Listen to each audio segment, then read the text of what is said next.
Friday Night Live, open mic, open panel, Pineal Power podcast, sacred secretion, shit show. And remember, proper instruction motivates pineal powered people. After much delay, I do apologize. Don't know what I'm apologizing for, but shout out to the brother. Look within. Too bad the emojis don't translate onto the screen. That's very unfortunate. I know my subs are day ones. They're true ride or dies. So to the 101 mother effers out there, even though I know it's more, because now in combination with Pineal Power Podcast, Sean of Source, and In a Cult with Thoughts, I'm just about a dozen or a couple dozen away from 1,000 combined subs on my standing accounts, besides the one I won't mention. Not including that one, and of course not including all the channels that are RIP'd. Rest in peace to those channels. But without much further ado, it's good to see you, sir. I had a lot of technical issues, and I don't even know the headphones plugged in. Now I got the headphones plugged in. But yeah, a lot of technical issues as per usual. And some things that I had to tend to as well. But you know what they say. You know what they say, sir. Ma'am, sir. Here's the deal. I'm going to try something here. I'm going to try no headphones, right? Because I was just doing a test, a backstage test. And what I found was that without headphones seemed to be a lot better than with headphones.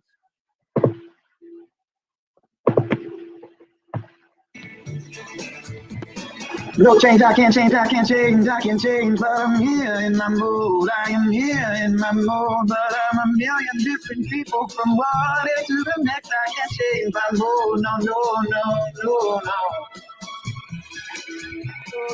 No. So that was with headphones. No, that was without headphones, and this is with headphones. The bittersweet symphony that flies, trying to make it me face to money and die. So that sounds like shit with headphones. So I'm saying fuck headphones. That's what I'm saying.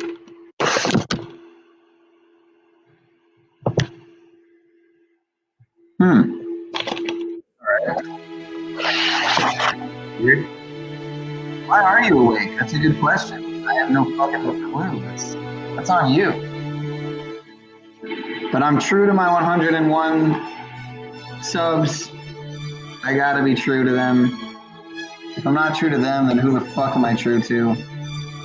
True to myself. What am I saying? What am I saying here?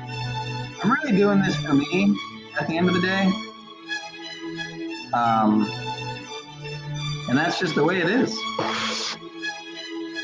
You know?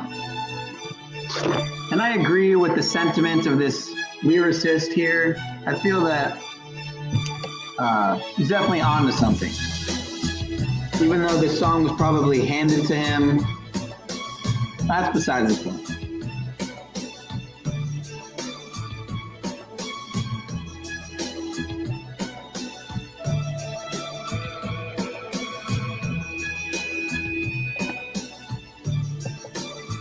Cause it's a bittersweet symphony that's right. Trying to make ends meet, you're a slave to money, then you die.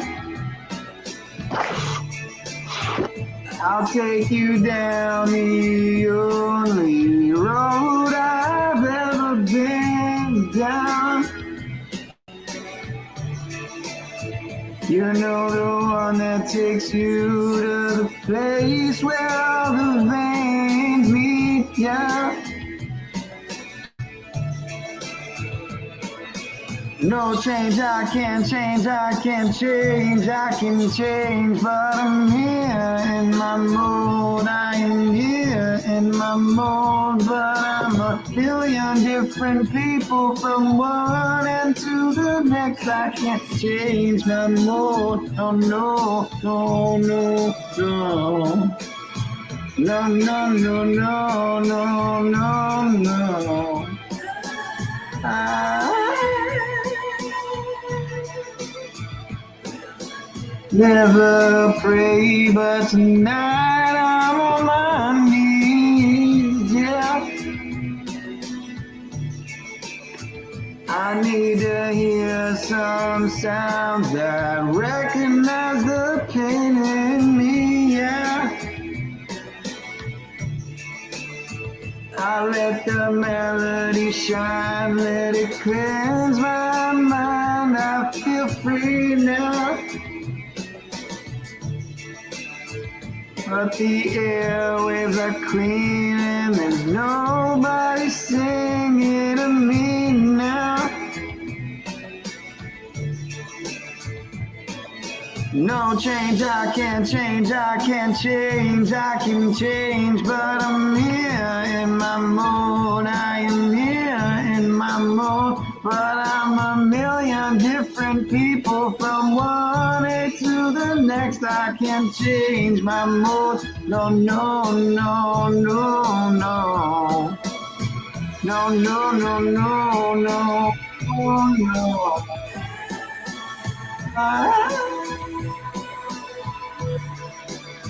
Cause it's a bittersweet symphony that's life.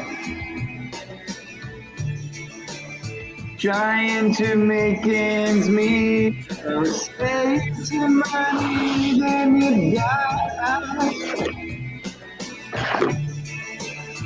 I'll take you down the only road I've ever been down. You know I wanna take you to the places where all the things meet, yeah. All right, now with headphones. No change, I can't change, I can change, I can change, but I'm here in my mood, I am here in my mood, but I'm a million different people from one day to the next, I can't change my mood, no, no, no, no, no, no, no, no, no, no, no, no. Change my mood, no, no, no, no, no. My mood, no, no, no, no, no.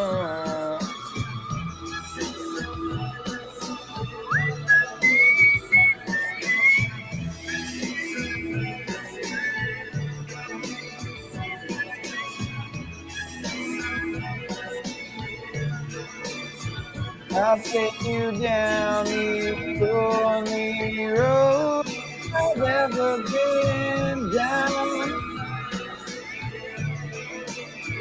Ever been down, been down, never been down, never been down.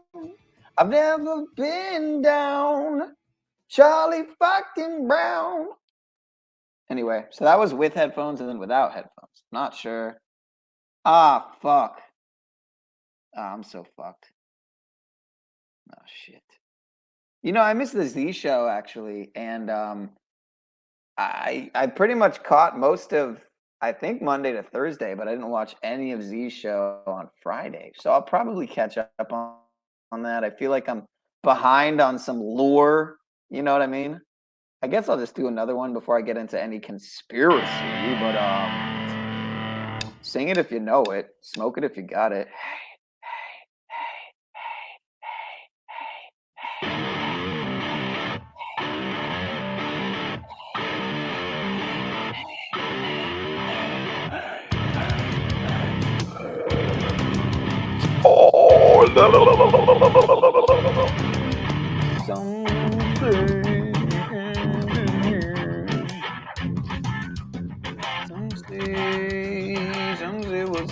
Armageddon soon. Certainly hope we will.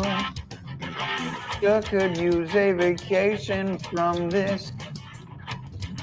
Oh, shit. Three. Circus night show of freaks are in this hopeless fucking hole we call LA. The timing's off in this fucking song. I don't know how it's okay. This is fucking ridiculous. Whoever made this is retarded. It's fucking off by a second, bro. Okay, I just gotta not follow the fucking highlighting. Just gotta not follow the highlighting. I gotta do it how I know to do it. Fret for your figure and fret for your latte and fret for your lawsuit and fret for your hairpiece and fret for your neck and fret for your pilot and fret for your contract, fret for your car. The bullshit. 3. Oh, fuck. This is fucking me up, man. Hope we fucking know we call LA. Ah, man, this is ridiculous, bro. Come on, man.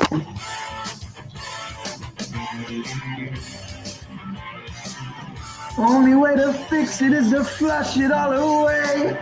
Hey, fucking Johnny, hey, fucking day. Learn to swim, I'll see you down in Arizona Bay. Fucking fuck, man. Something, it's like not, it's off. Am I wrong? Help me out here.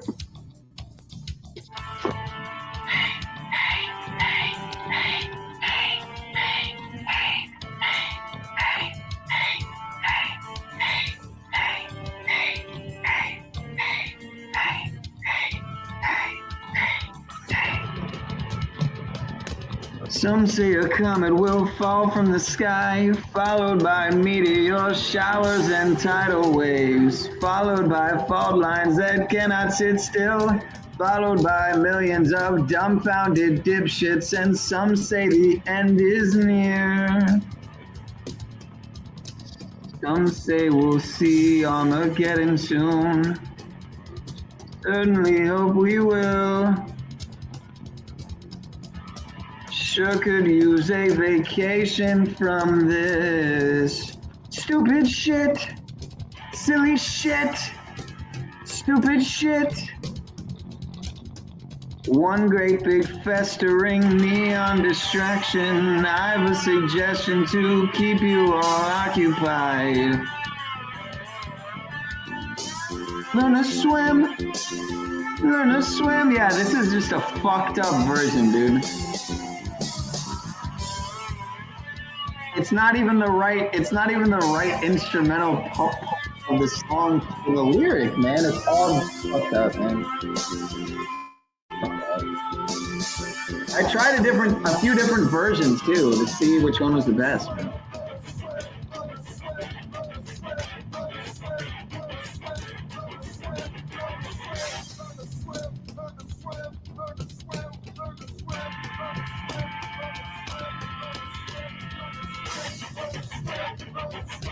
Learn to swim, learn to swim, learn to swim, learn to swim,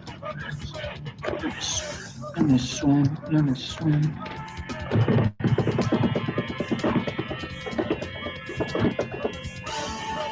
Fuck L. Ron Hubbard and the Church of Scientology. Yeah, I've heard that before.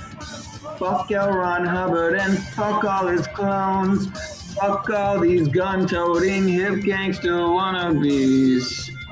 Learn to swim, learn to swim, learn to swim. Yeah, fuck your retro anything. Fuck your tattoos. Fuck all you junkies and fuck your short memory. Learn to swim.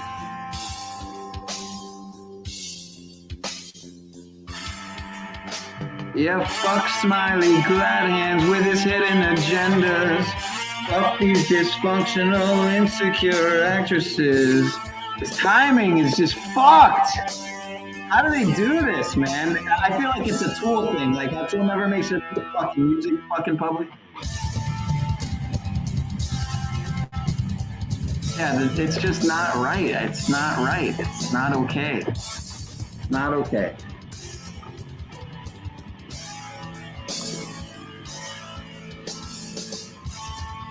Fucking kikes, man.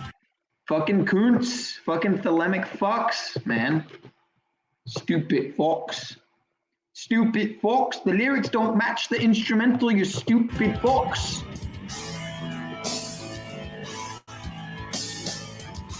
Totally fact.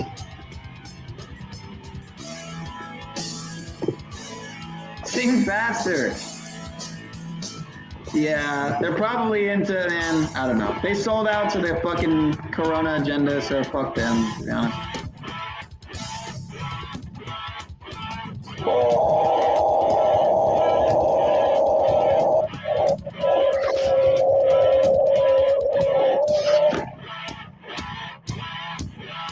It's just not right. I think it ends because it's just right. The lyrics are still going and there's no fucking instrumental. How fucking retarded is the person who made this? The words are still going and there's no music. This is terrible. I should have seen how it ended. I should have read the fucking lyrics. Too bad it's down tuned. Too bad it's about the off timing and wrong lyrics. I'm so sorry, y'all. It's just not okay. Now I have to make it up to you, I guess. I guess I gotta make it up to you.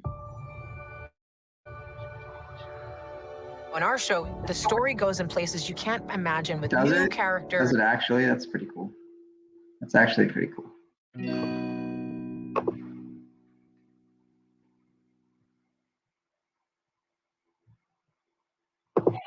I would swallow my pride, I would choke on her rhymes, but the lack thereof will leave me empty inside. Swallow my doubt, turn it inside out, find nothing but faith in nothing. Wanna put my tender heart in a blender, watch it spin around to a beautiful oblivion. Rendezvous and I'm through with you. With your cabinet, I'm lying oh so well. I see your time stale. Tick-tock of the clock is painful. I'm saying illogical. I wanna tear it off the wall. I hear words and clips and phrases. I think sick like ginger ale. My stomach turns and I exhale. I would swallow my pride, I would choke on her eyes, but the lack thereof will leave me empty inside. Swallow my doubt, I turn it inside out, find nothing but faith in nothing. Water from my tender, heart in a blender, watch it spin around to a beautiful oblivion. Rendezvous where I'm through with you. SoCal is where my mind stays, but it's not my state of mind. As ugly sad as you. Or am I origami, folded up and just pretend? Demented as the motives in your head. I would swallow my pride, I would choke on her eye, and plug it in the headphones. Find nothing but faith in nothing. Wanna and in the blender, watch it spin around to a beautiful oblivion. Rendezvous and I'm through with you. Rendezvous.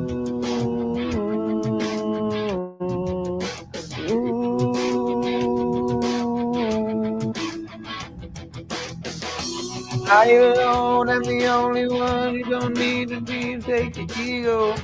Make me blind when your eyes are closed. Sing when you get close. Tell me to the what? I alone am the only one. You don't need to eat. I didn't know those were the words. Make me blind when your eyes closed. Tell me to the bed close. I was on my pride. I was on the rhyme, but I had the lyrics the whole fucking time. Follow my doubt and turn it out. Find nothing but nothing. Wanna put my Heart in a blender, heart has been around to a beautiful oblivion. Rendezvous, then I'm through with you.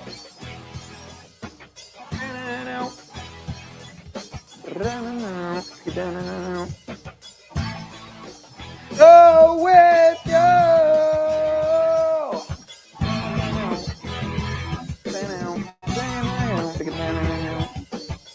All right, now without headphones. Rendezvous and I'm through with you. All right, now you got to tell me, headphones or no headphones? Like, what am I doing here? Because I keep switching back and forth because I don't know. I mean, I figure if one's bad, then at least you get a mix up, you know? No, I didn't lose Florida Medicaid. Fuck you. Fuck you. Now it's going to pop up on my thumbnail because that's just how they do it. I thought the thumbnail for tonight was perfect, right? Because you got Trump turning himself into jail, right? And you got the fires around the world, fucking not just Hawaii, but pretty much every fucking where the world's on fire.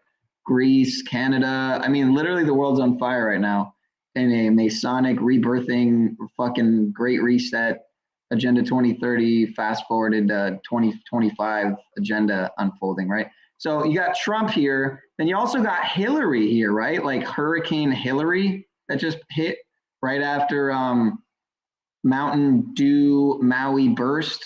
You had Mountain Dew Baja blast, like how Baja, California got hit by Hurricane Hillary, right? And what comes next in the Mountain Dew pack? Oh, that's right. It's pitch black, guys. So get ready because the optics are fucking high. Am I right? So anyway, the world's on fire. And yeah, Maui, Russia, Greece, Boulder. I think, okay, Boulder, that was a while ago, actually. That was a while ago. Okay, wait, where's the tab I had? I got so many tabs tonight that I might as well get into it. I think it was a good warm-up. But this is a good point here. Media and, quote, awake researchers ignore arson in Maui. It's a good point. It's a good point. Jumping to conclusions. We can't prove it. That's a very unusual sight captured on camera. The Chinese satellite was recently seen beaming down green lasers over the islands. Whoa. Now to a very unusual sight captured on camera. The Chinese satellite was recently seen beaming down green lasers over the islands. The lasers flash for just a couple seconds to be from a NASA altimeter satellite. The footage was taken January 28th. NASA scientists found a most likely candidate as the ACDL instrument by the Chinese Daki-1 AEMS satellite. The lasers flash for just a couple seconds. It's a Chinese satellite that is measuring pollutants, among other things. The former chief of staff of Marine Forces Pacific. I'm not sure why the Chinese would be collecting data on pollutants on this side of the Pacific. Both experts say this isn't explicitly a spy satellite. It is cataloged and known by governments around the world. Which brings the question, how much is the Chinese military seeing?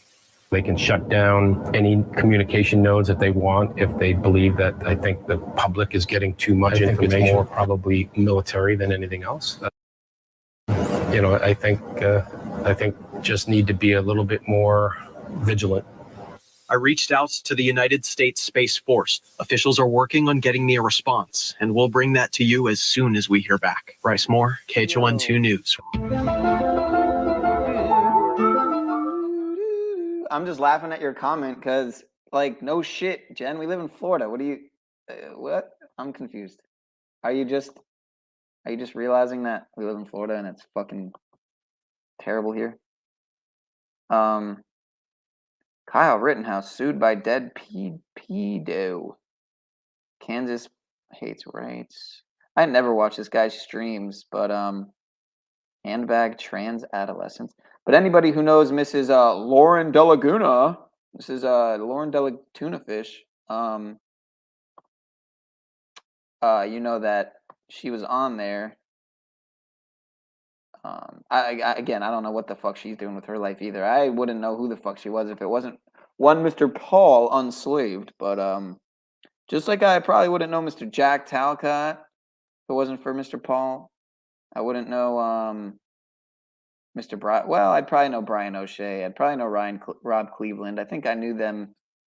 I would have known them through the community, through Stavely's community and others. So, by the way, speaking of Stavely, I was watching his stream and it got taken. He privated it. I was gonna mirror some of it, and okay, every tab I got here is fucking whatever. It was a good stream. Let me just say it was a pretty decent stream, and my feeling towards being very skeptical of his origins and his possibly being a, you know, infiltrator of sorts. I feel lesser of that. I mean, again, I never really thought he really thought he was. It's just I'm just an overly skeptical person, like most truthers. I think, you know, quote truther. You know, did I just say that? I did. Quote truthers, for lack of a better term. Truth seekers, truth speakers. You get my point.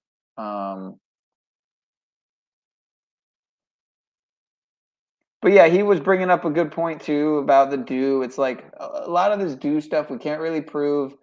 And oh yeah, that's right, Gary. Okay, so this dude posted. Sorry, not Gary. What's his fucking name? Where's the tab at? Oh. Hold on a second here. Where is it at? No, not Armor. Oh, Jeff. That's what I meant. Jeff Snyder. Okay, so he posted a video I wanted to watch because it says it's the quote, "Blue things didn't burn" as a tar baby psyop. So I'm curious to hear his perspective on this about how all the blue stuff that didn't burn, like many people have been covering, as I've shown a couple of the videos. Donut covered it. Truth Seeker covered it.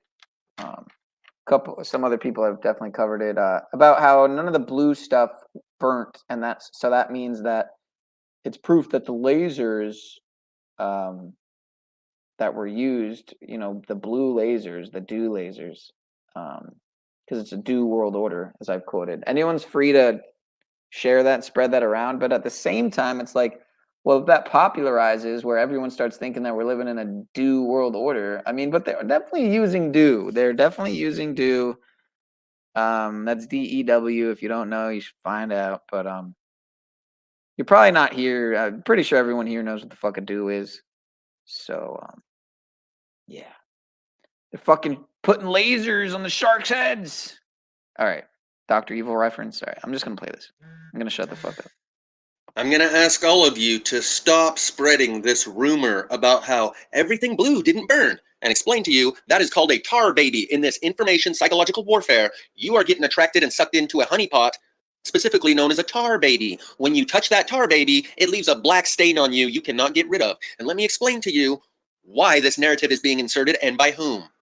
The same people that send out these groups like Patriot Front, that are obviously a bunch of feds pretending to be Trump supporters, and then they go out there and they mix and they mingle in with the Trump supporters and start chanting Nazi slogans. Hey, whoa, is this guy going to start hating on Trump right now? Because I'm going to have an issue with that. In order to paint those Trump supporters with the same brush and be associated with those Trump supporters. Now, when someone's wearing a MAGA hat, they go, oh, I bet you love Hitler too, huh? You like to chant those Nazi slogans too. Oh, you're one of those guys, aren't you? Right.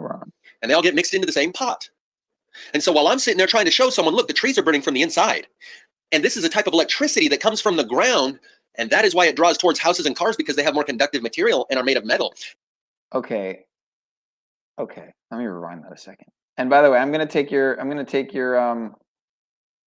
try to remember this, sir. But if I don't, can you please remind me? All right. So headphones, but then when the chorus, unplug it. And all right, I'll try to remember that. And I feel like I know exactly why you're saying that too. It makes sense.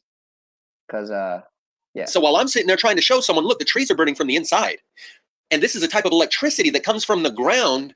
And that is why it draws towards houses and cars, because they have more conductive material and are made of metal. And this electricity fire, natural electricity, is also why the trees are burning from the inside, like when they get struck by lightning. And the guy next to me is going, yeah, all that stuff. And everything that was blue didn't burn. I get painted with the same brush as him. People associate me with those people that are saying that everything that was blue didn't burn.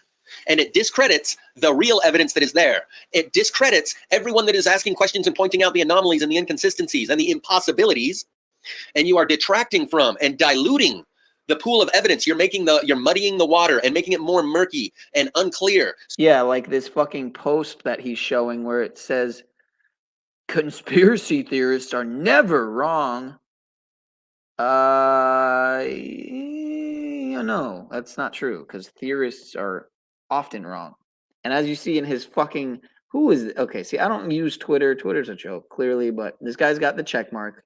They're legitimate when they got the check mark. Totally not controlled, totally not pushed by algorithms for a purpose, for a form and purpose. Definitely not. Of course, I'm not referring to this video uploader. I'm referring to the person he's mirroring on the fucking Twitter, on Twitter. But as you can see in their own on their own description, it says AMC GameStop global movement against short sellers. So whatever about the AMC shit. And then conspiracy theorist. It says followed by this page is literally followed by Trump, Joe Rogan, James O'Keefe from Project Veritas, and whoever the fuck Cat Turd is. I don't know, but that should tell you something about these optics, right? Kind of like the Trump arrest and how they're going to try to make, attach all this, so-called, for lack of a better term, sovereignty movement, and just in general, people leaving the system and people just realizing the magnitude of the lie. Even more so than just the corporate all caps name. I mean, so much bigger than that. Just the all-encompassing lie of this realm and everything that we're sold from the top down, from every single industrial complex, be it media industrial complex, academia, medical, et cetera, military, et cetera. Yeah, it's just... So if you want to get through to the normies, as we call them, the general public, and there's a large portion of that population that's waking up right now, mixing shit like this in will turn them off because it's too confusing. Even if it's true, I'm going to tell you here in a moment, even if it's true that everything blue didn't burn, it is doing yourself and all of us a disservice to say that.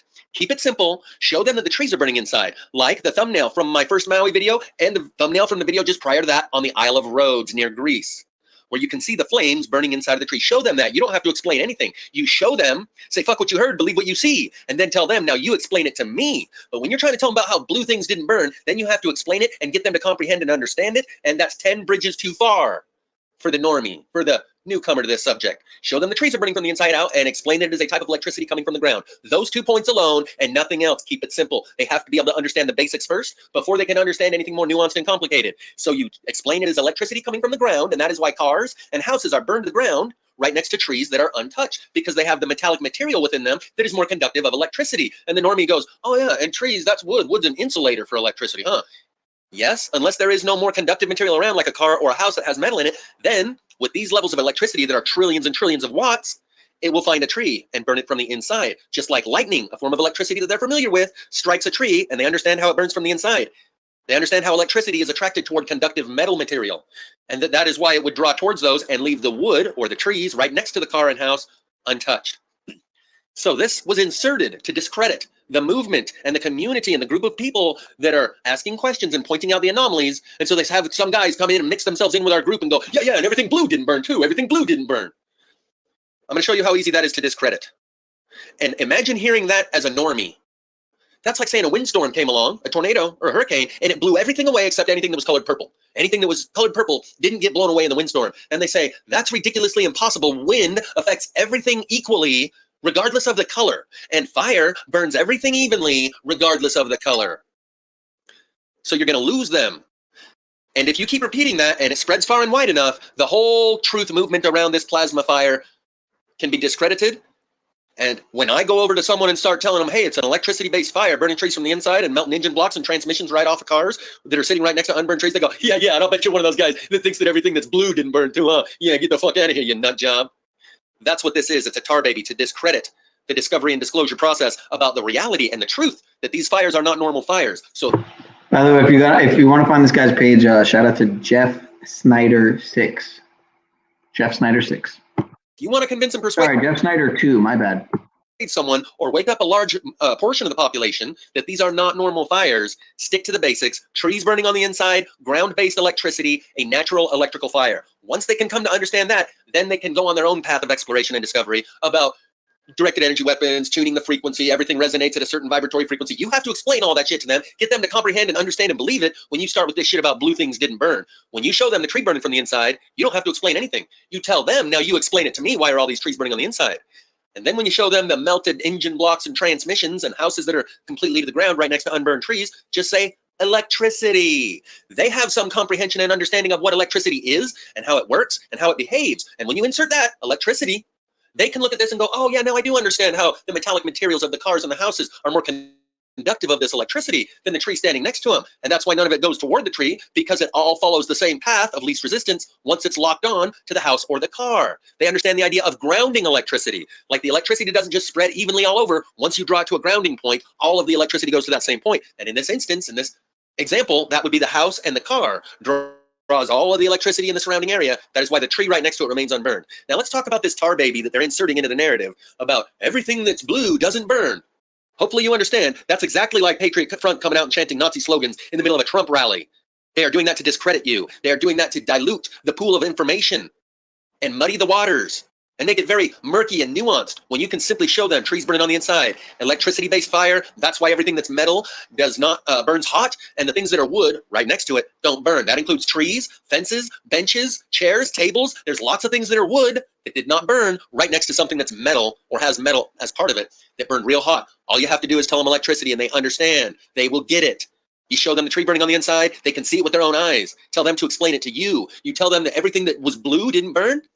You're doing a great disservice to all of us, including them, by introducing that into the conversation. Even if it was 100% true, it would be doing a disservice to this learning curve that a large portion of the population is now engaged in. And they would disconnect, turn off, and tune out, and say, you're one of those tinfoil hatters. Why don't you go paint your tinfoil hat blue? So now let's look at this. This guy says, people on the ground in Maui, this is why they ordered a media blackout. You'll never guess what didn't burn in Lahaina. Everything blue is untouched. Conspiracy theorists are never wrong. Dudes, directed energy. Now let me show you how easy this is to discredit as he gives his examples. On the ground in Maui, this is why they ordered a media. You'll never guess what didn't burn. What didn't burn in the Maui fires. Everything blue, which is really interesting, isn't it? Okay, guys, this is the last episode I'm going to do for a while, but it should be a pretty good one. It's things that did not burn during the fire. I went through hours of footage, and it was pretty interesting what I found here. The famous umbrellas. These are actually Tommy Bahama umbrellas. And I have pictures of these before the fire, so you can see what they actually used to look like. Not very different now. And then the sole surviving car on Front Street in front of the outlet mall. And I actually found another.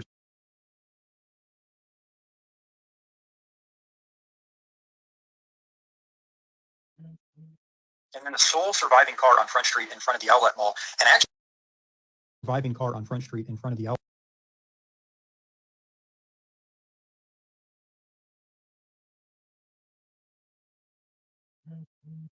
And then the sole surviving car on Front Street in front of the outlet mall. And I actually found another sole survivor car the other direction.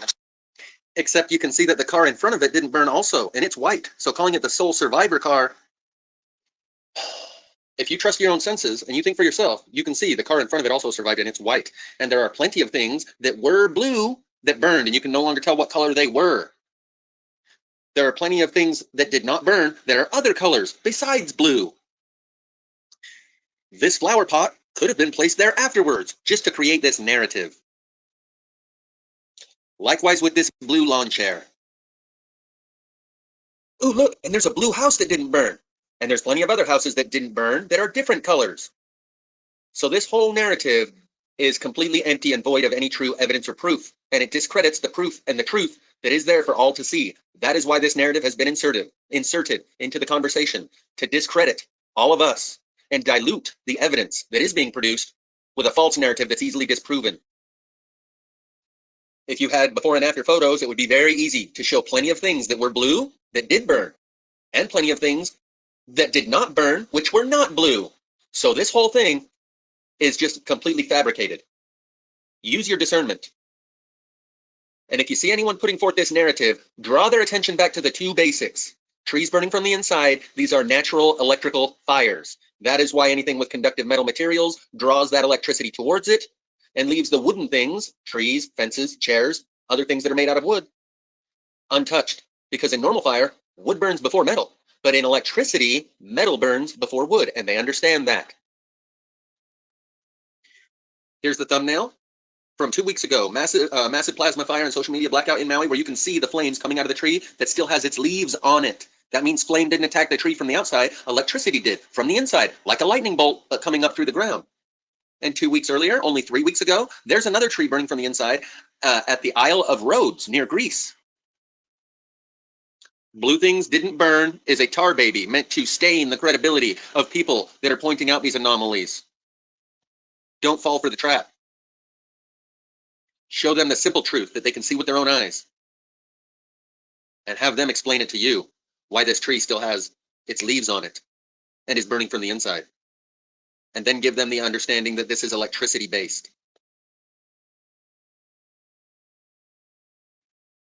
Those leaves that you see blowing in the background are attached to the same tree that's burning from the inside. And having multiple examples of this is a lot more effective than telling people things that are blue did not burn. And I guarantee you, I could go to every fire from every place around the world that's on fire right now and show you these same burn patterns.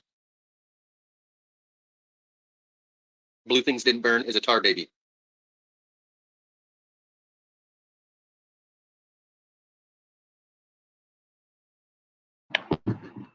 Okay, I'm not gonna lie, man. I'm gonna have to. I'm gonna have to look this up really quick because I forget what this terminology even means. Okay, a difficult problem that is only aggravated by attempts to solve it.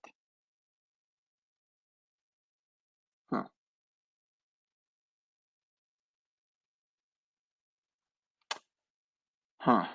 Tar baby psyop. Okay. Guess that makes sense. Again, like, well, or not even again, I don't think I've said this, but this is a very big story. It's not like at first it kind of seemed like there was some suppression of it, and then obviously probably what I was just misreading is just obviously the suppression of the truth on it, not necessarily the suppression on it, because I'm curious to see what people said here.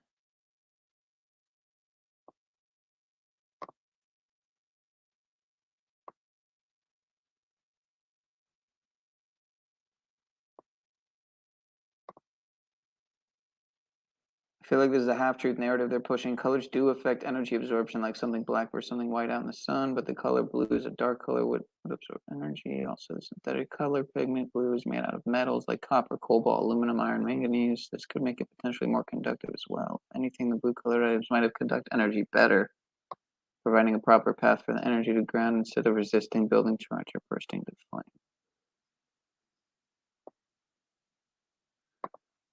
So people are thinking it's not dew.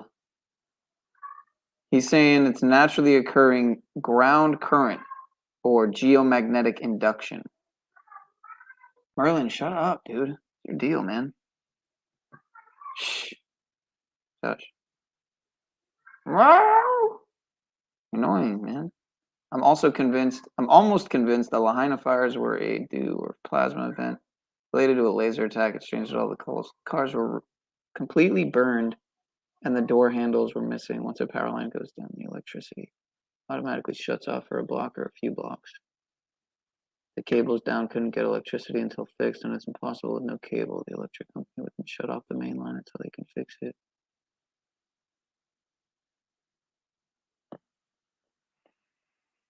I don't know why I read that.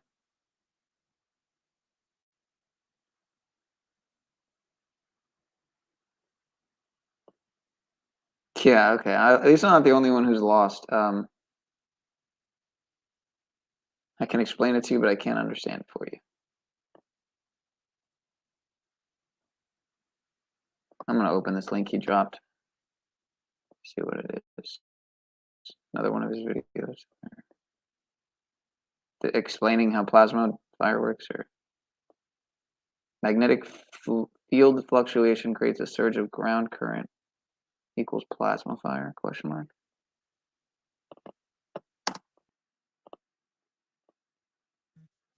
Going to watch this short 3.5-minute presentation, and it could account for plasma fire, both naturally occurring and artificially induced and directed energy.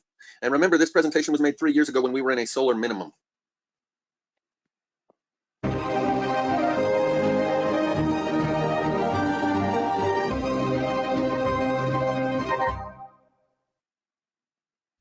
In recent months, the Earth's magnetic field has been very quiet due to a solar minimum, which has been described as one of the deepest in the past century. Geomagnetic storms have become something of a rarity these days, as solar activity has become almost non-existent. Then something occurred on June the 23rd that had solar scientists scratching their heads, as instruments in the UK suddenly registered a magnetic anomaly. The local magnetic field began to oscillate, with a continuous wave that rippled around the globe, lasting for more than 30 minutes. So what could have caused an unexpected electrical disturbance to take place? There was no solar or geomagnetic storm to cause the disturbance. Nothing was showing on the NOAA satellites for June the 23rd that would indicate an uptick in solar wind speed. Indeed, there was nothing showing that could explain the disturbance.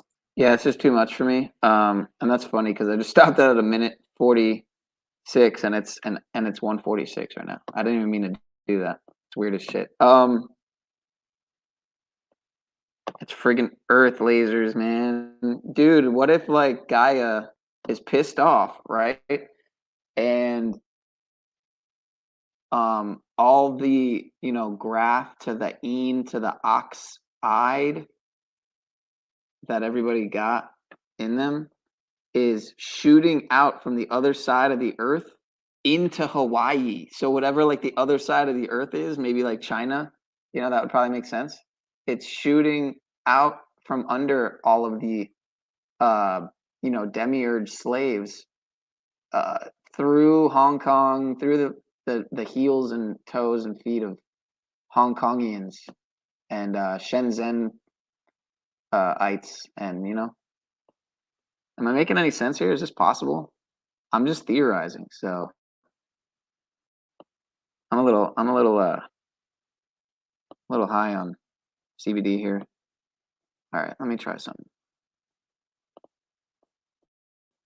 Welcome to another edition of the Truth Zone. As always, this is your host, Truth Seeker here. No, not this one. And the scorched earth continues. 5 days. First, we've seen what happened in Maui, and we see what is happening all over. I haven't seen this yet, so I'm just gonna watch it anyway. It's only 10 minutes. Yet another place has been scorched as these people continue to push their agendas. Actually, it'd be like 7 minutes because I got in 1.5 speed. So. This is all being done by design. This is actually where I first met NiGHT. Was on Mr. Truth Seeker's panel. So shout out to Truth Seeker. I'll drop his link too. This is eerily similar to what happened in Maui, in Lahaina. Shout out to NiGHT. Look where trees are still left standing.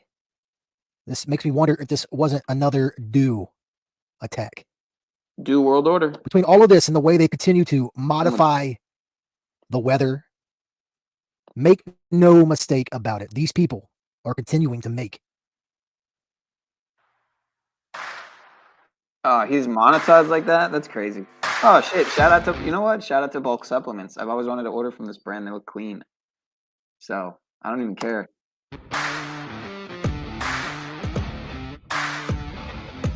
Yeah, I don't even care about that. Like, if they end up turning this into my thumbnail, I won't even be mad, really.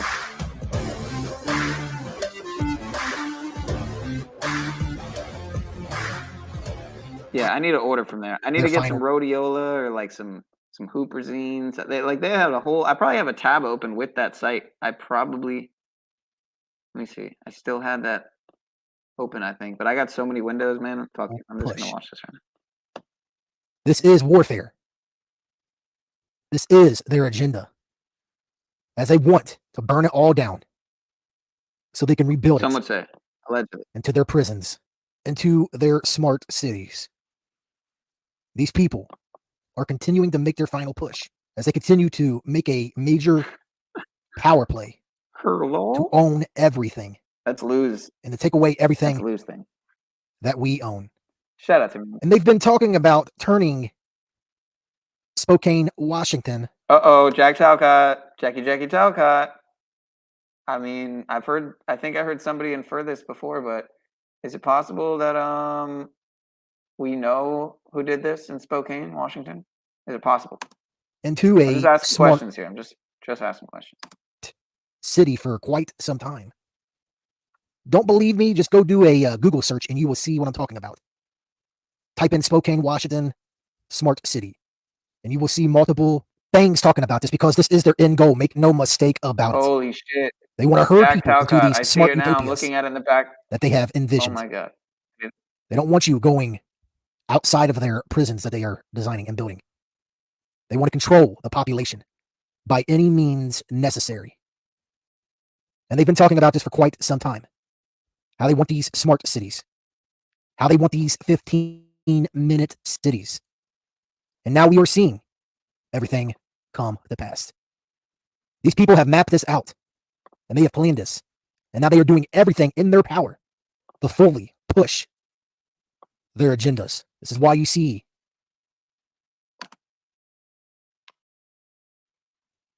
all of these mysterious fires, these wildfires. Okay, I don't mean to interrupt the flow here, but you know, I think something's going on here, brothers and sisters. I don't want to break the news here. Well, you know what? This is probably a good time. 5 people, 50 minutes in.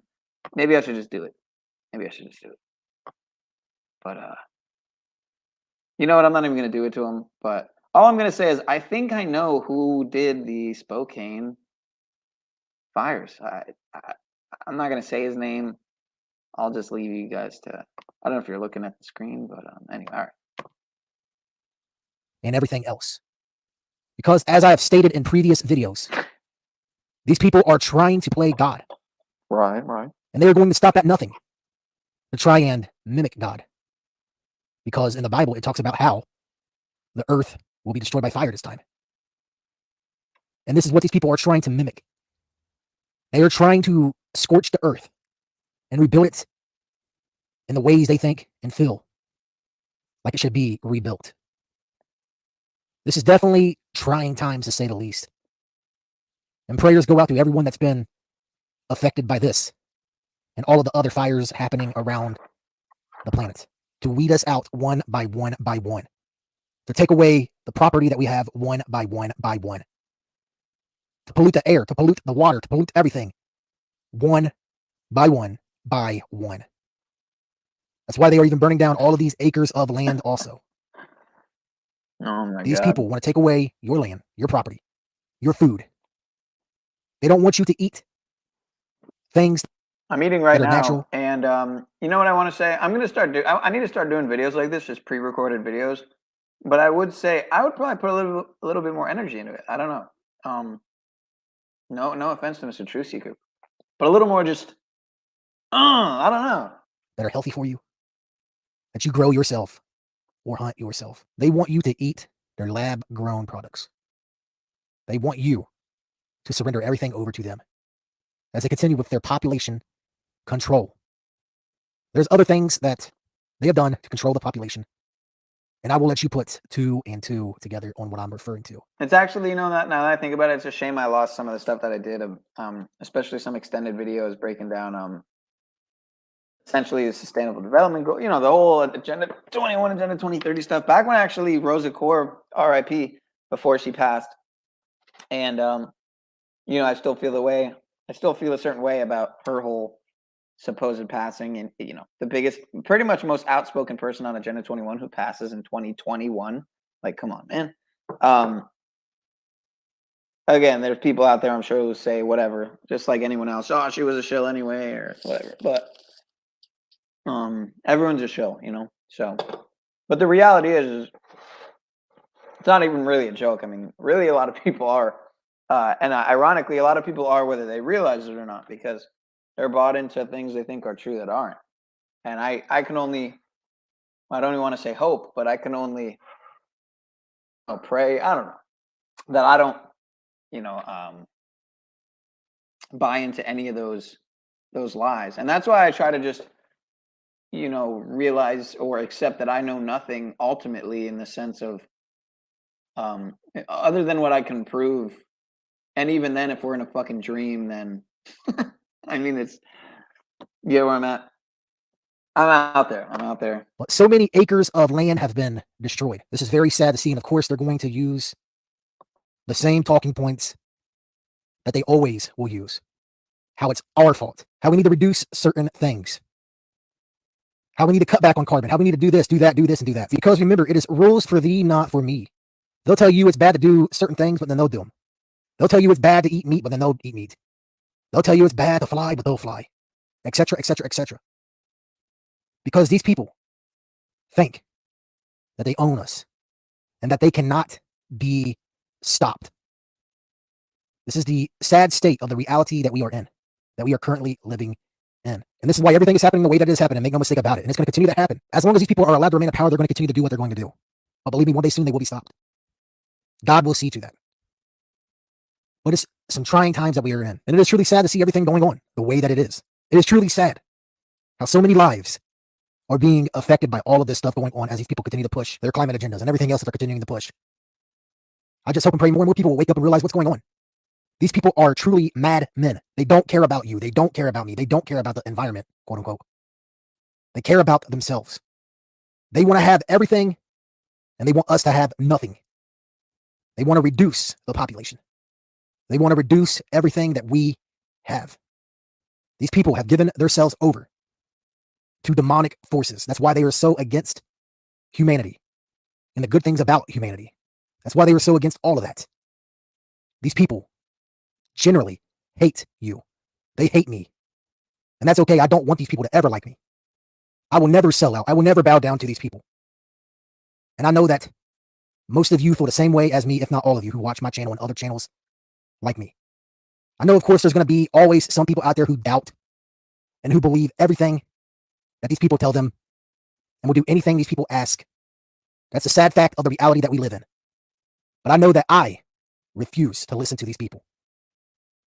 God bless each and every one of you. I do want to hear from each and every one of you, as always. I want to hear your thoughts. If you're new to the channel, please subscribe to the channel. Turn on the notifications so you can be notified whenever I upload any and all new content. Like the video so it gets out to more people. Share the content wherever you can think about sharing the content. I thank you all for your continued prayers and your continued support.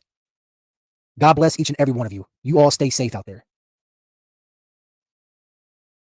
And again, my prayers go out to all these people that have been affected by all this stuff going on. Thank you for tuning in to another episode of The Truth Zone.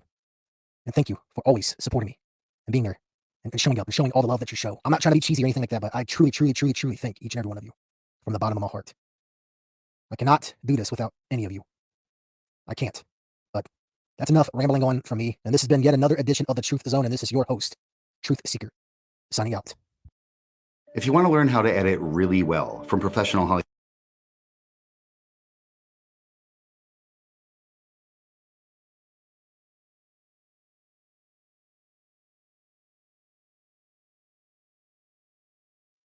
Wow, another corrupted video, of course. But yeah, shout out to Truth Seeker, where I first met Mr. NiGHT before he became a regular panel hopper.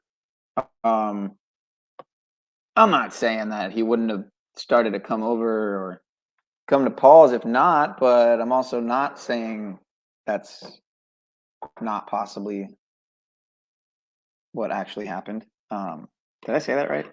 I don't know. I think you know what I mean. Yeah, I'm going to be egoic here. I'm going to be egoic. I have a feeling if I never talked to NiGHT that day on that panel and he followed me and we followed each other or whatever, or subbed to each other, and then he saw my community post and came to OTW and then started going to Paul's or vice versa. I can't remember the order. I'm going to say that if it wasn't for me, he probably wouldn't have done that and started being a panel hopper. I don't know. I'm just going to go out on a limb. But anyway. So, let me see something here. Magnetic, yeah, I did that. Okay, hold up. Oh yeah, look at this fucking. All right, so I kind of didn't want to watch much of this because after browsing it, I realized. I mean, the first thing I saw, right? Keep in mind, I don't use Rumble or BitChute or Odyssey or Library, any of that shit. I'm pretty much just on YouTube. 96%. I mean, I'm on YouTube. Don't ask me why I said 96. I'm not trying to be cryptic. the overwhelming majority. You get it? So like not 100, but like I sometimes go and check something out. But anyway, I saw this, and the first thing I saw was this lady, and I remember she was the one who was talking about something when all the Rona stuff was going on. She came out and said something about how like there's demons in the Vex or whatever, and or something like she said something like it just came out like outrageous because it was obviously part of the show, and I think her name is, let me see what her name is. Oh, stop, Dr. Stella. But another first thing I saw was 47 facts. Really? 47 facts? Discover 47 facts about the Maui fires. Really? Okay. So they have a check mark here, right? Thrive Time Show, The Reawakening versus the Great Reset. Anyway, that's the name of the channel that has 260 plus thousand followers, right? So, clearly there's a lot of fucking people on Rumble, obviously. But yeah, the multiverse, I like that. Is it a some people say multiverse theory is like Luciferian or something like that. Recently, the other day I just heard that. I'm like, really? Is that what's going on? Hold on, I got the wrong tab here. That's not the right tab either. Played that already. Fuck. You know what? All right, here. You know what? So, and again, you see the CERN. It's got the CERN here at the bottom. It's got the WHO, the WEF, and then the Great Narrative book, and the CV19, the Great Reset book, which I'm pretty sure are both allegedly, reportedly Schwab books. I know the Reset one is. I'm pretty sure the Narrative one is also. But anyway, then there's a quote here at the bottom. It says, Chinese satellite has been caught on video beaming down green lasers over the Hawaiian Islands.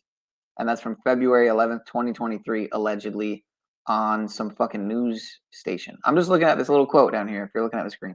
But yeah, just the 47. Back to the 47, because I'm just in case nobody really knows the 47 thing. 47 is a huge number to government, government authority, DC, all equal 47 in Gematria and most basic cipher. 47 degrees on the Masonic compass. And of course the inverse of 47 as well. Lucifer, Jesus also people would say is Lucifer. Some would say. He spoke in Gospels 74. Jesus 74, Lucifer, parables, gospel, Messiah, Gematria, all these things equal 74. So 47 and 74 are very mystical, magical number. Oh, I do have the calculator. Why did I not? Here, my fault. Government. See, 47. Okay, you know what? I might have this backwards. It might be not all in the same cipher. Let me see. Reverse reduction. Government authority. It's not same ciphers, but it's the code that it's the 4 base. It's the 4 base ciphers. So you could say you can make anything equal anything. Well, here you go. Government authority 4747. DC, the capital. So they say. District of Columbia. Vatican 47. I don't think London. London's got the 74. But there you go. DC, London, Vatican. The 3 unholy, the unholy trinity, some would say. Some would call it. But it goes on and on, but I can't really think of more. But yeah, 47 degrees on the Masonic compass. Anyway, so I don't even like to get too deep in it. But that's just the first thing I saw here. And yeah. This trick to discover 47 facts about the Maui fires with Dr. Stella, including the police chief ? What's Jumpstart Maui project? Which, if you guys Haven't gotten into that shit. It's pretty insane, but it's just another event, 2, 0, and 1, or another, any of the, if you know about all those exercise after exercise, Clade to the X, Crimson Contagion, Disease X, all these simulation exercises they did beforehand. Spars, Sears, so it goes on and on. But yeah, this is just another, whatever, cyber polygon. You get my point. Power your home for pennies has made energy companies furious. This simple trick could I'm save hitting you all the buzzwords. Without any warnings and without any water, the people tried to flee, but they were stopped by the police, who had orders to keep people from escaping. I said, what are you doing? He goes, well, I'm under orders to keep them here. And I said, the fire is right around Safeway. It's going to hit Front Street. These people got to get out of here. And he said, I'm following orders. No way. And so I just kept walking. Well, maybe he knows something I don't. The Maui chief of police was the incident officer at one of the biggest cover-up operations in U.S. history, the 2017 Some Las would say. Vegas. No comment.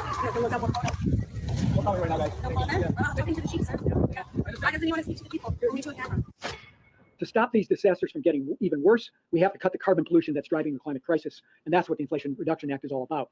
As Karine noted, we're marking the 1-year anniversary of a truly transformative piece of legislation, the Inflation Reduction Act, which is the largest investment in clean energy and climate action. This is, it's legit when John Podesta is the speaker on it, right? And shit's fucking amazing when this guy's still in office. It's incredible. Ever in the United States, in the history of the world. But first, I want to acknowledge that today's event is coming during a time of heartbreak as the toll of extreme weather fueled by climate change is being felt across the country and the world. This summer has brought one climate disaster after another, from extreme heat in Arizona and Texas and across the Southeast to floods in Vermont and upstate New York to thick smoke from Canadian wildfires. And all of us have watched in horror as the Maui fires have claimed over 100 lives, the largest loss of life of a fire in the last 100 years in America. As FEMA Administrator Criswell just explained, the administration is doing everything we can to support Hawaii's rescue and recovery efforts. To stop these disasters from getting even worse, we have to cut the carbon pollution that's driving the climate crisis. And that's what the Inflation Reduction Act is all about. Well, while life in West Maui remains uncertain, one thing is for sure. Residents are furious over the local government's response. You see, typically, when there's a fire, you use water to put it out. But Maui's Department of Land and Natural Resources delayed the release of water to landowners to help protect their property from the wildfire. In fact, they even disputed the release of water for hours after the West Maui Land Company made a request to release it. Maui survivors are even telling reporters they had to grab water out of their toilets to fend off the flames. I was grabbing water out of the toilet. I was grabbing water out of my Brita filter in the refrigerator. It's a kind of disconcerting feeling when the fire guys show up and they don't have water. According to the Deputy Director of the Department of Land and Natural Resources, Kaleo Manuel, water isn't a tool. We've become used to looking at water as like something which we use and not necessarily something that we revere. But that's totally different in this Western capitalistic kind of economy that we live in. It's very extractive, individualistic approaches. Let water connect us and not divide us. Like we can share it, but it requires true conversations about equity.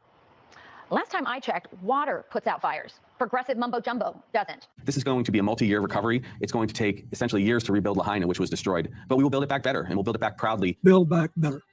Building back better. To build back better. We're going to build it back better. And build it back better.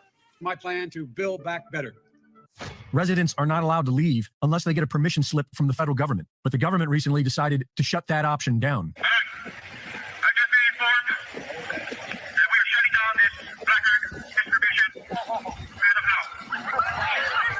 While the fires burned, a book was published about the entire event. The book blamed climate change and was written by a Dr. Miles Stones. The definition of milestone is an action or event marking a significant change or stage in development. Hawaii is being usurped by the same billionaires pushing for the World Economic Forum's Great Reset. They have been planning on turning Maui into a test bed for their artificial intelligence smart grid. But the people were in their way, so they burned them out. Maui will either be a major milestone for the ruling class or a line in the sand for we the people. The federal government offers a one-time payment of $700 to each family that has lost their home. And the governor of Hawaii tells reporters that the state plans on acquiring the land. I'm already thinking about ways for the state to acquire that land so that we can put it into workforce housing, to put it back into families, or to make it open spaces in perpetuity as a memorial to people who were lost. And if it wasn't for the local community, the survivors would be left alone in the ashes of their neighbors. you think about what created wealthy people wealthy throughout the many years of our human history was the ownership of land. And you have governments right now that are looking to take ownership of real estate, and it's happening everywhere. And you have this movement of individuals kind of going like, hey, like people should never profit off of real estate. And unfortunately, that ideology is what the government is using to take control. If we look at data from 2001 to 2015, there is a slow and steady trend towards more corporations owning single-family homes, apartments, office spaces, and less individuals actually owning real estate. Blackstone Group actually recently raised a record of $50 billion to take homes from American families. During the pandemic, when all people were ordered to lock down indoors, why did governments around the world make exceptions for mass protests? We've all heard the term fire sale. In this case, it's not a metaphor. When a community is damaged by protests, the value of local properties plummet. Investors then gobble up the devalued real estate for pennies on the dollar. In many cases, the leaders of the decimated communities receive kickbacks for allowing this transfer of wealth. Big companies and investment firms swooping in and buying up some of the only affordable homes in your neighborhood. The more you have individuals not own their own home, the more you have individuals not financially independent, creates more dependence on big financial corporations that profit off of mass people. So we are going towards a world where the people are owning nothing. I always say, like, if we don't own anything, well, who does? Bill Gates, business magnate, software developer, philanthropist, nation's largest farmland owner. Gates owns nearly 270,000. It's a reinstitution of Marxism where, communism owned all the property. In his Communist Manifesto, Karl Marx wrote, "The theory of communism may be summed up in a single sentence: abolition of private property." Now to a very unusual sight captured on camera. Japanese and local astronomers say a Chinese satellite was recently seen beaming down green lasers over the islands. This video captured atop the Subaru telescope on Mauna Kea, operated by the National Astronomical Observatory of Japan. Bryce Moore has the story. The lasers flash for just a couple seconds. Initially thought to be from a NASA altimeter satellite, the Japanese put out a correction note on Monday saying NASA scientists found a most likely candidate as the ACDL instrument by the Chinese Daki-1 AEMS satellite. I went to a University of Hawaii astronomer who read up on AEMS instruments. It's a Chinese satellite that is measuring pollutants, among other things. It has many different instruments on it, some kind of topographical mapping, or they're also used for measuring stuff in the atmosphere, and I think that's what it is, to environmental measurement satellite. I also sat down with the former chief of staff of Marine Forces Pacific. He had some questions. I'm not sure, this is my opinion, why the Chinese, who are probably some of the most prolific polluters on the planet, would be collecting data on pollutants on this side of the Pacific. Survivors of the Maui fire say that they received no warning and that the flames appeared so quickly that escape was difficult. Everything was suddenly in flames, and many found refuge in the ocean for hours while their homes burned to the ground and into the same powdery ash footprint we've seen in recent years. So far, it is estimated that nearly 1,000 people have. Locals are worried this includes hundreds of children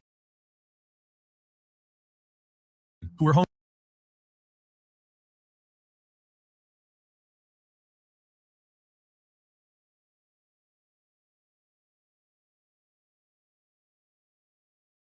due to school being canceled that day. Several people are reporting that the government is not only doing little to help, but they are blocking local efforts to do so and are not allowing local donations through, and that they are blocking life-saving medicine because it isn't federally approved. Denying people access to bring in supplies for people to live. The government withholding every single one of our donations because we are not a part of FEMA and Red Cross. Hey, they're messing with my numbers right now. That it keeps going from 4 to 7, literally. So none of this is eligible for giving out. Tell me why. I have no freaking clue. The people of Maui are on their own for now, and aside from the federal government's bureaucratic failure, they have good reason to be suspicious. Just like what we saw 5 years ago in Paradise, California, there was nothing normal about these fires. Within a day of burning, it was like a bomb went off. When you see the full extent of the destruction behind that, it will shock you. It does appear like a bomb and fire went off, if I may. And all of those buildings virtually are going to have to be rebuilt. It will be a new Lahaina. Local residents have been reporting bright flashes of light. One was captured by a home security camera that appears to have been the start of the Olinda fire. Many people are saying that it was directed energy weapons. We know that most major governments already have them. And during the California fires, online weather maps recorded what looks like a laser from above, striking an area just before it bursts into flames. In his research, Dennis Mills discovered that the incendiary aluminum and barium nanodust from chemtrails is most likely fueling the ferocity of today's so-called super wildfires. And on the day before the Maui fires broke out, locals were reporting a heavy overcast from chemtrailing that they'd never seen before. Lahaina is considered to be a historic and sacred land. It was the capital of the Kingdom of Hawaii before it was taken by the United States. It's been occupied by Native Hawaiians ever since, who are defiantly opposed to the mainland outsiders who have been buying up land with no respect for local culture. Not just BlackRock and Vanguard, but billionaires like Mark Zuckerberg, who owns more land on Kauai than what the government of Kauai owns, and Oprah Winfrey, who has bought over 1,000 acres of land in Hawaii, including a new 870 acres in Maui she just bought this spring. In 2018, the Paradise wildfires broke out exactly where the United Nations have plans to somehow make off-limits to humans. And that same year, a report on wildfire prevention was published that was focused on the exact same areas in Maui where the fires just broke out. All the historic downtown, all of it is demolished and all the houses gone.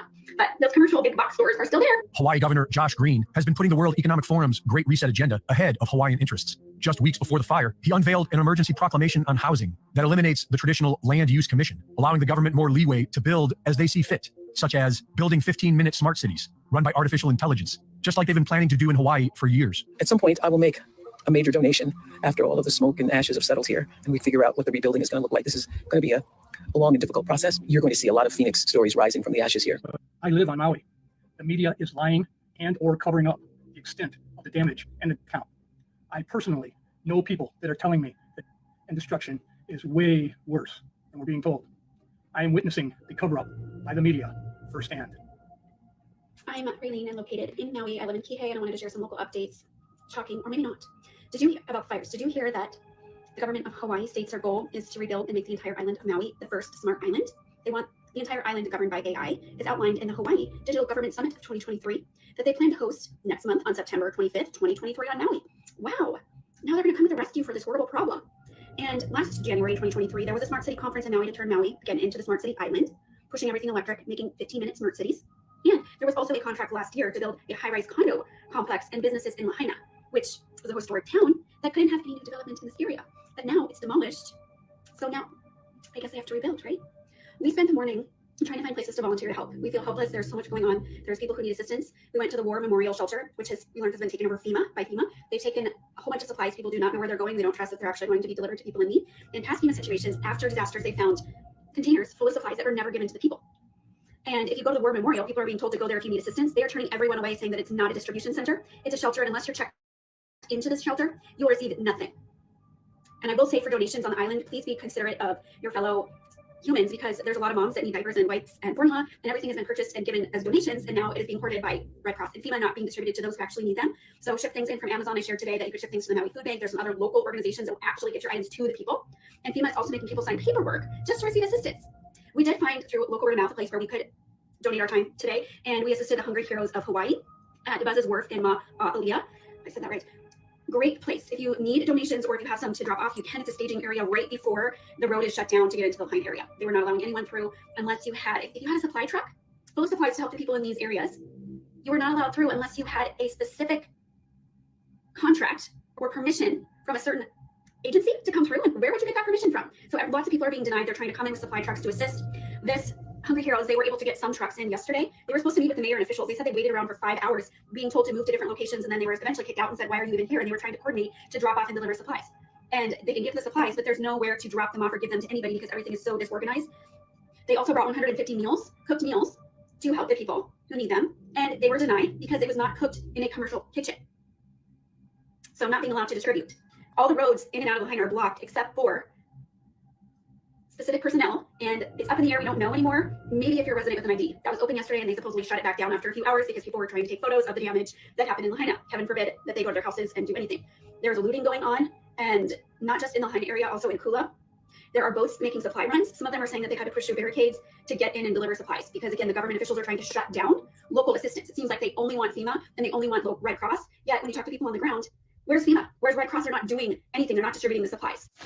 Once peaceful arena into a warfighting domain.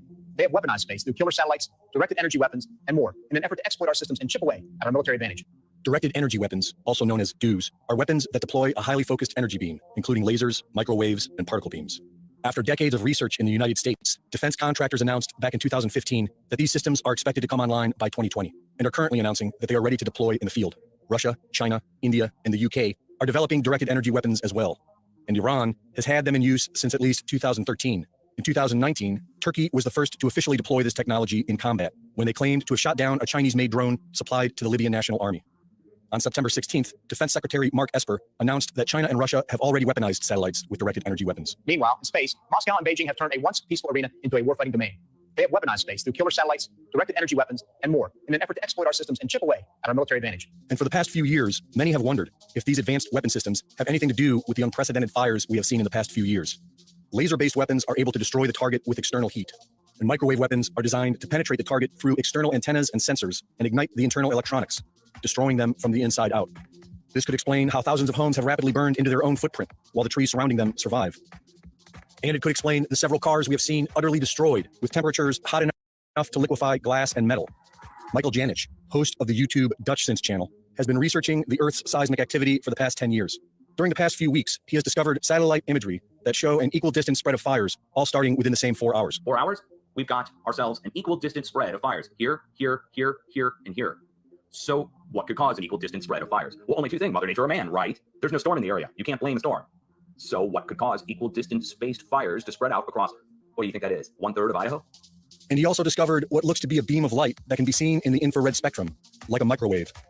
On September 8th, a beam of light can be seen directed to the Dolan Fire of California. The beam appears to excite the heat signature of the fire as it is held on target for over 2 hours. Right before dawn, watch that. This is yesterday, going into this morning. This is in California, the beam coming from space up above Oregon, or somewhere in between this and Oregon. And as it's going through, see how it excites? As the beam is spreading, look how it excites. It's no doubt about it. And the beam spreads first. Look, beam spreads first. It goes from a tiny little tight beam to a wide beam. Then the fire spreads to a wide fire. The next day, a beam of light is seen directed at and exciting the heat signature of the Holiday Farm Fire in Oregon for over an hour. Here it is now, and it's two of them. And it's only going to one fire, a different fire. And it's moving. Okay, it's moving. There's clouds going through it, which rules out it being an artifact. The clouds are passing through and interfering with the beam. Meanwhile, in space, Moscow and Beijing have turned a once peaceful arena into a warfighting domain. They have weaponized space through killer satellites, directed energy weapons, and more in an effort to exploit our systems and chip away at our military advantage. The timing of this public admission is interesting. These weapons of the future are now officially being deployed. Are we currently being attacked with directed energy weapons? And if so, by who? The warning system on Maui is one of the most advanced and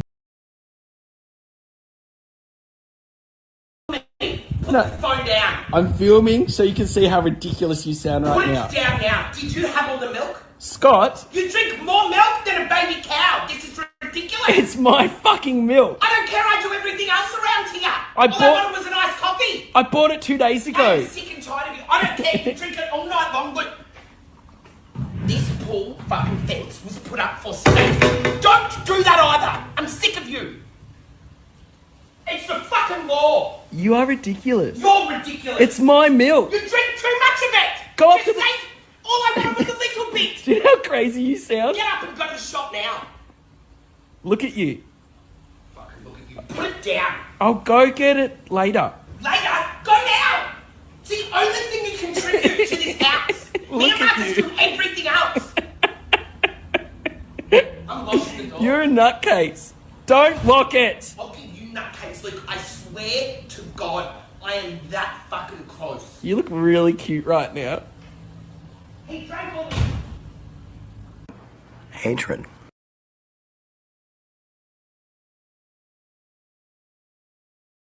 Carefully. on me. Put the phone down.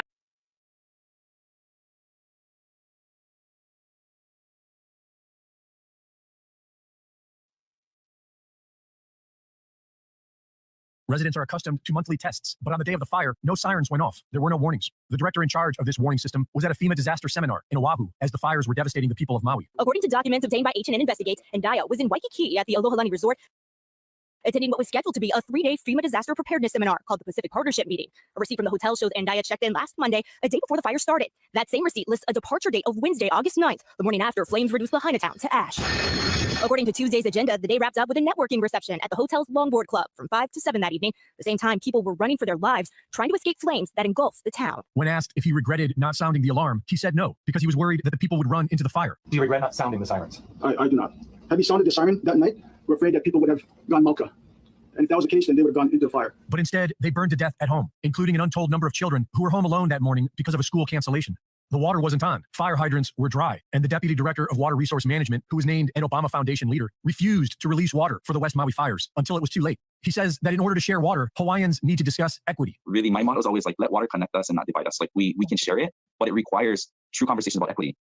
Update on the Hawaiian fires. Now, I want you to look at this footage. How the governor did say this is climate change doing this. Interesting. What they don't talk about is in January, how they had in Maui a smart city conference to turn Maui into an entire smart island, changing everything to electric, renewables, solar panels, and pushing everybody into electric vehicles, 15-minute smart cities. So now what's also interesting is next month in September, Hawaii is hosting the Digital Government Summit, utilizing AI to govern the island. It's almost like they're resetting something to start rebuilding for this in which they're trying to push. Now, when we look at all the climate change narrative that they're going to try to push, but they're not going to talk about the Weather Modification Act of 1976. I highly recommend everybody look into this act, because who is involved in the weather modification activities? Department of Agriculture, Department of Defense, Department of Interior, EPA, and NASA. So if they're modifying the weather, then could they have caused this event? So if we see that the Department of Defense and other factions are responsible for modifying the weather, well, then if we look at direct energy weapons, we can maybe see how this can all relate to this event. I come here today with a message. As president, I have a responsibility to act with urgency and resolve when our nation faces clear and present danger. And that's what climate change is about. The World Health Organization is warning that new outbreaks of monkeypox and Lassa fever may be linked to climate change. This U.S. Air Force report graphically outlines the military's desire to exploit and manipulate the weather for the purposes of war by the year 2025. According to one of the most harrowing lines in this report, quote, weather modification is a force multiplier with tremendous power that could be exploited across the full spectrum of war-fighting environments. With our deadline of 2025 quickly approaching, the future of weather warfare is cause for concern. It could rain in the desert, and you could have a heat wave in the Arctic. By spraying metal oxides into the air above enemy skies, then directing ELF waves from HARP to heat those metal oxides, the temperature of the sky is raised to more than 100 degrees Fahrenheit, preventing the accumulation of water vapor that would otherwise form clouds and produce rainfall. The ELF waves HARP produces bounce off the ionosphere and are able to curve around the Earth over the horizon to the ground, making any point on the globe well within reach. As president, I'll use my executive powers to combat climate crisis in the absence of congressional action, notwithstanding their incredible action. In the coming days, my administration will announce the executive actions we have developed to combat this emergency.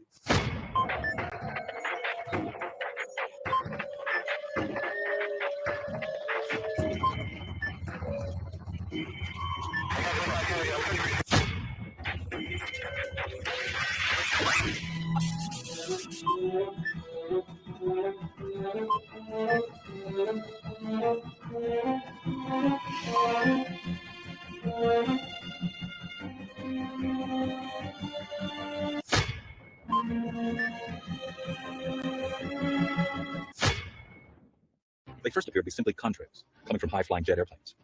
But these trails linger in the sky for many hours, some for even an entire day, forming an artificial cloud. Chemtrails are deliberately sprayed by high-flying U.S. Air Force tankers, dispersing chemicals into the atmosphere. We have an FAA representative, in fact, a high government official, a person we came to call Deep Sky, attesting to the truth and the reality behind chemtrails. He described this program of spraying chemical trails at high altitudes in so-called commanded airspace, where commercial flights are routed around and beneath tanker airplanes belonging to the U.S. Air Force.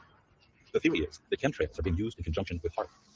By spraying metal oxides into the air above enemy skies, then directing ELF waves from HARP to heat those metal oxides, the temperature of the sky is raised to more than 100 degrees Fahrenheit, preventing the accumulation of water vapor that would otherwise form clouds and produce rainfall.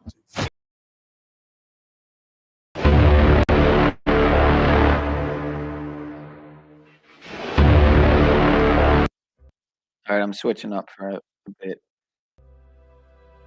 I want to watch this clip video.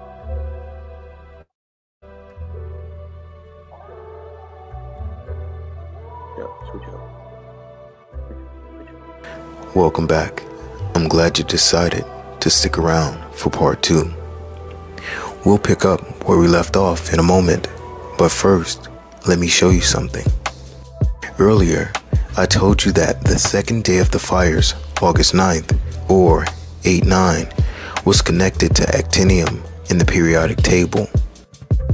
Actinium means to emit a ray of light or beam of light. I have a plan. Back in the 60s, I developed a weather-changing machine which was in essence a sophisticated heat beam which we called a laser. Speculation about how the fires may have actually started include the use of directed energy weapons or lasers. The impact of direct energy on modern day warfare could be very dramatic. It's a very disruptive technology. And so the country that is able to develop and field these capabilities first will have a distinct advantage on the battlefield. Viral images claim to reveal what caused the Maui wildfires. Ariane Tilly is here to verify if those images are legit or not. The wildfires that swept through Maui are the deadliest in U.S. history in more than a century. At least 100 people have died and more than 850 are missing. On social media, people are speculating about what could have caused the fires. One trending theory is that the fires started due to an attack from a directed energy weapon. 3 viral images appearing to show evidence of directed energy weapons have been shared online. These lasers use energy fired at the speed of light and can be described as a concentrated ray or beam of light that acts like a powerful, long-range blowtorch. This concentrated beam of light descending from the heavens and bursting into flames again points to Lucifer, the light bearer, or Barack Obama being cast out as lightning from heaven. We ended part 1 speaking about electricity, power, and power lines or wires. The reference to power or electricity coming through the wires sparking an inferno is a metaphor for the spirit of the devil sparking a fire in those he possesses. When we take a look at the satellite image of the fires in Maui, it appears as a silhouette of a person with fires burning in the mind and heart. Jeremiah 17:10 declares, I, the Lord, search the heart and test the mind, to give every man according to his ways, according to the fruit of his deeds. The fire represents the spirit that rules your mind and heart. Either you are on fire for God or for the devil.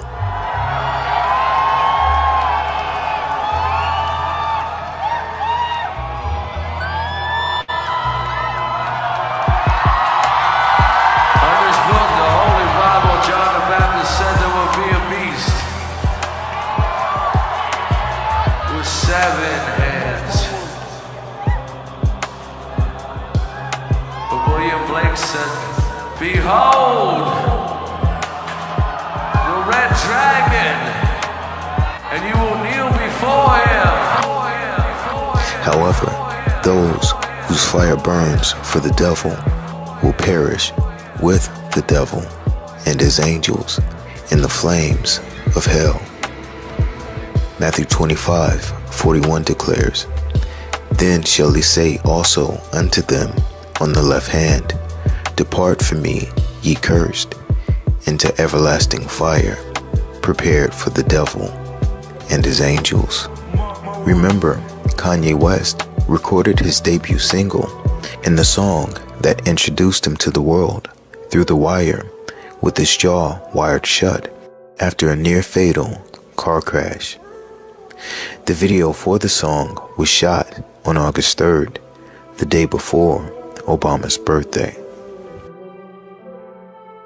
Kanye also went on to release a song called Power, a reference to the prince of the power of the air, the devil and Satan, who gave him his power to become a star when he sold his soul. I sold my soul to the devil. This was confirmed by his release of the album Donda, which represents Abaddon, the destroyer, the king of the bottomless pit.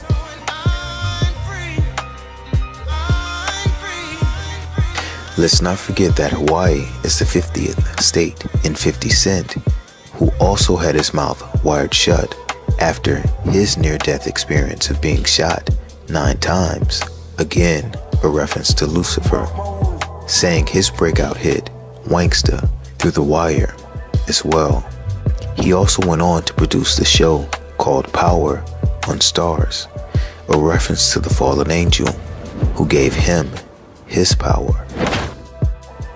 Jamie Foxx, who starred in the movie They Cloned Tyrone, was also in the movie Project Power, about a pill that grants superhuman powers to those who take it. Jamie Foxx also recently had a near-death experience. Also, we must not forget, Jamie Foxx declared Obama to be God during the Soul Train Music Awards. First of all, giving honor to God and our Lord and Savior, Barack Obama. In the movie Project Power, Joseph Gordon-Levitt gets shot in the head and survives as a reference to the power that the spirit of the king of the bottomless pit will give to the son of perdition, allowing him to suffer a deadly head wound and live. In fact, he is wearing the number 37 Saints jersey for Steve Gleason. 37 is 3 sevens, or 777, which represents the lightning from heaven, or Barack Obama.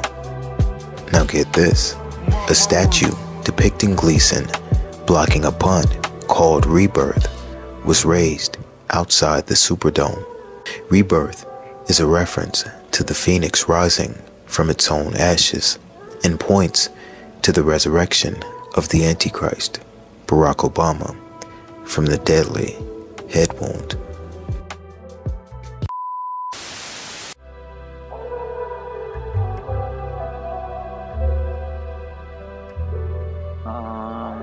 Okay.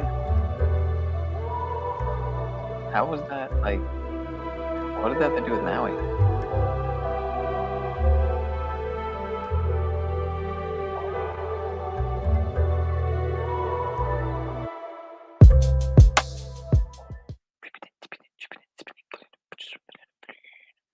What the fuck did that have to do with Maui, dude? Am I missing something? Am I slow on the uptake? What's going on here? What the fuck is going on here? Give me a second.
Oh, my bad. I'm fucking dumb, dude. Do you see what I see? We're learning shocking new details that reveal fast as I can. I'm a flight attendant. I'm in Maui. I got picked up by my shuttle driver to go to the hotel earlier, and he was just explaining all the tragic events, obviously, that have happened this week in Maui with the fires. He was saying that the news isn't even covering the gifs of it, and that the news has only confirmed 103 bodies dead as of today, and they have already confirmed here on the island of Maui that over 480 people have been confirmed dead. They're only 13% through the town of Lahaina with going through the houses to find the dead bodies. He is volunteering his time going into the homes to collect the bodies. He works part-time at the morgue, and he is just, the stories he told me, you guys, of what he saw and what he witnessed during that time is absolutely gut-wrenching. He found so many children and moms holding each other, infants, toddlers, the unimaginable, husbands and wives, whole entire family members in a room just huddling together, burning to death. He's collecting all bones, so he's grabbing the bones with the ash, shoveling them into body bags. They have no more room on the island in the morgue, so they are shipping in containers to hold these body bags. People were running into the ocean to escape the flames. The flames came so fast, burned all the boats and went over the surface level of the ocean and was just burning people left and right. People were burning in their cars. I mean, this is absolutely tragic, and the news hasn't even come close to covering what's really going on here on the island of Maui. The link to donate is in my bio. Please don't donate to Red Cross or FEMA. More information is below. We're learning shocking new details that reveal Maui residents aren't just dealing with a monumental natural disaster, but also a disastrous response. CBS News has learned that Maui's emergency operations chief had no disaster experience. Well, why does that matter? Because it's his department that's responsible for setting off the warning sirens. For the first time since the early hours of the tragedy, the main Lahaina Road is now open, allowing residents to see what's left. There are now at least 40 cadaver dogs helping with the search, going block after block of burnt-out homes and cars, looking for the hundreds of people that are still unaccounted for. The White House announcing today that the President and First Lady will travel to Maui on Monday to survey the destruction and meet with first responders and survivors. I don't know. Yes, you do. How many children are missing? You know. I need the answer to that. I'd be happy to answer that. You have no estimate as to how many children are missing. I'm just looking at this right now. This is one of the biggest questions that the people of Lahaina have. It always takes one or two to ruin it for everybody. Oh, we could say that about you. You ruined it for everyone. You're a disaster. You've been the worst mayor we could possibly imagine. Respect what? This is the most dismal response we ever had. You won't wait for your turn. You want to shout? Little land. Do you see what I see? See what I see?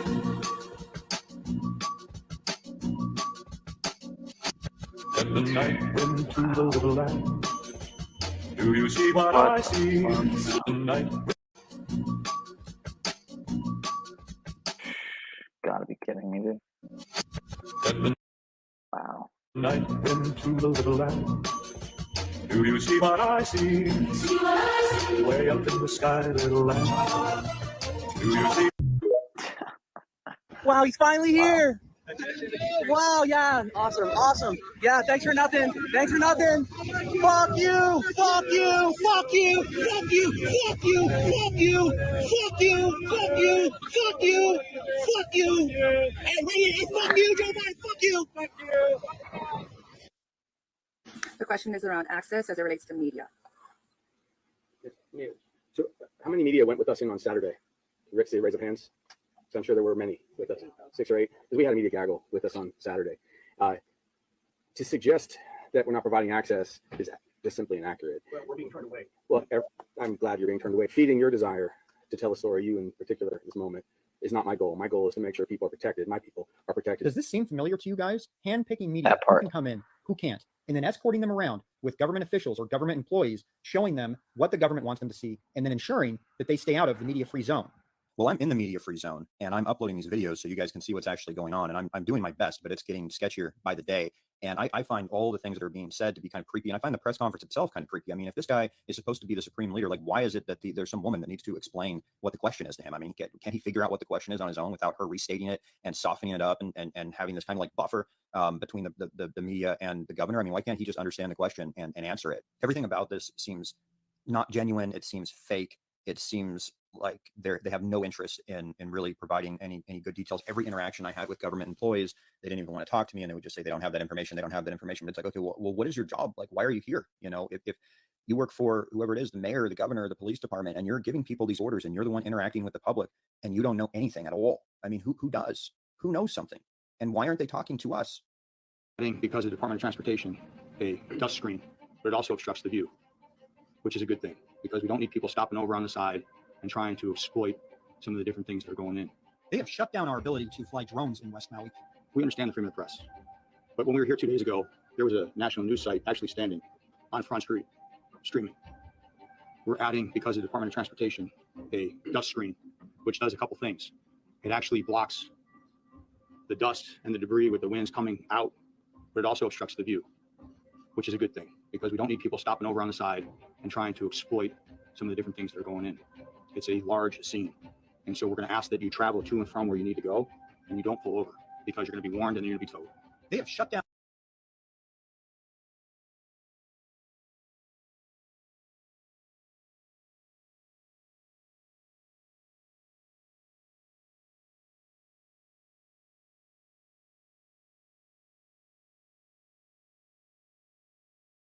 I was in my truck going to check on some customers' properties, and all of a sudden all the roads were being blocked off right in front of me, and from the cops, and I would go to the next street, and that would be blocked off, and the next one, and they just blocked everything off, forced everybody down on Front Street, in which then the flames were coming over our vehicles, not on our vehicles, but the flames were coming over top of our vehicles. What street do you want at this point in time? Front Street. You're on Front Street itself. Yep. So you got directed onto Front Street? Yep. Where did you start when you started this journey? I was going down the highway and they blocked it off and wouldn't let me go any further. So you were coming from Laniapoco? No, I was coming from WHiRLED. Why? Okay, so you're heading down the you're heading south. And then they stopped us from going up on the bypass. Then they wouldn't let me go past the bypass to the other exits to go up there. So you couldn't go up the bypass? Nope. And then all of a sudden they said, everybody's off, get off this highway, go down this way, down into town. Then they started blocking everything off there. And then you were down on Front Street. And I got all the way down to Safeway. So you got corralled onto Front Street. You started on Honopilani Highway. And you ended up on Front Street. Yes, couldn't go anywhere. They just said, go north, go north, go north. And then when we got on Front Street, the embers were coming over the buildings and landing on our vehicles. And we're all in a line trying to get to the end of Front Street to go north, like they told us to, not knowing that the police blocked off the end of Front Street so nobody could move. And then everybody panicked and they all started, everybody went up on the sidewalks and through yards, took out the other lane. And then all of a sudden nobody could move anywhere. So all I did was try to inch my way over to another yard and drive up through a sidewalk, come back around. And then the cops were moving around one exit. So I ended up getting up on the highway, even though they tried to direct me another way, and then I hightailed it to home. So you basically had to climb up on sidewalks and go against what the cops were telling you to do. You had to break traffic laws, essentially. Basically, yeah. Right. I'm not saying it's a bad thing. I'm saying the only way to do it was to cross that line, essentially. Well, nobody could move and nobody knew where to go. And I said, I'm getting out of here no matter what. Right. I went. And then they started following me, and then I got to my house. And your house is where? WHiRLED. It was right by the chart house, just across the highway. Okay. And then I thought I was safe there. I didn't think it was going to be that big of a deal. There was a fire downtown. Okay, I understood, but I didn't think it was going to affect everybody. Right. And then all of a sudden, our neighbor came over and said, "You need to get out of here now." And we're like, "What's going on?" Because we didn't hear no sirens, no nothing. And then we found out that they didn't want to sound the sirens because that would direct everybody up onto the high grounds, which would have solved a lot of problems. Like a tsunami warning. Yeah, they didn't want to confuse people with a tsunami warning. How did you find that out?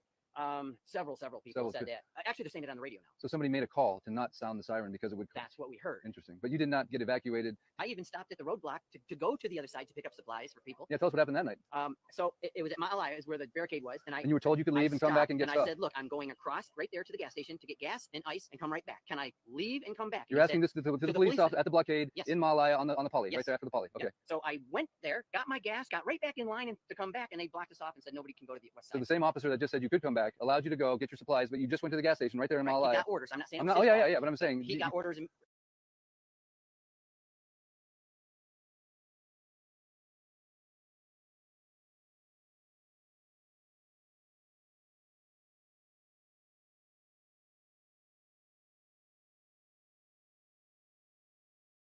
Wind started blowing really hard, and there went from just being a little bit of smoke and you could smell it in the air to being there's a lot of smoke in the air, and now black ash is falling. David Goebel and his wife Jasmine lived in their house in Lahaina with their 4 children aged 3 to 16 for 6 years. On August 8th, Jasmine left for work but returned almost immediately. She's like, we have to go now. She saw the fire as she was driving down the hill. We grabbed bags and grabbed the kids and jumped in the car. Oh my God. Mom, we're fine. By the time we managed to actually make it onto Front Street, it had probably been about an hour of just, inching. So we gotta stay away from the fire, right? I know, Mama. You've heard from some people, don't go that way. Buildings down there are starting to catch on fire. So don't go that way, turn around, go this way, follow us. That's when the buildings on Front Street started, and the houses right there all started catching fire too. And there was literally just a mass exodus of people jumping out of their cars and everyone going over the seawall. When a nearby building caught fire, the family made a decision that likely saved their lives. They climbed over the seawall and into the ocean to escape the rushing flames. My 12-year-old Kavika, brave kid, strong kid, did so good. He's like, I'll take this bag and I'll go swim with it in the water. You guys have to have the kids. So we jumped in the water. Waves started to come in and we're basically crashing into the rocks there. So we swam and tread water there, holding the kids until we couldn't. We were too tired. We were too tired to swim and tread water anymore. So we swam back into shore and used the rocks and the seawall as a barrier against the flames. In one of the bags, Goebel had a Pokemon bedsheet. They used that sheet, wet from the ocean, to protect the family from flying embers while huddled on the seawall for hours in the dark. My wife stuffed our youngest Caleb right up under her shirt, and we covered them all up with that wet sheet and just hunkered down. First responders found the family early the next morning and took them to a shelter. You are playing with the rice? Wow. Is it fun? Goebel and his family are now staying in. Not safe government-provided drinking water is making disaster-stricken Maui residents sick. They're experiencing fever, chills, and other ailments from drinking this potable water. We're also hearing that the portable water being brought in by the government officials is making people ill for whatever reason. Drinking this portable water that's been left. So I really urge you guys to please be careful on ingesting this water and where you're getting it from. From drinking the government provided water, extremely ill, 104, fevers and still ill, careful. Now this is insane. Don't drink the water, drink the Kool-Aid. For these people. We need to be covering these people in prayer. Debunk me. You can actually evict the Maui wildfire survivors? Like, tell me you're joking. Do not give up Maui. Do not let them take your land. I just saw this morning, just now on TikTok, they are giving eviction notices to people whose houses didn't burn down. No fucking way. Like, I wasn't in the conspiracy camp where, like, space lasers caused the Hawaiian wildfires on purpose, but I sure as shit knew BlackRock, Vanguard, and other bankers weren't going to give up a fire sale. So, like, before I freak out and, like, start sharpening the guillotines, like, maybe this is just a one-off, right? This Lahaina shit is insane. I have a friend who lost his home. He lost everything, but this isn't for him. This is somebody else by him. They didn't lose their home, but they're about to because the mayor is evicting the entire fucking building. Some of the only people that still had homes, and they're evicting them. They have 45 days. Pause to read. I wish I didn't fucking pause to read. You mean to tell me that if the sus wildfire didn't make me homeless, the government is now going to, even though I had a home to go back to? And, like, does the excuse even make sense to anyone? It's like, you have no press release on how you're going to rehabilitate the area, but you will hand me an eviction notice and tell me I have 45 days to get out, but, like, I'll get my deposit back. Just don't be late on rent. Like, you haven't even talked to FEMA on how you're going to rehouse everybody that is actually homeless. Like, we're supposed to believe you now? These are the last people on this island in this little area that have a home still, and they're kicking them. What up, Sean? Hey, friends, family, and loved ones all. Want to get to the causes. Get up here, of Sean. These attacks that they're blaming it on downed power lines. There's no way they could fake those down power lines on a black screen with just a plain flash in the background. They're like, oh, that's what started it. Yeah, okay. No way they can CGI a flash on a black screen. Right. Where are you at? No, that's a good point. That's a good point. Well, there you are, bottom right. Denial first sign of grief. Yeah, I don't know what that means. I don't even know who Void is, but they always got some kind of shit to say to me, man. I ain't no fucking hateful person. What up, bro? Or ma'am, whatever you are. What are you up to, man? I'm just chilling, man. Just chilling. Staying sober. I'm on vacation this week. Went and put my feet in the sand. That's good, man. That's good. What are you up to? I haven't been to the beach in a minute. You haven't been to the beach? You live in Florida. I haven't been to the beach in a while. Yeah, I know. I'm like a half hour from there. I should go. It's pretty pathetic. You live in the Garden of Eden. Yep. You're familiar with that shit? I haven't been watching his streams, but I've been seeing the I've been seeing him. You know, I haven't watched him though. I like Dr. Luongo. He does some pretty stretchy stretches. He got some shit that would make Wizard look twice at it, but he's got some good stuff too. His the Fertile Crescent is the Gulf of Mexico. That's fucking pretty good. Yeah, I got some good clips I caught of do you know Slick or no? No. Slick Dissident. He's collabed with a good few people. His channel's not all that big. He's got a few thousand maybe subs, but oh whoops, am I sharing my? Don't play my shitty video, but did you check it out? Nah. Sean ain't got time to check out my channel. What's that? Here, check this one out. This one I want to show Wizard. Wiz is here? What up, Wiz? Wiz? Brought up Wizard. I wanted to show this. I don't know if he is or not. No, I wasn't throwing any trash at him. I'm just saying This Longo's is, got some like, stretches on his etymology. He was trying to say yesterday, Florida, sure, man. because on the floor, the water flows. Florida. I'm like, huh? Yeah, this is kind of off topic, but he's talking about the UCC, and you know how fucking Wiz is with the UCC and all that shit. Golden Ass, and if you read the story of Golden Ass, it's 100% alchemy. It talks about necromancy. It talks about the rules. Dude, this guy in the top right, Paranoid American, is supposedly a 32nd degree Mason. of how you need to guard the dead so that the magicians won't come in the night and steal parts of their body and use it in like all these magical rituals and stuff. So I mean, and that's just like one of the like 20 chapters that's in it. But man, of course it could be complete bullshit. But either way, the fact that he's claiming he is, and then he's in this quote unquote true community is definitely interesting. The links between Pinocchio and not just alchemy, but secret societies, it was huge with the Carbonari.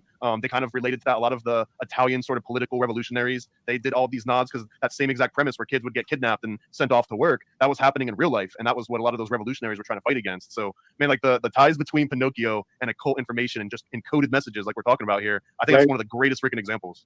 And it's made for kids. Let's tie this back to the Voynich manuscript because, we're talking about the many Jerusalems that exist and the secret societies and so on and so forth, but the famous tunnels that connect a lot of these ancient landscapes. And what if, in the Voynich manuscript, are we going to pull up any of the images that are in? I just wanted to hear Slick in the bottom right, but in this classic book, I got you, Daddy. We have 174 people watching. We're almost at that 200 mark. Let's go ahead and push these numbers up. Are we almost at 33? We are. Oh man, I just shut. Oh, are we at 33? I just What'd you do? I had like 50 tabs open. I just closed. Hold on. Hit Control Shift T, I think it is. No, I don't trust you, bro. Yeah, hit Control Shift. That'd be badass. That'd be badass. So you drop the P off the front of Pinocchio, you get Enoch. I love you, Thomas. Yeah, I open. That's why I'm here, bro. Sweet save, bro. Yeah, did you know that I actually worked in fucking cryptology in the military? I got a better one. Hold up. Illuminati confirmed. Illuminati confirmed. Oh, yeah. Go ahead. I'm listening. No, I was just going to say I got a better one. Pinocchio is a movie about lying. Obama says the Lion King is his birth video because he's the king of liars. Yeah. There's 19845 days between them, like 1984. Weird. 1984 days. 19845 days because Obama came back to the White House on 4-5 and it was Transgender Day, and Jordan came back wearing number 45 because they're the Bibles. They mirror each other. Jordan's birthday's the 48th day and Obama's birthday's 8-4. Yeah, I haven't been following any of the Kobe and Jordan stuff. I've been writing it all though, but people are trying to start to steal it. So you got Kobe is Jacob is Israel. People don't need to get it. It's all good. Yeah, but I'm at the wrong part of this stream. I just wanted to. There's one thing that Slick says. Confirmed. Homunculus confirmed. Eat up every button. Good all God. of them. That's all of homunculus certified motherfucker. I'm pressing all the buttons. I didn't even know you had all these buttons. Illuminati confirmed. Homunculus confirmed. Homunculus confirmed. Eat up every button. Good all God. of them. That's All of them. homunculus certified motherfucker. Homunculus. Dude, those are AI too. Those are all AI generated. Sound great, right? That was amazing, bro. That was so good. Like you're not very good for anything, but when you're good, you're good for something, right? And the comment Carbonari translated to the charcoal burners because they would go out into the woods at night and meet, and they would burn charcoal to like light, instead of burning like a full fire, they would keep it very subtle. So Carbonari, it's such a badass story. All right, so I got the steganography. Is that like the Carbonari effect? I can't say that. But yeah, I have the pictures of the Voynich in my email. I'm just gonna. I want to put this on the because we're talking back on Barcelona. These lost Jerusalems. This is the guy I was talking about. Barcelona is a very crucial location. It is the birthplace of the UCC codes, the Uniform Commercial Codes. And so this is just good stuff for anybody who's dealing with naysayers. A lot of people will say, "Oh, why do you think everything's a code? Why do you think gematria is even a thing?" Well, your dollar bills, y'all, dollar bills, y'all, that you do UCC trade transactions with, they all have gematria on them, gematria, whichever. Sigils. They're packed with sigils, and every one of them has a little. I don't have one on me, but they all have a little. The first letter on the serial number is a gematrological fit for the number that is encircled on the seal. So you can do this little trick where you fold the dollar bill to cover the first letter. Let's say it's a B. And you tell the person, okay, fold it so I can't see it. Don't let me see the dollar. Fold it to cover up the letter B. And now show it to me. And you look at it and you look at the circled number next to the serial code. It's going to be the number 2 in a circle. And you just go A, B. Oh, I'm guessing it's because it's number 2. It must be a B as the first of the serial code. Boom. Gematria is functionally used to verify the fundamental reality that makes up money theism. This is a money theistic world that we are living in. And so the roots of that trade transaction that is using a gematriological code for the fabric of what makes the fucking world go round, it all goes back to another code that is called the Uniform Commercial Code, the UCC. Now that uniform that you have to wear in order to sit at the table to buy and trade goods, it is a mark of a beast. that mark of the beast is that you got to have the snip unit. That is your uniform. As long as you're snipped, you are a Brithalona. You are the Brist lion. You are wearing the proper uniform so you can sit at the table and sup with the elitists of the realm. So there's a lot of codes that make the world go round, and only those who know, and that keeps the priest class in place. Here we are. All right. Shout out to the boys at Yale University. All right. So here, let me pull up some of these pictures as we talk. The name. Okay. So a quick weave on Yale was I can hardly say his name. Yale is the namesake of that location, right. And his name is first used in Job 3:22. Job 3:22. Interesting. Is the first place where Elihu's name pops up in the Bible. Codes, man. We have some flowers and trees and whatnot. Now, allegedly, hey Sean, none of these have been identified as actual specimens. And speaking of inbreeding and genetics and all these other things, right? Bloodlines. One of the things that somebody brought up was the idea that perhaps these are different much earlier versions of plants that we have today, except we wouldn't recognize them because these are the first ones to ever pop up. Yeah, like you wouldn't recognize the original banana or the watermelon or anything based on what we've got today versions of it. Well, again, that's just a theory on what this could possibly be. Now, I did see on the Wikipedia page, I think it was Wikipedia or somewhere else, I'll pull it up, that they had charts for there are repetitions to the grammar in these letters. There's repetitions. They repeat, right? There's what? There's patterns. I was a Pentecostal Christian, and I grew up in there a Pentecostal church. What? Yeah, I grew up Pentecostal Christian, and I just got to make sure you guys know that. I just grew up Pentecostal Christian. And so these drawings were, again, I think that maybe this was all a hoax, and we're just reading too much into it. But some of the greatest minds had this book. Some of the greatest minds have tried to decipher it. I don't know. Well, I want to point out how fitting it is again that it's at Yale, the center of intelligence breeding in the entire. If you want to talk about inbreeding and secret intelligence, Yale would be that epicenter of this. So it would be fitting that this like unbreakable code would be at the center, and that's kind of what all these secret societies were too, right? Secret societies were just earlier versions of CIA. They were just intelligence societies, the ones that would gather that blackmail for you. That's all any of this really was. And two, just to say, like, it's because Rudolph got his hands on it, and directly after that, some of the story is that it went to Rudolph's imperial distiller Jacobus Tepeknex, one of like. Hey, Sean. Yo, my bad. No, it's all good. Hey, here's a code for you. You ever heard of FCC code 15? I don't think so. This device must function as intended in the presence of a defined level of electromagnetic signals, and it guarantees the device will work as normal. So basically, the device may not cause harmful interference and must accept any interference received, including interference that may cause undesired operation, like a telestrator from the book 1984. So your TV is not allowed to put out any interference, and it must accept any interference that comes in, even if it creates undesired operation on your TV. It's a telestrator from the book 1984. Big Brother's watching you. Wait, what is? FCC code 15 says that your TV cannot put out any interference, and it must accept all interference, even if it causes undesired operation. They're watching. You know what I mean? Oh, there's definitely cameras in the Let's put our own content, Sean. Come on, bro. If you want to hold it down for a second, I got to move the computer then. All right, because I'm downstairs and people are sleeping. I got to move upstairs, so I'm going to lose connection for a minute. So you got to hold it down. Tell them just sleep when they're dead. I'll be right back.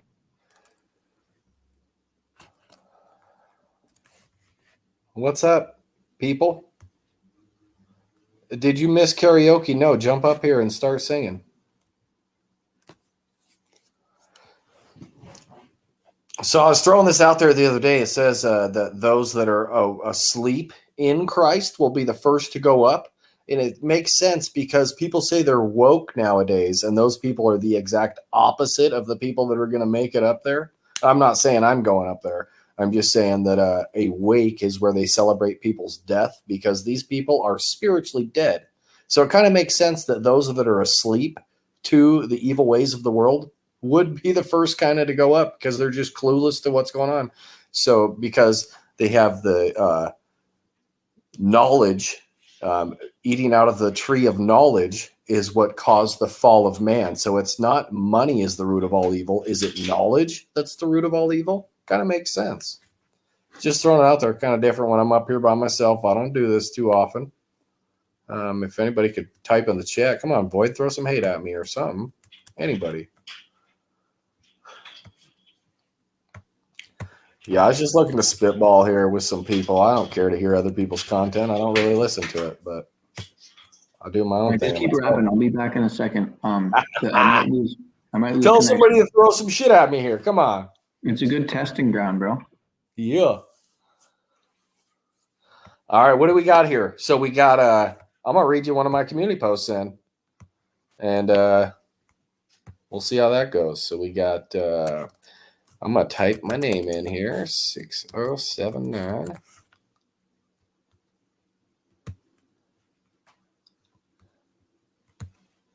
Here we go. So we got did anybody see that India has now also pretended to land on the moon? Coincidentally, it was on Kobe Bryant's birthday, 23-8. The moon is allegedly 238,000 miles from Earth, like 23-8, where they faked going to the moon. And then from the original moon landing until Kobe's birthday, 322 days.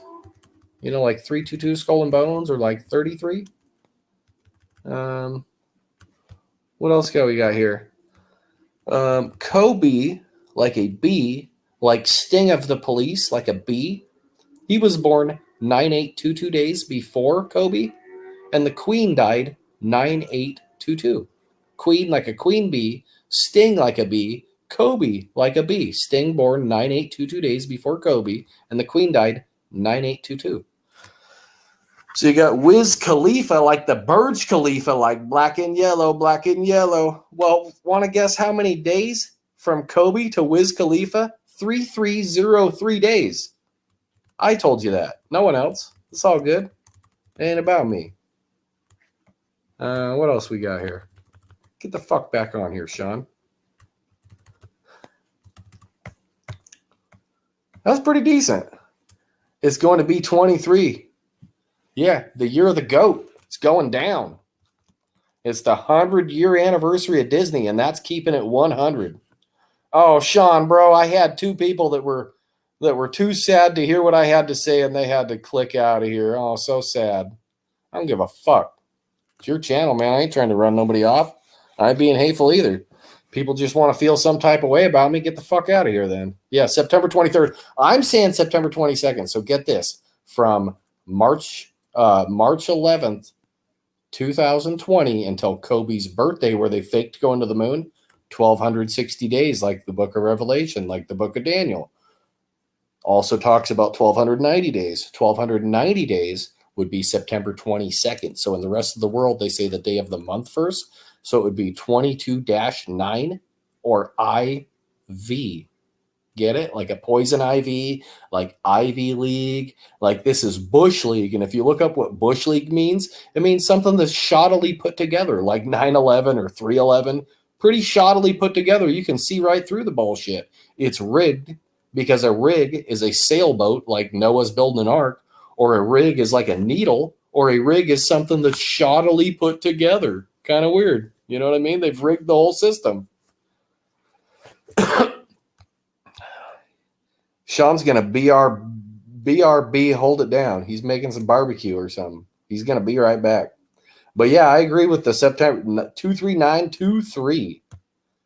Sure seems like something's going up. You know what I mean? Y'all might. Yeah, it's all rigged. It's all rigged. There's one way out of this, though. And it's not believing in the Christos oil in your own spine. We're not our own God. So, but I'm not the way, the truth, and the light. I'm just me. I'm a shitty person. I make terrible choices daily. I'm not proud of the things I do, but I'm me, and I'm human. And I can admit my mistakes. But that ain't getting me. That's not getting me into heaven. I'm nobody. So I just feel the need to put that out there every once in a while because I don't think I matter any better than anybody, man. I'm just me. I'm gonna keep going here on some of my other ones. So we got Spokane is the birthplace of Father's Day.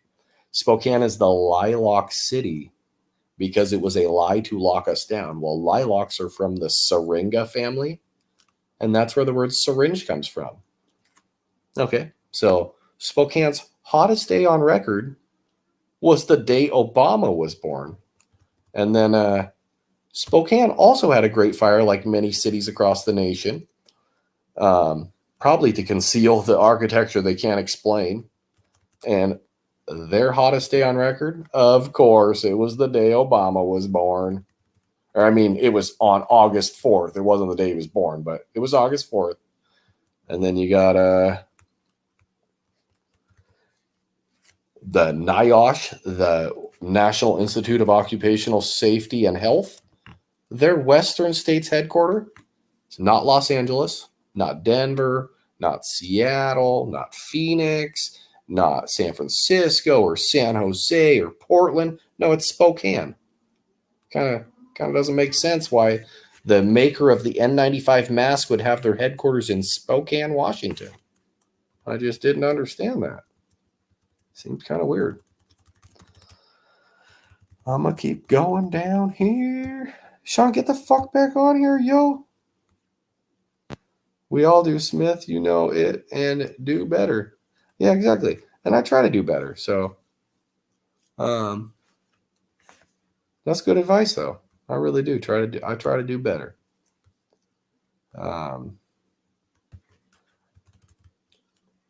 Yeah, if I would have been more ready for him to just dump this on me, I probably would have. I just learned how to use StreamYard. I would have thrown some of this up on the screen or something. This is a decent one. I don't think anybody ever covered this one. I did, but I don't know if anybody else did. So you got, yeah, I'm going to share my screen here. Let me figure out how to do this. Share screen. We're going to go.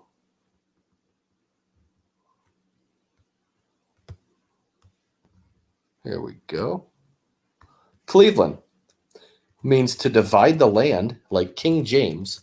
What was LeBron James's slogan when he played for Cleveland? It was a witness, like Revelation 11:3, the two witnesses. So from the founding of Cleveland until the Cavaliers' first NBA game, 6, 3, 6, 3, 6 days. That's weird. That is weird. It's like 6, 6, 6, and 33. You got their first game October 14th, the day George Floyd was born. And, well, I'd have to go down there a little bit, but from Trump's birth until the Cavaliers' first game, because Trump, Colt 45, he was the 45th president. Some called it a colt. A colt is a horse. From Trump's birth until the Cavaliers' first game, the Cavaliers a horseman, 8,888 days. Let's go back to the future. This one's decent too. I made this one up. We got Trump to become the 45th and 47th president. 4547, the 616th prime. The alternate number of the beast. Anybody ever heard that? 616? Well, what day was Disney founded in China? 61616. Okay. That's weird. Here we go. We got it's the alternate number of the beast. That's weird. Yo, I just flubbed that one up, yo. Sean, you're killing me, bro. I don't do this. We all do. Oh, that's the only comment. I come back here and that's the only comment I got to run with. Come on, yo. At least somebody talk some shit or something. All right.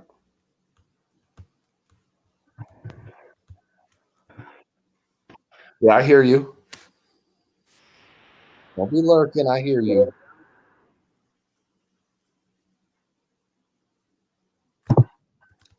This is one of my. Yeah, I was trying, man. You lost two people. They don't like the sound of my voice. They just want to hear people argue or something. People love the drop. Huh? You never know. The numbers are all fucked anyway. Yeah. I agree. Trust me. I dude. even said when I that was somebody talking got about tricked. Not good. right when I was talking about 47, the numbers went from 7 to 4 to 7 to 4. But I'm not. I shit you not. Like I'm not even fucking with you, dude. As I was talking about 47 and 74, like about an hour ago, and I brought up the calculator and everything. I'm sure you know about 47 and 74, right? 47 degrees is where Spokane sits, the birthplace of Father's Day. Also, Right. Seattle and New York City. On the Masonic compass. On the Freemasonic Say that compass. I just said also New York City Yep. and Seattle sit at 47 degrees, but yes, it's on the Freemasonic compass. And then government's authority and DC and Vatican are all 47. And London 74. And Jesus spoke in parables, said it was the Messiah, all 74. Yeah, so get this one. I just discovered this one yesterday. Jesus spoke in parables. What's another name for those?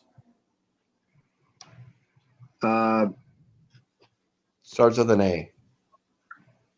Apostle? I don't know. Allegories. Allegories? Yeah. Okay.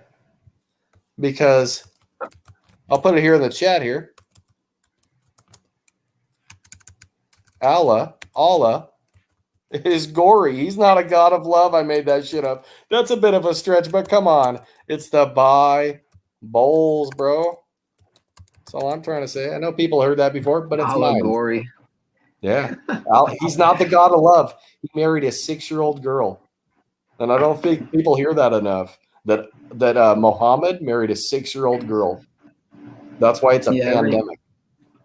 Every religion's got something weird, dude. Drinking blood, but I know, but check this. I don't know if you've heard this before. So he marries a 6-year-old girl. It's a pandemic. Pan is the god of child love. We need to cover our faces like Islam, and then we need to go green like Islam. That's their color. What's crazy to me is that 2020 might be right down the corner all over again. And it's crazy to think that, this time it would be that much different because anyone who's in it now, like as if people who are not awake yet in 2020 weren't already asleep. Anyone who's not with it by now is a true fucking, you know what I mean? I don't even like the term NPC. I don't even use that term, but a true like non-player, man. I mean, really. Or like they refuse to love the truth. They refuse to. That's a better way to look at it. Yeah. I mean, literally. And regardless of what your denomination is, they refuse to love the truth. I mean, I don't know if there's a better way of putting it. Yeah, essentially. You can show people, hey, taking this is not going to protect you against it. Wearing this doesn't provide it. And it's like, oh, I don't care. Oh, I'm still doing it. It's like, because you refuse. You hate God. He never knew you. You're the son of the devil, a liar, a cheater, and a thief. So, you know what I mean? And I don't say this like I'm on some fucking high horse. I was just saying as you're gone, I'm a piece of trash. Don't be like me. Yeah, I don't think you got to go that far, but... No, I want to throw that out there because I'm not saying like I'm sitting on some fucking high horse. I'm shit. Yeah, I get that, but you always say it, and it's just like, you don't even have to go that far. I think you take it a little too far. JR, the humbling yourself part, but saying you're a turd is like not the most beneficial thing, I don't think. No, unless you really truly feel that way, in which case I would say, stay on your fucking path, man, one day at a time, until you're not feeling that way anymore. Yeah. JR's posting about wrestler Bray Wyatt just passed yesterday from the Vax. He was Vince McMahon is born. Oh, dude, did you look up what I told you to look up in regards to that Wyatt guy? No, I didn't, but show it right after I tell you this. It'll take 20 seconds. All right, McMahon. Vince McMahon born on Kobe Bryant Day, 824. And from Vince McMahon's birth until that wrestler Bray Wyatt is 5824 days. 824 like Kobe, like the 58th Super Bowl in the year 24. Does that make sense? 5824. 5824 days between them. We have the 58th Super Bowl coming up, and it's in the year 24.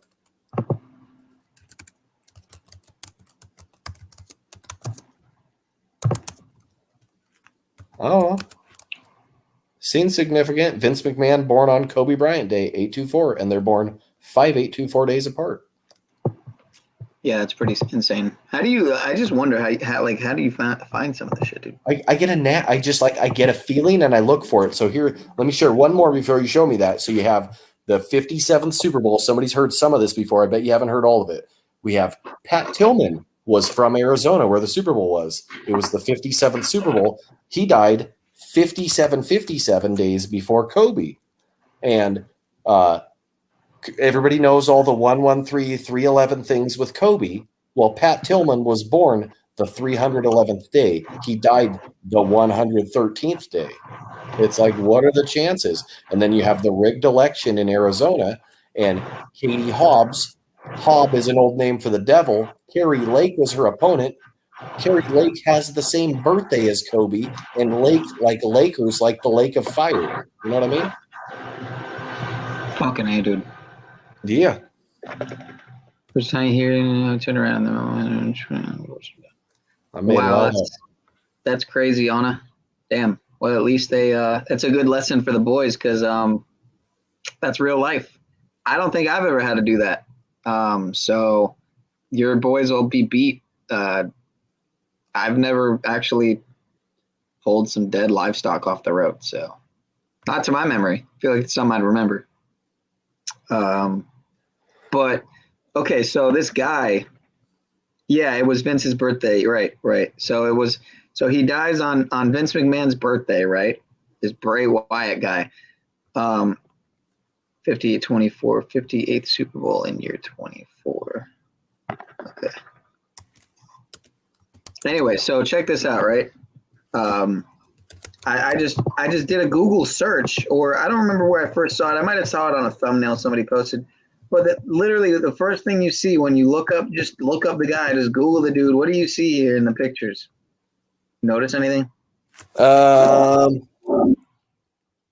That guy with the weird shit on his face, is he doing like some kind of terror sex LARPing or something? So if you look at the top picture, here, I'll just. I can't see it real good. Okay, here, hold on. Let me see. See if it makes it bigger.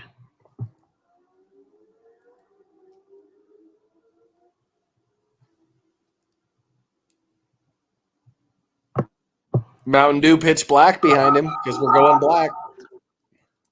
And guess what his age was announced at his death? 36. And guess what the first number was that they announced for the death toll in Maui? 36. 36, the 666, the 36 triangular number. Get this shit. Oh, good. So on top of that, fucking what I realized is that so Maui burst, and then there was Baja Blast, like how Hurricane Hillary hit Baja Cali, and then this guy dies, sponsored by fucking by whatever the fuck, Pitch Black specifically. Look, I mean, he's got him here next to him. It's like in the background. It's literally the first thing they show when you look the dude up, bro. So he dies at 36. I mean, again, I haven't watched anyone else's videos on this dude yet, but because I don't care, I definitely don't. Of all the shit there is to watch now, man, it's like I'm invested in so many channels. I would have liked to catch Dr. Longo's, if anything. I haven't seen them catching his shit for a while, but did you drop a link to that? I did. I dropped a link, and I can tell you where I went. If you go to his video, I posted a link on. I was only on there for about 45 seconds, It was fire, bro. It's all original. I don't watch anybody else's shit, to be honest. Since I started going on these panels and stuff, this is all I do. I don't care what anybody else's breakdowns. I like this, and Truth in Christ is a good one that I like, that is an old past one. I don't try to do any of the stuff he does. He's phenomenal. But when we drew, okay, here, hold up. Oh, Wrestler Braywatch just passed you. Oh, come on, with the V word, man. Put an @ sign for the A, Mr. JR. I don't think it really fucking matters anymore anyway, but still, like, I don't know, just in case. Might as well. yeah, it almost seems like they're encouraging it. It's like the Book of Daniel. They want everything out in the open. They're mocking us. Yeah, it does seem that way, right? Like, it seems that they're just rubbing shit in our face at this point, and that's kind of the goal. I mean, you like numbers. It's the same police chief. I told you this before. Same police chief, Mandalay Bay and Maui, 2-1-3-7 days between the two. That's the 322nd prime. It's a big club. We're not in it. They're fucking us. Dude, I mean, look at this. This is like a huge channel, and it's like blown up. Hawaii Real Estate is literally the name of the channel. It's not checkmarked or anything, but it's like it's awesome. Something's fishy. Maui FiRE, conspiracy cover up. It's clickbait, and they don't care at this point. He has a ton of videos. I like that Jeff Freedom guy, and I went on and fucking blew him up because he's like, no, it started from a down power line. I'm like, Jeff, can you see? It's a black screen, and they made a flash on it. That was more realistic looking than the Indian moon landing, but they're both bullshit. There's CGI in both. It's a flash on a black screen. That's not proof of anything. I'll tell you what was interesting. I saw a video of again, it was only one video, if I'm not mistaken, but here, before I play this, then I guess I might as well, because it's only a segment. Is this it? No. Wait, this is the one I think that's claiming it is down power. Wait, hold on, let me see. This one's short too. I want to get to the causes of these attacks that they're blaming it on downed power lines, sparking the fires everywhere. You're hearing it. I mean, being played out over and over with the Maui. Same thing with the Paradise. Same thing with the California fires. The downed power line. And here you see power lines probably caused the Maui fires. Here you see the downed power line here. And what I want to take note of is this is what they're saying are the causes of the fires. So take a look at this.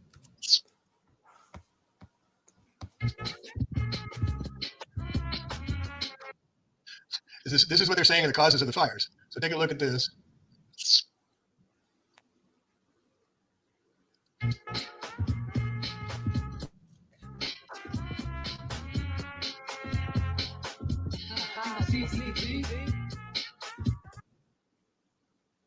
So that is how they cut the power lines during the attacks. And then these cars are all pulled over with OnStar, and then they just torched them in their cars from here. If you're fleeing the cars, would you have the doors open? Would you be running? You know, they just pulled them over with OnStar. And again, the power lines are being to blame for all this. But now we can clearly see they're using lasers. This is how idiocracy it is. The Tubbs fire, which was in Sonoma County in the first week in October 2017, the woodpecker took the pole down from a private owner that started the Tubbs fire that came all the way from east to west and came down the canyon, jumped the 6-lane freeway, and the embers, which I'll get into another video, the embers torched 100,000 square foot Kmart. That's the story. The woodpecker caused it. This is the official stories they're coming up with, and nobody's challenging them about what is really causing these fires and why it's really happening. It had to be due.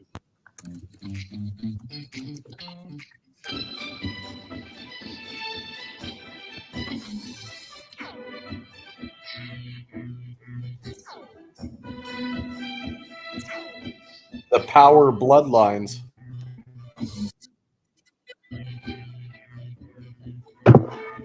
Say what now? I said the power bloodlines. That's what caused it. Yeah, I mean, pretty much. Yeah. These are hard to really like. Please share with all. This is a mass fabrication of how these things really started. No, it's legit. and who really started it. Thanks for your support over the years. Appreciate it.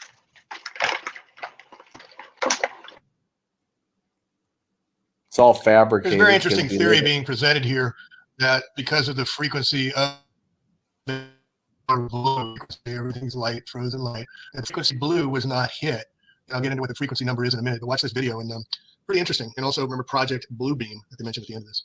Burning down. A lot of things that are blue, for some reason, good to test up the fire. The blue boat was the boat that survived. You got the blue car, and these homes had blue in it. I mean, it gets weird. This is the home from Hurricane Dora that survived, and the owner name was Dora. That little blue car right there. You'll see a lot of this blue imagery. It's interesting. There's this laser, and it only catches fire to other colors, but not blue. So I had to look it up, and it's because it's a blue laser. It's blue laser, and that's why it didn't burn the blue. First, you got this little turquoise type blue house. Here's another blue house. This one's painted blue. This is blue, and it survived. Here alone, you can see blue and red, but you can see a lot of different blue that survived. Right here, blue survived it. The cloth, the boat that survived in the ocean, and these are all just the mainstream articles showing us. The boat was blue. The car that survived, right, is still blue. And I mean, this is what they showed in the mainstream news. And shout out to my friend Dana. She pointed this out. This is pattern recognition. And all the people that they show after the devastation are wearing blue. This is where it got weird. And it kind of took a turn for me where I'm like, there's some type of color symbolism happening here. This fire right here, this blue survived it, cut it off from blue. Right here where the 47 trunk banyan tree survived. You got this like little blue house mushroom that survived. Here's ABC News.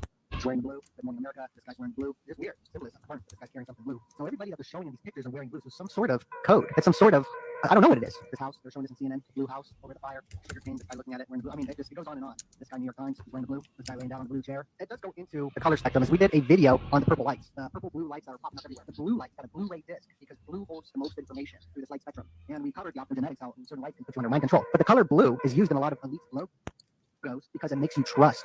It's I trust you in a sense. Politicians usually wear blue suits, so you will trust them. You always see politicians wearing a blue suit. This all goes into mind control. And let's not forget about this blue mask right here. The blue street lights popping up, blue and purple street lights. Project Bluebird, which was a mind control operation. Project Bluebird, later the Bluebird, but Project Bluebeam. That's probably the most important of all this. Using lasers, Project Bluebeam lasers to create holograms. And then how about this coinky dinky? Live stream. Look up frequency of blue and how it interacts with metals, heavy metals, and you will understand. A new rabbit hole. Well, I have a frequency machine, and it has the frequencies of colors. Yes, the color blue is 666. This is a Sima 1000. This plays 5 resonant frequencies that target very specific parts of the body or different ailments. And it also has different metals. So I'm going to be going over that in another video because we can play different sounds that promote the different metals that are inside your body. These are going to be essential metals, like silver is good for bacterial infections and etc. Where you've got molybdenum, which is more for gut health. We all know that copper has some benefits to it as well. And I know I saw, let's see, palladium. Here we go. So this here is going to be a stream I will have on here soon. This is going to be a line of defense. But right now, what I wanted to share in response to that comment is, yes, we're going to listen to the color blue. Here we go. Code.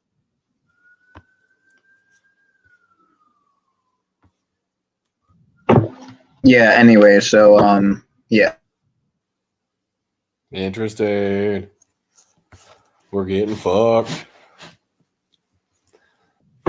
You trying to do Eiffel 65, Smith? What's Eiffel 65? I had a blue house and a blue and now.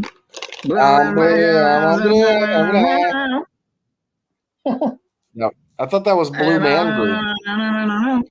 I had a girlfriend and she liked to smoke blues. Off tinfoil and you know she was a crackhead. The Heisenberg, I actually yeah. went out with, bro, my first girlfriend when I was 15. Girl I gave it to first time.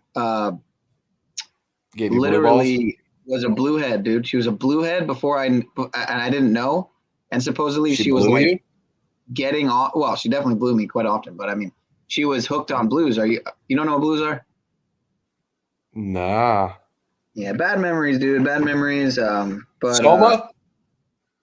Close. It's roxycodone. It's like fucking oxys, basically.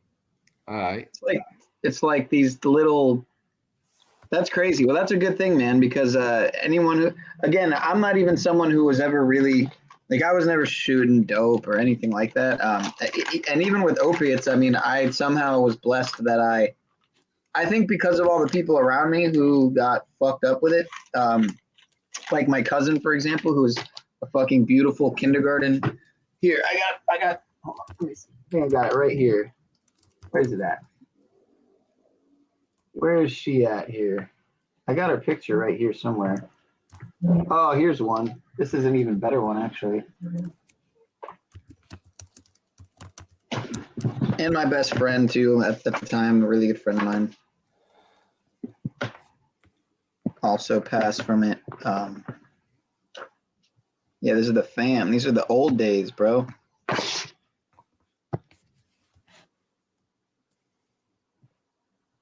Yeah. Yeah, that one right on the right here. Bam. Spin City. Yeah, dude. Beautiful kindergarten teacher. She used to tell me about one story I remember. It's ironic because I was doing a Tool song this tonight, but telling me how awesome Tool was live and shit. But yeah, it's just crazy, dude. Dope takes out like anyone, anybody. I mean, you could be your first time. Again, I went to school with people who that was their situation. They just had started getting into it and they got taken out. So it's just no joke, dude. But I was lucky. I never really got too hooked on it. I just got hooked on general experimentation with everything. Was more so my thing. I was more so like I didn't really have a death wish so much. I was more so really truly trying to explore, you know, my mind and just everything. But yeah, dude, my first girl was a fucking bluehead, and then I found out, and you know, I ended up partaking in it. It's fucking freebasing and shit at 15, 16 years old. And yeah, it's a good way to it's a really good way to get a feel for what the bottom of the fucking gutter feels like, so that you know that you get the feel early and you don't have to discover it later on in life, I guess is how I see it. I agree 100%. School of hard knocks. At the same time, it probably fucked my brain before it was finished developing. Just like, you know, trying all the other drugs, you know, so. No, I agree. I had my pops support me when I was like 12. I was spinning the light bulb, so it wasn't a good way to raise me. Yeah, oh yeah, I've tried that too before. Unfortunately, I said I never would, and then it ended up happening. But I don't see myself ever trying that again. So, but as for the needle, I'm blessed. I never went down that route, and hell no. Same with the rocks, man. But then again, I guess you could say they were whatever crystals, rocks. What's the difference? You know, I don't know what. Do you know what Psalm 23 is? I know I've read it quite a few times, but Psalm 23 is in I Pet Goat, and it is I Pet Goat 2 is the Lord key. is my shepherd, I shall not want. He maketh me lie down in green pastures. He leadeth me beside still waters. Oh, there is an 88 on her face, isn't there? Shout out to the 8 in the chat, by the way. Yeah, 808. You know, 808. Hawaii's area code became 808 on 808.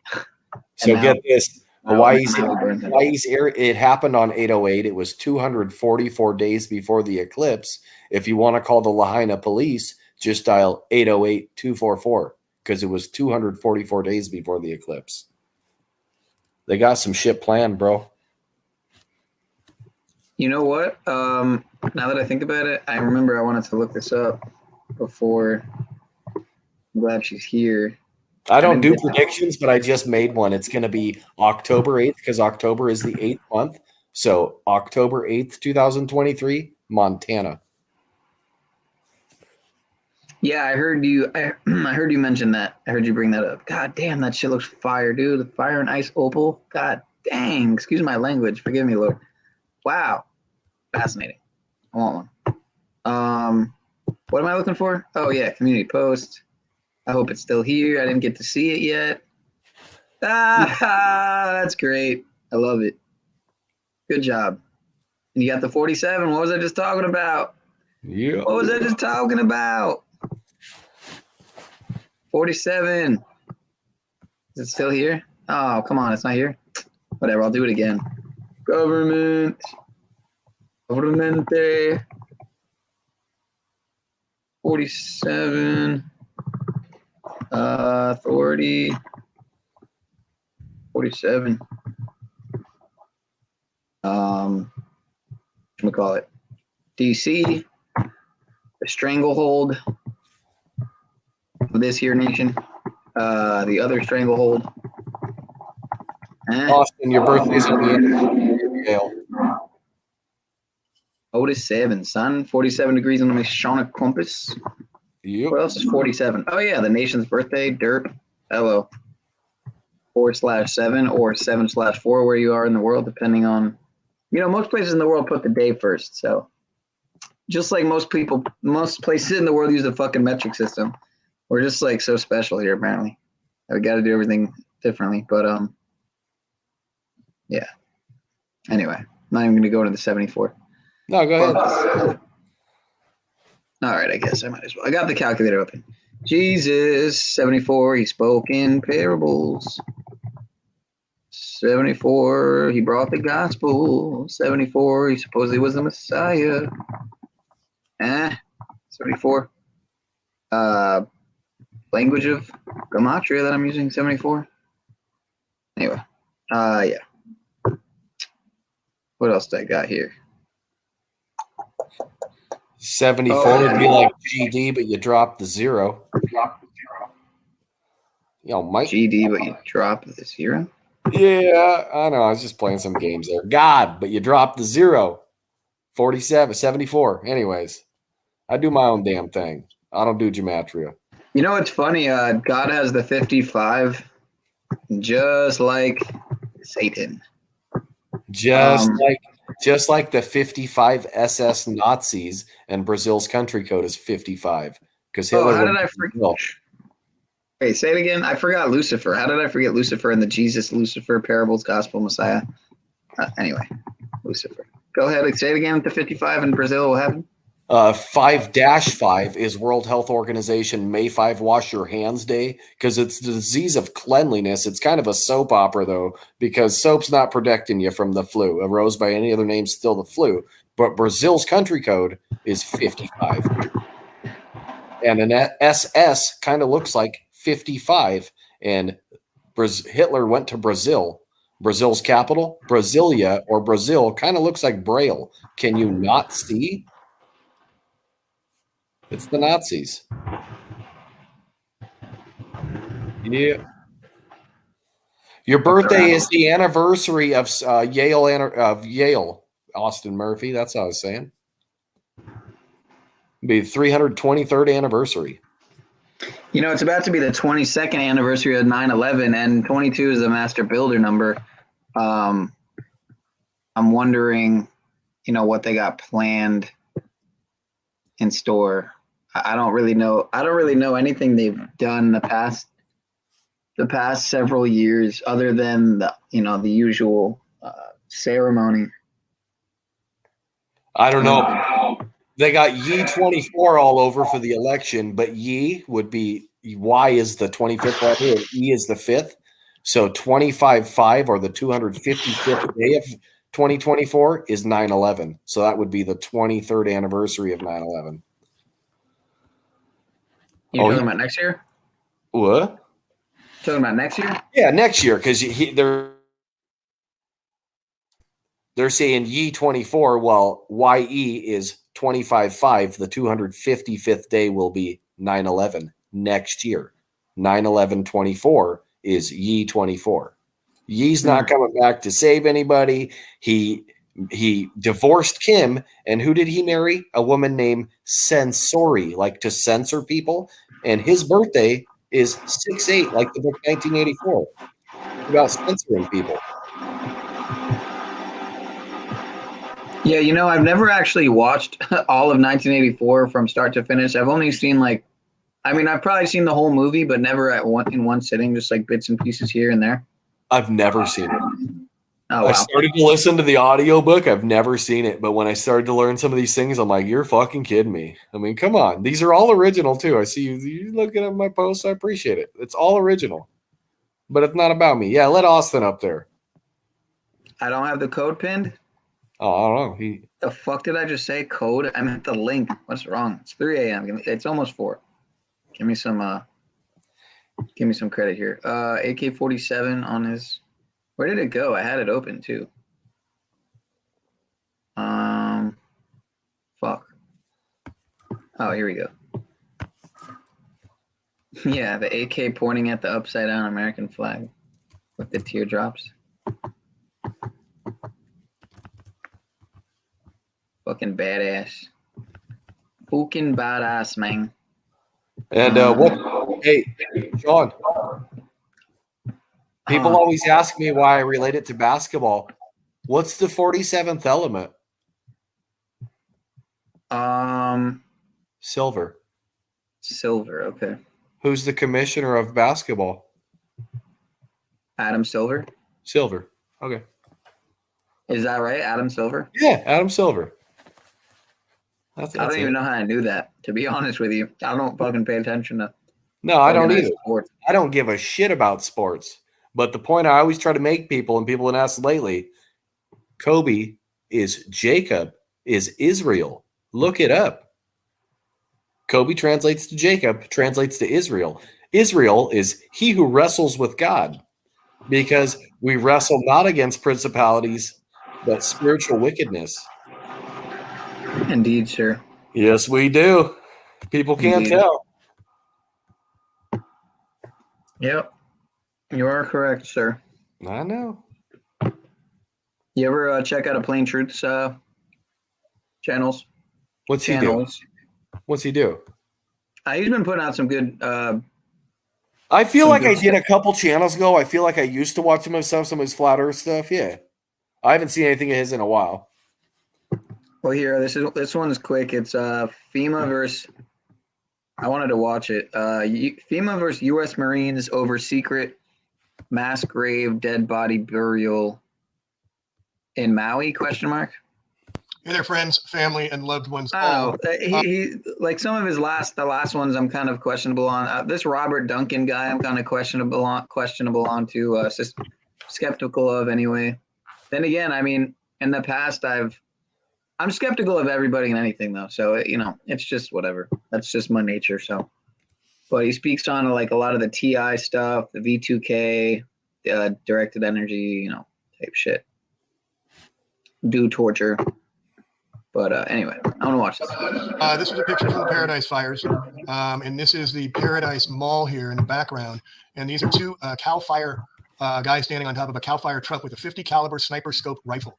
And when the Paradise Fires were happening, I got a memo, a call, a notification from someone who said they were being hired to be a sniper before the event started. Fucking nonsense. You see how they do that shit, bro? That's crazy, man. Be a sniper. What is that? Their friends, family, and loved ones. It all. corrupts the this was a picture file. from Paradise Fires. A FEMA convoy in Mount. They fuck up the videos to where I can't watch them, dude. It's a thing.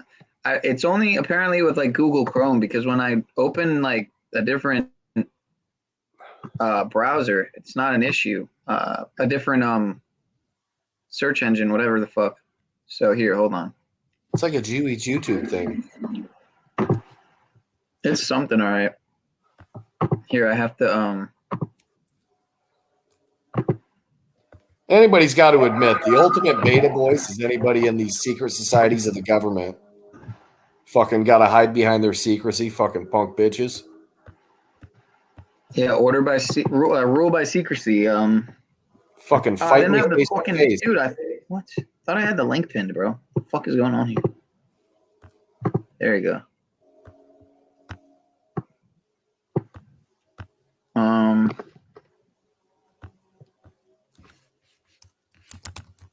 Where's my other 5? I miss Ra. What you talking about, Willis? What is she talking about? Yeah, that was a Plain Truth 15. Yep. Here, my bad. I'm going to continue. My bad. I'm trying to play in a different. Tell me if you can hear the screen. I mean, hear the fucking sound. Hold on. StreamYard. Chrome tab. No, not Chrome tab. Window. Fuck. Tell me if you can hear this, bro. It sounds like you're dragging a body. Yeah, I hear it. I didn't even play it yet. Oh, I heard some barking or something. Is there feedback right now or something? Not right this second, there was. Okay. Hey there, friends, family, and loved ones all. This was a picture from the Paradise fires, and this is the Paradise Mall here in the background. And these are two CAL FIRE guys standing on top of a CAL FIRE truck with a 50 caliber sniper scope rifle. And when the Paradise Let me know if there's feedback, right? fires were happening, I got a memo, a call, a notification from someone who said they were being hired. I'm not muted, so let me know if I need to mute. Hired to be a sniper before the event started on November 8, 2018, and they were being recruited to help be a sniper to keep people from evacuating Paradise. Now, this again, we see reports from the hurricane. You can hear this, right? Yes, sir. All right. In Harvey, where they said they had bullet holes in the bodies that were floating down the water from being shot. And here we see another FEMA CAL FIRE truck. But watch this video. And first I dismissed it, but I'm going to show you the article afterwards. Maybe it is true. And again, all of the information here is a little too slick with this guy A. Hogan. Maybe we can look out and find out if he's real. But listen to his testimony here, and I'll show you the follow-up afterwards. Going on Maui. U.S. Marines engaged and neutralized a FEMA convoy in Maui. And I will add at the end of this video a couple screenshots from the article if you want to pause and read for yourself. The convoy was fleeing fire-stricken Lahaina and would have escaped had it not been for the Marines taking it down. The chase began early Friday morning when Marines and FEMA had a shootout in the Maui Forest Reserve east of Lahaina Beach. According to intelligence reports, the Marines caught FEMA red-handed burying corpses in an earthen grave the feds had excavated with a backhoe. Why is the fucking mouth not synced up with the words? What's happening right now? That's the way everything is these days. Can I interject real quick? Go ahead. Isn't that crazy? The Marines, I've heard this, the Marines were battling FEMA. Why weren't they battling the police that were blocking the only road leading into there? It's all for show. So what do you think? What do you think happened? I have no idea. I have no idea. Just like with anything, there's so much confusion with it. Satan's the Lord confusion. It's insane. But they say the Marines were fighting FEMA because the Marines are such good people. Why weren't they stopping the police from blocking the only road in there, as the death toll now goes from around 36 to now people are saying maybe 2,000? It's been. I didn't hear that. I heard more like one or like maybe 1,200 or. Okay, I have no idea. I heard earlier tonight, and I wasn't watching, but somebody had mentioned in chat. They're saying around 2. Even if it goes from 36 to 1,000 or 500. Wow, why were they blocking the road? Right. That's what's crazy. It's like, it could literally be so insanely blown out of proportion, or it could be the other way around, where they're underreporting on it. Yeah, where they're like, hey, we almost had the fire out, so we backed off, and then, oh, whoa, it took over the whole island. Weird. I mean, the way I see it, it's like it's almost like the one thing you know for certain is that they're lying, because they always lie. Yes. So that would mean that they're either underestimating it or overestimating it. They're suffering from diabetes. And I found that a lot of people are kind of polarized on one side or the other, for lack of a better term, in the truthiverse, whatever the fuck you want to call it. There's a lot of people who think everything's fake and gay. Other people think, they're on the flip side of it, where it's the worst case scenario always. I tend to think it's a mixture of both. It's like some of the. I think it's fake gay and the worst case scenario. Yeah, I think some of the like bang bangs, for instance, the mass bang bangs and whatnot, like some of them are real, some of them are fake. So that's what I mean. It's some of them are real and they're worse than people realize, and the other way around as well. But yeah, I don't know what's up with this. This almost looks deep fake. His fucking mouth's not synced up with his. Obviously, we speak in English. They're in Hawaii. Bodies of men, women, and children out of an M35 deuce and a half, and heaped them on top of each other as federal supervisors stood around smoking cigarettes and drinking coffee. So the Marines dismounted a distance away from the camp, and they crept up undetected. The Marines took cover and began firing on the feds, and a dozen of them fell immediately. And then the feds began screaming, saying, "Don't shoot, we give up." So this is obviously a pretty severe situation, and it's not surprising that you're hearing nothing about this on the mainstream media. All right, it's not me. That's this guy's fucking recording. Yeah, the only other thing I'm thinking is, if this is real, what he's saying, I'm sorry to hear that he killed himself, because there's no way they'd let that get out. You know what I mean? Right? Yeah, I don't know. As the FEMA helicopter that had extracted some of the members attempted to flee, the Marines fired 3 grenades from a Mach 19 mounted on a Humvee, and one clipped the rotor, and then another landed in the open doorway, causing the helicopter to explode and crash. So I'm not personally sure how true all of that really is, but but this seems to be one of the first documented incidents that proves the motives that FEMA really has. FEMA's not here to help us. They're here to control us. They're here to take our freedoms away. They're here to lock you up, put a mask back on you, go take the vaccine. When I started posting on TikTok years ago and started getting banned one account after the other, you know, I told myself I was going to keep this up because the truth needs to be heard. Somebody needs to be telling what's really going on.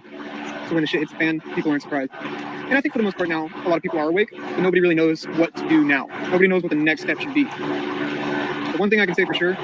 So this is an article from Real Raw News. I've never heard of this website before. So this is August 20th. Marines neutralized a FEMA convoy on Haleakala, 2033. Responding to intelligence reports, the Marines caught the FEMA red-handed burying corpses in the graves.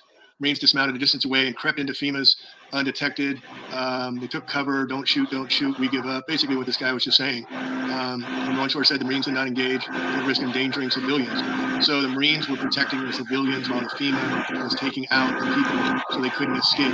The Viper, as the Black Hawk descended, it was suddenly hit by grenades from the belt-fed MK-19 grenade launcher mounted atop a Marine Hummer. The Viper arrived after Marines turned the MK-19 on FEMA's MBC. Its armor wasn't dense enough to survive direct hits.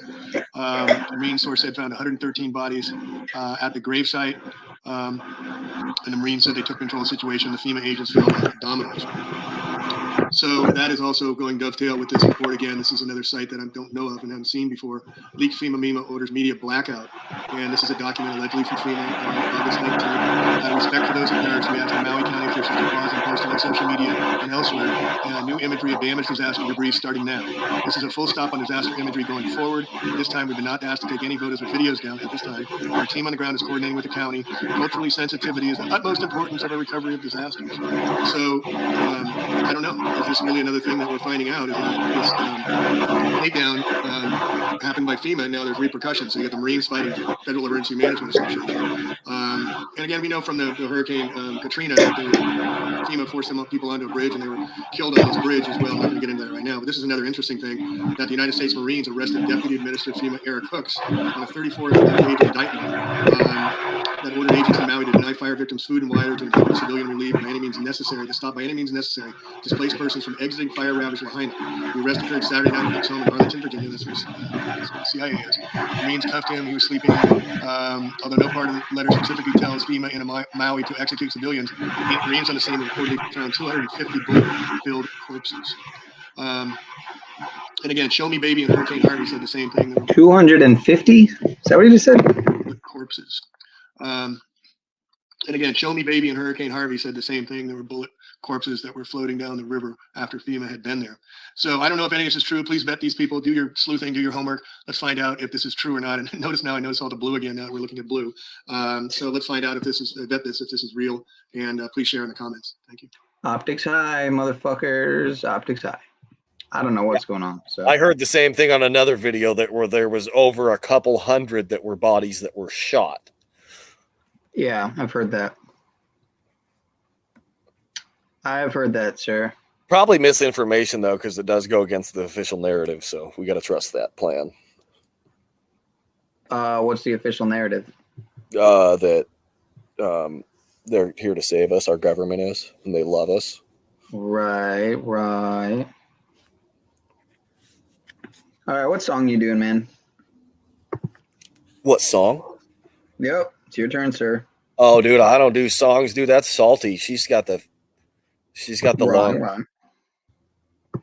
All right, well, you know what? If you're not gonna do a song, man, then I might just have to do a little promo video, man, or something here. I can dip out and listen as I fall out. I'm on vacation. I normally get up in an hour for work, so I'm up pretty late. Bro, what the fuck? Yeah, I wake up, man.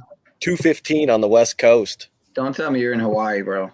Nah, I'm in the birthplace of Father's Day, the 42nd state. Oh, okay. Don't you live there, though? I live real close to there. So you're on vacation right near where you live? No, I'm back from vacation now. I went and put my feet in the sand. I can go to Hawaii. Okay. Went over to the coast. Well, shit, man. I technically should probably download. What is this now? Dancing on the table for daddy to see. Dancing on the table, pay attention to me. Pogos and pedals, the optics are high. Say fuck, big pogo. Dancing on the table for daddy to see. Oh my fucking gosh, bro. Dancing on the table, pay attention to me. Pogos and pedals, the optics are high. That's something. Say fuck, big tech, and just me jive. Marfugel, monograph, the cupcakes too. Pay attention to me, daddy, let me dance for you. A 1, a 2, a 3, 4, 5. All I want is daddy's love. The optics are high. Did they get Snafu to say all that shit? That's hilarious. I don't know. I think that might be GPT, bro. Oh, okay. Crazy. It's going to be a strong CGI delusion. Indeed. All right, man. Hey, I'm going to dip out, man. I got to hit the sack. All right. It is pretty late, sir. I don't mind. Appreciate you stopping through, sir. And best of come luck back to you next all. time, dude. All right. Take I don't know care. why you don't come more often, bro. Truth will set us free, because that's John Hopkins University's motto, and Hopkins means son of Hob, and Hob is an old name for the devil. I don't know. Maybe John Hopkins University wants to take care of us, if you know what I mean. Take care. The truth will set us free like John Hopkins University. Or is it John Hopkins University? No, apparently in this reality, it's Johns Hopkins. As if that makes any fucking sense at all. Anyway, I'm not going to go Brian Staley on you guys. Not right now. I'll leave that to him. Did do a pretty good stream from what I did catch earlier, I will admit. Played some of his call in to Judy Wood, where he actually spoke with Judy Wood. But yeah, I get what's, some of your guys' sentiments, some of your comments. I get it. I get it. Okay, looping. Hold on. Where's it at? I don't think I've. Oh no, this one I've seen. Shout out to the SPLS.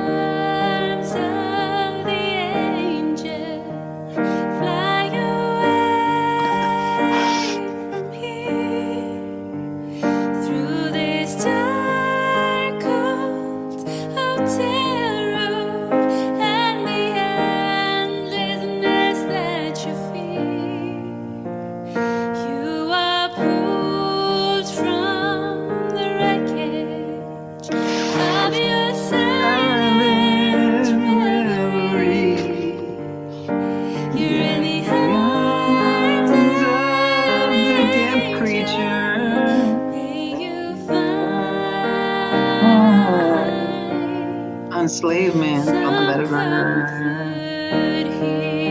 It transcends to your real life. Stop being a bitch ass slave. So tired. Even you, Zachary. Hi, I'm Paul Unslaved. Everyday slaves of all colors and creeds cycle and loop in their abject insanity and unawareness. And they're crying out for help. Will you be an angel to a looping slave today? Please call the number on your screen and join the Paul Enslaved SPLS with a monthly gift right now. For just $18 a month or 60 cents a day, you'll, like OTW will say, better help rescue slaves from their looping. You'll provide them with things like food, shelter, and even psychological evaluations. But most importantly, love.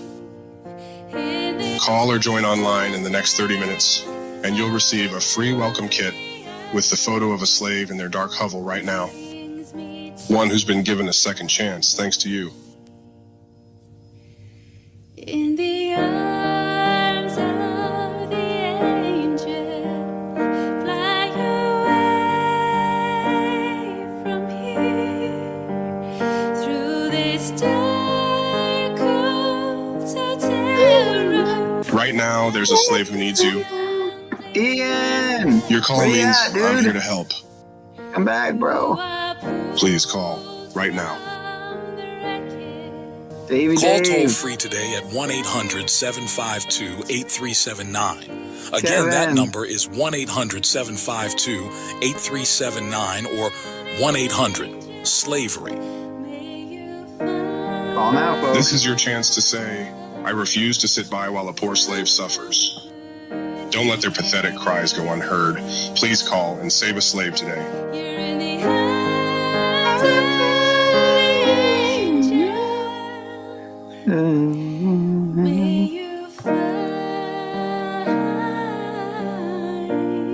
Olumatami confirmed. Some comfort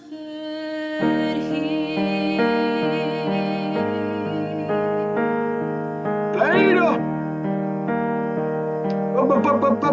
Beta! SBLS is Bring not it a up cosmic out of position, ya, but this speech does Aaron. not necessarily guarantee the cessation of looping in any given slave. Bring it up out of ya. Yeah. Bring it up out of you, Mr. Aaron. All right, that one's now officially in my downloads. Shout out to Talcott Clip Collection, also known as Cotflix.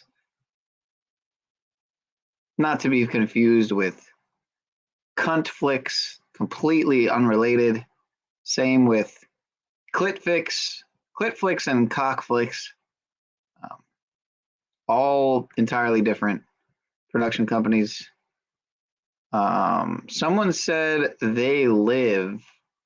I do have this They Live clip here, but no, this isn't a clip. This is a whole ass video, actually. Yeah, I'm gonna delete this strange things about Hawaii thing. You know what? I want to see it really quick and just see if these things could have been placed there to paint a whole.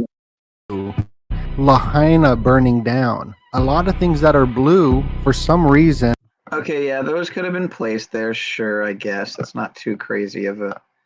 Like, I'm curious to know. Okay, in this hypothetical narrative where they implanted all this blue stuff there to paint a due narrative, where like they can say it was due, because again, no one has been talking about the overwhelming likelihood that people did play a role in this, in the sense of arson. Arson, I guess, because there were videos that, if I could find it right now, I have it in a different tab, but I have so many tabs open, I wouldn't know which one. But yeah, where people, I think it might have been in Greece or in Canada, where people were caught causing arson, doing arson in fucking fields and farms, and yeah, like drones captured this guy lighting fields on fire. And if you've seen anything that's been happening in Kelowna, I think it's called Kelowna, Canada. Good, the test of the fire. My bad. Basically in Greece and also a few other places. I'll try to find the tab while I play this, but I'm trying to decipher because besides the fucking umbrellas, it's like a lot of this stuff doesn't look like it could have just been placed there, like on the spot. And then the thing with all the cars, how the cars were, there's like blue cars everywhere. It would have had to been the most strategic. Again, anything possible. Blue boat. But the houses and stuff, I don't know. Was the boat that survived. You got this blue car, and these homes had blue in it. I mean, it gets weird. This is the home from Hurricane Dora that survived, and the owner name was Dora. Got a little blue car right there. You'll see a lot of this blue imagery. This is what's interesting. There's this laser, and it only catches fire to other colors, but not blue. So I had to look it up, and it's because it's a blue laser. It's a blue laser, and that's why it didn't burn the blue. First, you got this little turquoise type blue house, but here's another blue house. This one's painted blue. This is blue, and it survived. Here alone, you can see the blue and red, but you could see a lot of different blue that survived. Right here, blue survived it. The cloth, the boat that survived in the ocean, and these are all just the mainstream articles showing this. The boat was blue. The car that survived, right, it's still blue. And I mean, this is what they showed in the mainstream news. And shout out to my friend Dana. She pointed this out. This is pattern recognition. And all the people that they show after the devastation are wearing blue. This is where Which again could be just easily could be implanted as well to fit the narrative. So I mean, It got weird, and it kind of took a turn for me where I'm like, there's some type of color symbolism happening here. This fire right here, this blue, survived it. Cut it off from the... Of course, they could be also just selectively taking the pictures, obviously, as well. It's more likely, but... Yeah. Blue, right here where the 47... Specifically taking pictures of people wearing blue is what I mean. 7-trunk banyan tree survived. You got this like little blue house restroom that survived. Here's ABC News. The guy in the blue. This girl cleaning is wearing the blue. Good Morning America. This guy's wearing the blue. Just weird symbolism. Burnt, but this guy's carrying something blue. So everybody that they're showing in these pictures are wearing blue. So some sort of code. It's some sort of, I don't know what it is. This house, they were showing this in CNN, the blue house over the fire, the sugar cane, this guy looking at it wearing the blue. I mean, it goes on and on. This guy, New York Times, he's wearing the blue. This guy laying down on the blue chair. It does go into the color spectrum, as we did a video on the purple lights, the purple blue lights that are popping up everywhere. The blue light, you got a Blu-ray disc because the blue holds the most information through this light spectrum. And we've covered the optogenetics, how certain lights can put you under mind control. But the color blue is used in a lot of elite logos because it makes you trust. It's I trust you, in a sense. Politicians usually wear blue suits, so you will trust them. You always see politician wearing a blue suit. This all goes into mind control. And let's not forget about this blue mask right here.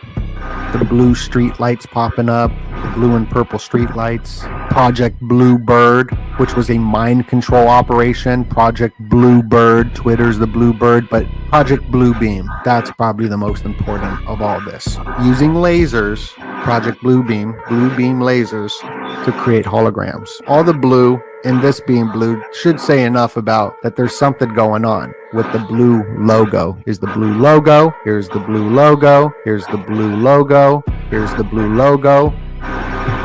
Anyway, it's Donut. What do you think about this? Please put your comments down below because I think there is something going on with this blue. I'm still researching it. Put your comments down below. Much love. God bless you. Yeah, JR. Yeah. Sounds about right. Sounds about right, if I may say so myself. And I am. So, yeah, it could easily be all implanted as well, the way I see it. Could all be put there to distract, you know. So I'm glad I'm not the only one who feels questioning of this narrative now that's kind of like popular. And let me see, what do I have here? I delete this one too because I played it. Delete this one here because I played it. Okay. Yeah, so get this, guys. Mark Wahlberg was down the street today, or just this past day, promoting his tequila brand. And man, I wanted to go down there so bad just to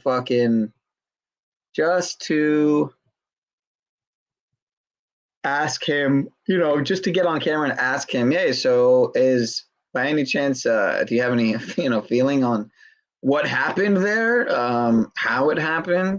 Do you really believe the narrative about wildfires?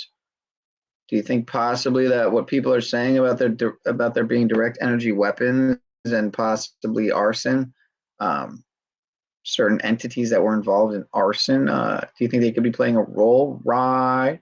Do you think it's weird that the whole thing with Oprah and Bezos and all them supposedly, or do you think that's a controlled narrative? Right. Or Mr. Mark, actually, now that you're here and I'm standing here next to you, is it true that you were on Lolita Express, sir?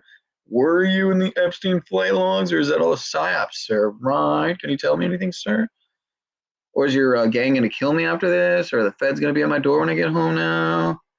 I just got all the gang stalkers off my back. Are they going to be back on my back now? Is that going to be an issue? But anyway, yeah, that's kind of why I didn't go, because I'm just like, you know, I finally got like heat off my back. I haven't had feds bother me. And a long time. It's kind of nice. It's relaxing in a sense. So yeah, I'm looking at something in the background here. I do apologize. I do fucking apologize. Let me see something. These guys were live, but I doubt they are anymore, but you never know. Let's just see. It's funny how they get as many viewers as I do sometimes, or less, and yet they have supposedly almost 250,000 subscribers. Very interesting. Looks like they ended already, though. Yep, looks like they ended. Oh, Punk Media is still live. I bet they have less viewers than I do. Less viewers than I do, and yet they have supposedly over 6,000 subs. So I'm not sure how that works. But yeah, that's a normal day lately. Again, I'm on my third channel here. I mean, this is just strange. Just strange. How I have double the viewership with 100 subs. Anyway, Eric West Maui has a video, unbelievable 4K footage. You find stack of blue shirts, could be planted. Check it out. Right. Yeah, it could be planted. Sounds like something that would be planted. It's fucking random.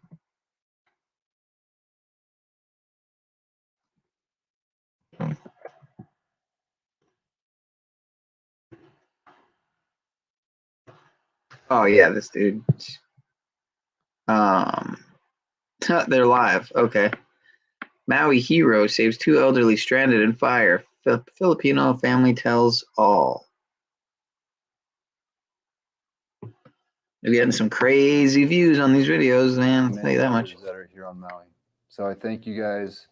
Any last words? Ask them if there's any last words they have for America, for the world to hear. Any last words? Wait, sorry, what? Any last words? Anything else you want to say? You can ask them if there's anything else they want to say. Shout out to Eric West and the West family. John, anything you want to say, bro? Guys, thank you for donating to Maui, and it's helping a lot. It's helping the community, and thank you for everything, all the clothes, all the food you guys have been donating over here, and thank you. Clinton, come on, you can say something, big boy. Let's go. Stay safe out there. And are you missing a computer for video games? Huh? Clinton, what's the latest game you were playing? Damn, they got Lincoln Kareem in the chat. Shout out to Lincoln. Fortnite still? You're the king of Fortnite, bro. Any last words? Thank you for help, everybody, and thank you so much for help. Yeah, thank you for help for Eric and Lisa. But all right, so what video were you talking about? Unbelievable 4K footage. Is that the name of the video? Let me see.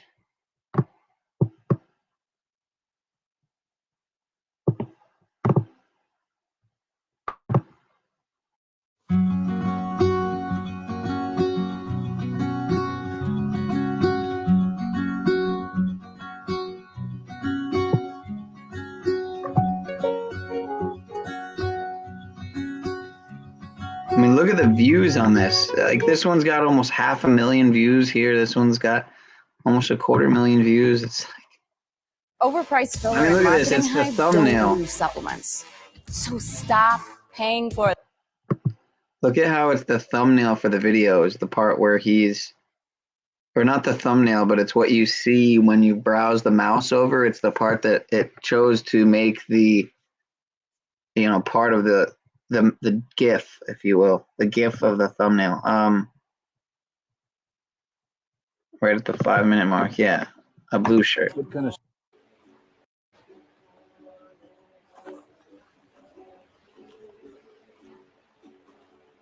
I see a shirt survived.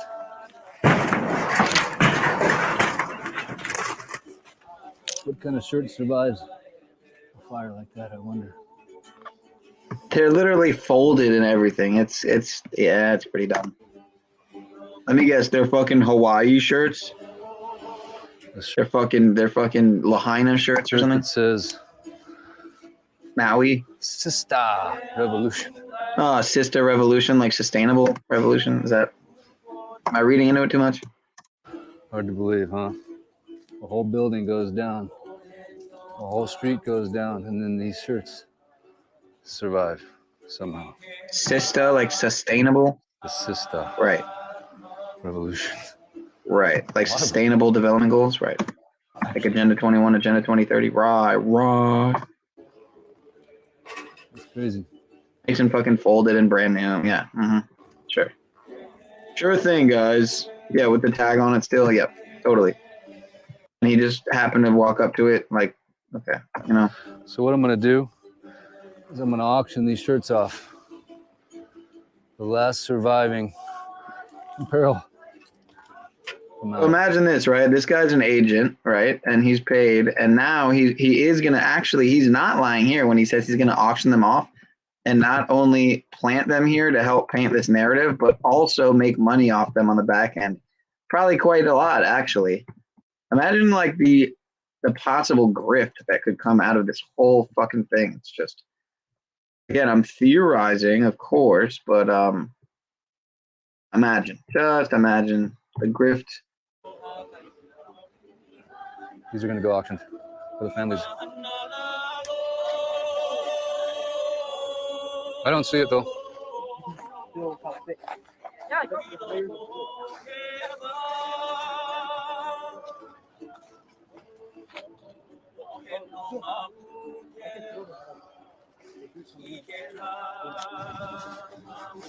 Justin, you went crazy, Baga. Look at your shoes, dude. Yeah.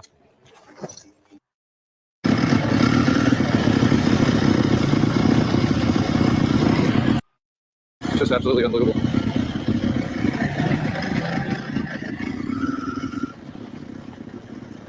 It really is like a fucking war zone, you know?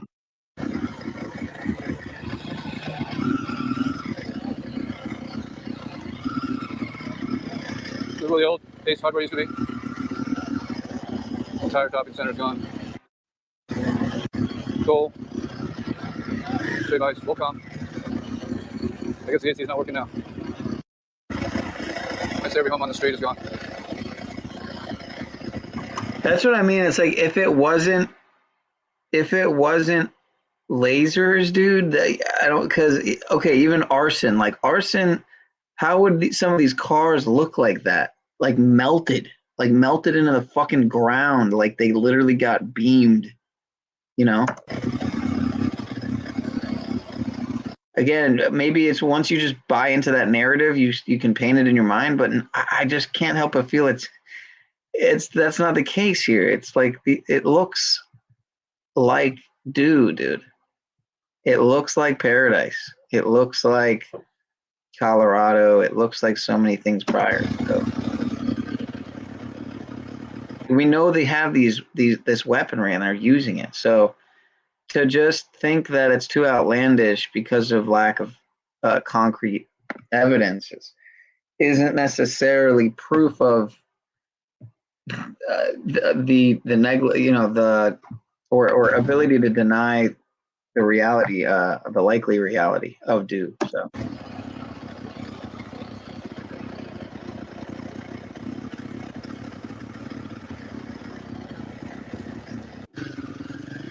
Go, dead end.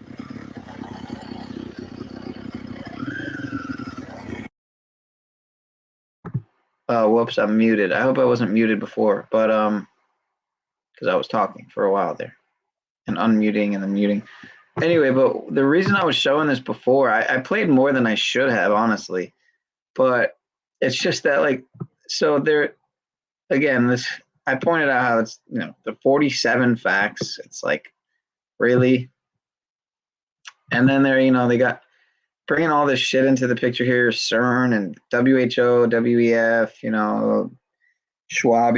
Schwab, and you see Yuval Noah Harari here and Biden and fucking Xi Jinping. Anyway, so this whole like almost 3-hour thing plays out, And yeah, it brings up the Quack brothers, all these fucking agents in place, right? And for anybody who doesn't know, at this point, like, man, you just got to see how this ends. I'll just fast forward so you can get a gist of the whole end is a promo. Without any warnings and without any water, the people tried to flee, but they were stopped by the police. And again, so I played the first, like, what, 20 minutes of this already or more? At least the first 20 minutes. 20 something, I think. But yeah, they got Podesta fucking doing press conferences and shit. But anyway, so they go through all this shit, right? And so maybe this guy's an agent in place. I wouldn't be surprised. All these people in place to sell a certain narrative about this all, even if it's 90% truth that they're or 95% truth that they're rehashing. This is the guy at Roots, or sorry, not Roots Restored. What's the name of his channel? Cultivate Elevate, I think is the name of his channel. Sitting around like not even 50,000 subs, but regardless, see Yuval here. You see the print, the king, so-called king.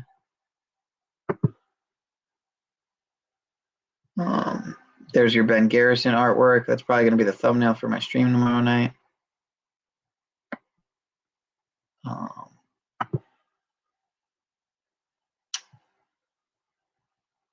A lot of this stuff is very fantastical, man. Oh, here you go. What is that? The Trump crest? No, that's not Trump. You just got to see how this all ends, though. It's fucking hilarious. And what's going on in the world. And I believe that if you don't know what's going on in the Bible, you can't see how these events connect. That's how I look at this right now. I see people that are biblically ignorant. They're unable to connect the dots, folks. Here we go. Are you laying on the next lockdown? We have the intel. They're getting ready for one. We have the whistleblowers. We can stop them. The article's on Infowars.com. Exclusive. Biden administration preparing to bring back full COVID restrictions roll out to begin mid-September unless we stop them. Just get it out to everybody. Exclusive. Biden administration preparing to bring back full COVID restrictions roll out to begin mid-September. They may change the plan. They may speed it up. They may back it off. They might cancel it. That's what I want. But this on my children is from federal whistleblowers. And they're going to do it. They were told it's going to happen. And here's how we're going to roll it out to the public. There's nothing more I want than to have Media Matters and Snopes in October take clips of this and edit it. Say, look, Jones claimed lockdowns are coming. Jones claimed more masks are coming. Jones claimed new vaccines and coming. It didn't happen. Look, he's a liar. I will literally buy champagne. I don't ever buy expensive champagne. I don't champagne maker. I'll buy a $500 bottle of Dom Perignon on air and toast all of you if we're here in October and we back this off. I'll dance a little dance if we can stop this. And look at the children after years of being tortured, celebrating. And these monsters are going to make another run at us all. We're not. Dr. Stell, what are your thoughts on what Alex Jones just said? I actually spoke to Alex a few days ago, and we're kind of mulling on this. Listen, COVID is back. Remember when COVID came back, and I made a statement on Twitter. I said, COVID is back. I don't know why. This is crazy. But we've been talking that they're setting up their CBDCs in July, and the next thing they're going to do is roll out other pandemics, and so that way they can crash the economy, and then they can institute the global surveillance. They can make all of us take our money in CBDCs. They actually have a meeting. They have another simulation coming up on September 13th, just like they did. You heard about Event 201, right? They have another simulation coming up, coming in New York with Bill Gates and John Hopkins and all these companies doing another simulation for another pandemic that might come. Why can't the American people know that there were side effects with the vaccine? This was all pre-planned by an elite group of people. That's what I'm talking about. Event 201 that occurred in late 2019, prior to the rest of us knowing about this pandemic. Again, this is very concerning in terms of what is happening. Dude, so we're at a point now where they're talking about Event 201 on Fox News. So, I mean, but there was a time where you were getting taken off just for talking about the shit. Clade X, Crimson Contagion, Disease X, Cyber Polygon, fucking all that shit. You were getting taken down for less, right? Some people, let's just say, had feds at their door for talking about and raising awareness about those types of things. And having the feds show them pictures of them raising awareness in public about it, like that was a crime, and then fucking just leaving mysteriously after asking a series of very random questions and leaving one to feel very paranoid, and then having cars detail their house all the time after that for months and months and months, random days and times. Anyway, yeah, it's like now it's on Fox News. You're talking about this shit. So the times have changed. Continues to be planned for our loss of freedom. Again, it needs to be exposed, but unfortunately, there are very few. Again, I mean, I think anybody who's people even worried about raising awareness, like when this shit happens again, there's going to be a lot of people going right back to what they were doing before, auditing pharmacies, auditing fucking pop-up testing centers, auditing injection sites, all that stuff, you know? So a lot of people are going to be right back where they were in 2020 and 2021. Might have feds at their door again, might end up in jail again, but people, you know, people, if anyone was doing that in 2020, 2021 and still alive to talk about it, they're probably going to be doing it again. So, yeah, as far as the sheeple who went along with it, you can only hope that, you know, so many, the majority, or the ones worth saving, got it by now. They figured it out, you know? So it's us against them in a lot of ways. It is us against ourselves, but it's also us against them. It really is. The Congress are really take a look at this. They all push the vaccine. They don't want to, you know, be made aware of the fact that the vaccines might have caused injuries, might have caused death. You know, so many people just simply don't want to admit they were wrong, and they're going to do everything they can to make sure that they're not proven wrong. I'm guessing that's the Peter McCullough guy. I'm not sure, but maybe not. But.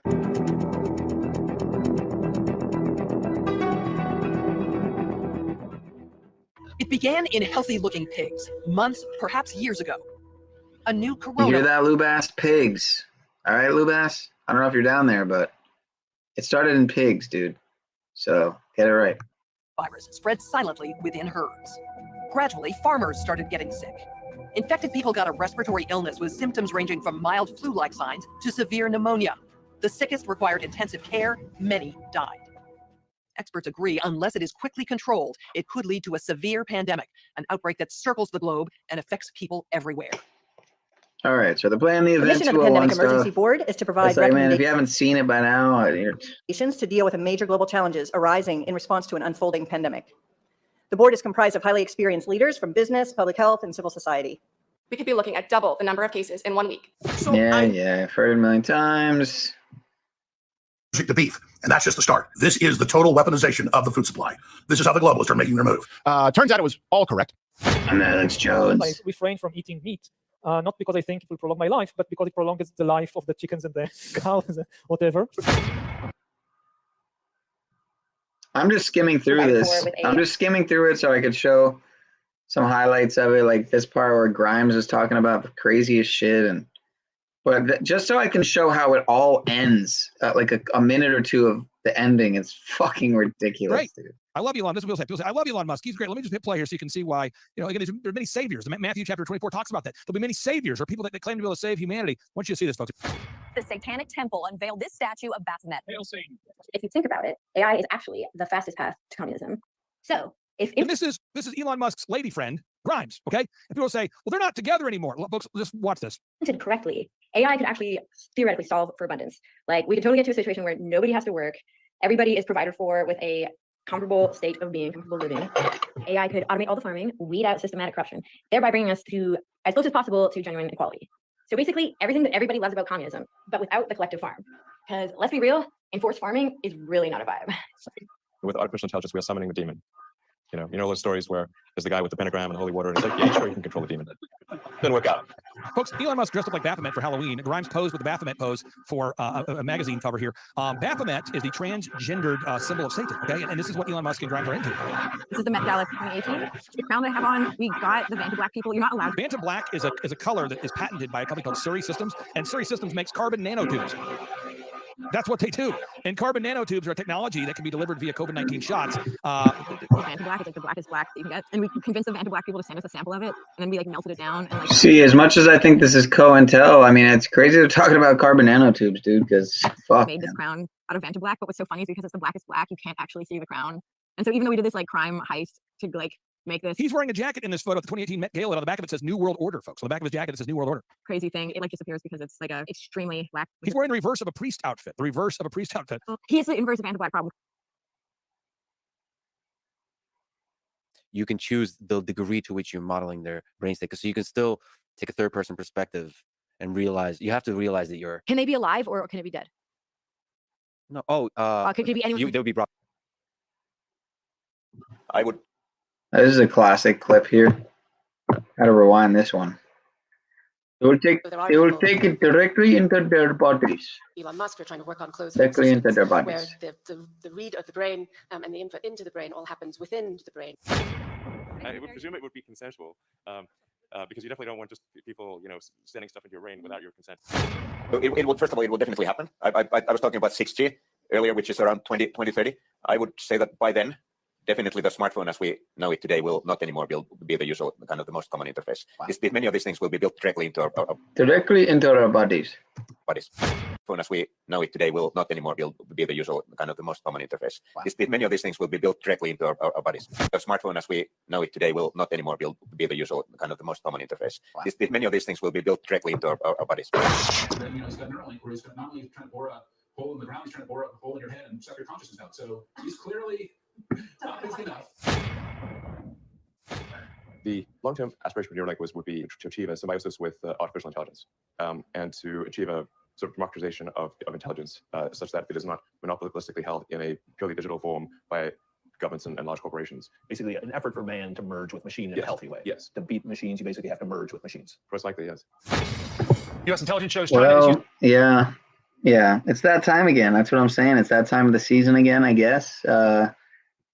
It was nice getting a little break from the complete and utter total slavery, and just kind of having 90% slavery and genocide. But I guess it's time to go back to total, utter slavery and genocide. So yeah, optics are high, and we're back to the fucking shit show circus, I guess. using advanced technologies like gene editing and brain control weapons to advance. Wow, this is on Fox, dude. Again, I don't watch anything mainstream 99%, just other than some slave news here and there.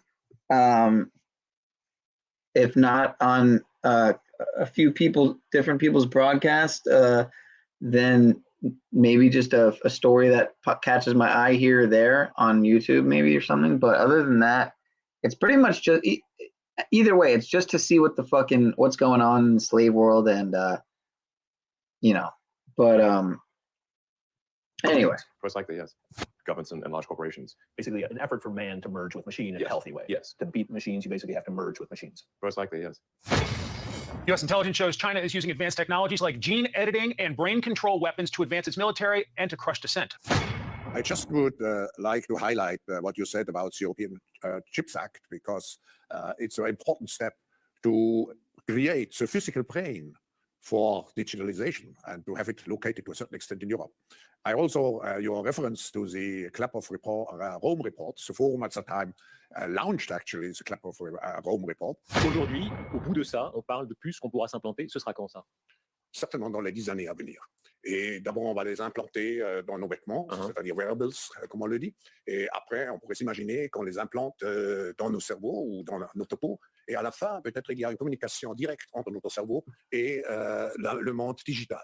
Ce que nous voyons, c'est une sorte de fusion du monde physique, digital et biologique.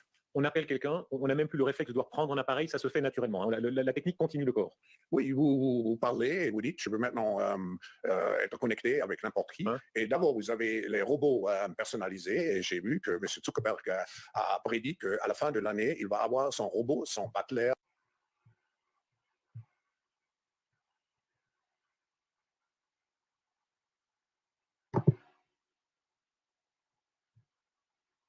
I think there was a part where it touches on the Jumpstart Maui project. So yes, they're going to be able to clone Nero. They can clone whoever. In fact, I do believe that a lot of the people that are working right now, that people are being cloned already. Hollywood is showing us in movies all the time, like The Sixth Day, and they clone Tyrone or whatever, the movie that Jamie Foxx was doing. So all that stuff. So they are showing us that this is possible, and let me say this. The Bible says in Luke 21, verse 31, that when we see all these things happening, we should look up our redemption just now.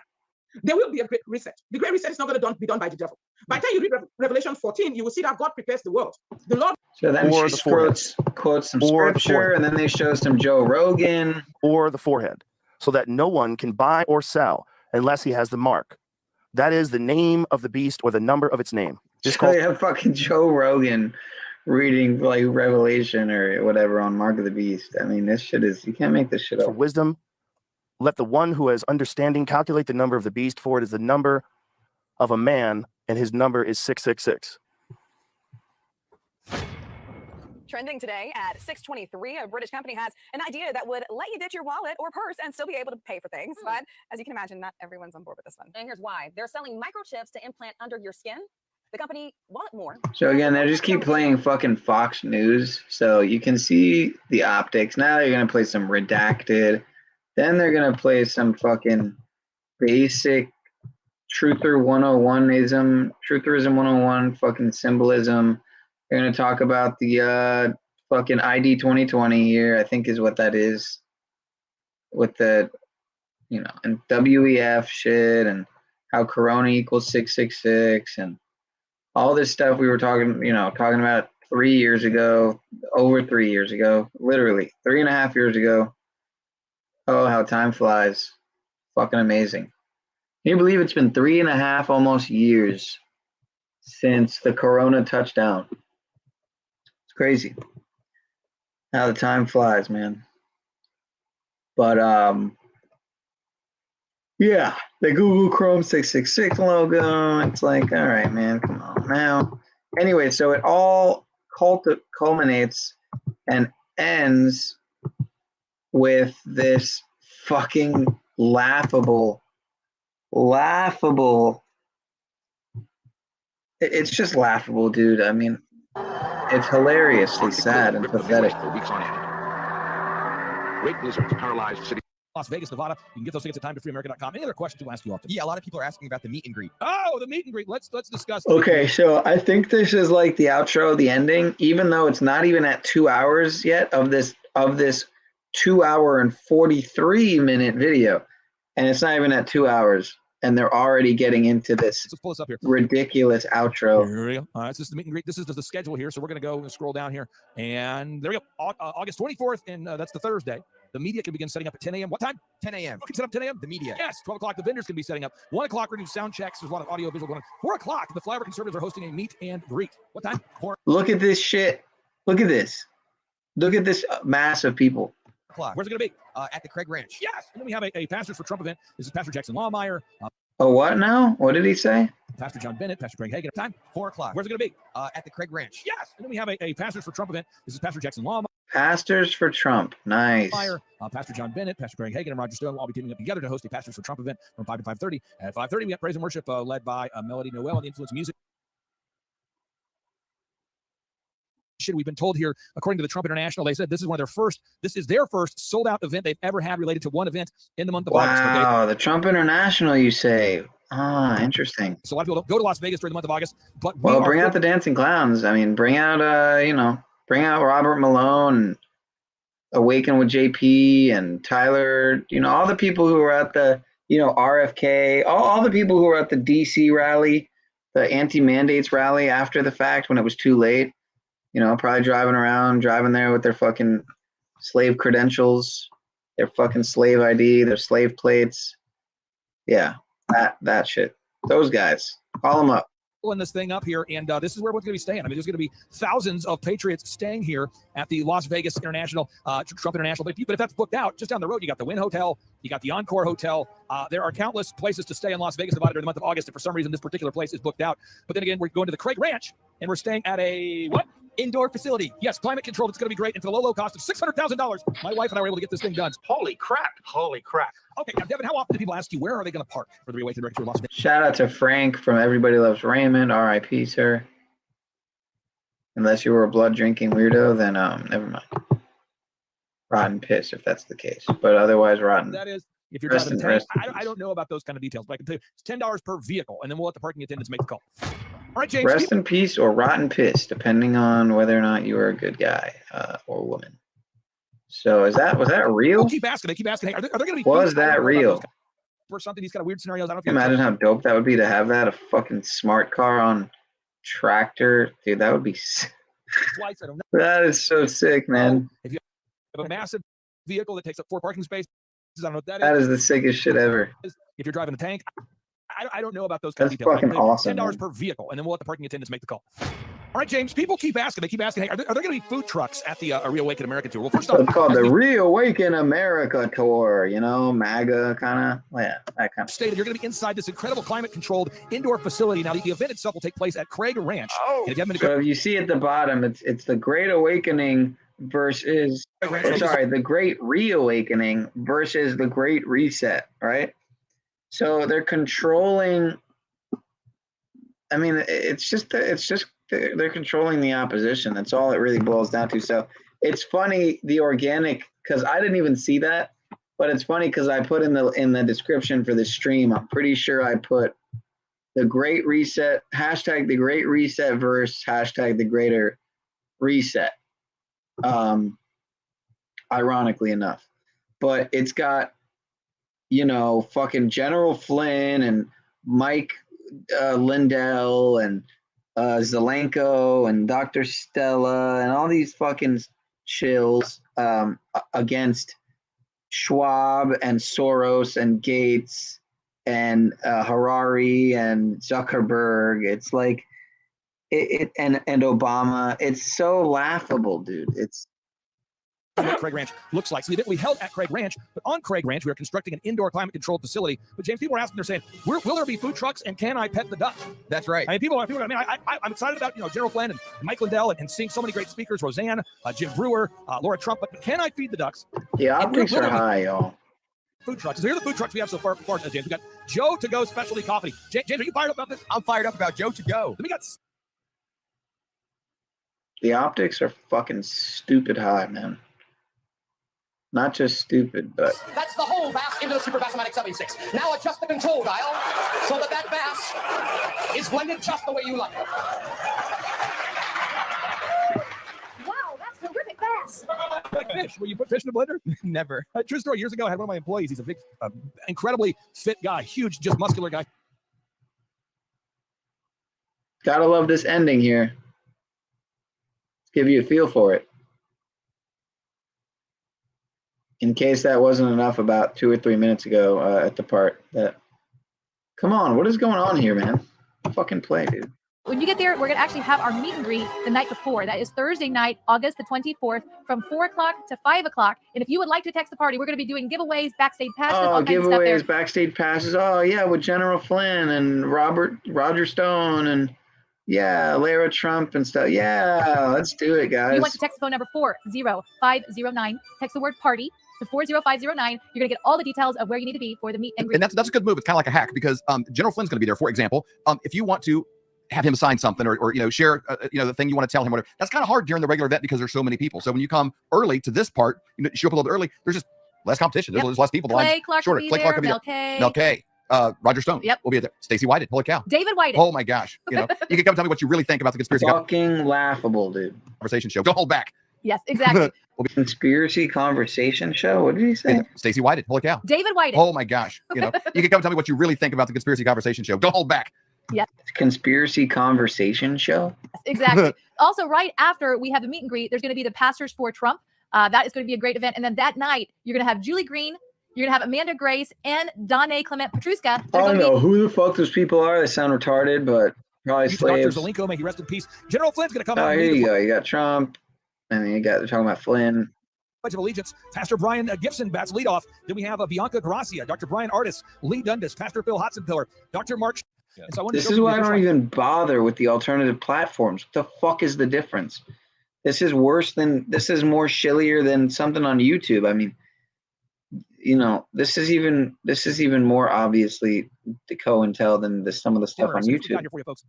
On Thursday, we're having what we call a meet and greet hosted by the Flyover Conservatives, David and Stacey Whited of the Flyover Conservative Show. At 5 o'clock, there's a Pastors for Trump event hosted by General Flynn, Pastor Jackson Lawmeyer, Roger Stone. It's going to be a blasty blast. And then we have a time of prayer and healing that night, led by the Influence Music Team, and a prayer and healing service led by Julie Green, Amanda Grace, Marty Grisham, and Jenny Grisham. That's all on Thursday night. This is kind of like the bonus fry for the weekend, just to get you fired up about Team Jesus and Team Patriotism. Yep. Then Friday, the doors open up at 6 a.m. The doors open up at 6 a.m. and we kick off at 8 a.m. in the morning. We have an opening prayer by Amanda Grace, and then the pandemonium begins. It's going to be a blasty blast. Now, after 3 consecutive days of patriotism and Team Jesus, I know what you're thinking, folks, is you want something else. You want more. If you're going to go to Vegas, if you're going to go into Sin City, You want to experience the whole Trumpapalooza, the whole Team America. So tell us about the event that you're hosting on Sunday at 1 p.m. Tell us about this event there. Dude, it's going to be amazing. All right. It's made for Vegas. You go to Vegas for shows. And so this is going to be a show at 1 p.m. at WhiRLED Studios. We're going to be doing a live re-release red carpet rally of the Trump I Know film. We're going to have Laura Trump in attendance.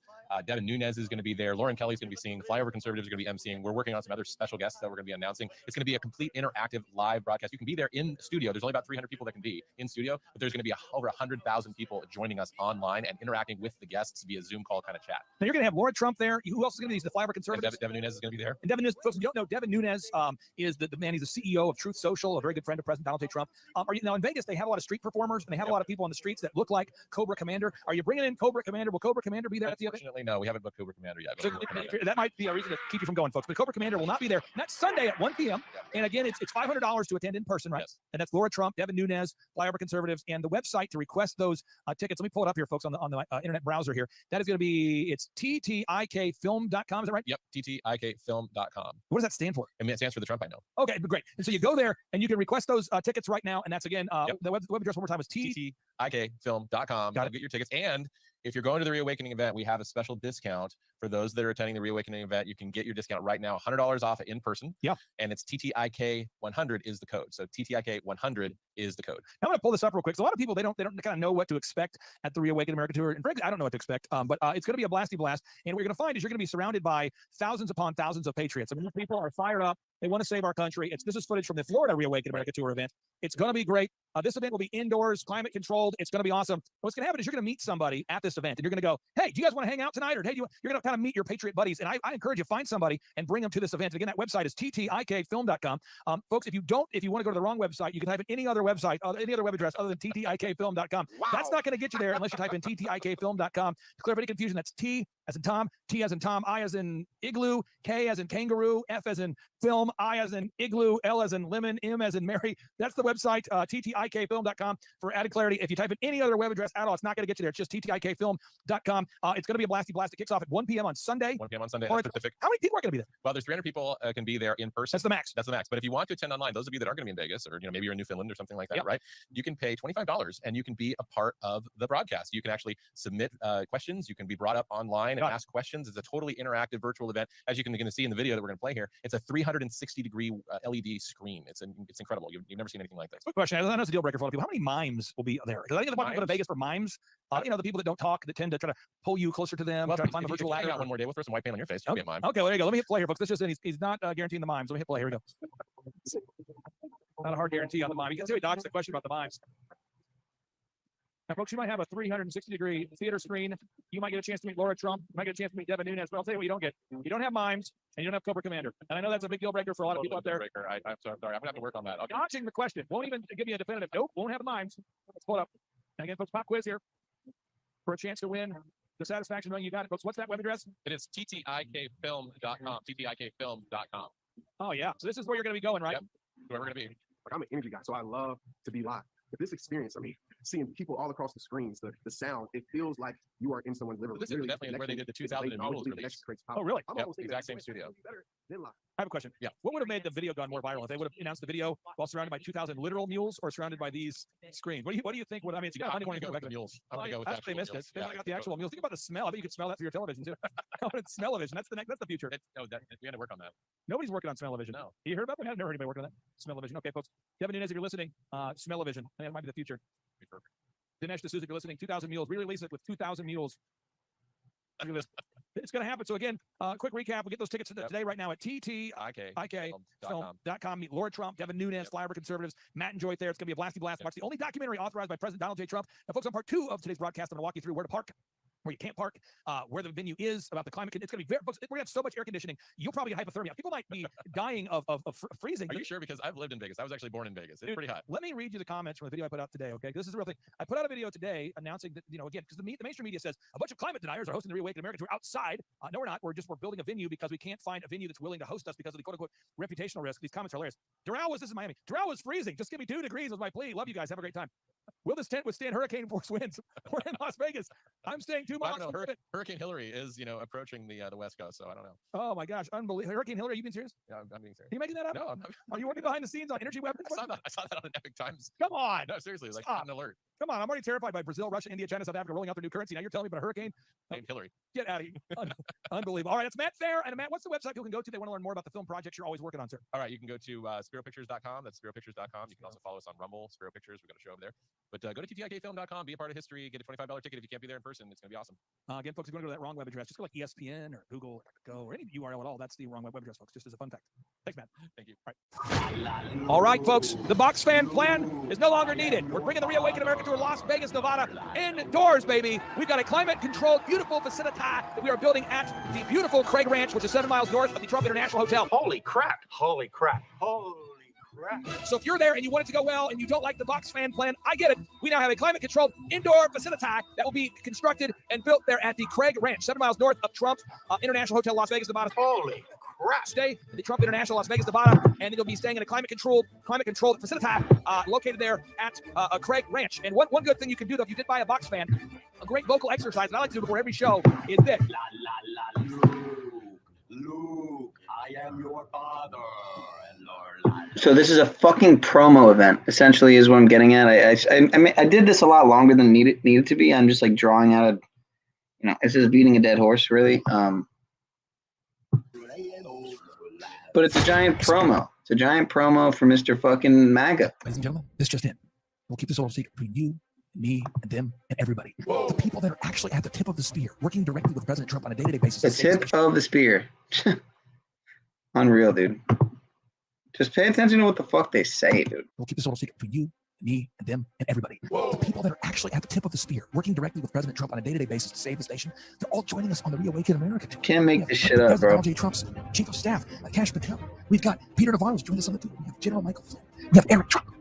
The people actually working at the tip of the spear with President Donald J. Trump to save America are joining us on the Reawaken America tour. If word of this gets out, if the truth about election fraud, medical fraud, religious fraud, monetary fraud, and mainstream media gets out, it may just save the nation. And now the Reawaken America tour is going back to Trump Doral, Miami, Florida on October 13th and 14th. And then we're taking the Reawaken America tour into California and into Tulare, California. What? Yes, Tulare, California is a real place. And we're going to be there on December 15th and 16th. Come and see Dr. Judy Mikovits, Julie Green, Amanda Grace, Dr. Simone Gold, powerlifter and wife of Eric Trump, Laura Trump, Gene Ho, Roger Stone, the woman who woke up the world with the pandemic series, Dr. Judy Mikovits, the hilarious Jim Brewer, Dr. Peter McCullough, Mike, Won't Let America Go to Hell Lindell, Pastor Leon Benjamin, Pastor Mark Burns, Pastor Greg Locke, Pastor Dave Scarlett, Pastor Brian Gibson, Pastor Phil Hodgson-Piller, Pastor Craig Hagan. Because although even America may be facing an imminent disaster, on the Reawaken America tour, we travel with pastors. Did I mention on the Reawaken America tour, we've had Liz Crokin, Jimmy Levy, we've had Mickey Willis, we even had Robert F. Kennedy Jr. show up at the Reawaken America tour. We've had Charlie Kirk, Roseanne, Donnie Clement Petruska, Mel K, Owen Troyer, Alex Jones, Mike Adams, Seth Holhouse, Donald J. Trump Jr. If you want to join the Reawaken America tour in beautiful Miami, Florida, at the Trump Doral Golf Course and Resort, get those tickets today at time2freeamerica.com. Or if you want to join us in beautiful Tulare, California, get those. So I can probably safely assume that my cousin's going to this because he's a fucking Trump-tard. May be facing an imminent A disaster. rich Trump-tard at that. On the Reawaken America tour, we travel with pastors. Did I mention on the Reawaken America tour, we've had Liz Crokin, Jimmy Levy, we've had Mickey Willis, we even had Robert F. Kennedy Mickey Jr. Willis is the guy behind Vaxxed, I'm pretty sure. Or Plandemic or whatever. Reawaken America tour. We've had Charlie Kirk, Roseanne, Donnie Clement Petruska, Mel K, Owen Troyer, Alex Jones, Mike Adams, Seth Holhouse, Donald J. Trump Jr. If you want to join the Reawaken America tour in beautiful Miami, Florida, at the Trump Doral Golf Course and Resort, get those tickets I actually went there once with the cuz, and it was fucking insanity. today at time2freeamerica.com. The snootiest fucking place, man. It's insane. Join us in beautiful Tulare, California. Get those tickets today at time2freeamerica.com. We have scholarship pricing available to make this event affordable for everybody. What does that mean? That means you can name your price. Yes, ladies and gentlemen, you can name your price. We want every single American and I don't buy a lot of domestic products. I mean, my wife, buys sheets and towels. So what happened in between that? Okay, I'm gonna come around the front. Nothing. Nothing at all. So you didn't hit a building? No. Okay. Unfortunately, I have your truck with damage on it. Okay. Matching damage to a building down there. I don't know what the fuck this is. This is the very ending, though. But, yeah, essentially, it was all this whole fucking almost thing. $3,000 a day. Was just a promo for this fucking Reawaken America tour and the fucking Trump, re-election, so-called re-election, reselection. It's crazy, dude. It's crazy. So they made people sit through, who actually watched this not knowing, sit through this whole fucking thing. Well, anyone who sat through this whole thing and didn't know that it was some fucking COINTELPRO nonsense was a retard anyway, but. So if you could donate anything, I mean, we just had somebody donate 11 hours ago, $20, someone donated $100, any amount at all would be absolutely helpful. Yeah, all I'm that money, sure. if you go to you bought your cryptos. Yep. Tour, but again, for anybody who says, Clay, how can I help the tour? Fucking Mike Lindell and My Pillow, like this shit is such a joke. About election. Such a fucking joke, bro. I can't believe I even just wasted all your time. Can't believe I wasted all y'all's time with that there. But it looks like Mr. Smith called into Mr. Longo. Looks like Burneye called in too. So I'm going to listen to what Burneye said and what Mr. Smith Creature said. Goblin, that's a dope gamer tag name. Thanks for the $5, Goblin. This man spits hot fire. Shell yeah. Night Shift there. Thanks for the $5, man. Appreciate it. Hope you guys are digging the research. All right. So.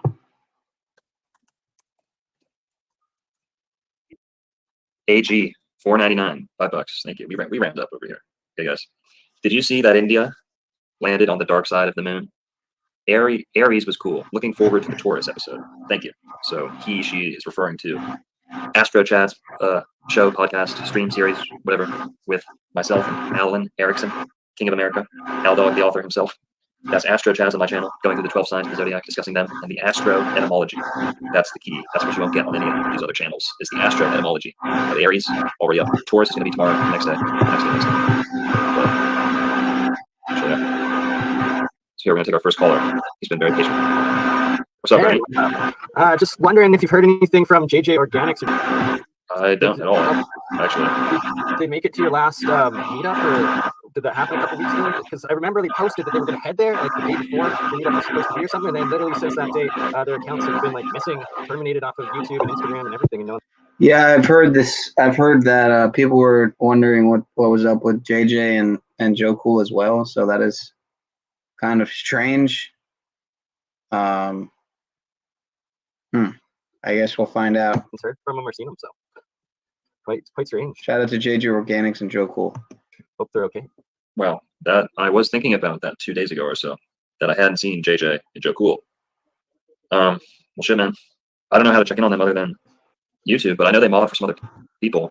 They might have gotten overwhelmed. Also, YouTube channel, yeah, right. It's like if they're wanting privacy, trying to respect that, but at the same time, generally concerned for them. Because I was talking to him over direct message on Instagram, and even his Instagram, Joe Cool's Instagram, is missing and deleted now. Optics High, very strange. Along with both of their YouTube channels, so hopefully they're okay. Damn, yeah, man. I didn't think anything was wrong. I'd kind of been busy, but now that you mention it, shit. Yeah. So did you have a meetup like a couple weeks ago? And do you? Yeah, we did. And they were there. Yeah, they were there. Okay, so you have been literally the last people to see them then, because I don't think they've made social media appearance since then. Very strange. Well, there's a lot of people there, not just me. So I hope they're okay. It was all good last time I saw them. But, well, that's good to hear. Cool. Well, yeah, excellent work, my friend. What were your thoughts on the presentation? Presentation, man, epic. I was loving all the etymology, the words, casting, spelling, and roots of the words, right? Very good with that. Literally, it's like you're breaking down the coding of the matrix of casting spells through words and language. You see this? You see this comment, Bernie? Last I knew. Okay, yeah. So also not engaging your stream.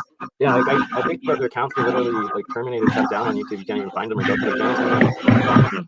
Well, maybe they just needed to. Yeah, right. So respect private page, just like their opinion after that happened. I don't think it was I don't think anyone paid them. You know, it's not like a paying club, so people make a ton away. For sure. It's kind of demanding, and he was very good. He was very good. I'll say that he was a very good mod, very orderly and mature, and was always on time. And I never gave him a heads up when I showed up. But yeah, right. If you're out there, Joe, hope you're okay. If you're out there, Joe's partner. Yeah, like there's been some decent streams and stuff. It was, I think Woody or like Woody Nichols or Woody that wrote on my page first asking if I heard from him. So I guess like they had planned to stream or something, and they just expunged from the internet. The only question is if someone did it to them, or more likely what triggered them to do it, and hopefully they're okay and what's going on. Oh, shit. True. Well, thanks for raising the alarm, Bernie. Good people in the community. But yeah, loving your work, man.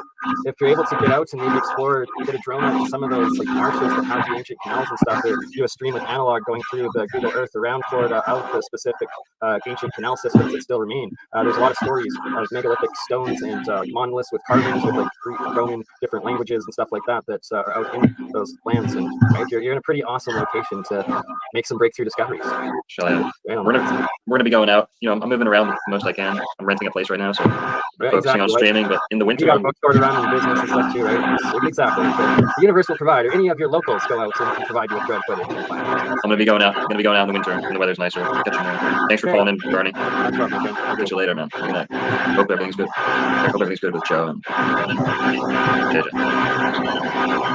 Joe King, what's up? Can you turn the volume on, please? Telling us after the Trojan War. All right, I'm trying to fast forward to Smith Creature calling in. Looks like he's right here. What was it? Oh yeah, it was Curameo's video. That's what it was. He was talking about the Burroughs Cave, and they found the there was a carving that talked about Pyrrhus of Epirus, and the Mosines was etched to it.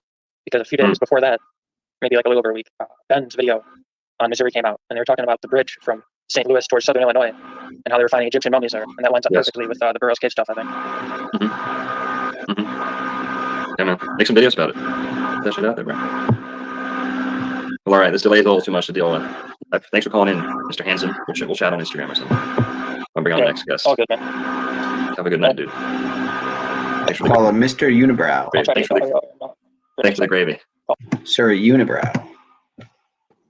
6079 Smith. Agent Smith. See what's up. Hey, how you doing? Good, man. Just streaming live, talking about Genesis and stuff. Love it. Super interesting. Thanks, man.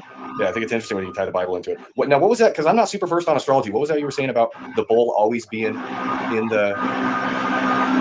What were you saying? So Taurus is a fixed sign of the zodiac. Meaning that there's signs of the zodiac that are good at starting things, the cardinal signs of the zodiac. There's the signs of the zodiac that are good at sustaining things. And then there's signs of the zodiac that are good at ending things, or finalizing. Like, you could say mastering things. Those are the mutable. Mutable means they're changeable, so they can adapt. They know they're about to change into something else, so they're not possessive or restrictive. They're okay with changing and adapting, so that's their ability.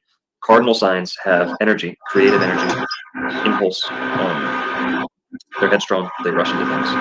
Fixed signs of the zodiac is, well, I'll just name them. Cardinal signs are Aries, Cancer.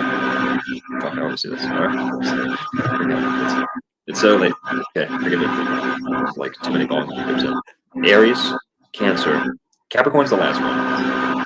Why can't I think? Aries, Cancer.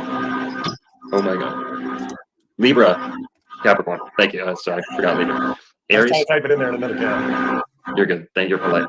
Aries, Cancer, Libra, Capricorn. Okay, those are the cardinal. They're very good at starting things. Right? The fixed signs of the zodiac: Taurus, Leo, Scorpio, Aquarius. I can rattle those off quicker because those are very commonly associated in like a foursome, known as the cherubim. So the cherubim, the four angels guarding the way of the tree of life, are the four fixed signs of the zodiac. And I believe that indicates there's a type of golden age effect during the ages of Taurus, Leo, Scorpio, and Aquarius, because they're fixed, they're constant, they are better for human existence. Mankind can flourish under the predictable conditions of these ages. They're more, yeah. Yes, I find you guys are doing a bull stream. Maybe I can jump on you with that, but I find it super interesting because you got the X marks the spot eclipse coming up, and it's going to go over the top of Little Cairo, Illinois. Illinois is like a word like ill, I know is. It's four words. Like I'm not ill, like what happened a couple years ago. And if anybody's interested, look at Illinois. It looks like Trump facing west. Kind of a bit of a stretch, but you got the chi. People talk about chi in their body. Chi is Chicago, and it's also the 24th letter, X. X marks the spot, the eclipse that's coming up. It's not planet X like a celestial body. You're supposed to plan for it. It's coming up. It's next year. Planet. Yes. Planet guy, dude. You just hit me with such a good stream idea. I can't. I've been. You should let me be part of it. Okay. Bull is what I. And so now they got this Indian guy running for president. They're all about the Brahma, and then you got the Rock, and it's Brahma Bull, and on their shoes it says Hova because it's the Lord of this world. They're called ley lines because when you lay down, you lie down because Satan is the Lord of this world. Lord Stan Lee. Mm-hmm. Like the word lay is at the word end of Stan Lee. So yeah. Oh, I got a lot, bro. I'd love to work with you sometime. I'm chilling. I'm not drinking anymore. You're not drinking anymore. Yeah, I'm trying to turn a new leaf. Okay, fine. You just earned yourself a Man, full, I got a lot on it, man. I'm different. So I don't just have numbers. I got a ton of numbers too that are, I mean, they're mind-boggling. If you see some of the ones they just found, they had the fake. Here's, let me do real quick. Hang on, go real quick. You're still smoking pot, right? Oh, hell yeah. Okay. Yeah, I know So, yeah. swear, man. You're saying? Just that you had the India just landed on the moon on 23/8. The moon's allegedly 238,000 miles away. It's Kobe's birthday, and what do you know from the supposed first moon landing to Kobe's birth? 3322 days. And so I post in black and yellow because it's all about Kobe and the queen bee. And it's a HIV hive mind, and the queen dies on HIV day or 8922 HIV. Holy shit. And then you got Sting like a bee, and he's born 9822 days before Kobe because the queen died on 9822 in America, but 8922 in the rest of the world or HIV. Shell yeah. I don't only do numbers. I love what you do, bro. Thanks for letting me on. Take care. Shell yeah. Thanks for the gravy, man. Yeah. Have a good night, Mr. Smith. He left. I didn't kick him. He left. Smith jumped. He's like, nah, I'm not gonna get kicked off. I'm gonna leave with some fucking grace off this pitch. That wasn't me. Dixby, what's up, yo? Hey, man, how are you? Anyway, so that was Mr. Smith creature. Let's see if anyone else of interest joined. I might catch a little more of this stream later. Probably not, though, to be honest. To continue and to scan the perimeter. They literally do, like measurably, they invite the eye to move. Whereas other types of borders, especially with right angles, there's just so many streams to catch, it's impossible to keep up. It looks nuts if you're not used to anime. from like, I don't know when I was born or when it came out, but like, be no witnesses, right? So, but really, there could be other deeper reasons, like things they know about out there. You know, not saying there's something. This almost looks like it would be Smith too, with fucking the picture of Obama with Michael Robinson, and it says "Stay white" though, but it's definitely not Smith. But just because of the Obama stuff, and it's just like fucking ironic coincidence. Out there in the water that we could find, but I'm just saying, like, maybe there's some like an energy thing or a visual thing we would notice. I even thought maybe when you're looking at the horizon as the sun is arriving on the water, it kind of looks like a fire shooting in several directions on the water, you know. All right, anyway. Peace stay out. wet. Adios. Night night. Later. So, all right, y'all. Thanks for staying tuned the whole night. I'm pretty zapped, pretty tired. I can barely keep my eyes open. But 5 hours. Thanks y'all for staying in. Have a good night, man. Good night, men, women, boys, girls, whatever. Have a good night.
Reptilian agenda is real.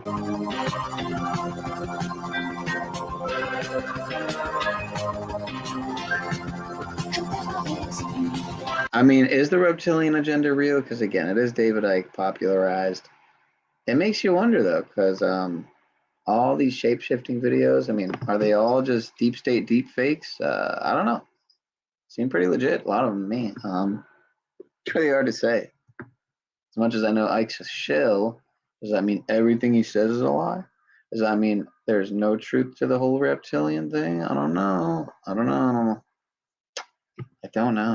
I think it's like, what if there really are the certain bloodlines that are, you know, what some would call, for lack of a better term, inbred bloodlines that have been passed down generation after generation, kept in the family, and They are of a more carnal reptilian mind. The reptilian brain is more comprising more of the brain. Yeah, I don't know.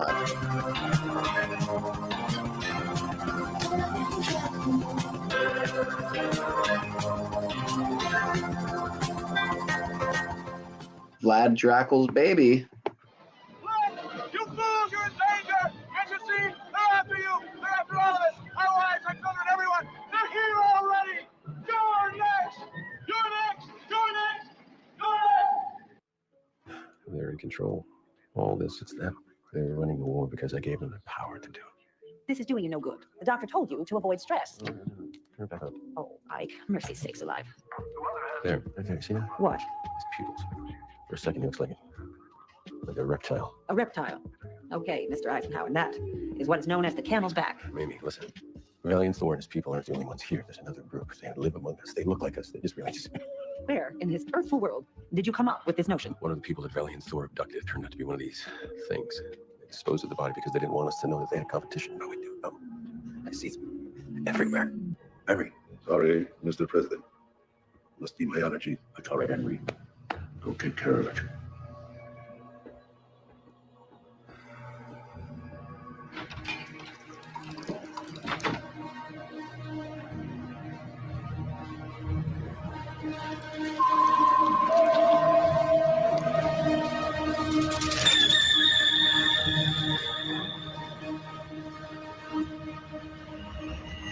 Hey guys, it's KJ from the Scariest Movie Ever. And have you noticed lately that the world is on fire? It's not just happening in America, it's happening all around the world. Everything is catching on fire. And it's no coincidence that all of this is happening right now in 2023 as we stand at the doorstep of tribulation. The tribulation is a time in our history where God's wrath is unleashed on this earth. The tribulation can also be viewed as hell releasing on earth. Also, during these times, it's not just the forests that are catching on fire, it's also buildings. Many structures are being set ablaze and burned down to the ground. Many of you already know that there are hundreds of food processing centers that have been set ablaze over the last few years. And of course, we also have the railway situation where so many trains are going off tracks and tracks are being dismantled and destroyed. Once again, not just in America, but all around the world. All of these are signs of the times that we're in. We are in the end times. The Bible is about to be finished. The Bible is playing out before our eyes. There's just a matter of years left before that book is complete, before we've lived out everything in the Bible, which means right now we're about to head into the worst part of the Bible, the scariest part of the Bible. The scariest things are about to unfold as the Lord destroys this world. As the Lord destroys this world and brings something new. And this world must be destroyed. Look at the evil spreading all around us.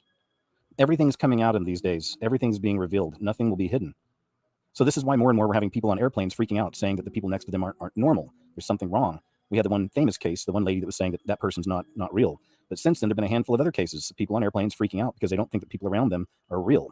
There's something's off about them. I believe we'll be seeing a lot more of this as these things start to manifest before us. All of these minions of Satan, all of these tares, the serpent seed, they no longer have a reason to hide as we move further into the end of the story. Speaking of the fire spreading all around the world, of course, we have to take a look at Maui. Many of you already understand what's happening with Maui, and it's huge. Satan has taken control of America and is turning the system not just against Americans, but against the entire world. They're going to dismantle and destroy America and bleed everything into a one world order. When you look at the Maui fires and you look with a trained eye, you will see Satan's fingerprints all over it. Many of us understand that there were beams used to create this situation, if you will, in Maui, Hawaii. We know that our own government has turned against us. When you look at Maui, you can see this clearly. From the beginning of the fires to the very end, everything about this is suspect. The way that the police created a blockade and actually caused people to die in their cars. The government's trying to cover up the area now. They don't want anybody going in. Also, they're forcing people out who were living there. The Hawaiian governor and the Hawaiian mayor and other politicians held a press conference concerning the fires in Maui and Lahaina. Pay attention to the governor and the mayor. You'll see them doing their hand signs. And then also there was some interesting signage from the lady who was doing the sign language for this press conference. Trying to come to you. We have people who got the field palm pads. They'll look for you. We'll go to the shelters. We'll go to their locations and try to help them. As far as public assistance, it's primarily moved into the neighborhood. Communications back to those who make those notifications are physically and nearly impossible. That fell on our roads. 29 of the power poles. Poles that fell on our roads. 29 of the power poles. Of the power poles. Poles that fell on our roads. 29 of the power poles were down. And they were still energized. Not only that, but if you look at a map of Maui, you'll notice that Maui actually looks like a human being. It actually looks like a person. Even more interesting is Lahaina is right around the forehead. You'll notice that Maui actually looks like a human being. It actually looks like a person. Even more interesting is Lahaina is right around the forehead. Lahaina is what caught fire. So there's fire on top of the head of Maui, and Maui is actually a trickster god. It's a demigod. That falls back into line with the idea that all of the ancient gods are returning for the end of days, and we find that in all kinds of ways.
What is that? The state of Hawaii. Not good. That is not good. Here you can see the Hawaiian state flag from 1959, and you'll notice the phoenix there. And the phoenix is one of the most sacred symbols of the Freemasons, considered the sun and the false messiah that has risen to become the soul of the sun god Ra. The phoenix is all about death and rebirth, and of course, 2023, door of tribulation. Perfect timing for this. We'll be seeing a lot more of the phoenix. It's on our money. It's all over our money. It's all over America. The phoenix, the double-headed bird. The phoenix is a sign of death and rebirth, and that's exactly the cycle we're in right now.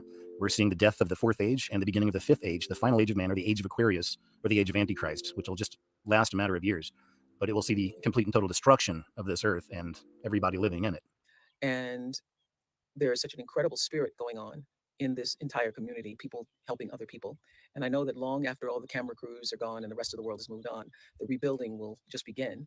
And Hawaiians are a strong cultural people and a family-loving people. And with the help and support, you're going to see a lot of Phoenix stories rising from the ashes here, because that Aloha spirit is real, y'all. You're going to see a lot of Phoenix stories rising from the ashes here.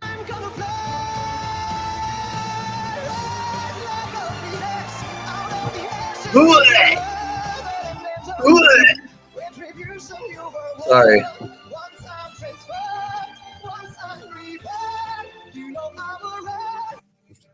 The garments we may consider to wear can significantly reflect laser light, dust, potentially minimizing any possible harm, are those endowed with fluorescent or reflective elements. Such materials have the advantageous property to either give off or rebound the laser light, thus curtailing the heats and potential damage inflicted by the laser.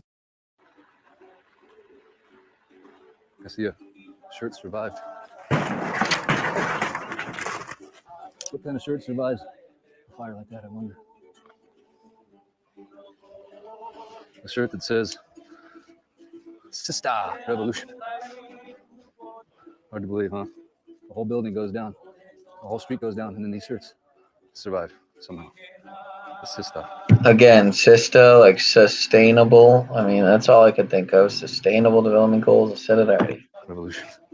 A lot of them, actually. It's crazy.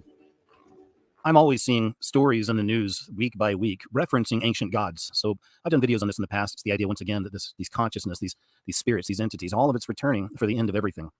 Here's a really interesting one I found in relation to viruses, of course. There's a new scary virus that we're all supposed to be watching out for.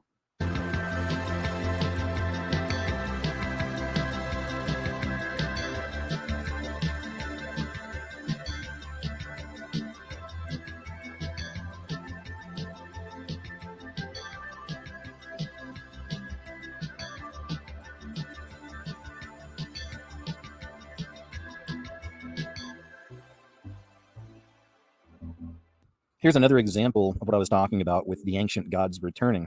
This is I think, really interesting way of them bringing this about. They're actually calling the latest, as you can see, strain Eris. And some of you may know that Eris was actually a Greek goddess, and she was the goddess of strife and discord. Doesn't sound very fun, does it? Well, neither is this whole agenda they're playing out before us here either.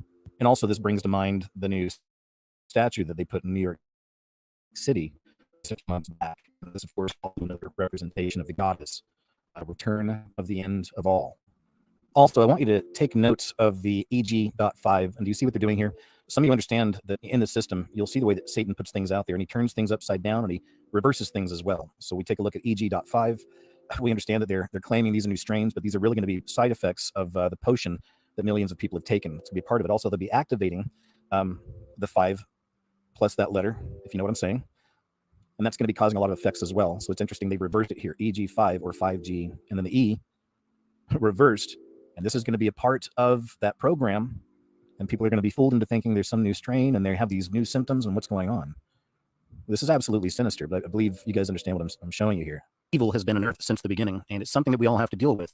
Living in 2023, things are crazier than they've ever been before in human history, or ever will be again. It's amazing to me how many people are just blind to what's happening with Satan, blind to the activity of demons. They don't even understand that this is all very real, and these entities are playing a large part in your life, especially if you don't even realize they're there. They've been with us, like I said, since the beginning. Found a really interesting illustration of that. This is a toy from 1930. Check this one out. That makes sense. You think it was D-E-M-O-N-S. Demon. This is from 1930s, dude. No one's making shit like that. So it's a company, Gateway Toy Company. So this is Gateway, right? That's all we know about it. Like, I get a Gateway. Right. Danvers, Massachusetts. These things are really, really hard to find. I, of course, have them. Here's the deal. This is the craziest thing. So the first thing is, there's hidden messages in these blocks. So the first thing when you look at this box, it says family. It's the only word on there that is in all caps. Right? So what happens if you spell the word family with the blocks? My other Y. The Y is the way to spell it right. So I have to sometimes figure it out. Yep, there it is. So if I spell family in these blocks, if I just turn them all over, check this out. M-U-R-E-E-R.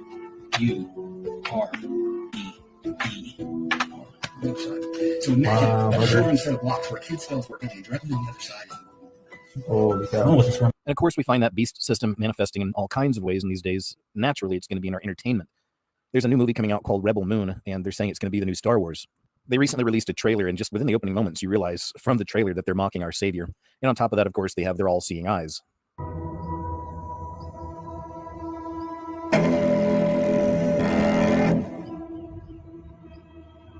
Do you know the story of the Princess Issa? In myth, she was called the Redeemer. It was said this child would stop the madness of war. For over 10 years, myself and many others out there have been hyper-aware and hypersensitive of the symbols in this system. We've been exposing them the best way we know how. But living in 2023 at the verge of tribulation, we're really seeing an explosion of all of this coming out to the surface, especially with the language of symbols. A perfect example of that is how these symbols have manifested through Space Force. Even in the Space Force advertisement, you can see some symbolism in there.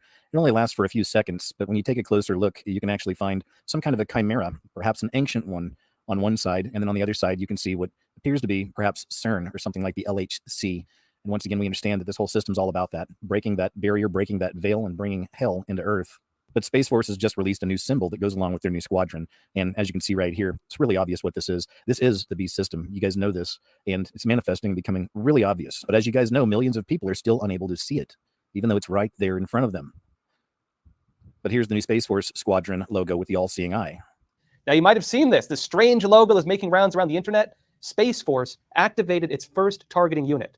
It's the 75th Intelligence Surveillance and Reconnaissance Squadron. Its logo shows the Grim Reaper. It's one eye showing it that glows with light. Its nose is shaped like the Space Force emblem. It's inside 3 overlapping triangles, which is likely a reference to the Valknut symbol, which represents the 9 worlds of Norse mythology and the connections between heaven, hell, and earth. I'm sorry. In these days, in these times, everything's coming to the surface. Everything that was hidden in darkness is being revealed. This is why we're seeing so much about cloning and clones these days. But did you know the cloning thing has been around for many years? And what's even more interesting is it's connected to aliens, so-called aliens, and UFO worship.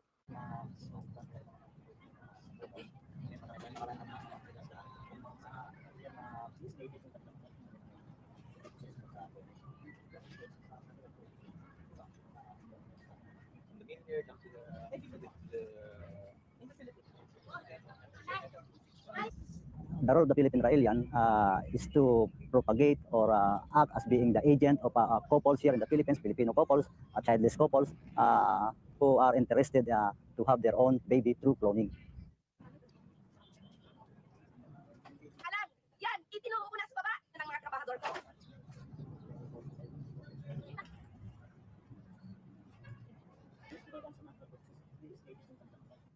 They have cloned already 10 couples, and 5 of them suffered miscarriages, and the other 2 were delivered already, a healthy baby, and that other remaining 3 couples are due this coming, I think, early February. 1993 to I think 1998, I was the national guide, but due to my job, they are already prepared to implant another 20 couples, and they are already, I think, around 2,000 couples to who are willing and interested to be cloned.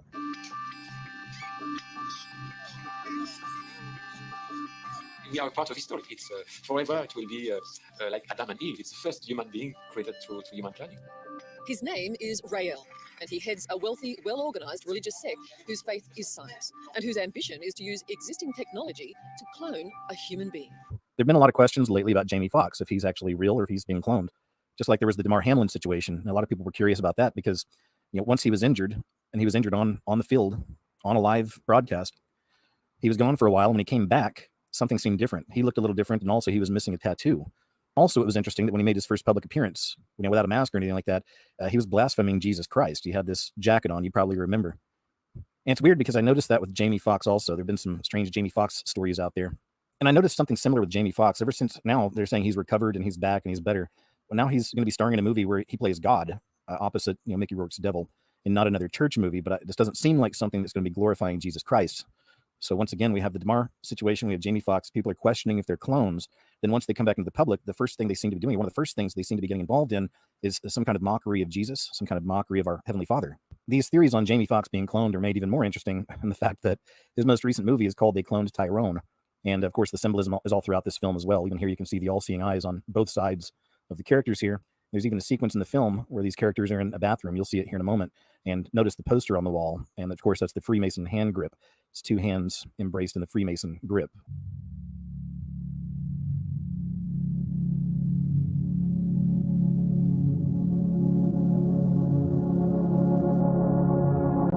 The situation in Maui is next level as far as what's going on here in the beast system. Now they're vaporizing other human beings. They're doing this right in front of the world, and it's completely chaotic, I understand. But when you really take a look at the situation, nothing is normal here, all right? And nothing's being handled the way that normally it would be. And that's because this system is shifting and changing. The enemy and his minions are taking over this system. So the only shot you've got, if you didn't already know this, is Jesus Christ. If you haven't accepted Jesus as your personal Lord and Savior, I beg you to now. You're running out of time. The beast is about to take over this system for a matter of years, and everything will be destroyed eventually. You have an inheritance in heaven that you didn't even know about. Claim it. It's right there for you. Everybody's got one. All you have to do is accept Jesus in your heart and believe. Just believe and follow him. Pick up your cross and follow him. Again, not all views shared by the channels shared reflect that of the streamer, the channel owner, but again, I don't know. I could be wrong. Again, I don't know. I'm saying I don't know. This guy sounds like he knows the answer to everything, and he may be correct. I just don't know myself if that is true. I don't. But it could be. It could be. It could be the whole truth, nothing but the truth. So He's really stepping up his game, and that's what the Hawaii situation has shown me. So I say get ready for more. The world is catching on fire. It's and all again, I'm going to make some people angry here on both sides of the fence. How could you not know that it's all nonsense and that Jesus is all allegory? And other people would say, are you blaspheming Jesus? So again, I'm in the middle. I walk the middle path, and I observe the left and the right-hand path at the same time. So being done by design. So just keep your eyes on this. The world is catching on fire, and it's all by design for such a time as this.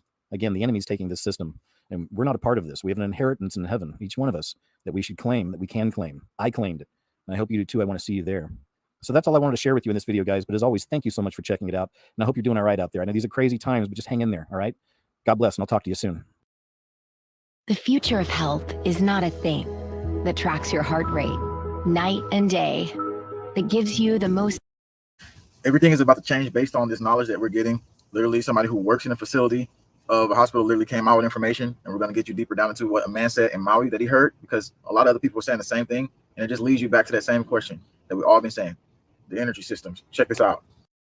But none of them were moving, and I walked all the way from Safeway to the chart house. Not one car had moved, and I was wondering what was stopping the traffic. Well, it was a policeman. And I got to the end, and I looked up north. There was no obstructions. There was no reason to keep those cars there. Are you serious? I'm serious. It's a heart attack. And I said, what are you doing? He goes, well, I'm under orders to keep them here. And I said, the fire is right around Safeway. It's going to hit Front Street. These people got to get out of here. And he said, I'm following orders. No way. And so I just kept walking. Well, maybe he knows something I don't, So, and I keep walking down the highway, and I look behind. No cars are coming out. I walked all the way to Waikiki Beach. Still no cars coming out. And I started hearing boom, boom, boom. And then I heard people screaming and stuff. The boom, boom usually is a laser-mounted aircraft, and now the officials there are staying at the hotels, and basically people over there is getting angry about that because they're in these nice luxurious hotels while everybody else are basically in this devastated camp, because again, this is what they're doing, these recent comings. And also I see that they're moving more weapons in the recently. Remember I told you the top groups, Northrop Grumman is one of them. They're delivering lasers to the government as we speak right now. Has delivered a miniaturized high energy laser source to the U.S. government. This is ruggedized for the field use, and miniaturizing allows rapid placement in tactical situations. So they're now getting more like, oh, we need to get like a little bit more tactical. 10 kilowatts, nearly the size of a mini fridge, weighing less than 200 pounds. So, and I got the manual basically where they talk about like, oh, well, forest fire is a weapon. We'll talk about that. This is what that system looked like that I'm telling you about right here. President General Manager, Strategic Space Systems, Northrop Grumman, by miniaturizing the advanced capability, we're expanding the reach of our technology and continue to lead the way in high energy lasers and getting warfighter. So moving from there, though, I need you to listen to the coming scenario. We're going to show you the coming scenario. Before we get that, look on the website of Defense Tactical Information Center. Forest fire as a military weapon was put on there, and there's something very interesting in this manual that we're going to go straight to. So when you go to this part, what does it say? It says, spray in late June, repeat spray in August if needed. Apply pellets in April or May, burn during dry weather. And it says November, December. But that was back then in the 70s. The weather's changed now. It was super dry right now, so it tells you that they specifically get ready to burn during these super dry times. We're going to get to the sun situation as well, but listen to what this lady says who works in a facility telling you about the coming scenarios. We're going to get into the whole lockdown situation they're talking about. I work for a large hospital system in Broward County, Florida, on the anesthesia team. Last night, the house nurse manager came to my department and told us that we must prepare for a COVID crisis that's going to start next week. Shout out to Broward County, Florida chick. I actually knew people who knew this chick. Yeah, same county I'm around. Slave County, some might call it the most corrupt possibly county in Florida.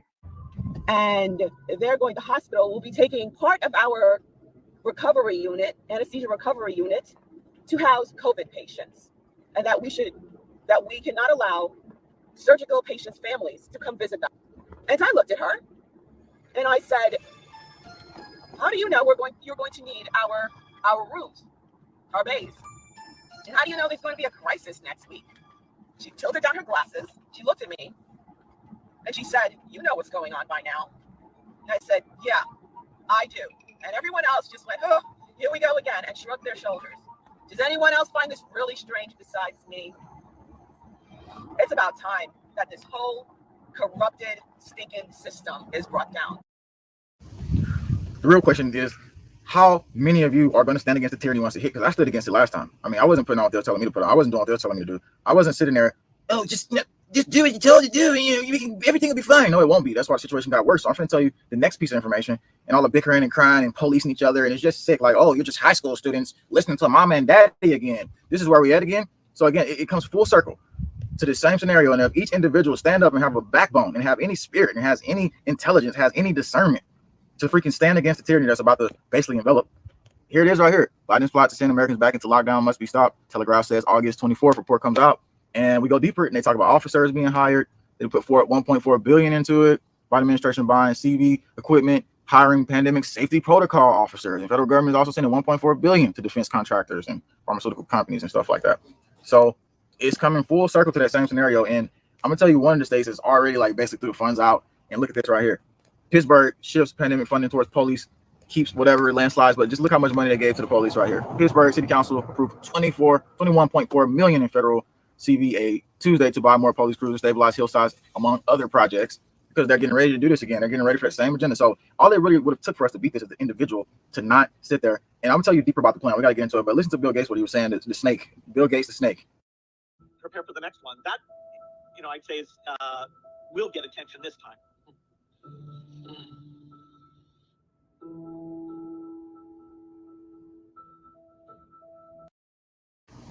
See how happy they are, how sniggling and smiling the freaking slithering snake is? And you sitting here like, oh, it's just next pandemic. It's going to be all right. Everything will be good. We just got to do what they say, I ain't saying like you, the general person. I'm just saying like people in general, like that's how they think, man. It's ridiculous. So let's look into this next part. Biden isn't waiting until next year to be ready for whatever comes next, said Becerra, adding that the program is really going to help us make sure we're ready, whatever comes around the corner. Because DO weapons ain't enough for you, see? No, it actually is more DO weapons. They pulled out the death ray. They pulled out the death ray. Russia just did that in a few. We'll talk about that here, but let's get back into the plan. Secretary Xavier Becerra, HHS, returning from his visit to India, where leaders at the group of 20 countries gathering, said in Tuesday's press call that world leaders expect to reach a global consensus according to global response to pandemics by May. So saying by next year, but Biden is saying like, no, we're finna like go ahead and start accelerating and get to what we need to do eventually right now. So what I'm saying to you is that this is a coordinated effort between the DO weapons, between everything else, Agenda 2030. They've moved into the populist plan. They're not playing. And Russia, like I just said, unveiled the death ray. So it ain't that you got to be scared. It's that you got to have courage, you got to have power, you got to have will, you got to have spirit. Can't be broken by the simple, basic person telling you like, oh, like even if they outnumber you by large, you have the spirit and energy to overcome the demonic forces. That's the real question. So the battle is going to tighten up. So I just need you to really get ready inside your mind and spirit and heart. And I'm going to show you this video about the death ray that basically during the whole tactics of us going through this, they're doing their little operation with the DO weapons and everything else. And we'll talk about it a little bit deeper. Electronic warfare is at the center of the Russian war in Ukraine. And not for the first time is Russia resorting to the use of electronic systems to nullify the Ukrainian weapons. On the 15th of August, Russia unveiled its latest version of the microwave cannon that can knock out enemy aircraft and drones within a range of 10 kilometers. And according to the Russian state media, this new microwave cannon that is mounted on the chassis of the Buk anti-aircraft missile system consists of a powerful relativistic oscillator, a dish antenna, a control and monitoring system, and a transmission system. And it is capable of providing a 360-degree perimeter defense. The repeated drone strikes by Ukraine, such as the one that was attempted over the Kremlin. So yeah, they're pulling out all the tactics now. And what is the U.S. military doing next month? They literally tell me next month that in this post I'm reading, this is what you need to know. Combining lasers, Army experiment with 50 kilowatt laser combined with kinetic air defenses. They say next month we're going to do this. So when you start seeing the military vehicles roll out this, I don't want you to be surprised. And so what does it say right here? Prototype next month.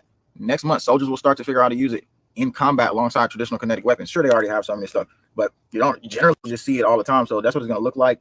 They've been taking it into the laboratory. Here's a laboratory photo where they work on the laser weapons, the direct energy weapon systems, and then they mount them later to the military vehicles. And this is the new stage of war, So I don't always think like about missiles and stuff like that. They don't care about that anymore. They just burn up an entire city with a laser. Over the Kremlin. So yeah, they're post I'm reading. This is what you need to know. Combining lasers, Army experiment with 50 kilowatt laser combined with kinetic alongside. They've been taking it into the laboratory. Here's a laboratory photo where they work on the laser weapons, the direct energy weapon systems, and then they mount them later to the military vehicles.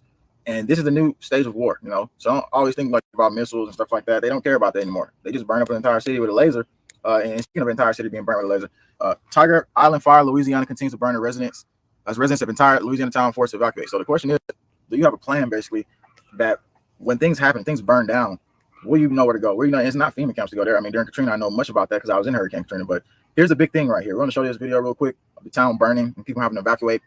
And we found out something else that they're doing with plasma. They've came out and scientists have admitted something. So we're going to get into that and show you the device that they could be using as well. So first, check this out.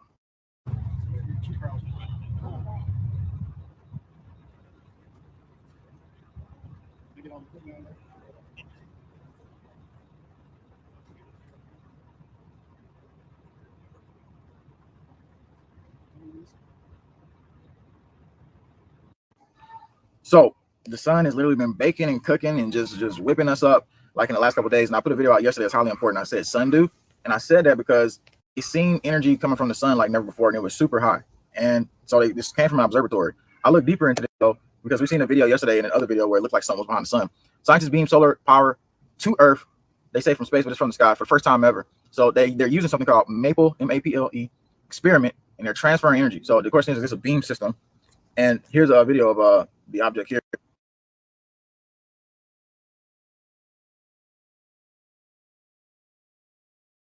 So the only question is like, is it a beam system that's beaming something back down at us? And yeah, it is. It's actually why I'm asking that question. So the thing is, like, it is a beam system. And so the question is, are they using that to wirelessly beam stuff? They also have these mirrors. Also, they came out recently and talked about some plasma. Taming the sun's inferno, controlling fusion plasma heat at 100 million degrees, August 24th. And you just walking around every day like, man, it feels like it's almost 100 million degrees. No, I'm kidding, because we'd be like melting and stuff. It was 100 degrees. Ah!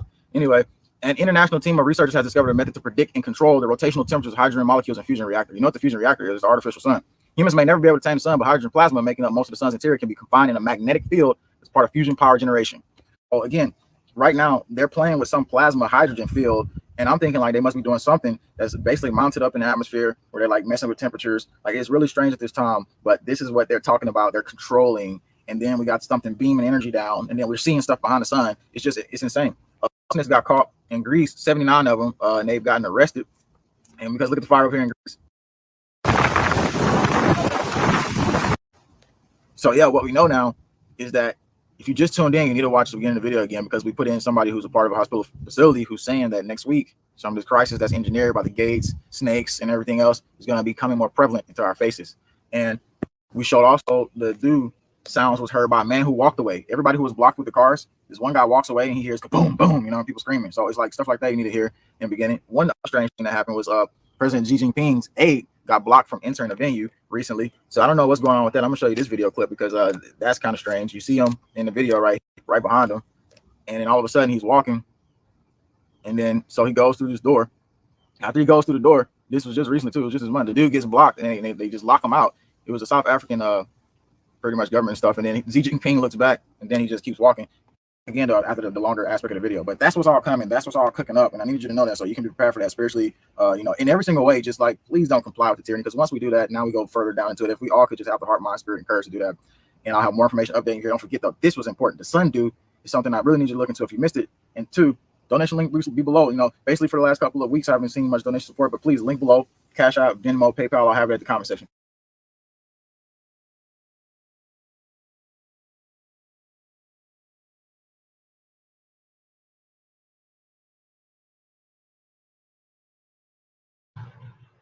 Four hours and 44 minutes and 44 seconds, peeps. But yeah, you should do that, Smith. Do it, man. I can't believe it's almost 6 a.m. and I still haven't nodded off even once. But I have a feeling it's creeping. And this is a 2-hour one here. Shout out to Last American. He goes all over the place. I'm trying to remember if I've played any of this already. If I have, I'm probably going to skip it. Let me see. Thursday, August 17th, 2023. Thank you for joining me today. Now, that opening wasn't a mistake. Today, I'm going to be doing 2 shows. I'm determined to do so. August 17th, 2023. How old is this? Hold on. Thursday, August 17th. So, 17th. So, this is, okay, a little over a week ago. Just over a week ago. 2023. Thank you for joining me today. Now, that opening wasn't a mistake. Today, I'm going to be doing 2 shows. I'm determined to do so. I wanted to start today. I was planning on trying to include all of this into one big show, and I figured that would be far too long, even for those that like the long shows. So I split this off to start, since it's not just about focusing on the story that everybody seems to focus on, but as I've been covering this, what's been going on in Maui, with every day that develops, there's more and more information. And I'm not talking about the subjective conjecture, reporting that we can't verify kind of stuff. I'm talking about the things that we can see that are, without question, something's going wrong. Something's happening, whether that's malfeasance or whether there's something larger. And it just continues to snowball. I keep seeing more and more that I'm blown away by. So I wanted to do, as I titled, a Maui update today. So we're going to focus on just Maui in this show. It will be tagged under the daily wrap up under everywhere else you look for it. But technically, I'm just doing this as a sideshow update for Maui. And there's some pretty ridiculous things that I found. And the show we'll be doing later today, which I'll have to set up afterwards, so it won't be directly after the show, is going to be focused on a lot of other things. The Azov movement, there's a point on that I want to get into. COVID-19, a lot of other different things. I always say that it's more of a broad point about the vaccinations, and it's just kind of the general COVID topic. To me, the COVID-19 topic is sort of like a moniker for just the illusion that everything was underneath all of that. But today, we're going to talk about, or in this first video of today, we're going to talk about Maui and the updates. And there's some pretty incredible things. One thing I'll say right at the gate, which we'll get to, at, this shouldn't be a long show, incredibly long, but toward the latter part of this, which is in regard to the directed energy weapon point. Now, I'm still maintaining my opinion. I don't see any evidence other than the suspicious, the way the fires burned or the different anomalies we see. Those are evidence. That's not proof. Other than the anomalies we can see, I so far have not seen any definitive proof that directed energy weapons were used, or that the location that we have discovered on Maui was part of that. Nonetheless, I found it pretty incredible, as we pointed out more than once. I'll revisit that today, that we did find a United States Air Force research laboratory, the AFRL is the acronym, And then there's the supercomputing site part of this, as well as the observatory. But as you find out when you dig into the story, as directly stated by the Dr. Hammett that ran this location, that these are directed energy weapon installations, both for observation and surveillance, as well as weapons. And that's his direct statement. He says verbatim, they delivered the first ever directed energy weapon to the Air Force. And then he talks about a system with the acronym FOR that they built in-house and is operational. I thought that was pretty interesting. Now, again, that could just be an interesting coincidence. As always, we don't like to talk about coincidences, but it's interesting to see. But on top of that, I found out, and I'll shout out the person who found this online, as so few do today, that the Space Force has, as of August 11th, I believe, I have it correctly in my head, we'll get to it in a minute, started their very first unit in regard to defense and offense. And they use directed energy weapons. I found that kind of interesting. Now, it's not just about the fact that it exists, but the fact that it became operational during this, which to me, at the very least, that means they had to have tested some of these operations before this went online. So another possible anomaly, could that have been an overlap? Could it? Of course it could have. Now, when I say that, it just means that it's possible. 1 in a billion is possible. So that means, as being objective, we have to ask, could that have been one of these possibilities? And the answer is yes. Even if it's a very slim, just grasping at straws possibility, it's still a possibility. So interesting to me that this is, during all of this becomes operational, and I wonder where they might have tested this and whether it could have been something that was done. These are just questions that we shouldn't be afraid to ask because somebody yells the term conspiracy theory. But we're also going to go over a lot of the different anomalies that you've been seeing. And I'll play some great videos from Grace at the end of this because she's always doing a great job kind of encapsulating all of this. But the different things about people being blocked from leading in the first place, of blocking supplies. I mean, again, these are things that are important regardless of what bigger conspiracy might have taken place. And I don't mean that in the pejorative term, conspiracy, as in powerful people conspiring to do things again that you're at your expense for their benefit. That's a real thing. It's not dismissive term, as a genuine conspiracy. But those things aside, there's crimes that have already taken place, or at the very least malfeasance where people should be held accountable for it. So we need to make sure we see those things. And then on top, ask whether they're connected to something else, which, I mean, honestly, my gut is telling me that there is something bigger than just, oops, we kind of screwed up. That never sits well for me. Never. So let's go through this today in hopefully not too long of a period of time to show you what we're seeing. Now, these are just some of the shows we've already done. If you want to check out the previous work, we actually started with this show here, which is where I discovered this location that I'll show you in a minute, where directed energy weapons used in Maui. Let's take a look at what we can prove. Now, of course, at the end of that show, my decision was that I don't think we can prove that. And I don't see any real definitive evidence that it was. It's certainly a possibility. And there's some interesting anomalies in there. We interviewed Shelby Thompson from Maui, co-founder of Unjected. And there's some really, and her words and what they're seeing really resonate with a lot of people. And I think it's because people are getting very limited and distorted information, even from people that are feigning to be independent when they're coming from a partisan perspective, as you all know well, which is likely why you're here. And then, of course, we just recently finished with a show called Something is Very Wrong with the Maui Fires, again, kind of encapsulating some of these bigger concerns. But then we also covered the FDA, which, again, is just falling under the radar, even though a lot of large people are pointing at that point, claims it cannot be held accountable for misinformation. Or the bigger point you're hearing from that interview, or hearing, was that the FDA said, yes, doctors can't prescribe ivermectin off-label. And that just kind of fell by the wayside. Wait a minute, weren't people literally fired and arrested? Yeah, but they admitted that wasn't allowed. They were allowed to do so. But the bigger point I felt, because we should have already known that they literally on the record said the FDA can't be held accountable if they say something that is incorrect. That's crazy to me. But make sure you watch this because I found that part to be really important. But so those, if you want to watch the previous work, go ahead and do that. I recommend you do. There's a lot of important stuff there. But let's start with one of the things that really stood out to me the last couple of days as a real big concern, but also an interesting contradiction, which seems to happen all the time. I'm going to give you an overlap from East Palestine as we get into what they're saying today about the risk, which, by the way, I told you was coming. That was just my opinion. That I'm like, it's going to come. They're going to say, what about all the things that have burned and it's dangerous? Right? As they go, don't talk about East Palestine, but we're going to assume there's a danger here based on the same reasons. Now, I'm not saying that's not real. I genuinely, that's, of course it is. The plastics burn and things happen, but using that as an excuse to stop people from going back into the area, that's pretty interesting to me. But we'll get to that in a minute. The point, though, is that we're hearing all this conversation about property, land grabs, which that's not even up for debate. There are people that are nipping at the heels of people right now who are still trying to find their dead family members. That is a real thing, and that's disgusting. I mean, my point before is I guarantee that would have happened either way. No matter what ultimately was the cause, you're going to have these slimy realtors that just want to make a buck off people's suffering, a lot like a lot of the independent and corporate media today doing the same by sharing fake information around the story. And it's disgusting. But it would have happened either way because these people in real estate doing this a lot of times are real slimy.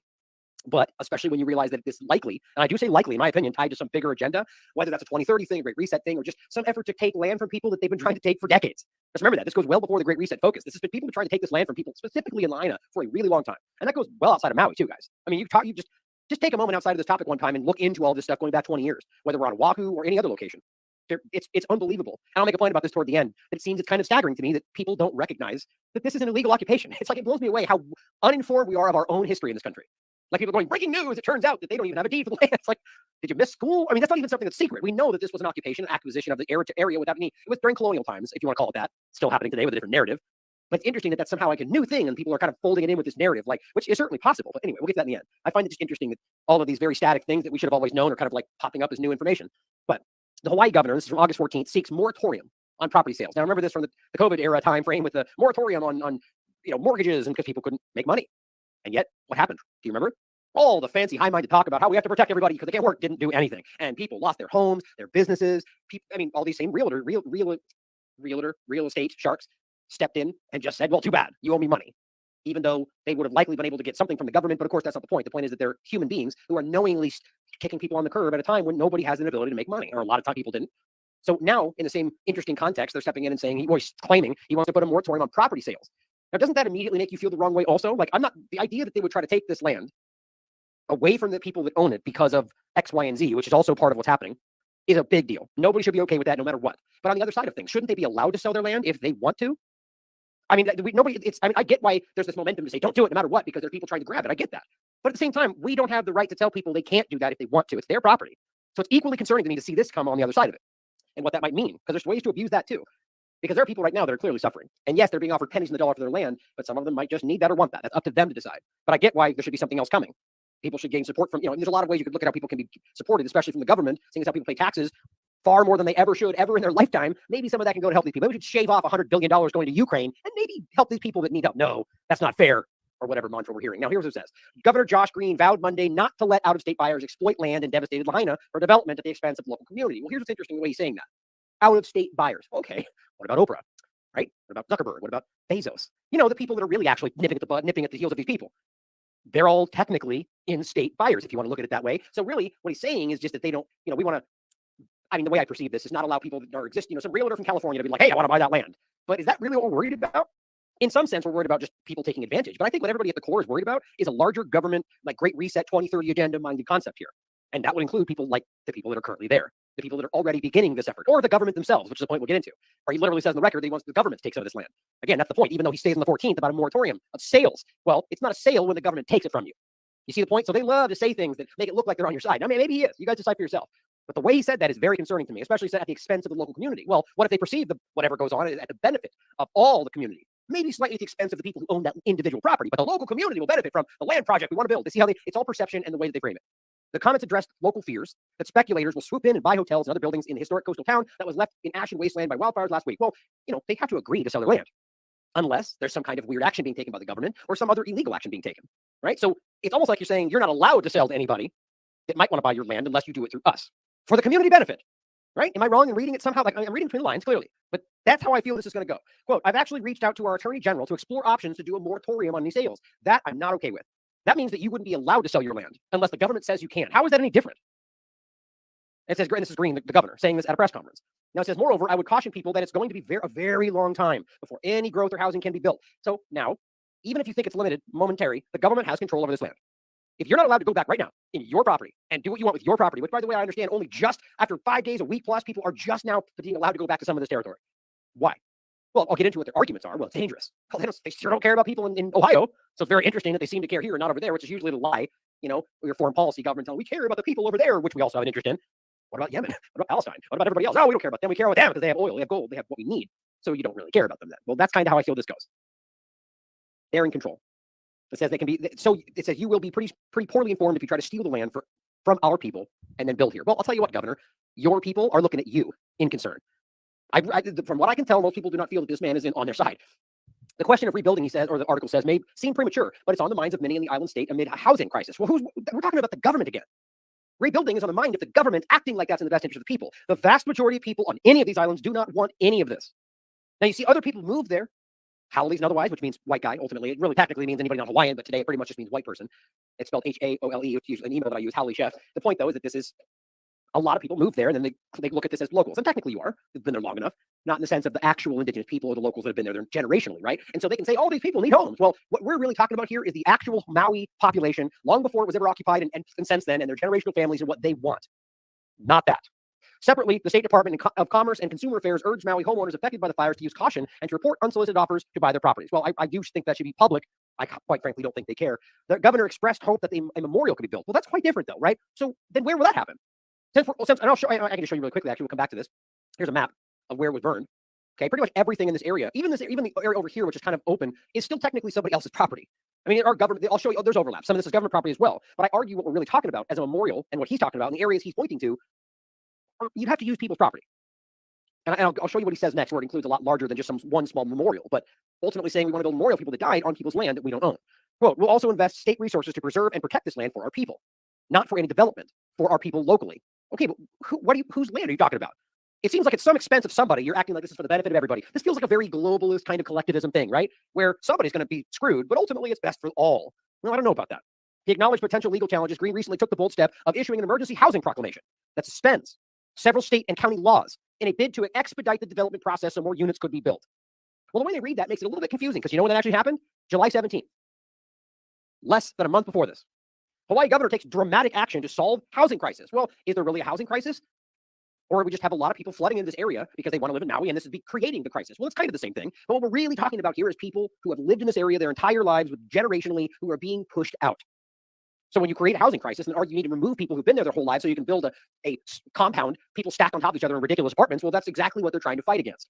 So right before this all starts, the governor, quite literally, removed the law. Critics question the decision to suspend laws, to streamline the approval process for development. And then what do you know? Clean sweep.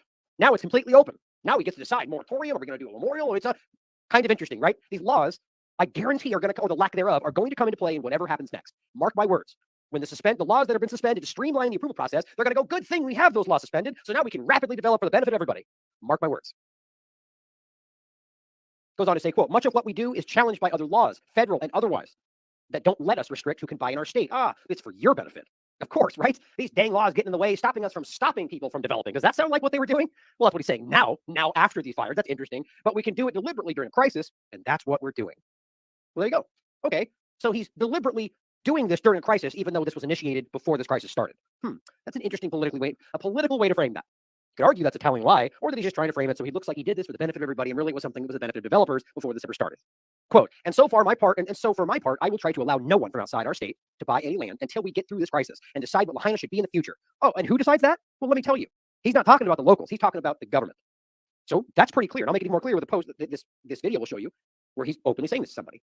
So read that again. First of all, no one outside the state. Okay, well, that means a lot of people that are vultures and these hyenas are all trying to do, all the people I'm listed, but there's plenty of other developer people that live on the island trying to take advantage of this, building water parks and all sorts of terrible things that people don't want really, the locals anyway. They live in the state, right? So that doesn't include them. So that, in my opinion, those are the most concerning people. And then he says, we will not allow them to sell their land until this crisis is over, paraphrasing, and then decide what we should do in the future. I got to be honest, man, that is a really, again, conspiracy aside, genuine potential conspiring aside, that's a big deal to me. Why are the world, of course, it's because government frames themselves today as, basically paternalism. They somehow are, you're too dumb to know what to do next, so we'll step in and take care of it for you. Nobody wants that except really ignorant people. Well, here's the post-millennial Hawaii governor says state is looking to acquire land that was destroyed in the fires. Okay, so this was the same day. This was posted the next day, but the video is actually from the same day. This is from KHON2. Listen to what he has to say. Joins us live with more. Nikki. Yeah, Sam, we really learned a lot about this fire, how quickly it moved and how absolutely dangerous Front Street is. There are dead animals in the road still. That's something that was pretty shocking to see. It's a screenshot right there, by the way. To the Family Assistance Center and do a DNA swab campfire and has become the deadliest fire in the last 10 years. It's strange. They end up sitting on this one shot of a tree for like half the video. I don't know what that means, but something tells me that's not what they meant to do. I wonder what was on the video. Maybe they didn't want you to see. Call me a conspiracy theorist. There's plenty to do. But here's the point. Potentially stepping on human remains. So if you can, please avoid all of Front Street if you can. And this is what Josh... Oh, so there's one of the reasonings they're trying to tell people. Don't go back to your own territory, your own home, because, you may accidentally step on somebody, because clearly the government cares about that, right? You could maybe say that somebody locally does, but that's just... It doesn't make sense that you can restrict somebody from going back to their own burned down home. I just don't understand that. Governor Josh Green had to say, along with the FEMA director, about preserving Lahaina moving forward. I'm already thinking about ways for the state to acquire that land so that we can put it into workforce housing. To put it into workforce housing. That's exactly what I just said. So you see, he's framing this elsewhere as in the benefit of the people that just lost something. That's not what he's saying. He's saying he's looking for ways for the state to get this land to solve the housing crisis. That is the opposite of helping the local people. That is using this catastrophe to benefit new people coming in, or people that had beautiful land, $1 million properties. They're not going to be jammed in some sardine can in these high-rise apartments they're going to build, or the homing, or the whatever phrase you just used, the housing. That land so that we can put it into workforce housing, to put it back into families, or to make it open spaces in perpetuity as a memorial. Open spaces in perpetuity as a memorial. He didn't say one spot. He's saying we're trying to acquire those lands. Now, you could argue he's speaking broadly. It's up for you to decide. To people who were lost. We want this to be something that we remember after the pain passes as a magic place. And Lahaina will rebuild. The tragedy right now is the loss of life. The buildings can be rebuilt over time. Even the banyan tree may survive. But we don't want this to become a cleared space where then, yes, people from overseas just come and decide they're going to take it. Yeah, well, you could argue he's trying to fight for people. Maybe I'm wrong. But what I'm concerned about is these people using the illusion that they're on your side to say bad people from overseas coming to take our property when all you're doing is the same thing from inside. You're standing there saying we're going to take this land as the state. Well, nobody's differentiating between the state of Hawaii and the government running that, which is simply from the U.S. government. versus people outside of that area that are doing the same thing, because they're still trying to take it away from people that own it to create what they want with it. That's not benefiting anybody but them. That's the point. That's very concerning to me. Now, as Sal the Agris points out, and he always does a great job with these kind of highlights, this is just like every other story we hear. When this first started, what was the main thing we heard from people? Land grab. They're coming in to take the land. And it's fake news. Everybody, everywhere said fake news, even though the same point somebody else made, I forget who it was now, about whether it was direct energy weapons or whatever else. So they're coming up right when this starts and going, we don't know what's going on yet. We don't have the information. We don't know what happened. And you go, well, maybe it was direct energy weapon. They go, fake news. That's not true. It's like, didn't you just say you don't know what happened? So how could you know it's not that? It's the same thing as them telling you it wasn't the vaccine when we now know it was. They were just saying that because they don't want you to know that, or that they're afraid to admit it themselves. The point is, this is a headline from Gateway. Hawaii Democrat governor says state plans to acquire land. You just heard him say it yourself. But as he says, yesterday there was a conspiracy theory. Today it's a headline. Well, by Gateway Pundit, but the point is he did say it. So how could, this is how ridiculous this has all gotten. It always was, actually. People are just finally becoming aware of it. They said conspiracy theory because that's not the narrative you were supposed to listen to. That's all. And now it becomes the reality, and you point at it, and they go, no, that's not what you meant. It's like, well, how do you know what I meant? It gets so embarrassingly stupid.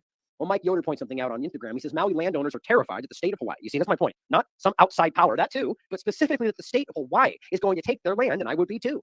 He says the Fifth Amendment's taking clause authorizes the government to confiscate private land so long as, one, it's used for public benefit. That's not even constitutional. To me, that just seems completely counter to anything that we should have ever, my point is that right there, and this goes back to the same point of Mayberry versus Madison. If it's repugnant to the Constitution, it's null and void, whether it's a new amendment or not.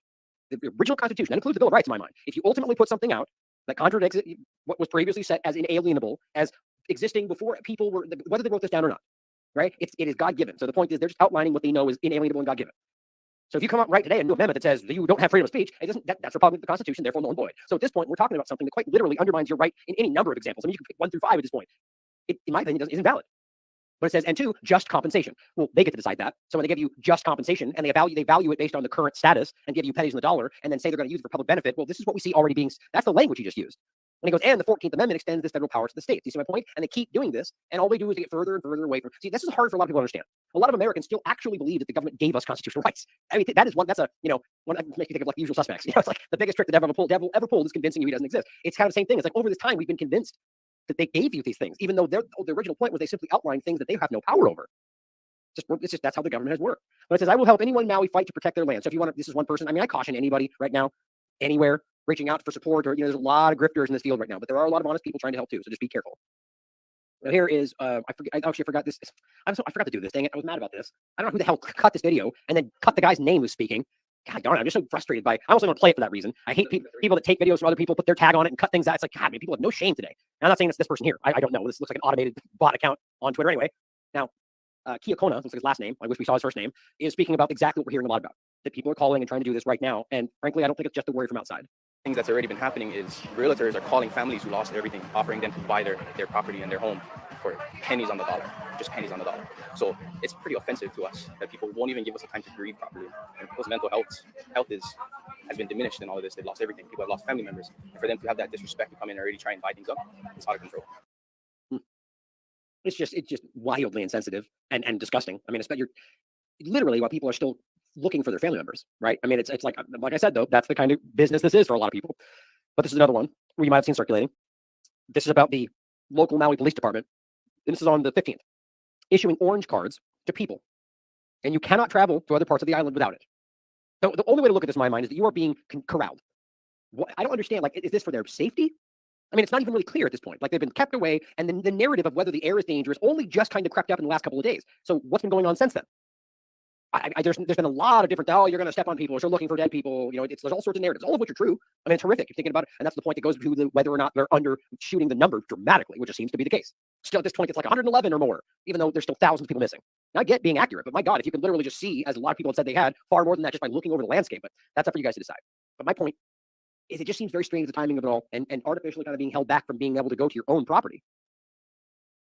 Oh, it looks like I didn't grab this one. Let's play here. I'm doing a voiceover. This is footage earlier at the Hill Park. I didn't feel safe speaking freely about the situation while I was there, but the police are issuing permission slips for residents to freely come and go to their homes, to other parts of the island. How long have you guys been in line to get these?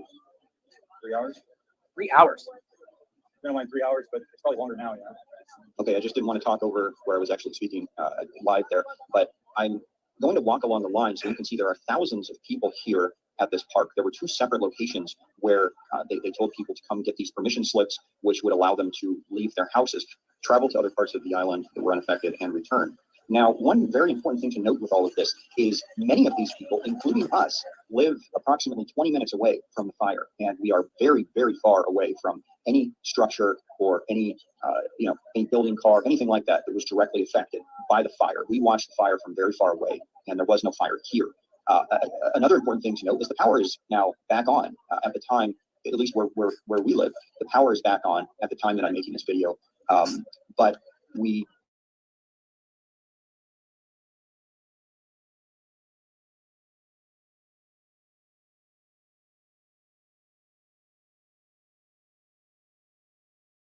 now, the thing that I don't understand, I have not go freely from their houses to other parts of the island that were unaffected and that have medical supplies and other things that they may need, and free communication to the outside world without having to hike to the top of the hill and get to a tower in Molokai, which is what I've been having to do.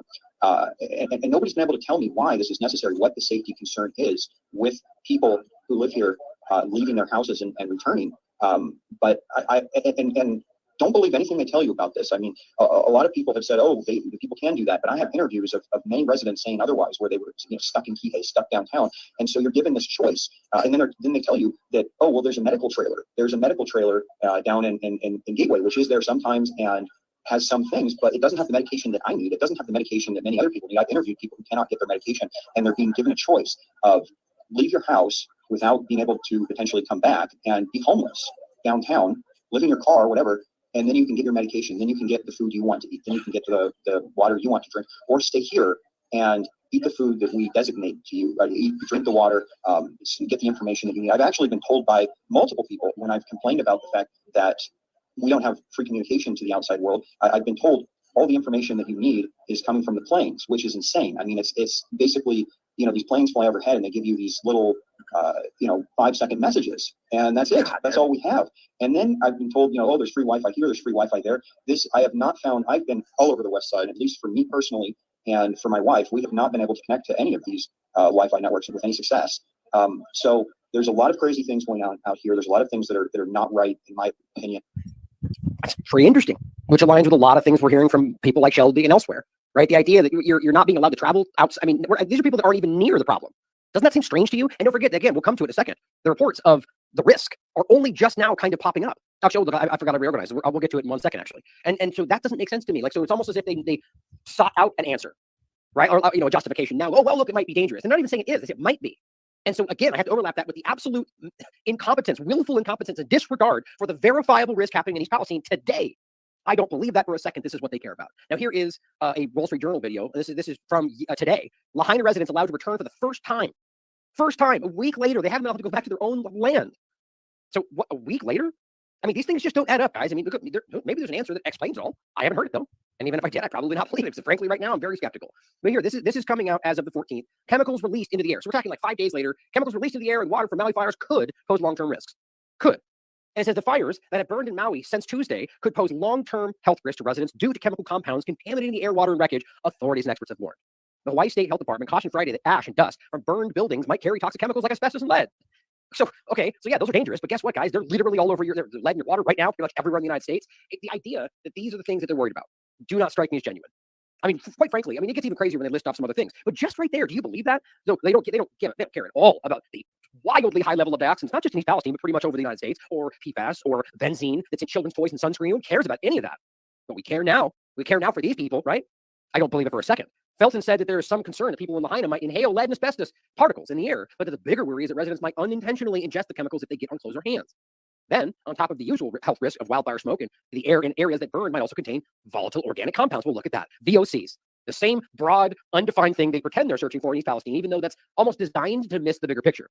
A term for a large group of chemicals that can increase the risk of some cancers, birth defects, and cognitive impairment among people with long-term exposure. Also, don't miss the point that these are just broad overlaps now, where probably lots of vaccine side effects and problems can also fall under this umbrella, and that also gets spread along. That's not going to go away. As much as people act like we're trying to conflate these stories, that's a real thing. And if we are really honest about the unbelievable reach of these dangerous injections that are destroy the planet, I mean, quite literally, the population, people are going to suffer for a very long time because of those things. And that's not my opinion. That is peer-reviewed science, and the people shaking their heads right now are absolutely ignoring all the science while screaming, trust the science. The point, that's going to happen. Things like this are going to be then broadened out to say, well, that's probably the thing that just happened. And these things get conflated. And the further we get from it, the harder it is to prove. But it says the compounds enter the air when materials like rubber, metal, plastics get incinerated. Guys, they're literally talking about dioxins. That's what they're talking about. Suddenly, they care over here where they can use it to keep people away from the crime scene, it would seem. Given the scale of the devastation in Maui, quote, there are probably a fair number of people who had these exposures, says one of these experts. Meanwhile, Maui County told residents in 2 areas, Lahaina and Upper Kula, not to use, drink, or boil their water because it too may contain benzene. Benzene of all things and other volatile chemicals, right? So don't be careful of benzene, but here's some children's toys full of it. Here's some sunscreen that you should wear, they tell you, full of benzene. Why don't they care about that? Suddenly we care here? I mean, guys, that's ridiculous. You just take a quick look up and find out where benzene is pretty much all over the country and all sorts of things that they give to people with no question, but suddenly we care about the possibility that it might be present here? Not buying it. Felton said the water tests will look for volatile organic compounds. But Alan Tom, a Kula resident, said the taps were briefly shut off because of the fire. Well, let's not forget, that's what they were unable to use water to try to put out fires because they turned the water off. Don't miss that. That's real. And that is being completely skipped over by a lot of people. Then, hours after water came back Thursday, his neighbor told him not to drink it. Now they're told not to. So there are people suffering all over the place still, based on what they have done and still are doing. Andrew Welton, who's one of the independent experts that have told you that dioxins are everywhere in East Palestine and they're still suffering, he's now over here dealing with this problem. And he says it's a professor of environmental and ecological engineering at Purdue University. He said he is concerned that residents were told that it's safe to take lukewarm showers, which is the exact direction they were given. And he says, given that the water has not yet been tested. Oh, yeah, they clearly care about you, right? Maybe it's got these bad things. But then go ahead and use the water, though, to take showers. And here's the expert going, well, that's absolutely ridiculous. If they haven't tested it, that's just as dangerous as anything else. So you see, it's hollow. There's something else going on, in my opinion. Welton said he asked the state health department to reassess the guidance. They don't care. He says, quote, as you increase water temperature, the amount of chemical that goes into the air will increase. So it's odd that they actually said, make sure you take a lukewarm or hot shower. That's interesting. But he says the threat of chemical exposure from the debris in Lahaina will linger until recovery workers and authorities remove the ash and rubble. Well, it's kind of a reverse situation in East Palestine. As they continue to dust up and remove ash and rubble, well, that continues to increase their problem. So you see, it's almost like this story makes it clear that they're well aware of what's going on in East Palestine and don't care. Let's put it that way. It's the same issue. So why are they able to recognize it right there, but not over here, when you've got 5, 6 independent experts telling you it's a problem? Because they don't care. Here's the Washington Post with the most specific. And this, I promise you, is what's being used now. So this is August 17th. The toxic aftermath of the Maui fires could last for years. Well, what do you know? Suddenly there's going to be a narrative, well, guys, you just can't, it's just too dangerous for you. So let's just give you some money and let's turn this into a memorial. Let's sweep this out and build housing and let's green energy the entire place, which is clearly part of this. I don't buy this. I mean, look, there's going to be issues. My point is they don't care about those issues anywhere else unless it benefits them. That's my opinion, but you prove me wrong. I mean, it's quite clear. You want to look at it? You look no further than East Palestine. I mean, guys, this was a report from July 2nd. And you could prove this. I've even just played a video where he goes over his exact reports that he is told, the EPA knows about this. Up to 14,000% more dioxins in the East Palestine homes than compared to the control. That's not a typo. 14,000%. And then don't forget that the EPA just put out numbers about where they said that the dioxin level was, and I proved to you with their own documentation that was way higher than the safe level, according to them. But yet they point to that number and say it's below. And then even then, Scott Smith follows up and says, well, the number we're finding is higher than that anyway. Nobody cares. Don't forget, by the way, since we're pointing at it, that the investigation, the government investigation, quite literally found that the so-called controlled burn was unnecessary. That's real. Nobody cared about that. Not one mainstream outlet even pointed at that. Why? I wonder why. And then the main point is that Alan Shaw, right here, the CEO of Norfolk Southern, on the record, spoke to their experts, and the experts told them that the treated vinyl chloride that was in these tanks, we don't hear that, right? We hear vinyl chloride. It was treated vinyl chloride. They told them that it was most likely not going to explode. And then he went back to the fire chief, volunteer fire chief, and didn't tell him that. And then they pressured him to make a choice, and now they blame him. He's on the record saying he was railroaded. He was railroaded, and he doesn't, and nobody cares. Clearly, they care about the people, right? Here's Scott C. Smith, again, pointing out the reality that right now, and this was posted on the 14th of August, tests show a major rise in dioxin levels. August 14th, 6 months after this happened, and the dioxin problem is increasing. My point, guys, is that they don't care about this. In fact, nobody's even talking about this. They're actively trying to ignore it, but they're over here going, oh, no, worry about these things, even though we don't even know if it's happening yet. Does that feel genuine to you? Well, there's a lot of other things that stick out as real big problems in regard to whether or not this was something that was in some way influenced, managed, or allowed to happen or created. Right here is a local. He's a local real estate guy, but look, just based on his engagement, seems like he's kind of well known. Everyone knows him. Now, there's a couple of things he does when he talks to people in this video, but there's one that stood out. It's been pretty popular. It's gone all around the internet. I think it's important to see. He speaks to this guy that is a kind of a main fixture of the local area of Maui. You find these a lot in these certain areas where it's just the guy everybody knows. He's always outside this one place, and he sells these kind of hats, and he's super nice, and everybody knows him. And one of these guys he speaks to, and it seems like he didn't even plan it, just notices him and goes, hey, yeah, I didn't see that. And he has something very, very interesting to say. On the island of Maui, about you trying to bring you the real information. Man, those things are nuts. Good to see you boys. Have fun. Stay safe up there, all right? Yeah. So anyway, I forgot where I was at, but putting the money where it belongs, the resources where I think they'll make the biggest difference. And share the video, like, subscribe. I said all that stuff already. The Surround threw me off, man. But anyway, in the comments also, let me know any suggestions you have of places you'd like me to go, things you want to see. It's a feedback thing. It's a feedback loop, right? That's how YouTube works. I love that about YouTube. I am trying to read all my comments if I can. Now that I've got connectivity, I can. But let me know what the things that you want to see that would be helpful sitting in your seat. Obviously, I'm trying to show you what it's like sitting in our seat.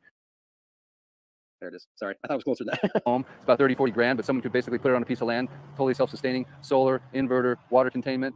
Oh, no way! Dude, do you know how many people are asking about you, bro? Do you know? Look, it just showed up. Bro, are you okay, man? Are you okay? Yeah. Holy bro, I can't believe you just walked up on me. I'm doing a live right now, and everyone loves fish, and everyone's texting me and emailing me and commenting me, how's fish? Like, seriously, you're like the #1 guy people want to know about. Bro, are you okay? I knew you would be okay, by the way. And I think I was the last person to make it out of line. Really? That's kind of low. Basically, just said he's the last. He thinks he was the last person to make it out of lineup. Can you tell your story, man? You got time? You feeling all right? Or I know it's middle of the day and it's hot. Yeah. Well, I went to Safeway late because the wind was blowing, so I knew I wouldn't be able to leave that night, and electricity was off, and so it took me about an hour and a half. A little louder because the wind. Just a little louder, fish. It took me about an hour and a half to just get some orange juice, and so it was about 4 o'clock, and I went out and I saw the fire, and you couldn't even see the gateway because it was covered with smoke, and everyone's standing around just looking. And I said, I think we should get out of here because of the speed of this wind. It could be here in 2 minutes. And so about what time was this at? By the way, if you guys don't know who this is Fish. He's been sitting next to the Cheeseburger in Paradise, selling the most awesome stuffs, right, for years. He's like a legend, and everyone loves Fish, and Fish loves everybody. But he's one of the wisest people that I know. He's not homeless. He's houseless by choice, by the way. Anyway, Fish, continue. So I went around back to Front Street, and all the cars were lined up, but none of them were moving. And I walked all the way from Safeway to the chart house. Not one car had moved. And I was wondering what was stopping the traffic. Well, it was a policeman. And I got to the end, and I looked up north. There were no obstructions. There was no reason to keep those cars there. Are you serious? I'm serious. It's a heart attack. And I said, what are you doing? He goes, well, I'm under orders to keep them here. And I said, the fire is right around Safeway. It's going to hit Front Street. You know, you people got to get out of here. And he said, I'm following orders. No way. And so I just kept walking. Well, maybe you know something I don't, you know. So, and I keep walking down the highway, and I look behind. No cars are coming out. I walked all the way to Waikuli Beach. Still no cars coming out. And I started hearing boom, boom, boom. And then I heard people screaming and. So just here, guys, realize that so the fire hadn't reached the main spot, Front Street. They're holding them up. And then while he's still walking away from them, he hears bigger explosions, people screaming. Yet there's no misunderstanding that whatever the reasoning was, I don't care whether you end up feeling there was a justifiable reason because they thought there was danger elsewhere, whatever. Because they were held there artificially, people died. That is not hyperbole. Make of that what you will. Adding that with the rest of what we're seeing, I find that really hard not to think something's going wrong. That there's something very suspicious here. Now, also, you can argue that he's lying or that he's confused, certainly possible, but I've heard a lot of other testimony about very similar things. People about both not allowing things in afterward, but also not letting people out when it started. Don't forget, Shelby's mom said something very similar. Now, she was on foot. That's the same way. That's why when she tried to talk to the person, remember, she said they were just like in a trance. They wouldn't respond. I've heard that from a lot of people, whatever that ultimately means to you. But she said the same thing, that people were just being held there. I don't understand that, guys, unless there's something very serious going on here. You're saying they were blockaded in by the police at the end of Front Street? Yeah. Like where the restaurant is? Right, where the chart house. Where the chart house was, I should say. There was a blockade there, and they could not go any further. Right. What the hell? I walked all the way from Safeway to there. Not one car had moved. And people walking in front of me, the people in the cars are saying, would you like a ride? And they're going, oh, okay. And they'd get in. They asked me, no, you better get out of here. You know, but they just, well, we were told to evacuate by car. Okay. So I just kept walking, and I got all the way to, like I said, the Civic Center.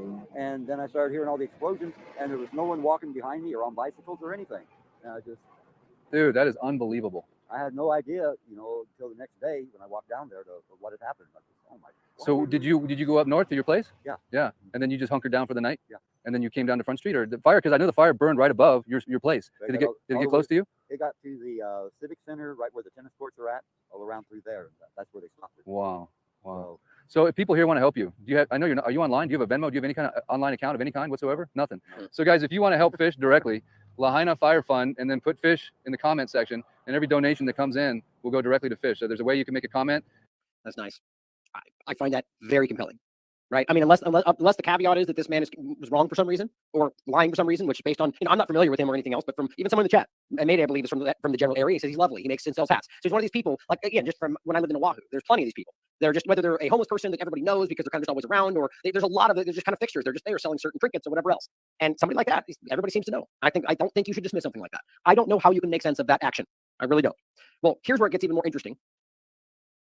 Oh, excuse me. There's one more point before I was going to get into something else. It's the same. Oh, yeah, that's right. There's an independent article over there, too. All right. So this is just going forward saying Hawaii fire death toll hits 111 as Maui officials say warning sirens would not have saved lives. Think about that. What a ridiculous statement. Like, so this is one of the reasons, again, that I think this could just be covering up their incompetence. or covering up something bigger. But I feel very strongly that that's something covered up. How are you going to try to tell people that the warning sirens that are designed to help people wouldn't have helped people? That's ridiculous. Because don't forget, they didn't go off. They test these things sometimes twice a month and they didn't even go off.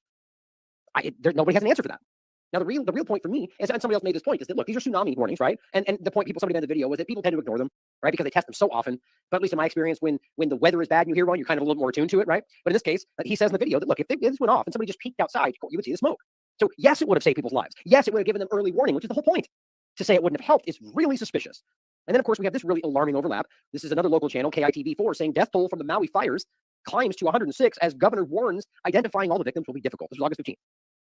Identifying those killed in the wildfires will be a very difficult and likely take weeks. Will be very difficult. Hawaii's governor, same man, says Tuesday as the death toll climbs to 106 and keeps going up because we're very clearly where it's more than that, a lot more. And families desperately waiting to hear their lost loved ones were asked to provide DNA swabs. I mean, I'm not going to say that there's not that would make sense to some degree, but I just have very alarming overlap to all this, especially from where we just came from, especially with what's going on in the world right now. That's like the last thing anybody should ever give up at this point, in my opinion. I mean, nobody they realize that whether it's a good intention or not, that goes on file, and this has been documented plenty of times, like we see from what they take from you with criminal engagement, whether you're charged with a crime or not, or the border crossing, that these things go on file and they hold them indefinitely in perpetuity. We don't even know what that means today, especially as we get into something. I don't know if it comes out today or not, but Whitney and I just talked about the digital twins, the idea of what that means for the false self, and all these very interesting conversations. But that point is that we have things happening right now where we're even getting into the world of actual cloning. And what that 20, 50 years from now, what does that mean when they've got your DNA on file? Like, I'm not even, this is not something we should dismiss. In any case, I find that very interesting. A genetics team will be coming to help identify victims, said the governor. As hundreds of searchers with cadaver dogs continue to comb through the ashes of what was homes and businesses, it says identification is challenging because the remains are largely unrecognizable and fingerprints are rarely being found. So investigators need to develop DNA profiles from the remains and hopefully find matches, including from any DNA provided by relatives that have been missing. But as I understand it, it's not that easy. DNA is not, it's not, I mean, even as James Corbis done great work on this, even fingerprints are not as definitive as we're told. It's not, if that shocks you, look into it. It's very interesting how, or finger or bite marks or all these things they've used in these investigatory aspects are actually completely been proven not even to be accurate. Or things like lie detector tests are just like aggressively inaccurate, and they just use them when they want to. A lot of these things. So I'm very concerned about what that may mean, but you put that where you think it makes sense. Now, this is just one more point that the government is blocking relief. And we've all heard this, and it is true. I've seen it 1,000 times. I don't understand why this would make sense. Okay, if you're talking about people being in danger from going back to the territory, I don't agree with that, but at least you could say that logically might make sense. Why would you stop people from helping other people? Is there some kind of liability you're going to pretend makes sense? People are dying. People are suffering. People are actually having food and supplies and shelter. And I mean, being in Hawaii is probably the best possible place to deal with that, being outside, I would argue, because the weather is ideal. You're not going to be largely caught off, like winter, for example. But my point is that people need things like insulin. People need things like food, for example, that they aren't getting. Or as he pointed out in that other video, that they go to the medical trailer, they're not getting the medications they need. Well, these people have been trying to bring this stuff in and being turned away. And that's on the record. They're even telling you, only FEMA authorized. Well, but the problem is the FEMA wasn't even present until recently, if that's even the case now. I haven't followed up on whether they're present now, but even Shelby told us that Karine spoke up at the White House and said, the good thing, we've got a FEMA place there. Well, they weren't there for 5 days straight. So they're present on Maui, but they weren't even there to help? Yeah, that's the reality. So now, the point is what they're doing now. They're being forced to come in by boat, by sea-doo, and hand this stuff off to people who then have to bring it up to the shore. Look at this. They're funneling this stuff up through the water because they're going to block this if they don't do it this way. Think about that. These are average people trying to help locals and people that suffered while this happened, while the government is actively stopping this stuff from making it to them. So who's really the problem here? I just find this to be incredible. Well, let's talk about some other aspects of this that I think are very important. Everyone's brought over the 2030 overlap, the idea of the Great Reset and the Sustainable Development Goals. Well, there does appear to be an interesting overlap here, which whether that's connected or not, obviously you can decide. But we should not be shying away from whether this might be playing a factor. Now, look, you can look at it two ways. You could obviously argue that this was the reason for this and they caused it to happen. Nobody should dismiss something like that, as much as most people are afraid to engage with something like that. But you could also make a point to argue that whether this was organic or not, it's now being used for this direction, for the Great Reset, the green direction, green energy, and all the things you've already talked about. World Economic Forum saying Hawaii will be the very first state to go all green energy. Well, that's an interesting prediction, seeing as how that now seems to be the direction. Well, in July, just before this, 2023, the governor spoke about exactly this. Gave a big speech with the UN about sustainability. Here's what he said. Hawaii's second voluntary local review, VLR, presented by Governor Josh Green, same governor, to the United Nations during the high-level political forum on sustainable development, less than a month before this happened. The review highlights progress on achieving the 6 Aloha Plus challenge goals, which are the state's local implementation of the UN 17 Sustainable Development Goals, and clearly defines what is lacking. Hawaii stands as the sole state in the United States to have submitted the VLR, the voluntary local review. Very interesting. As the world reels with new undeniable impacts of climate change, or not, or that's the framing you're pushing, which is very telling, quote, we cannot put off changing things any longer. We refuse to stand idle when 2030 looms closer and closer. Well, this has been the point I've been making, not just on the climate change illusion, but everything else. If you are convincing youth, adults, that if we don't take action, that or almost to the point to where it's already too late, that it doesn't even matter, all we're going to do is minimize the damage, well, you're going to cause people to act in irrational ways. So that is the perfect situation, the perfect series of events and circumstances to justify something this crazy. I'm not saying that's what happened. I'm just saying we should be willing to consider that. Sort of like people that are willing to, assassinate somebody to achieve a greater goal because they think if they don't, that person's going to kill everybody. Or people that will take dramatic action like cementing their hands into the ground because they think that if we don't, then everyone's going to die tomorrow. This is what we're talking about. Are we really going to pretend that it wouldn't be the kind of thing? Let's just take this back a step and say maybe this was arsonists, as we've seen in just about every other large fire they blame on climate change, where it turns out in Canada and elsewhere that, oops, all the research shows that it was a bunch of arsonists that set up at the same time. Weird. Don't forget, that's exactly how this started too. Multiple locations at the same time. Certainly could be possible, but realize that that's something that shows up, and experts and firemen have said that almost never happens. So could it not be people that are activists that are doing this to make a point and they got out of control? It's amazing that certain people can't wrap their mind around that, even though we literally see it happening. So think about that. We cannot put off changing things any longer. We refuse to stand idle while 2030 looms closer and closer. And one of the largest holdouts in all of the Hawaiian Islands has been specifically Lahaina. Aloha Plus dashboard, I'll show you next. The state is on track to meet its 2030 targets on renewable energy and energy efficiency, but not for clean transportation, with its goal of reducing petroleum usage to 265 million gallons per year. Here's an interesting thought. If next year, let's say, they reevaluate where they are and suddenly they meet those goals, I'm willing to bet you that it was because of what happened in Lahaina. Now, you could argue that's just a byproduct of what happened, or maybe why it happened. As always, you shouldn't be afraid to ask that. Let's wait and see what happens. When next year they go, we did it, we hit the goal. I wonder why. The goal to double food production by 2030, first introduced by the 2050 Sustainable Plan in 2008, is not on track. Well, let's see what they use this land for. If suddenly we're growing lots of food, well, that might answer other questions as well. Existing conservation commitments and the Sustainable Hawaiian Initiative informed the natural resource management goal of effectively managing 30% of Hawaii's nearshore waters by 2030. Well, remind me exactly again where Lahaina is. Well, they're exactly nearshore water. Well, that might be a reason too. Just a point, something to consider. July 12th, right before this starts, this is what the governor was saying. And again, thank you. Shout out to Arctic Jesus for sharing this with me. Now here is his name is Kaleo Manuel, or M. Kaleo Manuel, the official who refused to release water in Maui, contributing up to 106 deaths and plenty more than that. Now the point is, they argue that it was about safety and whatever else, contamination, which is what they're saying now. But all it really amounts to is they made sure they turned this off. They stopped. We just read it in a mainstream article. Not that that makes it true, but that's mass adoption. They turned this off. And here he is, before this, speaking of true conversations need to be had about water equity. Now you can take that as you will. I don't understand how you talk about water equity. What that ultimately amounts to is kind of like equal distribution, where I don't even know how that makes sense when something is on a tap. Either way, this might in fact play a role here. Now I'm not going to play this because it's really just this last thing he says. And I think, in my opinion, people are kind of taking out of context a lot of what he says before this, which is just kind of more about like the sacred concept of what water is and the Hawaiian way you view it. And I think really the main point for me is talking about water equity at all. And then we have something like this happen. I find that really interesting. Now here is an interesting overlap that people might not have seen. Now wait a minute, let's make sure to miss the dashboard. I said I was going to go to that. How did I miss that? Is that the dashboard? Okay, yes, this is the dashboard. Make sure to close that. If you want the link for the dashboard, other than that link, it's a specific page. It's included in this governor's speech here, right there, the Aloha Plus dashboard. Might as well just include that one if you wanted as well. Here's the dashboard link. And what it is essentially is going over a lot of these different, I specifically went into the housing developments, but there's a lot. So here is government land ownership. Now, this isn't some bombshell. I just think it's interesting for people to see what we're looking at here. Now, this is Lahaina. And what you can see here, this specific strip right here has been classically sought after. The blue is government-controlled territory. Now, what you'll see here, if you look at the overlap, here's the area burned. One thing I do note is very strange is this little white strip right there. That's a housing project or housing development, which is interesting. But what you also could note is that everything around the other side of it, that's all government land too. But it seems to be kind of open area and not like housing developments. So my point is that's all burned right there. But when you look closely, it's really just, it's not as populated as the other areas. But I think it's very telling that the area specifically, the majority of what was affected here seems to be non-government controlled territory. So you take that for what you will. I find that very interesting. And see, this is the housing project right there, but that's also, that's specifically state government controlled area. Now I forgot the DHHL was, I didn't find it relevant. I closed it, but the point is state owned. Now you can look closer on this if you'd like. The pink is estimated fire perimeter. The dark red is destroyed. Orange being heavy damage, yellow being light, and then the gray being undamaged. So you got very few spots in here. Now I'm going to show you something next or coming up here soon, I think, about a single house that was left alone. What you will notice, I find it interesting. It's definitely suspicious, but it's weird that they're all focusing on this one house, even though you will note that there is a few examples, even with the drone footage I've seen, you'll see the anomalous one house that sticks out. Very strange. And we should ask questions about it, but it's weird that they're only focusing on one. I'll show you that in a second. But you can take a look at all this. $5.52 billion in capital exposed. But here's $700, guys. Biden's taking care of you. Here is the Hitachi website, but it's talking about the new smart grid in Hawaii, specifically Jump Smart Maui project. Well, it says the state of Hawaii's goal is to obtain 40% of its electric power generation from renewable energy sources by 2030, but specifically focusing on Maui. I find that very telling. Hitachi recently announced that it has begun operations on the demonstration site for the Japan-U.S. Island Grid project, commonly referred to Jump Smart Maui, on the island of Maui, Hawaii, in collaboration with the New Energy and Industrial Technology Development Organization, government, and Cyber Defense Institute. Well, that's interesting. An opening ceremony was held on Maui to coincide with the launch of site operations. Well, this is posted. Where was the date again? 2015. So my point in general is that this has been a long sought project. And you can see here, now I did look into this too a bit. But you've got wind farms here, you've got sun, kind of solar stuff here, and all, it's underdeveloped as far as you would argue based on the other maps we've seen of the other islands. They've been a holdout. I find that relevant. But I also think it's interesting about the wind farms, the locations, and the water aspect they talked about. All these things play a factor. And then we have this one that's been struck quite a lot. Maui Smart Grid Project US. This one was posted on 2021. Now, yes, this is something I find relevant. The idea that they're continuing forward with this, but here's what I find almost counterintuitive to this point. Because I've seen a lot of people share this going, proof that this is what they're doing.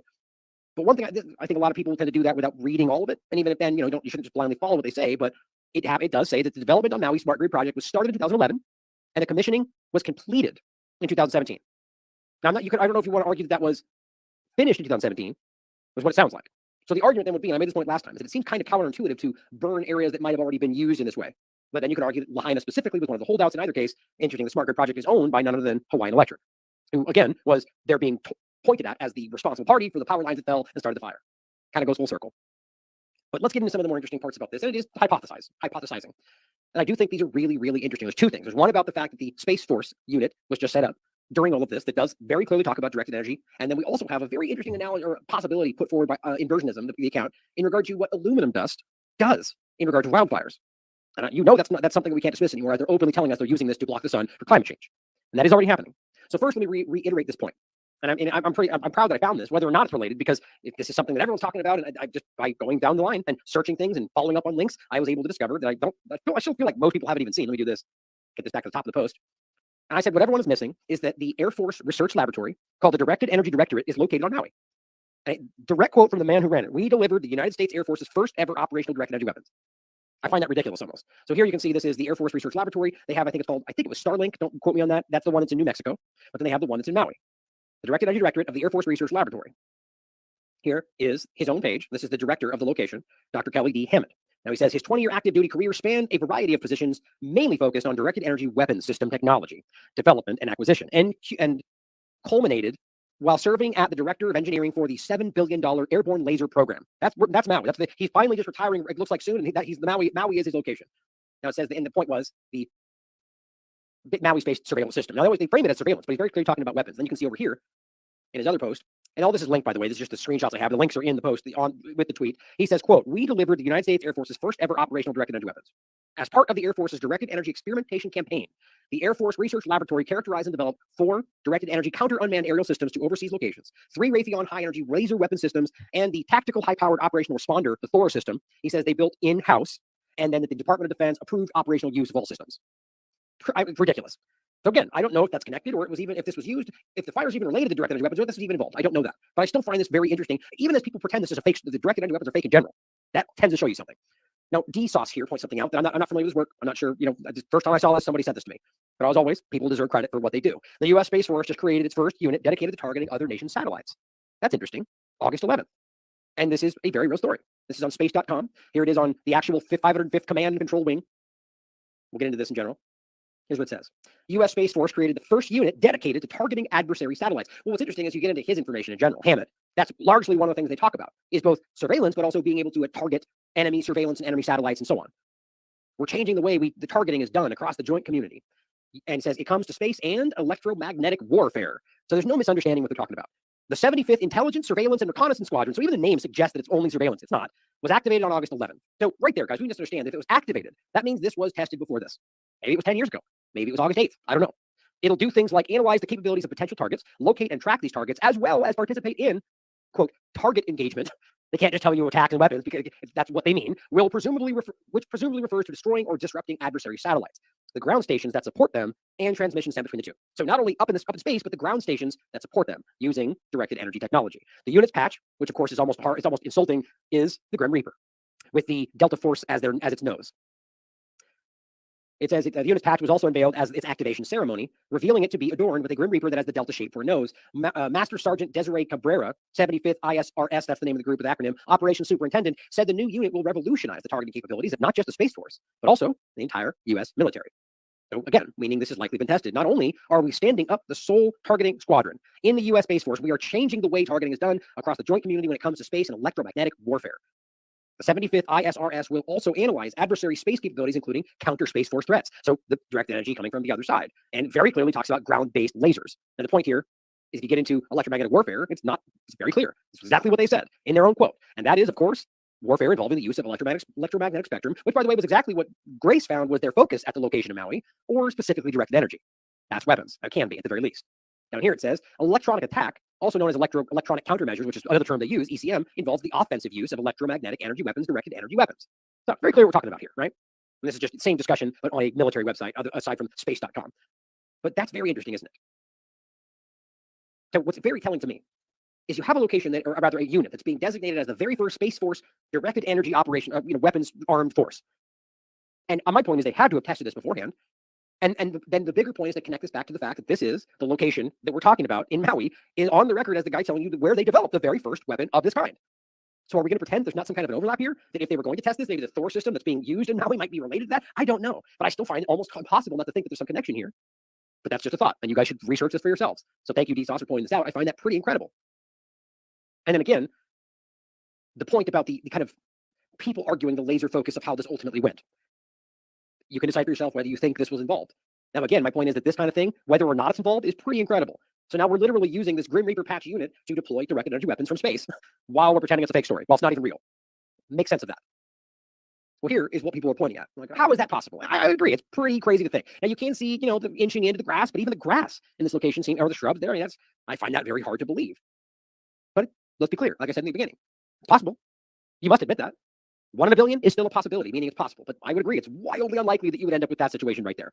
But maybe it has to do with the wind and the water and who knows, right? I mean, the point is, the fireman himself will tell you that it's possible. It's highly unlikely. What's interesting, though, is, people point that out and say, who's the famous person that lives there? Well, at least according to the New York Post, or many others covering it, which is interesting to me, it does not seem to be somebody who is famous or so on. Single home surrounded by burned out destruction somehow survives Maui wildfires. And it says, while the exact reason these buildings survived remains unknown, the way they were constructed likely played a key role. And they're saying, well, it's made from concrete. Well, I don't know if that makes sense. That makes sense to me. Like, if the argument was that it was concrete, and that's why it didn't burn, well, then you would see the pristine white walls at least somewhat different, or the roof, or anything. Like, so this to me is not because concrete. This is because the fire wasn't even touching the building, which is kind of hard to explain, but certainly possible. Patty Tamura, whose family owns one of the few Lahaina houses that remain standing. And that's my point. There's more than one of these examples. So it's strange that all of the articles covering it focus on this one person and this one house, but they credit it to the concrete walls. She's 67 years old, and she told the San Francisco Chronicle that the house was built by her grandfather, who worked at a nearby sugar mill with the exact purpose of enduring anything that he could enjoy his retirement in the 1950s. So he built the house out of cement because of the bugs and dry rot, which I guess makes sense. Overall, the point is simply, well, concrete, therefore it didn't burn. But you tell me, that doesn't seem to make much sense. Now, I'm not going to go over this. I'll include this for you. Quite frankly, I don't think there's a lot to this. But this person points out that day in, and by the way, a lot of times this happens and the name is the same, but people don't care to check whether it could just be someone's same name. I haven't looked into this, just making that clear. She says she found this person, and it's a strategic campaign director, and the only real point is that this person works with organizations that fund a lot of Democrats. Now, if that means everything to you, then there you go. Quite frankly, I think that's a very partisan point that tends to drive people away from the bigger picture, right? It's not just the Democrats and doing this, but that's how the two-party paradigm will confuse people, but maybe I'm wrong. There it is for you if you want to look further. Now, this point I find just relevant as hell for any of these conversations. Thank you again for Inversionism, doing great work. Another interesting development in Maui, in the Maui Insanity, he points out that aluminum dust from geoengineering fueling super wildfires, or that's happening according to the authors that I'll point at. Now, it says the author discovered that unprecedented levels of aluminum and barium nanodust. How long have we been talking about specifically aluminum and barium? That's what they're spraying. They have been for a decade or plus, as we can prove, according to people that are testing the rainwater in San Francisco in particular, and finding shocking high levels of both of those things. Now even they're telling you they're doing it, but they pretend like it just started. It didn't. But it says that this is fueling the ferocity of these wildfires. A retired United States Air Force Brigadier General, interesting overlap, has been quoted from public sources saying, quote, these white aircraft spraying tails are the result of scientifically verifiable spraying of aluminum particles and other toxic heavy metals, polymers, and chemicals. He says when wildfires break out, the aluminum barium dust results in levels of fire intensity so great as to cause firefighters to coin the term FiRENADOs, or, melting steel on the streets, or any number of things. Now, by the way, I wanted to talk about that. I mentioned before, as I was in passing, I was looking at the melted, what looked like metal, and I said, I don't know, it could be aluminum. Well, that's actually a terrible point, because I understand that aluminum even has a higher melting point. So either way, guys, it seems like whatever is there, whatever's melted on the ground, even the police chief himself said that melted steel on the ground. Let's be clear, that's not possible with a normal fire unless you've got something like this going on. I'm not even sure if these things added would cause that. But the point is that this is a real thing. Here's just first of all the article he cites: aluminum dust from geoengineering fueling super wildfires. It says, and this is from 2018. While researchers for his new novel, author Dennis Mills discovered an alarming link between, what even I no longer like to use this term, as Dane Wiggington and I talked about in our interview, that the term chemtrails is a term that's meant to make people think crazy. Geoengineering is what it is. Stratospheric aerosol injection. Those are the real terms. So when they use chemtrails, a lot of times it's we should avoid the terms like that are meant to make it seem stupid. But the point is that's what we're talking about. So the geoengineering, the link between that and these wildfires. The author discovered that unprecedented levels of aluminum and barium nanodust, primary components in the geoengineering, both of which are incendiary, are fueling the ferocity of these fires. Retired general, we just talked about that. While they're spraying these, the verifiable spraying is causing this problem. He says just sprinkle aluminum or barium dust on a fire, and see what happens. It's near explosive. When wildfires break out, the aluminum barium dust results in levels of fire intensity so great as to cause firefighters to coin the new term fire tornadoes. The government has for years denied the existence of this spraying. It now calls the program various names all under geoengineering, which is what it is. But what's interesting is now they're admitting this. Now let's be real about this. Whatever you think about what the author found, what they're saying here, nobody denies this is happening, right? I would hope not, seeing as how they're quite literally telling you all the time, spray sunblocking chemicals into the atmosphere to cut global temperatures. This is 2019. They were already saying this. They're already talking about it. They have been doing this for a long time. Now let's make sure you understand what it is they're doing. Here is from 2017. Harvard scientists moving ahead for plans for atmospheric geoengineering experiments. Now, of course, these are before the broad campaign to let you know they're doing it. They're just testing things at this point. But even then, it was happening. Let's be real, guys. This has been going on for a long time. Here's what it says, just so we're clear. Sometime next year, Harvard professors, and we're talking 2018, Harvard professors David Keith and Frank Kuch hope to launch a high-altitude balloon tethered to a gondola equipped with propellers and sensors from a site in Arizona. After initial engineering tests, the balloon would spray a fine mist of materials such as sulfur dioxide, alumina, which is basically aluminum oxide, or calcium carbonate into the stratosphere. Barium being one of the things they're openly discussing today on top of all this. The sensors would then measure the reflectivity of the particle. So we're talking about exactly the same thing. Spraying this to reflect, and it says right there, to possibility of, the threat of climate change. That's what they're doing. It says Keith has previously used computer modeling to explore the possibility of using other materials, diamond dust, aluminum. Okay. So this is what they're doing. So if we can't factor that in to the idea that maybe this was being sprayed all over the place and is in fact causing these things to become a problem, possibly even by design, maybe they're targeted spraying, I don't know, then yes, this is part of the conversation. Here's an interesting video, in fact, from Dane Wigington, who you should follow, where that very person, Keith, David Keith, admits to you that yes, we're spraying aluminum, and yes, there are even negative side effects, but because climate change is so serious, we have to accept those consequences. And this is my point. Well, what if it's not? What if you're wrong? So you're hurting people. This is like the benefits outweigh the risks. Well, it turns out the risks were way more than you told us and the benefits were nothing. So you lied. And maybe you didn't even know that. But that's why this kind of irrational push should not be allowed to happen. Here's what he says. Picture is from a nanofabrication study, which shows you can make very high quality, and do this in just a jet in a very simple way, make high quality aluminum particles just by spraying aluminum vapor out, which oxidizes. So it's certainly in principle possible to do that. There's a big literature that's already looked at that. And you could do that by either building new versions of these aircraft or even re-engineering existing aircraft. So there's some ideas of that. So you go to an engineering firm and you want this done. They don't say this is hard or unusual. They say, okay, yes, we can do it. Aerosol geoengineering looks like it is so cheap that the cost is basically not going to be an issue. That means that implementation decisions will be risk-to-risk decisions. The risk of doing it against the risk of not doing it. And it makes the problem of how we govern it fundamentally harder and different and normal. So I told you this cheap to deliver materials to stratosphere. I'm convinced that's true. I don't think that will change. But I think the more we do research, the less easy this will look, the more complicated the environmental effects will look. And that's a good thing, because right now it looks too easy. So I think that if we do more research, we're likely to find out that it's harder and more complicated than we thought, and that side effects are harder to manage. And that's a healthy outcome that will make it easier to do the management. Of course, the opposite reaction is possible. It's an empirical question how people will actually react to knowledge about this. Another reaction is to say, if these crazy scientists are so concerned about putting CO2 in the atmosphere, they want to think about these things, and that might actually mean we should be more serious about the risk of CO2 in the atmosphere. And think about what he's saying right there, guys. I mean, it's so wild. They're basically they're like openly talking about admitting that they're doing this to the population, and maybe we should wait to make how is it? I mean, it speaks to the controlled flow of information that has always been there. Like somebody from the crowd here can't say it. Well, yeah, they do. Somebody will share the video, somebody will post an article about it, but then you get the jackals out there that will go, fake news, you're a conspiracy theorist, and then it just drifts to the background. This guy is quite literally admitting to you that they are doing this, and that yes, it's dangerous, but because as we research it more, we're even going to find more dangers, but all of that is eclipsed by the fact that we're all going to die tomorrow by climate change. That is the kind of mindset these people have. These are lunatics. Very, very educated lunatics. I mean, these people are from Harvard. by the way, it's not really a moral hazard. It's more like free riding on our grandkids. And by the way, it's not really a moral hazard. It's more like free riding on our grandkids. Right. So it'll hurt the generations later. So let's not worry about it. Numerous air quality studies, including from CARB, California Air Quality Resource Board, have named submicron-sized particulates as being particularly harmful for human respiration. Through all the discussions today, I have not heard any mention of this fallout. And has this been studied, and also the effects of a highly reactive metal like aluminum on toxifying soils and waters? The question is, what would be the effects of these materials on human health if they came down into the stratosphere, in particular, small particles and aluminum? Which they are, verifiably. Over and over and over, been proven that this is happening. So the collaborators of mine working on the aerosol scheme are actually folks from Carnegie Mellon who focused on human health impacts. And while we haven't published it, that was the very first thing we did, was do the order of magnitude calculation at level pencil and paper, but with an expert on human health impacts about whether there could be an issue. And for aluminum or other particles, there are a lot of toxicological things that need to get looked at seriously. But if you it's one of the leading causes of Alzheimer's.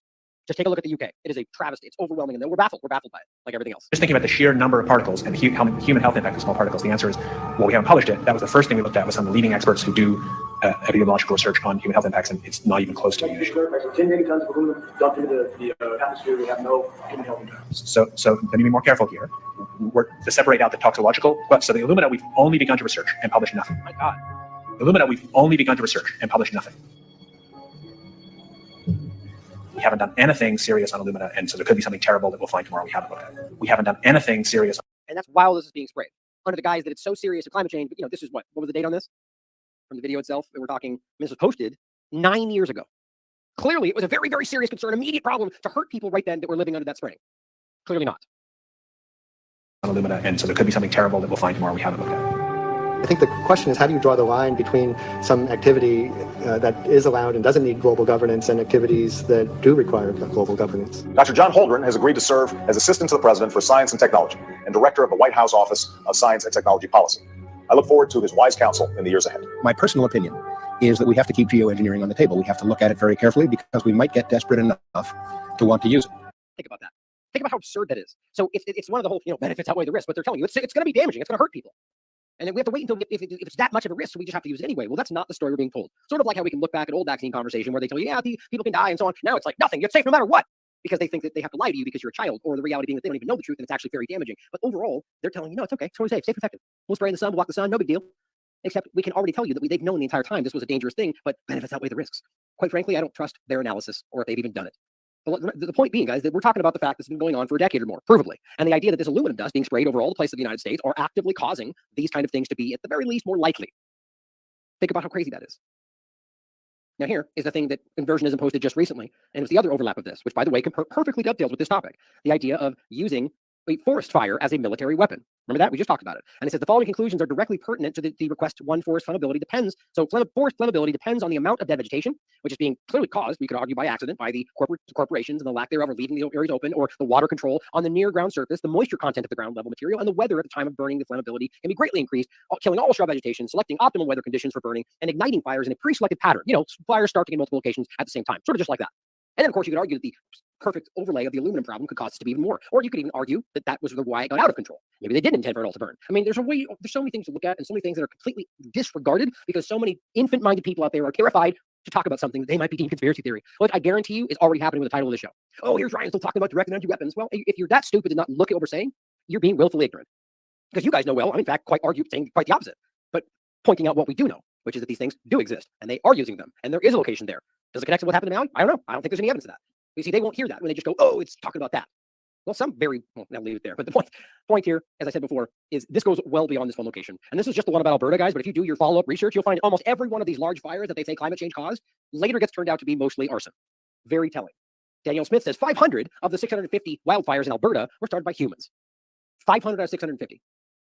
I mean, we're being lied to. Wholesale lied to. Now, here's the point I was making in the beginning. This person says, holy hell, now it makes sense why they went after Hawaii. A treaty of annexation was never signed by the king. I'm just going like, man, are we really this uninformed about our own history? Yeah, sadly we are. This isn't breaking news. I mean, quite frankly, you can look this up on basic websites. I mean, we should have learned this in school. Like, the point is that just because they don't say this was done this way, like, it's very easy to see that there was no official process here. You can look up all sorts of media and work from people on the islands of Hawaii that will tell you exactly that. This was an occupied territory. It was colonialized. It was annexed illegally. Right. This is the very people that are screaming about everything Russia's doing, even though they're lying about what they're doing. These are disingenuous liars. They don't care about any of this stuff. They care about control. And I played you the video from the Juice Media that makes that, in a hilarious way, very terrible to show you that this has always been the case, that they just exploit these places. But what's interesting is that you could argue this is why it all happened. I mean, there was an interesting overlap to the military ideas of whether they might be able to still maintain their occupation. But my point, guys, do you really think they care? Like the idea that somehow they're going to have to manufacture this big to then justify their presence. Do you really think they even think about that? Look, the entire presence is illegal. They know that. They took this place, just like plenty of other locations. So why would we pretend that they give a care at all about whether this would, I mean, the point is that who's going to make them leave? The Hawaiian Islands don't want them there now. So whether this treaty runs out or it was never there, I kind of find like it is interesting the way that a point pops up in someone's mind, it becomes the point, and you'll find this circulating all over. In fact, people are just basically copying and reposting the same post over and over. It makes you wonder if it's real at all. But one thing you should take from this is that that's true. It's an illegal occupation like so many other places that we pretend doesn't exist. Well, let's finish with a couple of important videos I just want to play out today from Grace. Two of her, both her videos, because I really think they deserve your attention. I think she does great work. So what we'll actually do first, well, I think we'll, just for the interest of time, what I'm going to do is include them for you, and you can watch these for yourself. Let me see, where are we at? Well, let's see. What do you guys think in the chat? Should we play them or not? I'm sure you want me to play them. Here's what I'm thinking. Let's see. Well, let's just play this first one. I'll decide while it's playing. Friends, on August 8th, 2023, the historic town of Lahaina on the island of Maui, a popular tourist spot, was destroyed by a fire that seemingly came out of nowhere. As of Monday morning, August 14th, the death toll sits at 96. An estimated 2,200 acres have been burned. Over 2,000 buildings have been reduced to ash, and of those buildings, 86% of them were residential homes. The investigation is ongoing, loved ones are still missing, but alongside the rubble and ruin, questions remain. In this video, my goal is to give a voice to Maui residents and their eyewitness accounts, highlight key facts that have been completely buried, provide relevant historical context, and ultimately, share with you what the media won't tell you about the Maui fires. Not so long ago, the band of islands we call Hawaii was a sovereign state known as the Kingdom of Hawaii. Because of its key location in the Pacific Ocean and its fertile ground, Hawaii was historically a prized place for trade. However, the kingdom fell when the United States gobbled it up under the whole notion of manifest destiny. With a little help from the US government, a group of American and European businessmen overthrew the Hawaiian monarchy. You see, the Hawaiian Islands offered a key position for a US military base and would aid in the development of the US as a global superpower. And thus, the final queen of the Kingdom of Hawaii was deposed in 1893. From then on, Hawaii played a key role on the world stage. Just think about it. The Japanese attack on Pearl Harbor, which occurred on December 7, 1941, had a significant effect on the United States and was crucial in influencing the government's decision to enter World War II. It was also key in rallying the emotional support for war from U.S. troops and civilians alike. Nearly a century later, there is open discourse on the idea that President Roosevelt either let it happen, as in he had foreknowledge of Pearl Harbor and did nothing, or he caused it to happen. You know, the same conversation we have about George W. Bush. Alas, Americans would not and could not give their consent to war without a reason. They just needed to be given one. Problem, reaction, solution. At 11 a.m. on August 4th, 2023, it was reported by satellites that a handful of small fires had started on Maui around the same time. No cause has officially been given, and this is a key detail that I just want to emphasize. It wasn't just one fire that was started, but several at once. On Tuesday morning, August 8th, Lahaina, once the Kingdom of Hawaii's capital city, began to witness wildfires. Lahaina is a small town located in Maui, and in the Hawaiian language, Lahaina means cruel or merciless sun. Survivors of the fire reported that there were no sirens or warnings when the fire started. Only strong winds that brought distant fire into the residential areas within minutes. According to emergency officials, Maui's warning sirens didn't sound as devastating wildfires approached as they should have. On the island of Maui, there are 80 outdoor sirens to alert residents of tsunamis and other natural disasters. But those sirens were totally silent as people burned to death. According to investigators, quote, nobody at the state and nobody at the county attempted to activate those sirens based on our records, end quote. Emergency alert texts were reportedly sent out, but due to the rate at which these fires spread, the towers were down, the power lines were down, and people weren't receiving those alerts on their phones or TVs, all of which contributed to the chaos. The fires were so intense and spread so rapidly that the U.S. Coast Guard saved over 50 individuals after some people fled the fire by jumping into the Pacific Ocean. The fires were still active the following day, and locals reported being barred off from bringing supplies to the affected areas just to even search for their loved ones and render aid. And this is another weird, strange detail. The incident commander of the 2017 Las Vegas country music mass shooting, one of the biggest cover-ups in U.S. history, just happens to be Maui's police chief, John Pelletier, who said the following about the fires. We find these, our family and our friends. The remains we're finding is through a fire that melted metal. We know we got to go quick, but we got to do it right. So when we pick up the remains and they fall apart, and so when you have 200 people running through the scene yesterday, and some of you, that's what you're stepping on.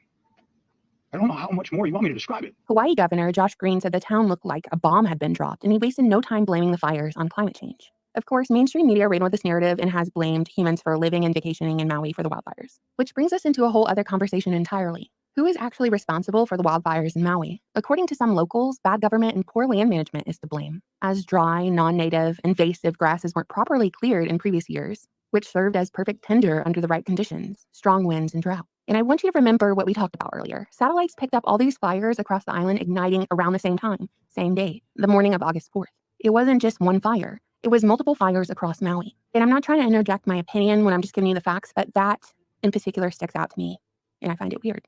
So, of course, there's already a wrongful death lawsuit brewing, and, quote, legal teams from Watts-Guerra, Singleton Schreiber, and France law group firms have all independently reached the conclusion that Hawaiian Electric's compromised infrastructure served as the ignition source for the inferno, end quote. And I just want to point out that according to the World Economic Forum in an article that they published in 2018, Hawaii plans to be the first U.S. state to run entirely on clean energy, with clean energy being defined as solar, wind, biomass, and geothermal green power. And after someone sent me that article, I was reading up on how our current power grid will stand up to the clean energy goals of the future. And basically, the corporations are lobbying for our entire power grid to be replaced. So if you fault Hawaiian Electric, sue them for all their worth, put them out of business, who replaces them? Will it be whoever's going to bring forth the goals of Agenda 2030 in the World Economic Forum? So attorneys are blaming the electric company, probably because the electric company has the deepest pocket. The governor is blaming climate change, and other people are blaming land mismanagement, while others are whispering about directed energy weapons. And I know I never talk about directed energy weapons, and you all know this, not because I deny their existence, but it's like conspiracy quicksand over here. It's too easy for people to dismiss because fires can be attributed to many things. But there's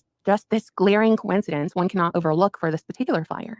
AFRL's Directed Energy Directorate is the Department of the Air Force Center of Expertise for Directed Energy and Optical Technologies. They specialize in directed energy weapons that harness the power of the electromagnetic spectrum to enable airmen to effectively and affordably strike critical targets, all at the speed of light. According to their website, the AFRL Directed Energy Directorate operates 2 major telescope sites that are used to advance SSA technologies. One of these sites is located on the Kirkland Air Force Base in New Mexico, and the other site is located on, you'll never guess it, the other site is located on Maui. The Maui site is called the Air Force Maui Optical and Supercomputing Site. So let's go down the list, a little assessment here. Do direct energy weapons exist that can cause wildfires? According to U.S. government websites, yes. Does the U.S. government have the ability to use those resources? According to the U.S. government website, yes. If the U.S. government has this tool, does it mean other countries have this tool? And could they use it on the U.S.? Theoretically, yes. Would wildfires sparked by direct energy weapons serve their Hegelian dialectic of problem, reaction, solution? You know, policy changes and narrative shifts and sustainable development goals and whatnot. Sure. Can we prove that they used a directed energy weapon and that it was the U.S. government who used it? Me personally, I'm going to say not at this moment. No, we can't prove it. But what I will say is that if I were on the ground in Maui and I had a basic understanding of local politics and procedures, and I decided to dig deeper on this story, I would probably want to know who fled the wildfires before anyone else, who from government or high society was evacuated before the traffic jams and all the chaos started. And I would also want to watch who benefits from the destruction. The average residential home in Maui is just at the median price of $1.2 million. Can insurance companies afford to rebuild thousands of homes in this area? Can families who didn't have homeowners insurance afford to rebuild their homes and businesses? With the rapid inflation we've experienced over the past couple years, the cost of building has increased substantially. What will insurance cover? Because I'm imagining a scenario where residents are left with land and no means to rebuild, nowhere to live in the interim. And yeah, that would make it hard to say no to offers on your property.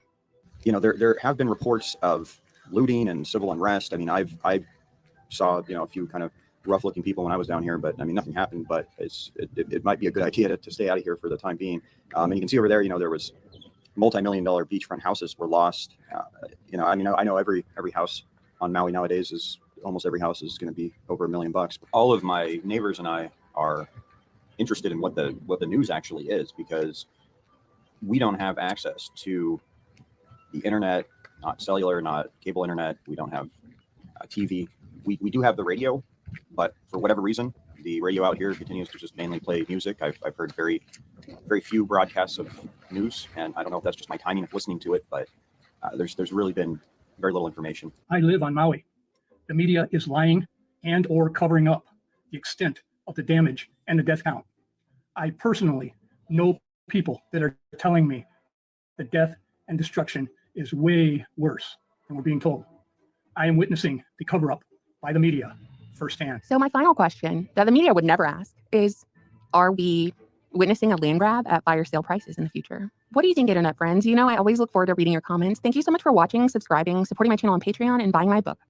Friends, in part 1 of my What the Media Won't Tell You About the Maui Fire series, we covered the history of the sovereign kingdom of Hawaii and how the former capital city of that kingdom was ravaged by devastating fires on August 8th, 2023. While the governor of Hawaii blamed the fires on climate change, and President Biden couldn't even be bothered to provide a comment on the tragedy, Lahaina locals insist there's more to the story than what's being reported by the media. In this video, it's my goal to cover all the underreported and unreported details. Here's what the media won't tell you about the Maui fires, part 2.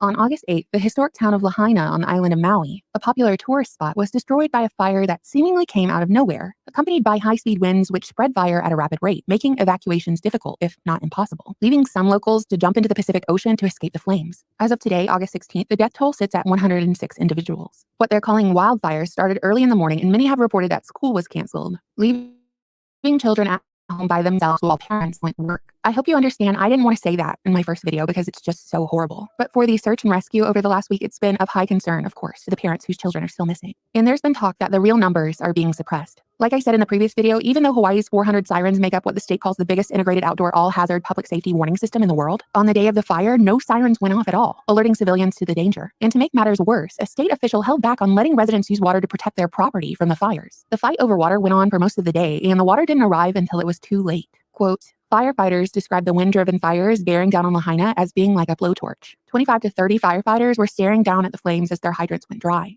end quote. So we've got no warning sirens that went off, power lines and internet that were down so people couldn't get warning alerts on their cell phones or televisions. And when the fire claimed Lahaina, people couldn't even turn on the water hose because there was no water. The fire hydrants were dry. Again, this strikes me as very odd, very weird, and obviously horrible. Because fires across Maui all popped up around the same time, just like they did with the Canadian wildfires early this year. And every system they had in place to protect and warn the people, they all failed. Maui Police Chief John Pelletier, who was the incident officer during the 2017 Las Vegas shooting, one of the biggest cover-ups in American history, estimated the number of missing people at approximately 1,000, though he cautioned that, honestly, we don't know. No comment. No comment right now, guys. No comment? Talking to the chief, sir. Yeah. Why doesn't he want to speak to the people? Only to a camera. Why are you shaking your head, sir? You don't want to answer, huh?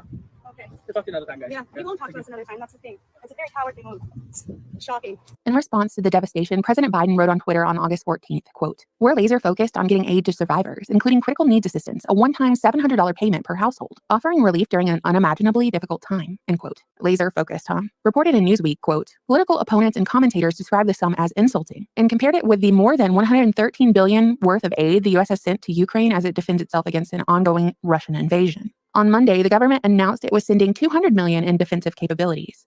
End quote. They've sent hundreds of billions of dollars in aid throughout the year to Ukraine, but to our own citizens, $700 per household after they've lost everything. This is footage earlier at Nepean Park. I didn't feel safe speaking freely about the situation while I was there, but the police are issuing permission slips for residents to freely come and go to their homes, to other parts of the island. I'm going to walk along the line so you can see there are thousands of people here at this park. There were two separate locations where they told people to come get these permission slips, which would allow them to leave their houses, travel to other parts of the island that were unaffected, and return.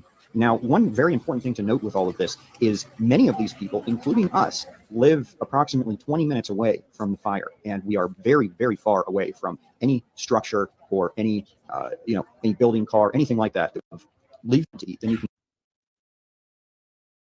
There's one road in and one road out of Lahaina, and our own government is blocking aid to the victims of this fire. So those good Samaritans who want to help are having to travel by water to distribute aid.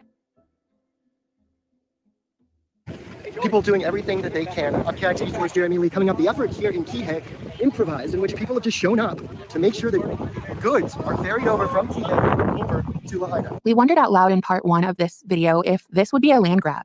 You know, never let a good crisis go to waste. And unfortunately, vultures are circling Lahaina, with the majority of the damaged structures being residential. Developers and investors are already contacting victims of the fire to make an offer on their land. We speculated that insurance companies wouldn't be able to insure the homes and businesses because of rapid inflation, and the average cost of a home in Maui being $1.2 million. The estimated devastation is $3.2 billion in insurance coverage. Many residents didn't have homeowners insurance because the homes were older, and according to some locals, a lot of the land ownership wasn't documented because it's native sacred land. So one can assume the insurance payouts, if they ever do happen, will be a total mess.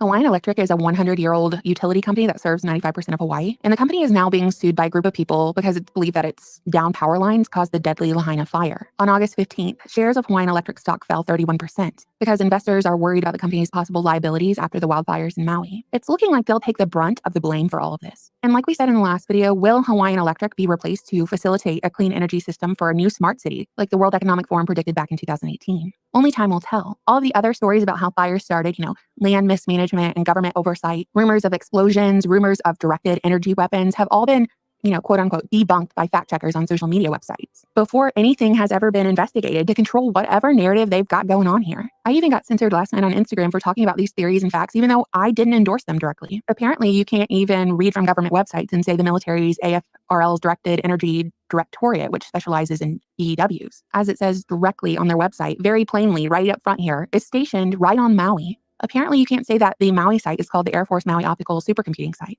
It's just not allowed. You also apparently can't say that in the aftermath of a wildfire when all the news has died down. The majority of insurance investigations say that humans are to blame for these wildfires, not lightning or climate change, but arson or accident. And that's what the media won't tell you about the Maui fires. What do you think, internet friends? I always look forward to reading your comments. Thank you so much for watching, for subscribing, for supporting my channel on Patreon, and for buying my book, The Deep State Encyclopedia. Very well done. I really hope you will take the time to check out her. Here's her Twitter page. There's her link. Support her. She's doing great work. And I really think she deserves that support because she does really great videos like that. They get a lot of reach. And I think it's really important. And the overlap of all those things are just incredible. There's 1,000 points to be made there, most of which we covered in previous shows. Obviously, there's something wrong. I mean, it's just staggeringly obvious there's something going on here. That's my opinion. But there's a lot of unanswered questions. I think we need to continue to focus on that. Now, unfortunately, I mentioned the chat already. I hate to do this again. I did this the other day. I'm dealing with some personal stuff, and I was planning on doing another show today afterward, and I just am not going to be able to get to it. So I apologize, guys. And I'm going to make sure the first thing I do, whether there's more Maui information tomorrow or not, is do this show as early as possible tomorrow. All the other stuff I talked about, the Azov COVID stuff and everything else, and make sure I get that done early, and that'll be out for you tomorrow. In general, I think a lot of that information might be a little bit outdated, at least as it pertains to how on the nose we tend to be for TLAV, at least, in the moment, like covering the today's information. So it might be a little bit of older information, but we will get to it. So thank you for tuning in. In general, I definitely have I think this is just a very clear situation of whether it was caused or not. But now we can see, or rather deliberate, I should say, or not. Now we can see clear action being taken for the benefit of the government, the benefit of the kind of things they've always been trying to accomplish at the expense of the people here, going as far back as you want to look to the original colonialization, to right to this very moment. Speak to the people about Maui. Speak to the people of the Hawaiian Islands, and they will be the first to tell you that they have been taken advantage of, that they're being exploited. And it goes all the way back to the beginning, as we said. The protests that were held trying to let the world know that we're being illegally annexed, nobody cared. Nobody said a word. And even today, if they did, they would frame it as some kind of freedom revolution. And it's just all about narrative. Think about that as they talk about what's going on with the store today, and as we see what happens next. And take the things we mentioned about what might happen next, whether these things play a factor in meeting their goals for 2030, and ask yourself what that might mean. And again, give Grace a shout out. Make sure you check her videos out on her platforms and support her because she's doing great work. So thank you. Oh, one last thing. Thank you for Doom for saying this to me. Of course, now this makes it even more ridiculous. So the only reason I mentioned that point about the steel is because somebody that reached out to me seeming very, very confident in what they were saying, which it's a side point on me. I should have looked into it, but it wasn't something I felt was immediately relevant. It was a side point. But that my point was I mentioned steel versus aluminum, and they were done. Oh, that's not correct. And aluminum, but Doom corrects them, and it turns out that aluminum melts at a lower temperature than steel, both of which I argue are above what we were seeing there temperature-wise. But in any case, fires can burn dramatically different based on different chemicals that they burn past. So the point is, question everything, guys. But ultimately, I wanted to correct that. Thank you, Doom, for shouting that out. And it says engine blocks are made predominantly from aluminum. You know, so the point is, what we could have seen in the streets might have been aluminum, but the point is, overall, it's unusual, to say the least, to see that kind of high temperature, and we should ask why, along with all the other obvious problems that we see. So thank you for tuning in today, guys. Thank you for your support. Actually, one last thing in general, I will be putting out that campaign I was talking about, but it just didn't seem right to put out a campaign about saving DLAV and donations when what was going on in Maui. All of your support should be going towards people that need help over there, and not in the sense of people that are grifting and trying to benefit, but find ways to get it directly in the hands of people that need help. That's what's important. But I will be putting that out once we get past the situation. So thank you for your support. TLAV needs your support as well, and all the different platforms we use, because we're going to continue to talk about this and break the news as best we can. I love you all. As always, question everything. Come to your own conclusions. Stay vigilant.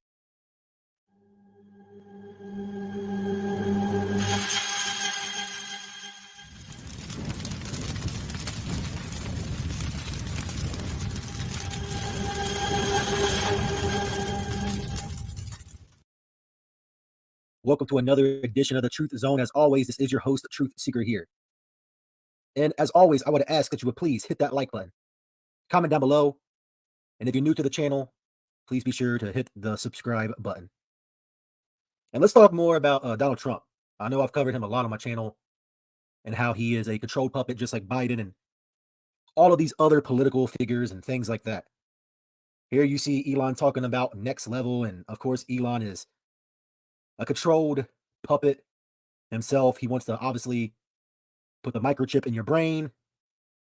He's wore the Baphomet for Halloween. The list goes on. But before I get into all that, here's some of the Tucker Carlson interview that he did with Trump. And they are definitely hinting at something major coming. It started with protests against you, massive protests, organized protests by the left, and then it moved to impeachment twice, and now indictment. I mean, the next stage is violence. Are you worried that they're going to try and kill you? Why wouldn't they try and kill you, honestly? They're savage animals. They are people that are sick, really sick. You have great people in the Democrat Party. You have great people that are Democrats. Most of the people in our country are fantastic, and I'm representing everybody. I'm not just Republicans or conservatives. I represent everybody. I'm the president of everybody. Do you think we're moving towards civil war? There's tremendous passion and there's tremendous love. January 6th was a very interesting day because they don't report it properly. I believe it was the largest crowd I've ever spoken before. And you know some of the crowds I've spoken before. And like July 4th on the mall, I think they had 1 million people there. But I think that the biggest crowd I've ever spoken before was on January 6th. And people that were in that crowd, a very, very small group of people. And we said patriotically and peacefully and patriotically, right? Nobody ever says that. Go peacefully and patriotically. But people that were in that crowd that day, very small group of people, went down there, and then there are a lot of scenarios that we can talk about.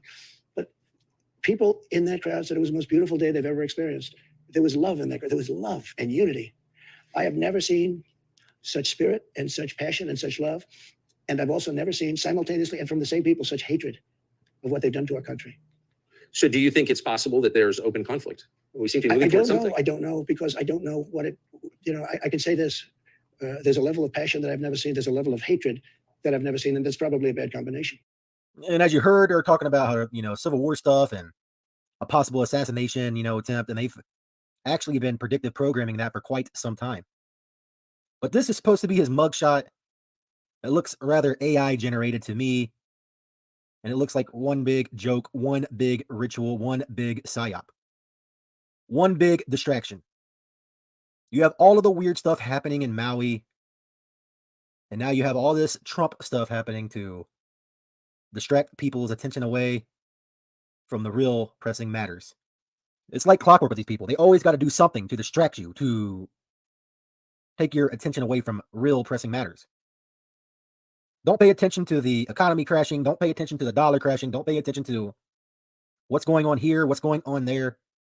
Pay attention to this. And people are eating this up, you know. They're like, oh, yeah, Trump's going to get his revenge. He's going to save the day. As I've stated, I voted for Trump both times, okay?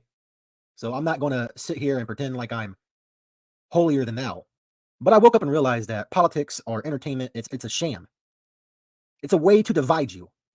It's a way to keep you arguing, keep you fighting, keep you bickering among each other while they push what they push. And let's not forget that Trump proposed freedom cities, which is smart cities, his version, earlier this year on March the 3rd, 3333, one of their favorite numbers they love to use. Let's not forget that. Have we quickly forgotten that? Because I know that I've not forgotten that. And I'm not going to forget it, because all of these politicians, Biden, Trump, Obama, whoever else, they're all puppets, and they're all playing to a script to divide people.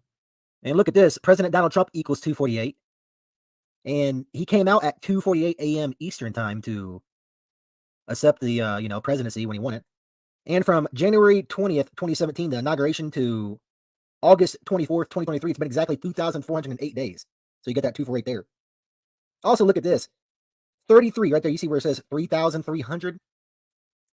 He carefully has this, or his team, I should say, carefully has 33 right there for you to see. This whole Trump thing is one big joke. It's one big psyop. And as I've already stated, I really believe he's going to be the 47th president. All signs are pointing towards that.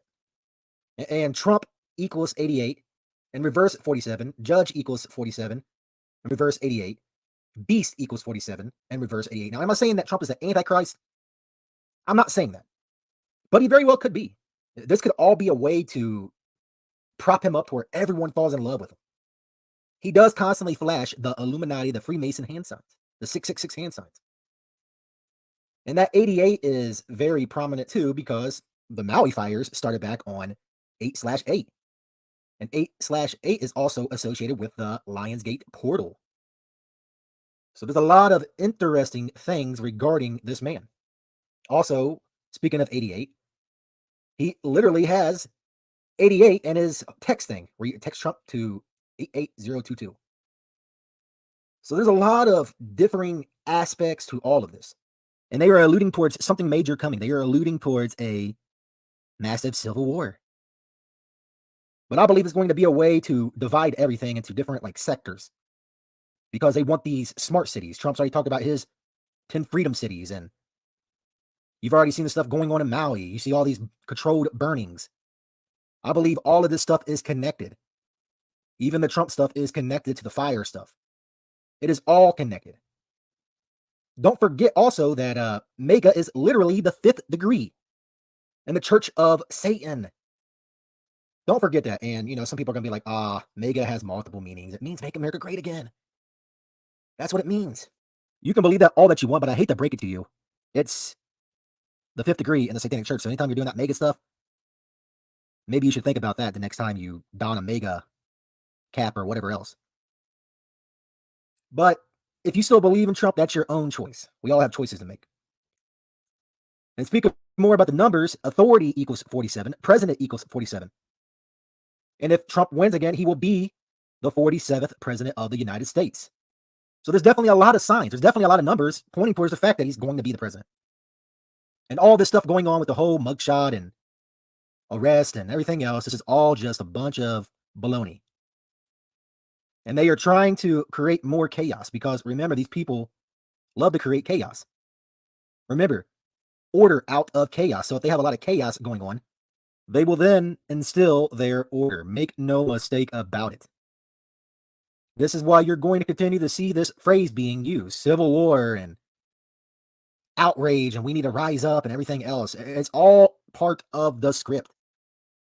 They put these keywords out there for a reason. They want you to see these keywords. It is all part of a psychological operation, a psyop. It is all put in place to instill fear into the regular person, and it's all being purposely done to create chaos. That's why you see all of these talking heads talking about the same thing. How a civil war could possibly happen, and blah, blah, blah, blah, blah. This is all part of the show. This is all part of the script. And the jury is still out if Trump is the Antichrist or not. He could be, or he could be the puppet being put in place to set the stage for the Antichrist. I don't know. But here's this clip too, where they're even talking about a civil war. You read the headline already where she was talking about it, but here's this clip of her talking about this. Do you have concern for the country as I do? Yeah, absolutely. I mean, I think those who are conducting this travesty and creating this two-tier system of justice, I mean, I want to ask them, what the heck? Do you want us to be in civil war? Because that's what's going to happen. We're not going to keep putting up with this. And Eric, I like that you suggested that we need to get angry. We do need to rise up and take our country back. Don't be deceived by any of this entertainment, because that's exactly what it is. It's nothing more than a script being put in place to continue to create division amongst everybody. And then eventually they're going to instill their order. Remember that. Order out of chaos. As always, I do want to hear from each and every one of you. Do you agree? Do you disagree? Do you believe in Trump? Do you not believe in Trump? Like I said, if you choose to believe in Trump still, that's your own choice. I'm not going to sit here and bash you. But me personally, I believe all politics are a sham. That's just my personal belief. I'm not saying I'm 100% correct, but that's what I believe. What do you believe? I want to hear from you. Share the content wherever you can think of sharing the content. I thank you for your continued support. And most of all, the best way you can support me and the channel is by hitting that like button on your way out, because it gets the word out to more people. God bless each and every one of you. And this is Truth Seeker signing out.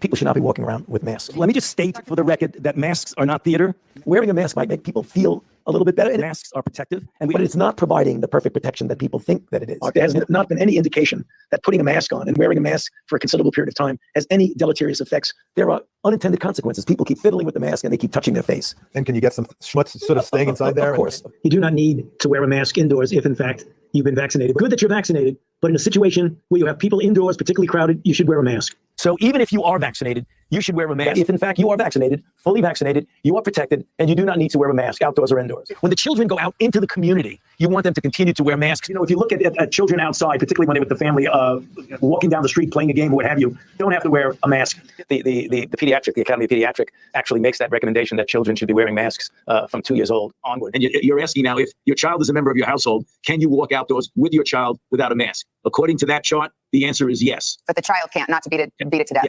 Yes, yes. Because now the CDC. Wall Street and biotechnology companies have been very excited about this idea. And what essentially it is trying to hack the cells in the body in order to make them into drug factories.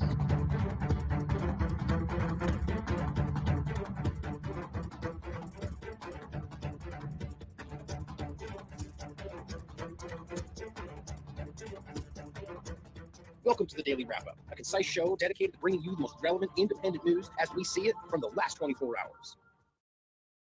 Today, August 25th, 2023. Thank you for joining me today. I almost wish I held that picture of the Jacks back for today's episode, because today is much more all-encompassing. Well, no, I shouldn't say it like that, but I really tried to kind of bite off an impossible job for today's show, which was in one show, even with as long as our shows can be, trying to kind of encapsulate, I don't think it's possible to encapsulate all the most important points. It's just, there's just so many angles. But ultimately, the most important things I think we can put into the show today that really give you a very clear understanding at least that you have every reason to question. This is what we titled it today. You have every reason to question everything about all of this stuff, which, by the way, you always had not just the ability or it was okay to do it, but that you had every reason to do it before this. But about vaccines, variants, masks, PCR tests. We're going to go over quite a bit today. It's going to be very content dense. But I think this is important to reset, because as I'm noticing, there's a lot more people today, even just from the beginning of, say, 2020 and COVID-19 illusion beginning to today, there's a lot more people right now that are more attuned to the illusion, more at least willing to entertain something they might hear on a fringe show, or however it used to be framed for them. The conspiracy shows, or just enough other than the corporate media, are now going, okay, well, let's hear what they have to say. Because sure enough, even if they got lucky, they were right over and over throughout this last process. And of course, as you know, if you were paying attention, if you're watching the shows that are being objective, it wasn't about getting lucky. It was actually just an interesting combination of actually looking at the science as opposed to just yelling, trust the science, and comparing that with historical events and what we see them doing, and then catching them in lies in real time. And as you don't need to be told the rest of the story. You're right here and you're watching it. It's pretty incredible. So we're going to go pretty much down the line today in a little bit of a back and forth to some degree, but for the most part, sectioned out today. I'm going to start with a quick part about Twitter in general that I think was important to include, that we went over at our last pirate stream, but it's the dynamic is better for me to explain this stuff here, and I wanted to get this out for you in an interesting way about what's going on there. And I very much think this has to do with what's going on right now, as well as the election cycle starting back up again. And we're going to talk about that as an overlap with another platform. And then just a couple of quick points I want to show you on Maui that I think were important, that I've also kind of pointed out already. But then 95% of today's show is going to be predominantly about COVID-19, the new variants, the vaccines, or whether they're even there at all, the vaccines, masks, PCR test, and, the entire illusion that is COVID-19, and giving you the tools to be able to show other people, look, this is not what you're being told. It doesn't have to mean the entire, that, it's all fake, or this doesn't exist. It certainly does in some cases, or you can consider that, but just the ability to show somebody else, like, maybe you should be questioning what you're being told, and give them something that's not just some, look at my website kind of an argument, but here's a peer-reviewed study. Here's what these other scientists are saying. Like, have you seen this? That's the kind of stuff that people need to see, who are, again, now more willing to hear this stuff. And you guys are all seeing this too. Now, some people are dug in more than ever, but I'm sure we can all see there are some people now that are a little bit more aware about what has been going on. And I think that's important. I think that shows you why this has become so clumsy, and they're pushing this in so hard because people aren't buying the narrative anymore. At the very least, that's what I think is happening. And I'm going to lean into that because why not? Wishful thinking and all. But I genuinely do think that. I think, as we point out with the bivalent or other examples, that we have a lot of writing on the wall that shows you people are just not buying it, as I continue to point out. But ultimately, that they're, let's just take the most ardent supporter of the government vaccines. Those people are kind of going like, something feels wrong right now. Like, this has been very strange. Like, they're the same. That's why they didn't get the bivalent. That's why they didn't do a few different things. So I think it's important that we acknowledge that and take that win for sure. Now, let's start with one thing I wanted to make sure you guys saw.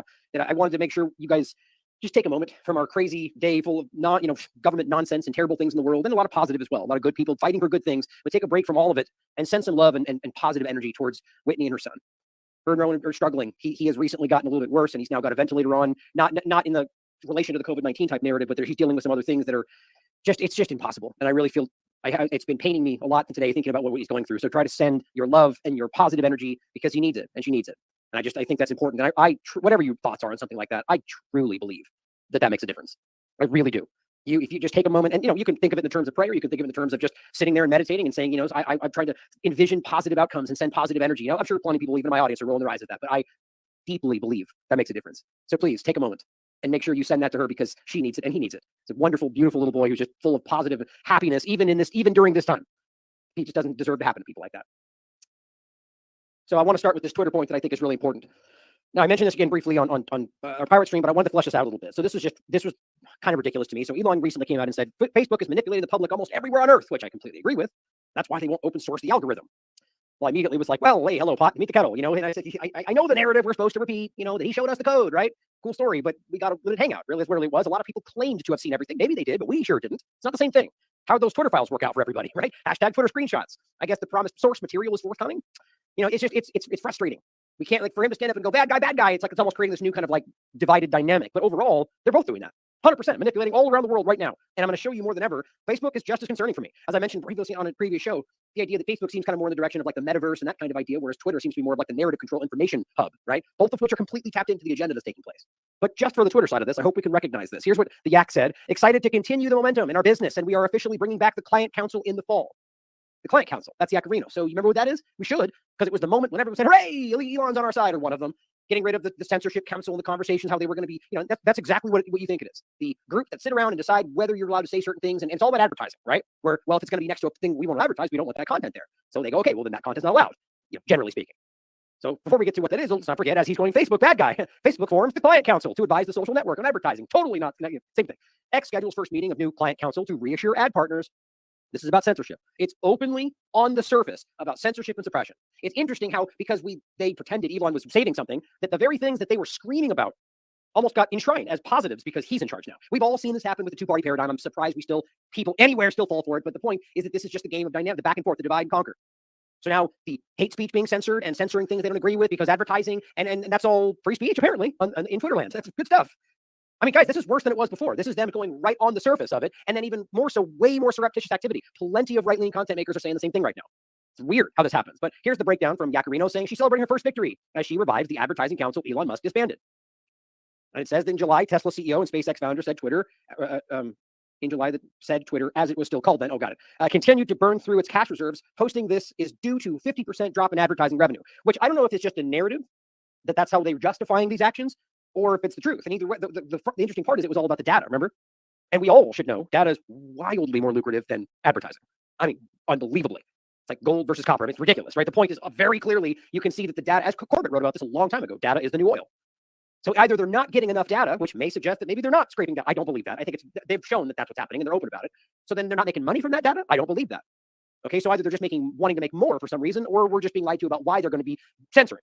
Advertising seems like an easy scapegoat. So it's like, hey, we're not doing it. We got to be profitable. Then you're going to get plenty of people that support it. They're going to go, hey, it's a business. You got to support. It's not just a business. We're simultaneously being told that to justify things like this, except simultaneously being told it's the town square and we have to regulate it. It's just, you can't have all these things at once. They're trying to game everybody. And people who are not smart enough to see through that or don't care because partisanship are driving people in like the Pied Pipers of today. It's crazy. In order to lure advertisers back, Yacarino signed a new ad tech partnership just last week with Integral Ad Science. We'll show you where that connects in a minute. A company that offers safeguards that ensure advertisers' posts won't appear beside your dangerous bad guy content. That just happens to be an objective conversation about what the Israeli government's doing that day, but bad news because we don't like it. So it really doesn't even matter if it's something that violates any kind of known rule or even nicety. Even hate speech, doesn't even matter. If they just decide that's not what we want next to our content or our advertising, and they're big enough advertiser, well, Twitter's going to make a point to make something happen there. That's important to realize. That's censorship. That's suppression. That's not freedom of anything. No freedom of speech or reach. In her CNBC interview on Thursday, Yacarino insisted X had furthermore deployed an additional new brand safety and content moderation tools, quote, that have never existed before at this company. Great. So not only are we bringing back all the bad stuff, we're adding even more, as well as confirming a new de-amplification policy. Where are all these people that are still ridiculously, in a cartoon way, screaming, Elon save free speech? They're not real. If you are following somebody like that, you need to recognize they're a ridiculous person that does not understand reality or lying to you because they're telling you what they're doing. We've introduced a new policy called freedom of speech, not reach. That's not even happening anymore. And again, I'll give the nod to Sam Husseini, who, when I interviewed him, he brought my attention to this very point. They're not different. They are, in fact, even in legal precedent, the same thing. ADL is the one that made this distinction, and that's what Twitter brought it up for. Big surprise. If you're going to post something, she says, that's illegal or against the law, you're gone. 0 tolerance. And I love this quote. But more importantly, she goes on, if you're going to post something that's lawful but awful, you get labeled. So just make sure, understanding how words work, she just said it's more important to get rid of the legal, not violation content because they don't like it, as opposed to getting rid of content that literally breaks the law. One example could be things, I don't know, like child pornography. So sure, she's going, yep, gone, no matter what. But more importantly, that thing you said about Israel, the thing you said about trans people, that's more important. That's what words mean. That's very clear. They have meaning. You get de-amplified, which means you cannot be shared or certainly demonetized. The tactics are all a bit to get the company back to profit. So that's the argument they're making. I don't buy that, to be quite honest. But here's the company they're working with. Integral Ad Science, right? Well, in June 2018, Vista Equity Partners acquired Integral Ad Science. Okay, you may go, so? Well, here is Vista Equity Partners. Now, this isn't that big of a point. It's not, Linda Yacarino is directly from the World Economic Forum, working tangentially and worked with that same discussion. It's all pro-vaccine. Well, you're on the surface working directly with the World Economic Forum. But see, as usual today, it's one step removed, right? So just because they're working with Integral Ad Science, well, Vista Equity Partners owns them. So you're working with the World Economic Forum. That's not a surprise. We should be very upfront about that. So people that are screaming free speech and ignoring this are dishonest people. Now, a shout out to Accept Dodge. Not familiar with the work, but this is where I originally saw this. I appreciate that. But they also mentioned something GARM. And in this case, it was the secondary saying, well, besides that, here's this. And that's what I just showed you. So I'm kind of doing it in reverse. But either way, here's the other thing that they're working with. Both of these are directly tied to the World Economic Forum and all about censorship and control of what you can do in your life. But free speech, though, great. He saved it, guys. Christine Ruby points out, isn't this what Shapiro was just talking about? This week, we're expanding our existing partnership with industry-leading brand safety partner, Integral Ad Sciences. This exclusive partnership will soon offer X's U.S. advertisers with premium vetted inventory within the context of the GARM safety and sustainability framework, so brands can further optimize their campaigns. It's the Global Alliance for Responsible Media. This is Orwellian. I mean, it's a very alarming way. Now, you guys know my opinions on Shapiro in general. I find him to be a smart person, but I think he's pretty stupid when it comes to the partisanship stuff. Either way, here's how the World Economic Forum is quietly working to demonetize and deplatform right-of-center voices. Again, right there. Or, just anybody saying things they don't want you to say. I don't know why smart people can't see past the obvious, ridiculous, or just choose not to because it's beneficial to them. Anybody stuck in the partisanship, I have no respect for. I shouldn't say that. There's people that don't know, but I'm getting really tired of people that continue to get stuck in the two-party paradigm like you're in kindergarten. It is silly obvious today. Anyway, the point is he's making sure we see, aside from this only focusing on the right voice, that this entire thing is about focusing on trying to get rid of voices that they don't agree with. I mean, I'm just stressing the obvious here, but my God, I don't know how people keep going forward with this. So now you've got two of these groups that are directly connected to the World Economic Forum. The Global Alliance for Responsible Media is partnered with the World Economic Forum. So you have a direct partner. And you can see what they're going to do. They're focused on hate speech, bullying, disinformation. So really, these things are what we're really talking about. That's the focus of all of that. These things, bullying, child exploitation, in my opinion, are tools they use to censor hate speech and or just censor your speech. I don't buy for a second they care about child exploitation as they're pushing the trans agenda, or the fact that they care about bullying while they're literally bullying people into getting a shot. Let's not pretend those things make sense. They're trying to censor your speech using things they think you care about. Now, Slow News Day points out a real example of this. According to Elon and X, Garland Nixon, account still up and visible, but with all of Garland's media content removed, is locked out because they can't verify he's him. Think about how ridiculous that is. This is the beginning of something I don't know, or maybe just boxing him out because they don't like what he's saying, because he's very critical of all the things you might imagine, just like we are. Garland's a good guy, man. You should follow his content. What's crazy is that they're asking for him to verify himself, an account that he owns, which clearly, as there's another post, he has tried. They don't care. It says, take a look at his account and ask that's how remotely possible, given the blue check mark, his voice is being silenced. Basically, that you guys can decide for yourself whether, because the blue check at this point is just your phone number, as far as it is with mine. So the blue check for some people has become this.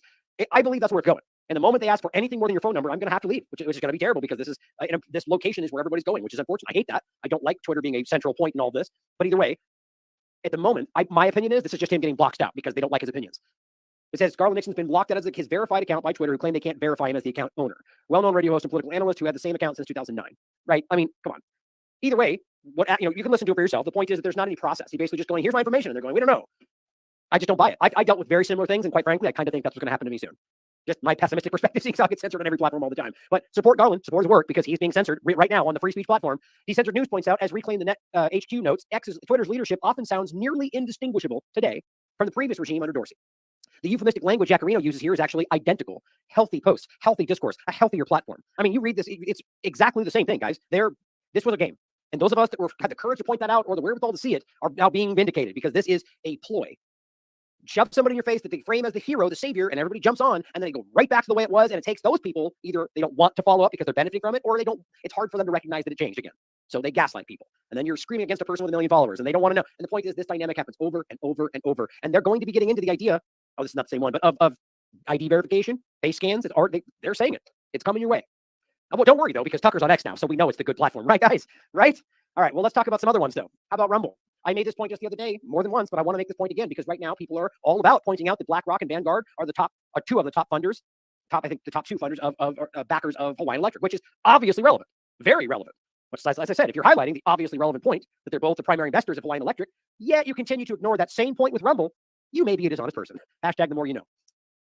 It's the same thing. It's very easy to look up. And yes, that is Rumble. Easy to look up. It's very, very, very embarrassing that there are people that are that dishonest, that are going to come out and go, we're going to make a whole thing about BlackRock and Vanguard. We're going to go after Fox and CNN and all of them, but we're going to pretend we don't know this is how this is going. I mean, come on, guys. There's too many grifters out there today. Question it all. Here's the page if you want to look it up for yourself. But they also got Morgan Stanley, Charles Schwab. I think JP Morgan is in here. All the good guys, right? Also, one other point before we get into the couple Maui points. I have a Gitter account. I have pretty much every account everywhere for the most part. I always like to see what's going on. And on today, I was posting something, and something popped up and said, hey, verify your account. And I said, oh, well, that's interesting. All these people on the Trump platform are going, bad guy Twitter and the blue checks, right? And then Gitter's over here going, verify, let it prove, it's not being forced, but it's not being forced on Twitter either, right? So that's the same. Here's what's not the same. When I went through the process and gave them no information, of course, they asked wildly invasive information. Where do you reside? And again, this is just a few of them. What's your occupation?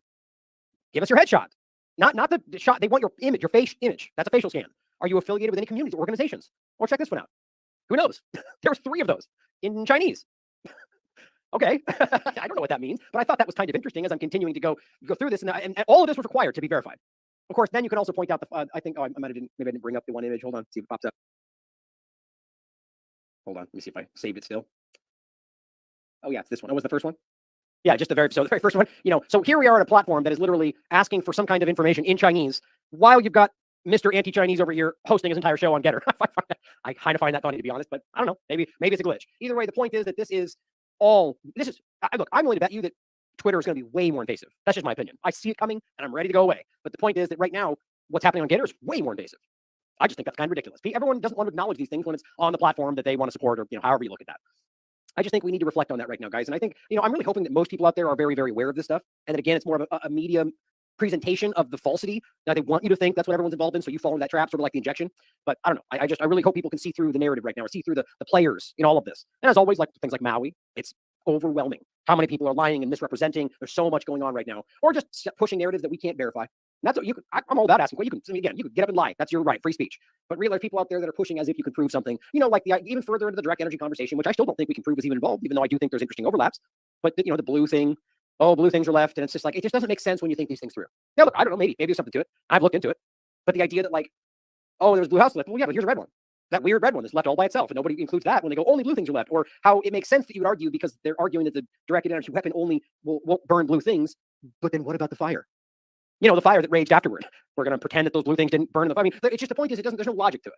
Is the FiRE program to burn blue things? Like, it doesn't make much sense. But people are all about it. Now, I'm not telling you not to ask questions.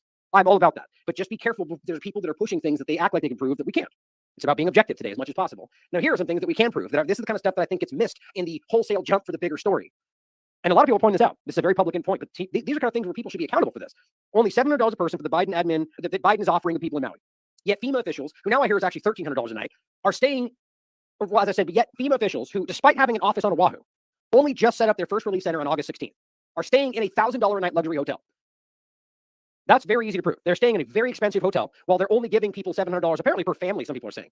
Here's FEMA's documentation. And here, I'll just go to the actual documents so you guys can see it for yourself. FEMA opens first disaster recovery center on Maui, August 16th. So you have 8 days. So you're telling me you have a FEMA office on a couple islands over. You could have been there the same day, but yet it took you 8 days to get there. And here is the actual press conference with KJP and the woman from FEMA. They say, we have it on the ground since day one. Okay, so first of all, almost every resident you talk to says that's a blatant lie. But, you know, who knows? Either they were lying about that or they were there from day one and it took them somehow 8 days to set up the very first recovery center. I don't know. You guys can decide. You're smart people.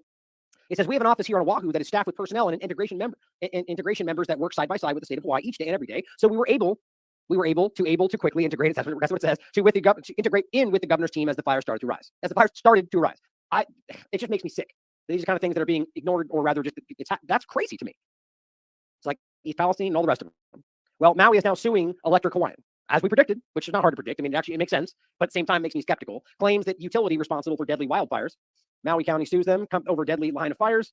And here was, I thought I had one more thing. That's the last point. Well, on this, just remember my point on this in general. Oh, and by the way, I didn't forget this. So right afterward, Hawaiian Electric did see a jump in their stock. I think it was reported as 20%, which made me wildly suspicious, but now it is completely tanked. So on one note, good, because they deserve to be held accountable for their lack of spending and directly and upkeep for safety. But I also wonder whether that immediate surge was sort of a moment to let the people involved cash out before it collapsed. It makes no sense to see a 20% jump in their stock while this is going on. That doesn't make any sense to me. I think something very suspicious happened. Either way, just like PG&E in California, they were accused of this. They were saying, it's your fault. You didn't do it right. And what did they do? They gained from it. They benefited. They charge more. They get to shut down when it's windy. They gained from it. So something tells me as Hawaiian Electric turns itself into this green model they want to use and somehow benefits from all this, makes me skeptical. As they spent $245,000 on fire safety in the year and everything else went to green energy. And then they had fires. I find that hard to believe. So keep track of this, guys. I definitely think that there's more to this, but let's be careful we don't fall for all the bombastic claims we can't prove. Ask them. Entertain all of them, because that's intelligent as much as they scare you away from that. Never dismiss something, but until we prove it, stick with what we can prove. On the note of one foreign policy point that I'm going to follow up on the next show, Responsible Statecraft reports baffling, shocking news that we never expected, or the exact opposite. 15 U.S.-backed officers had a hand in 12 West African coups. Shocking. Obviously, we all knew this, but I think what's funny about this is that this is coming out now as the Nigeria situation continues to bubble up. They're just losing control of their narratives all over the place. But the State Department doesn't know anything about it or doesn't want to. The point is, this is what's going on, guys. They are the ones trying to overthrow countries and control everything at the expense of people's safety while screaming the opposite. Now, you don't have to frame that as they're the bad guy, other people the good guy. I think all these governments are willing to do that. Just realize that they are not the good entity that they present themselves as. Most of them aren't. Now, starting off with the main point here, I think this is definitely back. Now, I've been really reluctant in getting into that. Now, the reason, by the way, I started with the point about Twitter and censorship, or just Maui for that matter, is that they are ramping up reasons, justifications, tools to control the narrative yet again. Maybe the election, maybe for this, maybe this is more important, but it's definitely here. We all see it. All the hallmarks, actions are happening, schools are shutting down, masks are being used again. I just can't believe it. As much as it doesn't surprise me, I just didn't see how this would even make sense. I don't know how anybody is still buying this. Anybody. Even the people that bought it to begin with. So here's inside paper. Just in, COVID cases continue to climb in LA County. Health officials warn of possible triple-demic. It's like they're psychic, right? It's like, how long have they been going flu, COVID, RSV? Well, quite a while, in fact. Even back during 2022. And it's going, well, that's going to be a problem. How could they possibly have known that? Except that's not what happened, though. Remember, flu disappeared. RSV was a hype. Suddenly adults started getting it, which quite frankly, I don't even think was RSV. I think we're just dealing with this nebulous respiratory immune-destroying problem. Overall, it gets labeled whatever they want it to be labeled. But my point is that they just keep pushing the same concept. Triple-demic, three things, same time. Never has that actually happened. Not the tridemic, bidemic, the flu, what they call it in the beginning, the flu and COVID together. I forget what they even called that now. They had a weird name of combining the two. None of these happened. So all it is getting you hyped up about the unknown. That's what all this is about. Even when pushed, they'll tell you, well, this is not more dangerous, not more transmissible. So then why are you pushing the shots again? Why are you closing schools? Well, because we don't know, it could be.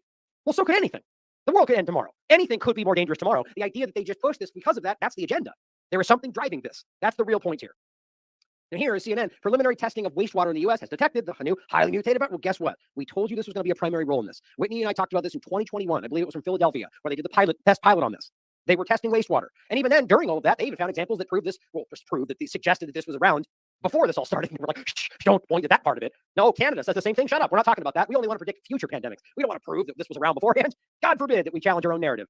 But that's what happened, though. Don't forget, there's probably 8, 9 different countries that have found evidence of whatever this may be. Even if you want to think it's some other flu or whatever, but the point is they can prove that the same things were being found 2019, 2020 before it started, well outside of China. Now, you could still argue it started there, but you have to acknowledge it started at a different time, even if you think it's really there at all, because that's a whole other part of this, that this could have been one gigantic illusion. But I'm not going to get into that so much today, just because this is meant to be more of a toolkit for people that are trying to wake others up to the illusion in general. But here, I'll just grab, I actually use the same image from this interview. It's an important one.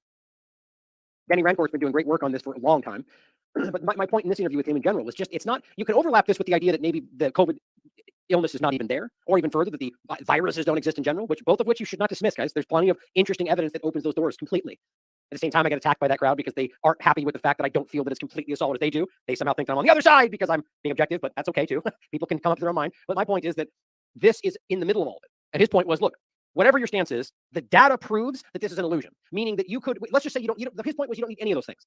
You could have used, and I'm going to get into this today, this is an important part, I guess I am kind of getting into it, but the point that pre-COVID-19, whatever that is, you could have decided to use the false PCR cycle threshold, the flu and pneumonia combination, as somebody's already pointed out in the chat, PIC, right? We've talked about, we nailed that down right in the beginning. Pneumonia, influenza, and COVID were combined, and that was the number they gave you for COVID. It's very public. I showed it 1,000 times. Why didn't that wake people up? I don't know.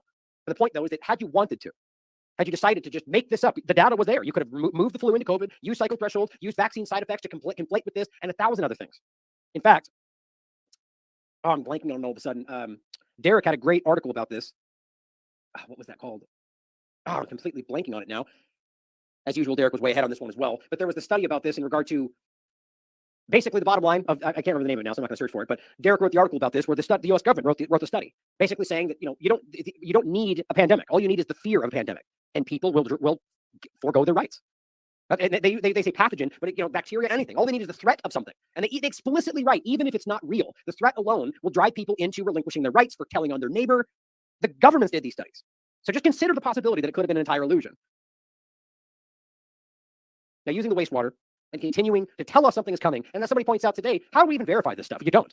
We're back yet again to trusting the institutions that we all just caught lying, or not doing that, right? That's what's really happening. They're going BA26, XBB, ARIS, 9524X7, all over the place. Just making stuff up. I'm serious. So there's probably 5 or 6 variants. They're all hyping up right now. And the question is, are they lying? Is it real? Is it even there? Or are these other false positives of some kind? Now, this is from August. It's saying, will the new COVID-19 vaccine work against the BA286 variant?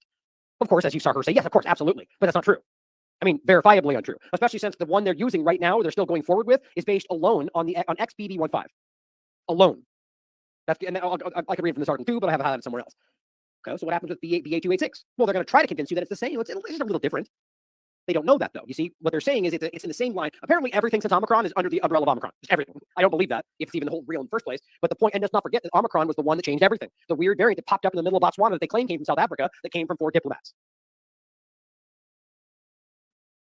I'll include this for you guys to look at for those that have never heard that before. Here's the governor of Botswana admitting that the new virus, and that's what this one is, B11529, is Omicron. Even though that's B11259, which argues there was one before that in the same lineage, but they called this one Omicron and go forward from there. Think about how this stuff makes sense. The new virus was detected on 4 foreign nationals who had entered Botswana on the 7th of November on a diplomatic mission. They had diplomatic immunity. Botswana later came out and said, we will not reveal who they were or where they came from. Why? Everything about this screams agenda. So the point is, going forward from there, they tell you to work, but there are again, from within the narrative, assuming these are real, there are mutations in every single one of these things. Based on the Delta Omicron discussion, they themselves admit that those changes made it basically moot, and that's why they had to change to doing bivalence and so on. So now that they've done, every time, what do the people say? Well, it's too late. The variants are already passed. Well, we'll get into that, and that's what even McCullough and the rest of them are saying. It's too late. I don't think they care, though. They're going to push it anyway, just like last time. COVID ARIS. What to know about the variant EG5 dominating U.S. cases. It's weird how each one of these articles frame this variant is the main focus. Who's tracking new COVID variant B8X, apparently. Amid fears, it could lead to new explosion of cases. Point is, just be scared. Unknown stuff and fears and concerns that we can't really explain, so just be scared. Oh, and get the shot. Definitely get the shot. That's what this is all really about. New COVID variants, EG5, FL151, and B286 are spreading. What do we do? Well, here's probably why most of this is being allowed to happen so flimsily without much verification, because these 3 people were put in control. And if you like the establishment's panicked, draconian, and disastrous responses to COVID, lockdown, school closures, mass and vax mandates, censorship of dissent, etc., well, you'll love Biden's recent picks that had the 3 leading U.S. public health agencies. Every single one of these people are aggressive, not just open, aggressive, like to the point to where they would censor, scream, shout down anybody that says anything. Masks don't work, vaccines are hurting you. Aggressive, insisted mass prevent transmission, hype the COVID threat, praise censorship. They are lockstep. So even though they admitted, the establishment, that most of these things didn't work, that lockdowns hurt children, that masks didn't really affect the way, we'll get into all of it. But even though that's the case, and the vaccines, even Fauci admitted didn't work, they're going all of it the same. How's that work? Everything's going to be exactly the same because none of it works. You ready for that, guys? We'll start with the PCR test. I do think that's one of the most important cruxes of this illusion. So clearly we can see that the variant game is exploding. Everyone's pointing at all sorts of things. We can't really verify it. And let's not forget that the PCR test itself is incapable of testing for these new variants just on a whim. I proved this more than once throughout the process, and even they were forced to admit that they take samples from large areas and extrapolate out their guessing. They're guessing. My argument is these things aren't even able to test for these variations. Remember the very beginning part where they had to do the protein drop, or was the gene dropout, or the basically they said when they first got the Delta, they're like, well, all we did was if you don't see this, then we say that's Delta. Before, when they didn't see that, that was considered a negative. Now the negative was considered Delta. That's not a joke. Of course, they just made variant. There's still a negative cent point in there, but overall, that's the same test we're talking about. To argue this thing can somehow test for the 500 variants they claim are out there is ludicrous. But just in case you were confused, make sure you notice that PCR tests are the gold standard, they say, for COVID tests. That's 2023 for May. So there's weirdly enough people out there that are telling us that PCR tests are a thing of the past. No, they're still the gold standard they're telling you right now, even though they're not testing for the things they're telling you they are, and that they're rife with false positives. Now, I felt it was good to revisit this. You guys know, if you've been watching the show a long time, that I've gone over this, 15 times? It's these kind of stories that I think are incredible. Like, again, and not even in a negative way. Like, I know I say this sometimes, it's sort of like a begrudgement, like, oh, well, get the big guys to talk about it. But genuinely speaking, like, if we could just get this in front of somebody that would get this reach, I guarantee this would be a story around the world. Because it's so ridiculous. It is so important and so on the nose of not only what's about to happen again, but what we just went through. So get this in front of somebody. I don't even care if you say it's from me. Get it in front of somebody to get this out there so this story can reach people, because this would destroy their narrative. If you haven't seen this story, sit down, because it's going to blow your mind. New York Times, 2007. Fate in quick tests leads to epidemic that wasn't. Can you guess what that test is? Probably right. Before long, 2007, Dr. Catherine Kirkland, an infectious disease specialist at Dartmouth, had a chilling thought that they were having coughing and sneezing and so on. Could she be seeing the start of a whooping cough epidemic, also called pertussis? So they start checking and asking and, looking around, and it was the start. This whole thing was the start of a bizarre episode at the medical center that they called the story of the epidemic that wasn't. For months, nearly everyone involved thought that this medical center had a huge whooping cough outbreak with extensive ramifications. Nearly 1,000 healthcare workers at this hospital in Lebanon, New Hampshire, were given a preliminary test and furloughed from work until their results were in. 142 people, including Dr. Herndon, were told they appeared to have the disease, and thousands were given antibiotics and a vaccine for protection. Hospital beds were taken out of commission, including some in intensive care. Sound familiar? Vaccines, treatment, hospital shut down, wings closed. Well, then, months later, 8 months later, this is not in the middle of a huge COVID pandemic time, right? This is in a normal time in the middle of one center. 8 months later, healthcare workers were dumbfounded to receive an email message from the hospital informing them that the whole thing was a false alarm. Now, we'll get into the details, but just that alone is crazy. 8 months, vaccines given, hospitals, treatments.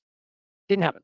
Not a single case of whooping cough was confirmed with the definitive test, which is what we talk about today, actually growing the bacterium, Bordetella pertussis, in the laboratory. Not taking a PCR test or any other test that's actually valid in this case, but actually growing it with a sample in the laboratory. Now, here's where you get into the overlap of the idea of purification, of isolation, which I still argue, and despite the very same crowd that seems to weirdly say I don't say this, even though I've always said this, they have never isolated this. That, in my opinion, based on the only gold standard we seem to have, which is Koch's postulates. You can argue that's archaic, but as far as I can tell, it's still regarded as the gold standard for isolation.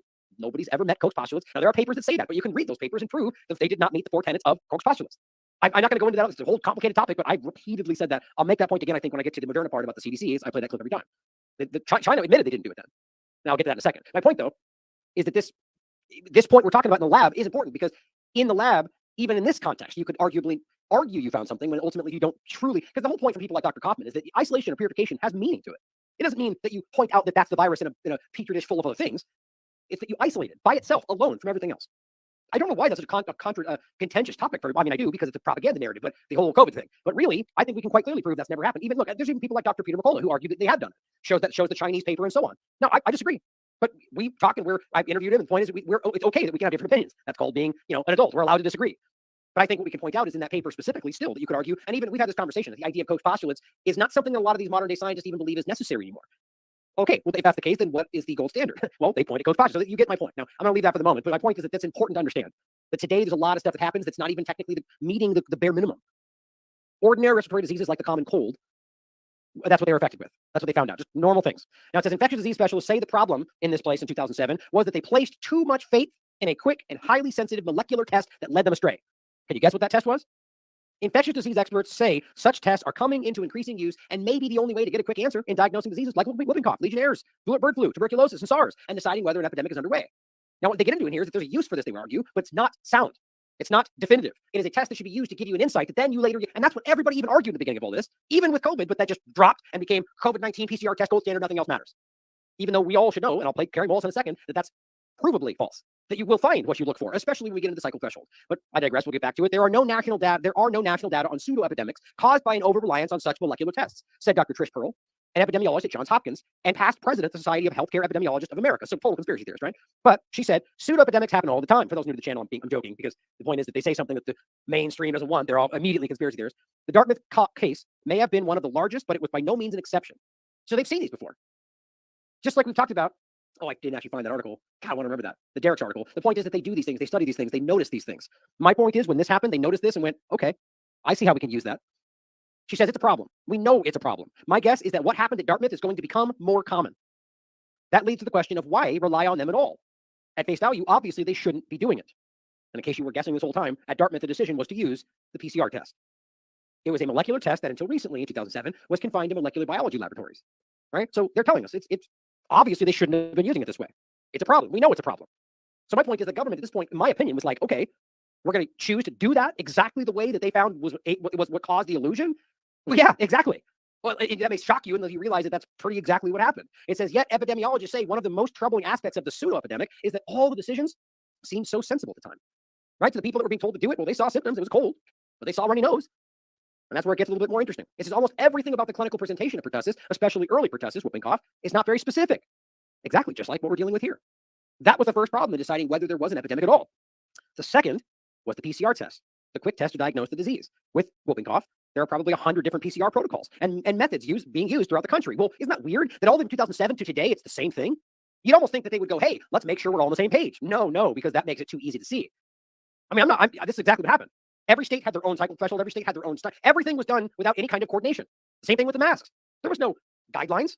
People were just making whatever they wanted. That happened, actually. People were selling all sorts of dangers. The ones they were giving people were dangerous in their own right. People were making things with terrible, low-quality products, and they just said, just wear a mask. That's good. Everything about this was dishonest and criminal, in my opinion. Hundreds of different PCR protocols. And it is unclear, she says, how often any of them are accurate. Same thing today. We have had a number of outbreaks where we believe that despite the presence of PCR positive results, the disease was not whooping cough. Sound familiar? Despite all the positive tests, they're not actually with COVID. At Dartmouth, when the first suspect of whooping cough cases emerged and the PCR test showed whooping cough, doctors believed it. Well, the results seemed completely consistent with their symptoms. That's how the whole thing got started, she says. Then the doctors decided to actually test people who had severe coughing. Quote, because we had cases we thought were pertussis, whooping cough, and because we had vulnerable patients at the hospital, well, we lowered our thresholds. She said, anyone who had a cough got a PCR test, and so did anyone with a runny nose who worked with high-risk patients, and boom, bing, bang, boom, what do you know? We had a major outbreak because everyone that got tested, by and large, got told they were positive. That's how we ended up with 134 suspect cases. Remember, none of them were whooping cough. And that, she added, was why 1,445 healthcare workers ended up taking antibiotics. 4,524 healthcare workers at the hospital, or 72% of all the healthcare workers there, were vaccinated. How much do you want to bet some of those people had consequences because of that? Maybe some of them died. Maybe some of them got permanently disabled. Maybe they're hospitalized. That happens with all vaccines. You may disagree with that, but it's the obvious fact. I didn't say what percentage. The point is that you got lied to, or rather, they got fooled. It was a mistake. 4,500 people got vaccines that didn't need them because of PCR test. You don't think somebody noticed this? When like, notes, got it, understood. If we had stopped there, this is one of the most important parts. If they had stopped right there, they vaccinated all these people. If they had just stopped, she says, I think we would have agreed that we had an outbreak and that we controlled it. That's terrifying. I think that's what they wanted from this, but people like us screwed it all up. Had they just gotten through this and said, we did it. We predicted that right at the beginning. Sort of the mission accomplished moment, right? They could have gone forward saying, we did it. It's gone. But the point was, it was never really there. Problem is, I actually believe the vaccine side effects were not something they necessarily intended. Because it doesn't really make much sense to intentionally harm all the people that were willing to follow your orders. But interestingly enough, it kind of exploded. And now you basically have the exact opposite, which is horrible. But had that not happened, they could have been like, we solved it. It's over. We did it. They would have. And they're still actually doing that, remember. That's what they're actually saying. The reason COVID's down, the vaccines worked. Some people still say that. It says, but epidemiologists at the hospital and working for the states of New Hampshire and Vermont decided to take extra steps after all of this to confirm, because they're honest. Dartmouth doctors sent samples from 27 patients they thought had whooping cough. Scientists tried to grow the bacteria. Finally, they had their answer. There was zero whooping cough in any of the samples. Zero. They could only get suitable blood samples from 39 patients. The others had gotten the vaccine, which itself elicits pertussis antibodies. So that's another interesting overlap to this. That's happening today too. So you're giving people these injections with spike proteins, and one, causing illness, which despite what they say is very clearly happening, with the shedding and the spike protein causing, according to the Salk Institute and plenty of other peer-reviewed science, literally causing disease, which can then be spread again. That's proven. Even by Dr. Warren, all the people that are involved with the very understanding and creation of these things are saying, yes, it can shed, yes, it's cytotoxic, yes, it continues to be made in your body. So my point, though, is that you're giving someone an injection that causes these things, then you test for those things, and they go, hey, you're sick.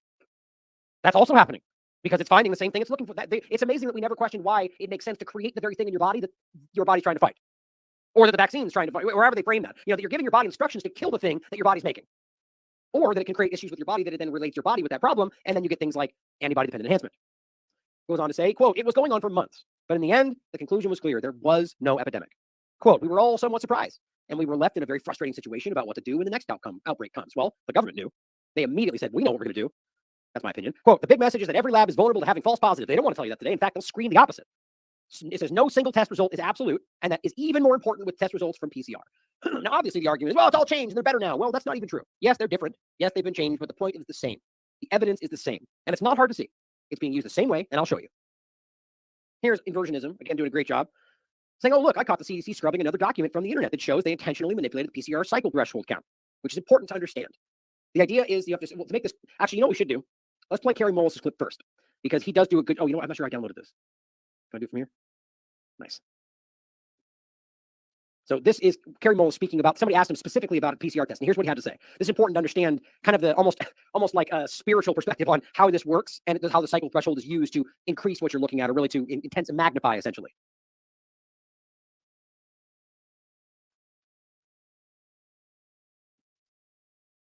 How do they misuse PCR to estimate all these supposed free viral RNAs that may or may not be there? And by the way, I see these are things that I tend to forget because I think it's common knowledge. But if you don't know, this is the person who created the PCR test, Kerry Mullis. He's now dead. I think misuse PCR is not quite. I don't think you can misuse PCR. No, the results, the interpretation of it. See, if you can say if they can find this virus in you at all, and with PCR, if you do it well, you can find almost anything in anybody. It starts making you believe in the sort of Buddhist notion that everything is contained in everything else, right? I mean, because if you can amplify one single molecule up to something which you can really measure, which PCR can do, then there's just very few molecules that you don't have at least one single one of them in your body. Okay, so that could be thought of as a misuse of it, just to claim that it's meaningful. It is. No, there's very little of what they call HIV, and what's been brought out here by Philpott and Isai already. The measurement for it is not exact at all. It's not as good as our measurement for things like apples. An apple is an apple. You know, you can get something that's kind of like, if you got enough things that look kind of like an apple and you stick them all together, you might think of it as an apple. But and HIV is like that. Those tests are all based on things that are invisible, and the results are inferred in a sense. PCR is separate from that. It's just a process that's used to make a whole lot of something out of something. That's what it is. It's not. It doesn't tell you that you're sick, and it doesn't tell you that the thing you ended up with really was going to hurt you or anything like that. So the bottom line, and I did find this by the way while I was doing that. What essentially what he's talking about. Where was I here? Here we go. Essentially, the bottom line is the cycle threshold is something that can be amplified to, think of it like it's not the same thing, but think of it like magnification, right? So you can magnify, increase, and every cycle number is an increase in the magnification. Now, his point is that if you continue to amplify, quite literally, you'll find anything. Now, that's when he's talked about this in a very interesting way about how makes you believe in God. But the point is that if you continue to cycle this up, people, especially if you argue there's a circulating pathogen, everybody, that's also the point about you can have pathogens on you and not get sick. For any number of reasons, whether you had pre-existing antibodies from before this that they don't want to talk about, which I can show you those studies, but I won't get into. But there's 2 peer-reviewed studies that show that a majority of people before COVID ever started had pre-existing antibodies to COVID-19. Work that out for yourself. The point, though, is that means that you could test further and further, and you'll find what you say is COVID-19. And then you go, oh, they're sick, it's asymptomatic. Well, no, you just cycled up high enough. So I'm going to include this, by the way. This was called the rise of authoritarianism, the parasite stress theory to lockstep. Now, the point, and this is Derek's article from 2020. The point was, it says, according to parasite stress hypothesis, authoritarian governments are more likely to emerge in regions characterized by high prevalence of disease-causing pathogens. Basically saying that due to the invisible nature of these pathogens, whether bacteria or virus, it says historically depends substantially on adherence to ritualized behavioral practices that reduce infectious risk, that society tends to promote a collectivist worldview when faced with these things, favoring obedience and conformity to from the population. There's one main point in here. It says, the authors also note that the government which desired more authoritarian powers, including full-blown fascist or genocide, could achieve this goal by promoting widespread mortality and morbidity from infectious diseases. I was just trying to find the one part where he says that it doesn't even have to exist, right? It doesn't have to be present. But I don't want to try to find it. Anyway, read the article. It's a fantastic article. And the point is that they study this. This is government information. And then he talks about the lockstep part of the Rockefeller document and how that's very clear that this was being used to drive us into this situation. Now, back to the cycle threshold point. This is what inversionism was pointing out. This is a document showing, and I'll show you in 1 second, that they are hiding to manufacture the narrative that it is a pandemic of the unvaccinated because they were still receiving 40+ cycle count to test. Now, what I think it's not just about 40+. It's about anything arguably over about 25 to 30. And that's based on all the literature that you can find. That anything over that, you'll kind of just find almost anything you want. And that's why, still to this day, they're using 35 to 40 cycle threshold for people that are supposedly sick. And then for breakthrough, which is anytime anybody has an injection in their body, and then they get tested, well, that's 28. And guess what, though? Even still, we're seeing predominantly more cases in the vaccinated. Even with a lower cycle threshold. Imagine if they had it up the way they did before. Now, here's the document he found. This is from 2021. COVID vaccine breakthrough case investigation, right? Where it very clearly shows you that they have it set to under 28. Even though right now on all the rest of the documents you can see, and this is only for breakthrough. It's weird. Sometimes these things won't zoom in for some reason. I don't know why. No, it doesn't matter. You guys can see it. Here is a document from Ontario. That's so strange. I don't know why. Just do that, I guess. There we go. Specimens for COVID-19 sequencing. And this is specifically for breakthrough. Here's a document from Ontario from 2021. COVID-19 PCR testing and cycle thresholds. Well, here's right where it has it listed. We have developed PCR tests in our lab and a positive and negative cutoff points. The cutoff point for positive, 38. This means that if the virus is found before 38 cycles are completed, you're considered positive. The negative cutoff is 40 cycles. That's ludicrous. Ludicrous. Now here is another, it's all from inversionism. External peer review of the PCR test. November 2020. It's amazing, right? You can get peer review 2020 and they just don't care. Aren't those the people screaming trust the science? Definitely. Here's what it says. The most important part, read the whole thing, it's important. But it says what is important when designing PCR test and the qualitative RT-PCR test described in the Drosten publication, which is the publication that is used around the world to argue these things are valid in this context. Even though Kerry Mullis just said it does not tell you whether you're sick. It tells you whether something is present. And even then, when using 30 to 40 cycle threshold, you'll find whatever you're looking for. You see how this game is played? They know all of this. The point is that just by saying it's there does not mean you're sick or that you're even going to be transmissible or that you can spread something. That's what they call asymptomatic, which is by and large false positives. And that's what it says right here. The number of amplification cycles, less than 30, preferably 25 to 30. In a case of virus detection, over 35 cycles only detect signals which do not correlate with infectious virus as determined by isolation in cell culture. Okay, understand what they're saying. Comparing the PCR test to a cell culture. All right, so you take a person, you do a cycle threshold to, 35 to 40, and you get a result. Then you take the same person's DNA or whatever you're testing, the mucus, and you test it, and they don't have the illness, but the PCR test said they did. Over and over. It says if someone is tested by PCR as positive when the threshold of 35 cycles or higher is used, as is the case in most laboratories in Europe and the US, still to this day, the probability that said person is actually infected is less than 3%. The probability that said result is a false positive, 97%. This is a peer-reviewed paper of all the information in regard to, and this is using their paper, the Gorman, Drosten et al. Peer-reviewed. But it doesn't matter though, right? Because the science is only the science if it says what they like. We know this. The creator of the test will tell us this. So here's the point: how they're using this early on to create the illusion that there's a problem. Then they combine pneumonia, they combine the flu, which they've already been doing between flu and pneumonia. See, I always want to jump into these side points. They'll make the show. The point is that you can show the WHO document, you can show HHS, where they were the ones screaming about this before COVID. Going, it's completely dishonest that you guys combine these two things, even though most of it's pneumonia and you've only ever tested like 100 cases of the flu. We're being lied to. And then they went, aha, we'll combine both of those with COVID. It's the same game. It's so very obviously dishonest, even if you think there is a COVID circulating. And again, thank you to Inversionism for doing great work here. He listed a couple of other documents as well. That's where I got the Kerry Mullis link as well. And then, this was just him thank you, concern. She says, Ryan called this out a while ago, and he goes, that's why he's the best. I appreciate that, guys. So here's where this becomes important.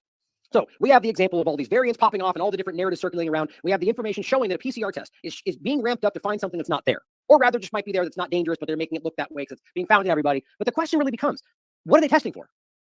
Right? What is this PCR testing for, and how do they know to test for it? Well, that goes back to that main paper, right? Well, this all comes all the way back to the very first, what they claim is isolation of the genetic sequence from China, because that's what it points to, right?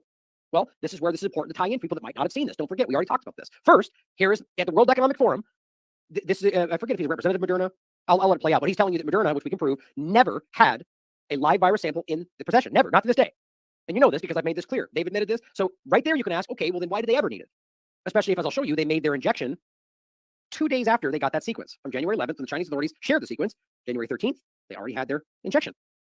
Okay, well, if we know they didn't isolate it, which they've admitted they didn't isolate it when they sent that, then what are we talking about exactly? And why has the data not been shared? No, they didn't isolate the virus. That's the issue. The Chinese CDC speaking with MSNBC, saying that they did not isolate it when they sent this first. Now, of course, people go on to claim that they did. That paper later is pointed out. But the point is, they just took a genetic sequence, sent it all over the world, and that became the basis for Pfizer, Moderna, and all the rest. While Trump is screaming, they didn't let us know, yet weirdly used their sequence blindly, without any verification or isolation, to be the basis for the vaccines we're still using. Work that one out for yourself. We're all being lied to by all of them, guys, including Trump, or that he's too blind to see what's going on. They're using him for, who knows? My point, though, is this is, first of all, the evidence of him telling you they never had it in their hands, which we already showed you the evidence to prove that, but here he is just confirming that. Entering this golden era where biology is going through its own digital transformation. We have more and more tools that digitize aspects of biology. So at Illumina, for example, we make the machines that do genomic sequencing. So you put in blood or saliva or plant material, and we'll tell you the DNA or the RNA in that sample. And there are a whole set of use cases after you digitize the data. And I'll give you a couple. One was during COVID. So we were called into China in the fall of 2020, late 2019, to help them diagnose what was then a flu of unknown origin. And so we did the first sequence of the SARS-CoV-2 genome. That was published on January 10th. And around the world. Now, right there, the point is that you can get the sequence, or at least what you think is the sequence. This is what a lot of these doctors have screamed about. But if you haven't isolated it, which they admitted they hadn't at the time, it's very possible. And this overlaps with the Kevin Kerner PhD work, talking about the reality that this is contaminated with DNA. Well, this is where that happens, especially when you have not fully isolated what you then use and go forward with. What happened was a couple of companies, so Moderna in Cambridge and BioNTech in Germany, took that data and started working on their vaccine. Now, what's interesting is that Moderna, for example, has never had the live virus in their site. It was all a software problem from them. I remember talking to Stefan, and he was saying, look, we're basing our entire vaccine program on that data you published. It better be good data, because that's it. That's all we're using. Wow. And, so why? I mean, think about how alarming that is. As a company making a shot that the government is mandating for people, you just, or at least that technically hadn't happened yet. My point, though, is that knowing this was going to be something given to people on a mass scale and ramped out and rushed everybody, children and all, you just take their word for it? Why anybody would think that makes sense is beyond me. And you can get a sense of Moderna as arguably, one of the most, one of the more important companies in biology right now, and yet it's all a software problem for them. So that's a use case of once you digitize biology, you can solve profound biological problems. Another Good thing you got it right. It's a good thing. It's a good thing. Yeah, I always hate that. It's a good thing we got it right. Oh, did you? I highly doubt that's what actually happened. Okay, but so they never had the live virus in their hands. All they had was genetic sequence from China, which they admitted at the time they hadn't isolated. Okay, so again, what's the PCR test testing for? If it's testing for that sequence, well, we need to question whether that's even what was there. What if China lied? Right? Well, we also have to remember that in general, there's arguments that China thought this was a bioweapon, a DNA-directed type thing, or there's some arguments about that, and that's one of the reasons why they were shut down and didn't want to. I mean, you could think of that would make sense. It's possible. And maybe that's why something was sent out that wasn't accurate. I mean, there's a lot of different anomalies here. Why anybody right now in this government or anybody in this, trapped in the two-party paradigm who are all seemingly pointing at China as a bad guy, why you think that makes sense? That you're willing to trust what China sent? Well, here's another really important one that kind of fleshes this out even more. Moderna COVID-19 vaccine was designed in 1 hour. And also, there's a tsunami of mRNA injections coming your way, about 175 in 2022. Yeah, we've been telling you. They didn't even slow down. Went on clinicaltrials.gov this morning. It turns out that there are over 175 clinical trials now open using mRNA-based medicines. Now, one of the things to point out right there is just because they're in a trial, that doesn't mean they're not going to end up getting out. Or that there's not some long-term spread. Like, think about that, 175 trials. What if each one's got 40,000 people in it? That's a lot of people who are then getting mRNA in their body, who are then getting whatever else will go on there. I mean, because we're not even necessarily talking about the same shot. Maybe this is the nanoparticle universal flu shot, which is also being done, or the quadvalent RSV. I mean, there's so many random things being made right now based on some kind of Frankenstein next level experimental injection kind of stuff that's alarming. We've talked about all these things. Most of them have very concerning problems. Not even to get into the main point, which we will in a second, that the platform itself, not the new variation of the sequence, not the new antigen, the platform is in fact the problem. So all of these things are based on the same platform because none of them are going through new safety testing, which we'll get into in a second. But think about that. A lot of this stuff is still going out there, even if we pretend no one's taking the ones that are being given by Walgreens, for example. That are recruiting patients. Another 54 clinical trials are waiting in the rings, ready to be opened. 54 clinical trials are waiting in the rings, ready to be opened. So there is a coming tsunami of mRNA medicines. Last year, Moderna and AstraZeneca reported positive results from a clinical trial where patients who, during open heart surgery, were dosed with messenger RNA injected directly into their heart muscles that told their heart muscles to grow new blood vessels in order to get around clogged arteries. Cool. So we create something that literally destroys people's hearts, and then we benefit from the hearts being healed. That's fantastic. Well, I'll come back to this as well. I still don't understand why this isn't a huge point. That literally Ralph Barrick and University of North Carolina, Chapel Hill worked on coronavirus-induced myocarditis. Literally worked on taking coronavirus and making it induce more myocarditis in rabbits. That is a smoking gun as far as I'm concerned. That's a weapon, first of all. You're not doing this to help anybody. You're trying to make things cause other illnesses. And look at what's happening today. It's just staggering. In other clinical trials, we are repeatedly dosing patients with inborn metabolic errors to treat their metabolic disease. In fact, one of those clinical trials that's currently recruiting patients is for von Gerke's disease. And for cancer patients, we're creating personalized cancer vaccines. These vaccines are meant to train their bodies, their immune systems, to attack their cancers. These are truly personalized medicines. That's also another great point to include, just in general. That's like, I don't even. So some of these things I'm just like, I feel are so, we should be so aware of this stuff. But the idea that obviously none of these are mRNA. These are modified RNA. At least coming from the COVID perspective, they are N1-methyl pseudouridine modified RNA. They're dangerous. In fact, they're done this way so they last exponentially longer, which is why they're causing most of these problems and why many of the so-called experts who are told and are thinking mRNA would shout you down and say, no, mRNA doesn't last that long. Like that weatherman, I was about to cuss, guy that we are talking about that was telling us mRNA is mRNA. He doesn't even know what he's talking about. He's a weatherman, so it's not a big surprise. But the point is that ultimately, they very clearly are screening that it's mRNA, and none of these are mRNA. They are all modified. I mean, that's a lie. That is a wholesale lie. And that's kind of making its way into these bigger shows right now. And people are blown away by it. We've been knocking that down for 2 years now. It's important to see. One vaccine for one person. Now, for personalized cancer vaccines to be the most effective, we need to get them made and back to the patient as quickly as possible. We aim for a turnaround time of 45 days. By January of 2020, we had already manufactured, quality controlled, and delivered to several dozen patients personalized cancer vaccines. So we had the know-how and the capacity to manufacture vaccines quickly. Quick note from the chat, the point that in regard to the myocarditis point of this, right? If you remember what I just said, I didn't even suggest that it was about virus. But it's funny how that's what people hear or take from, the point is that it could be the lipid nanoparticles, it could be the mRNA, it could be the spike protein, it could be bacteria, it could be whatever you guys want it to be. We get too hung up on the virus. No, I'm telling you, it's important, but it stops people from seeing a bigger picture, right? The idea of whether these injections or rather the coronavirus, whatever that is being used to cause myocarditis. The point is that's what they're researching, and they're creating an injection, a bioweapon that can be used to cause myocarditis in somebody, right? The methods on how that happens is important, but the point is they were trying to do that. That's the story, right? We far too often get lost in the forest for the trees today. Thus, when the sequence of the SARS-CoV-2 virus was posted to a public web server on January 10th, 2020, we got immediately to work. Within 2 days, we had agreed with our collaborators at NIH on exactly which form of the spike protein to put in our vaccine. So right there, they were doing the same thing they're doing now, guessing. Based on a sequence that was given by China that nobody checked. They didn't have anything to isolate. They're taking a computer screen. 2 days, as you just saw, I'll show you again from their own map that they've now deleted from the internet. We have it on the archive machine. 2 days, then in 1 hour, they make it. So why did they ever need any kind of isolation? And then again, what's the PCR test actually testing for? And then when they say a month later when something changed and variants, and the point is that these things are at best estimates. And then you overlap that with cycle thresholds and the fact that they can find what they're looking for. All of this is hype, guys. And I think they all know that, like at the levels of decision makers. Because we had done so many times before, it then took our mRNA design team just 1 hour to design the mRNA that we immediately put onto our manufacturing equipment. Right. So it's funny that even, there's always people that want to say that something's wrong or fake, and who knows if that's even real or not. But I've shown this so many times. She literally just confirmed exactly what we've shown, even though there's people that say that's not true. January 11th, they shared the sequence, or at least that's what Moderna posted. She says the 10th. But 2 days later, they had already have this. They said they finalized the sequence. By the next month, they were already injecting people. That's the reality, right? As she just said, it took an hour. What's weird, this video, you want to try to watch it, YouTube censored it. It's about the way they made the vaccine. They're clearly covering this stuff up. This whole page is gone, showing you the date-by-date breakdown of how this all worked. You know why? Because there's stuff in here that reveals they lied, just like that first part. Here's a post on the mRNA breakdown, mod RNA, which is what it really is. But here's the bigger point about all this.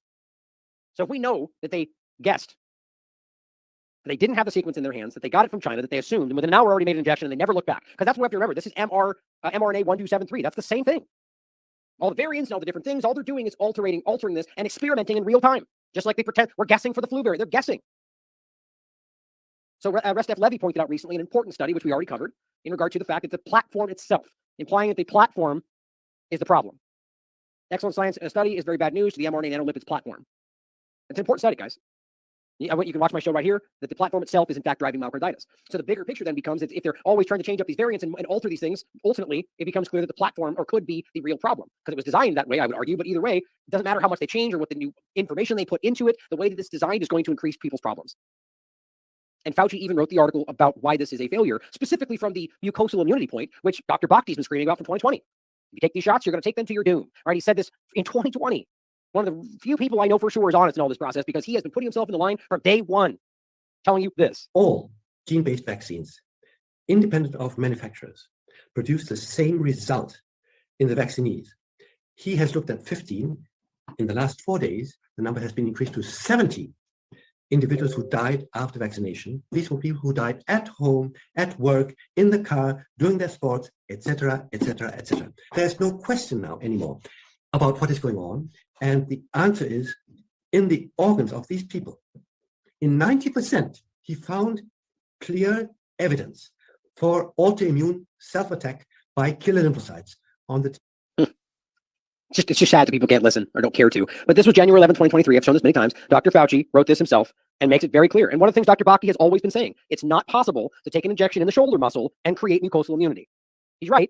They've now acted like they discovered that, and they're now admitting that. Here's what this says. Even though he was right, they knew he was right. And literally every doctor everywhere knew he was right, but yet nobody had the courage to say he was right until now. As they attack him still.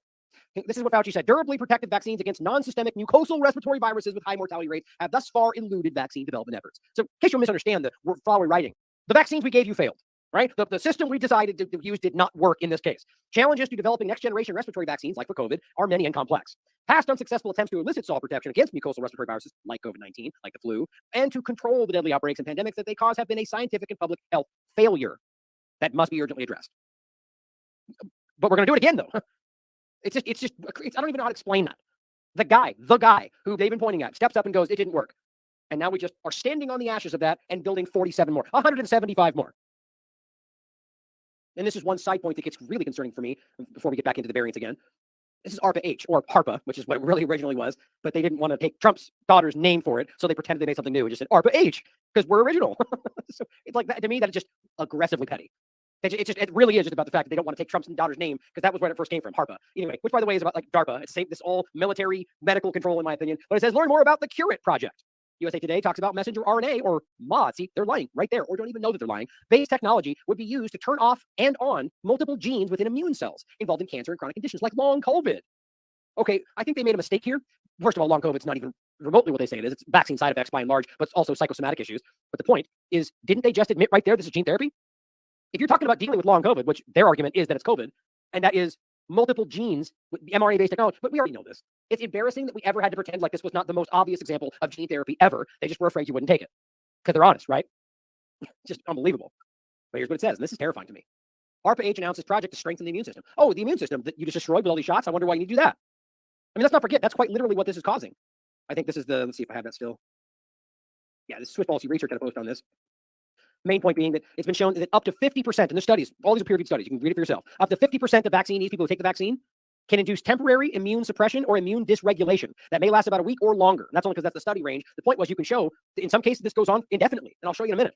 But that lymphocytopenia, that's your immune system collapsing. That's why we see almost, what was it, 80%, here, I have to look it up again, hold on.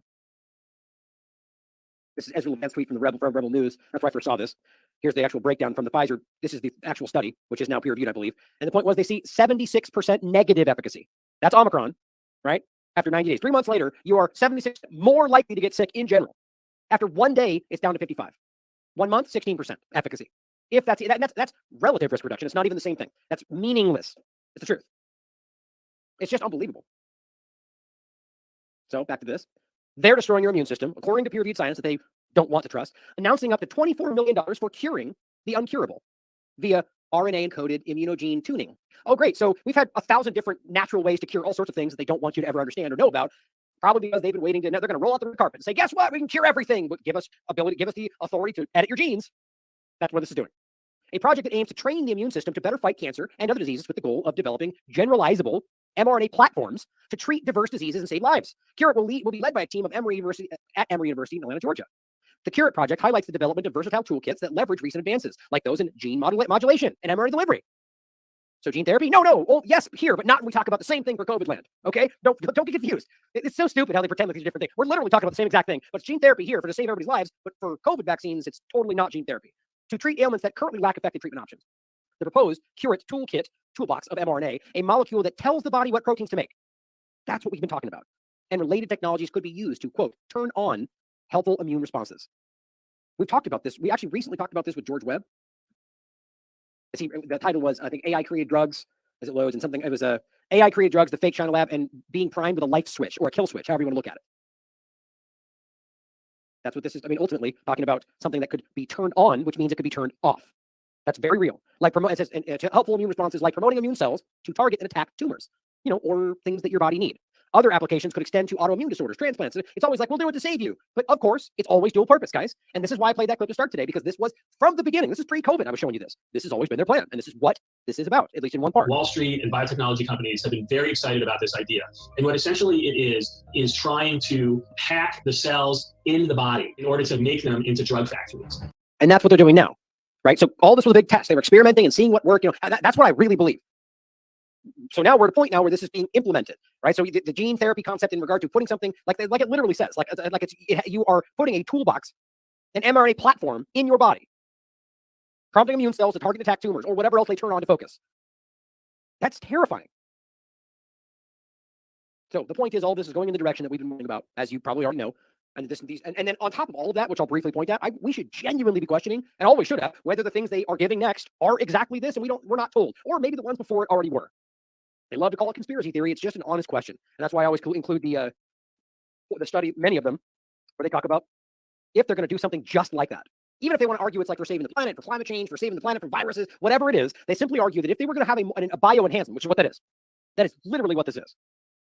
Well, they should make it compulsory, and they should make it covert. That's real. PubMed peer-reviewed. They're literally saying that they should argue that moral bioenhancement, that's what they call it, it's ridiculously Orwellian, ought to be compulsory. He takes it one step further, saying that should this be, that it's morally preferable for compulsory moral bioenhancement to be administered without the recipients knowing they're receiving the enhancement. That's what they're arguing. There's more than one study making this argument today. That's why I talk about things like we talked about the alpha-gal issue and the ticks, whether or not there's actually something going on in regard to we're going to save the planet because they don't know any better. We'll stop them beating me. Like, I'm not saying I think that's what's happening, but it's certainly possible. If you think that's outside the range of what they're capable of, you are not paying attention. So be on guard for where this goes because right now they're already beginning to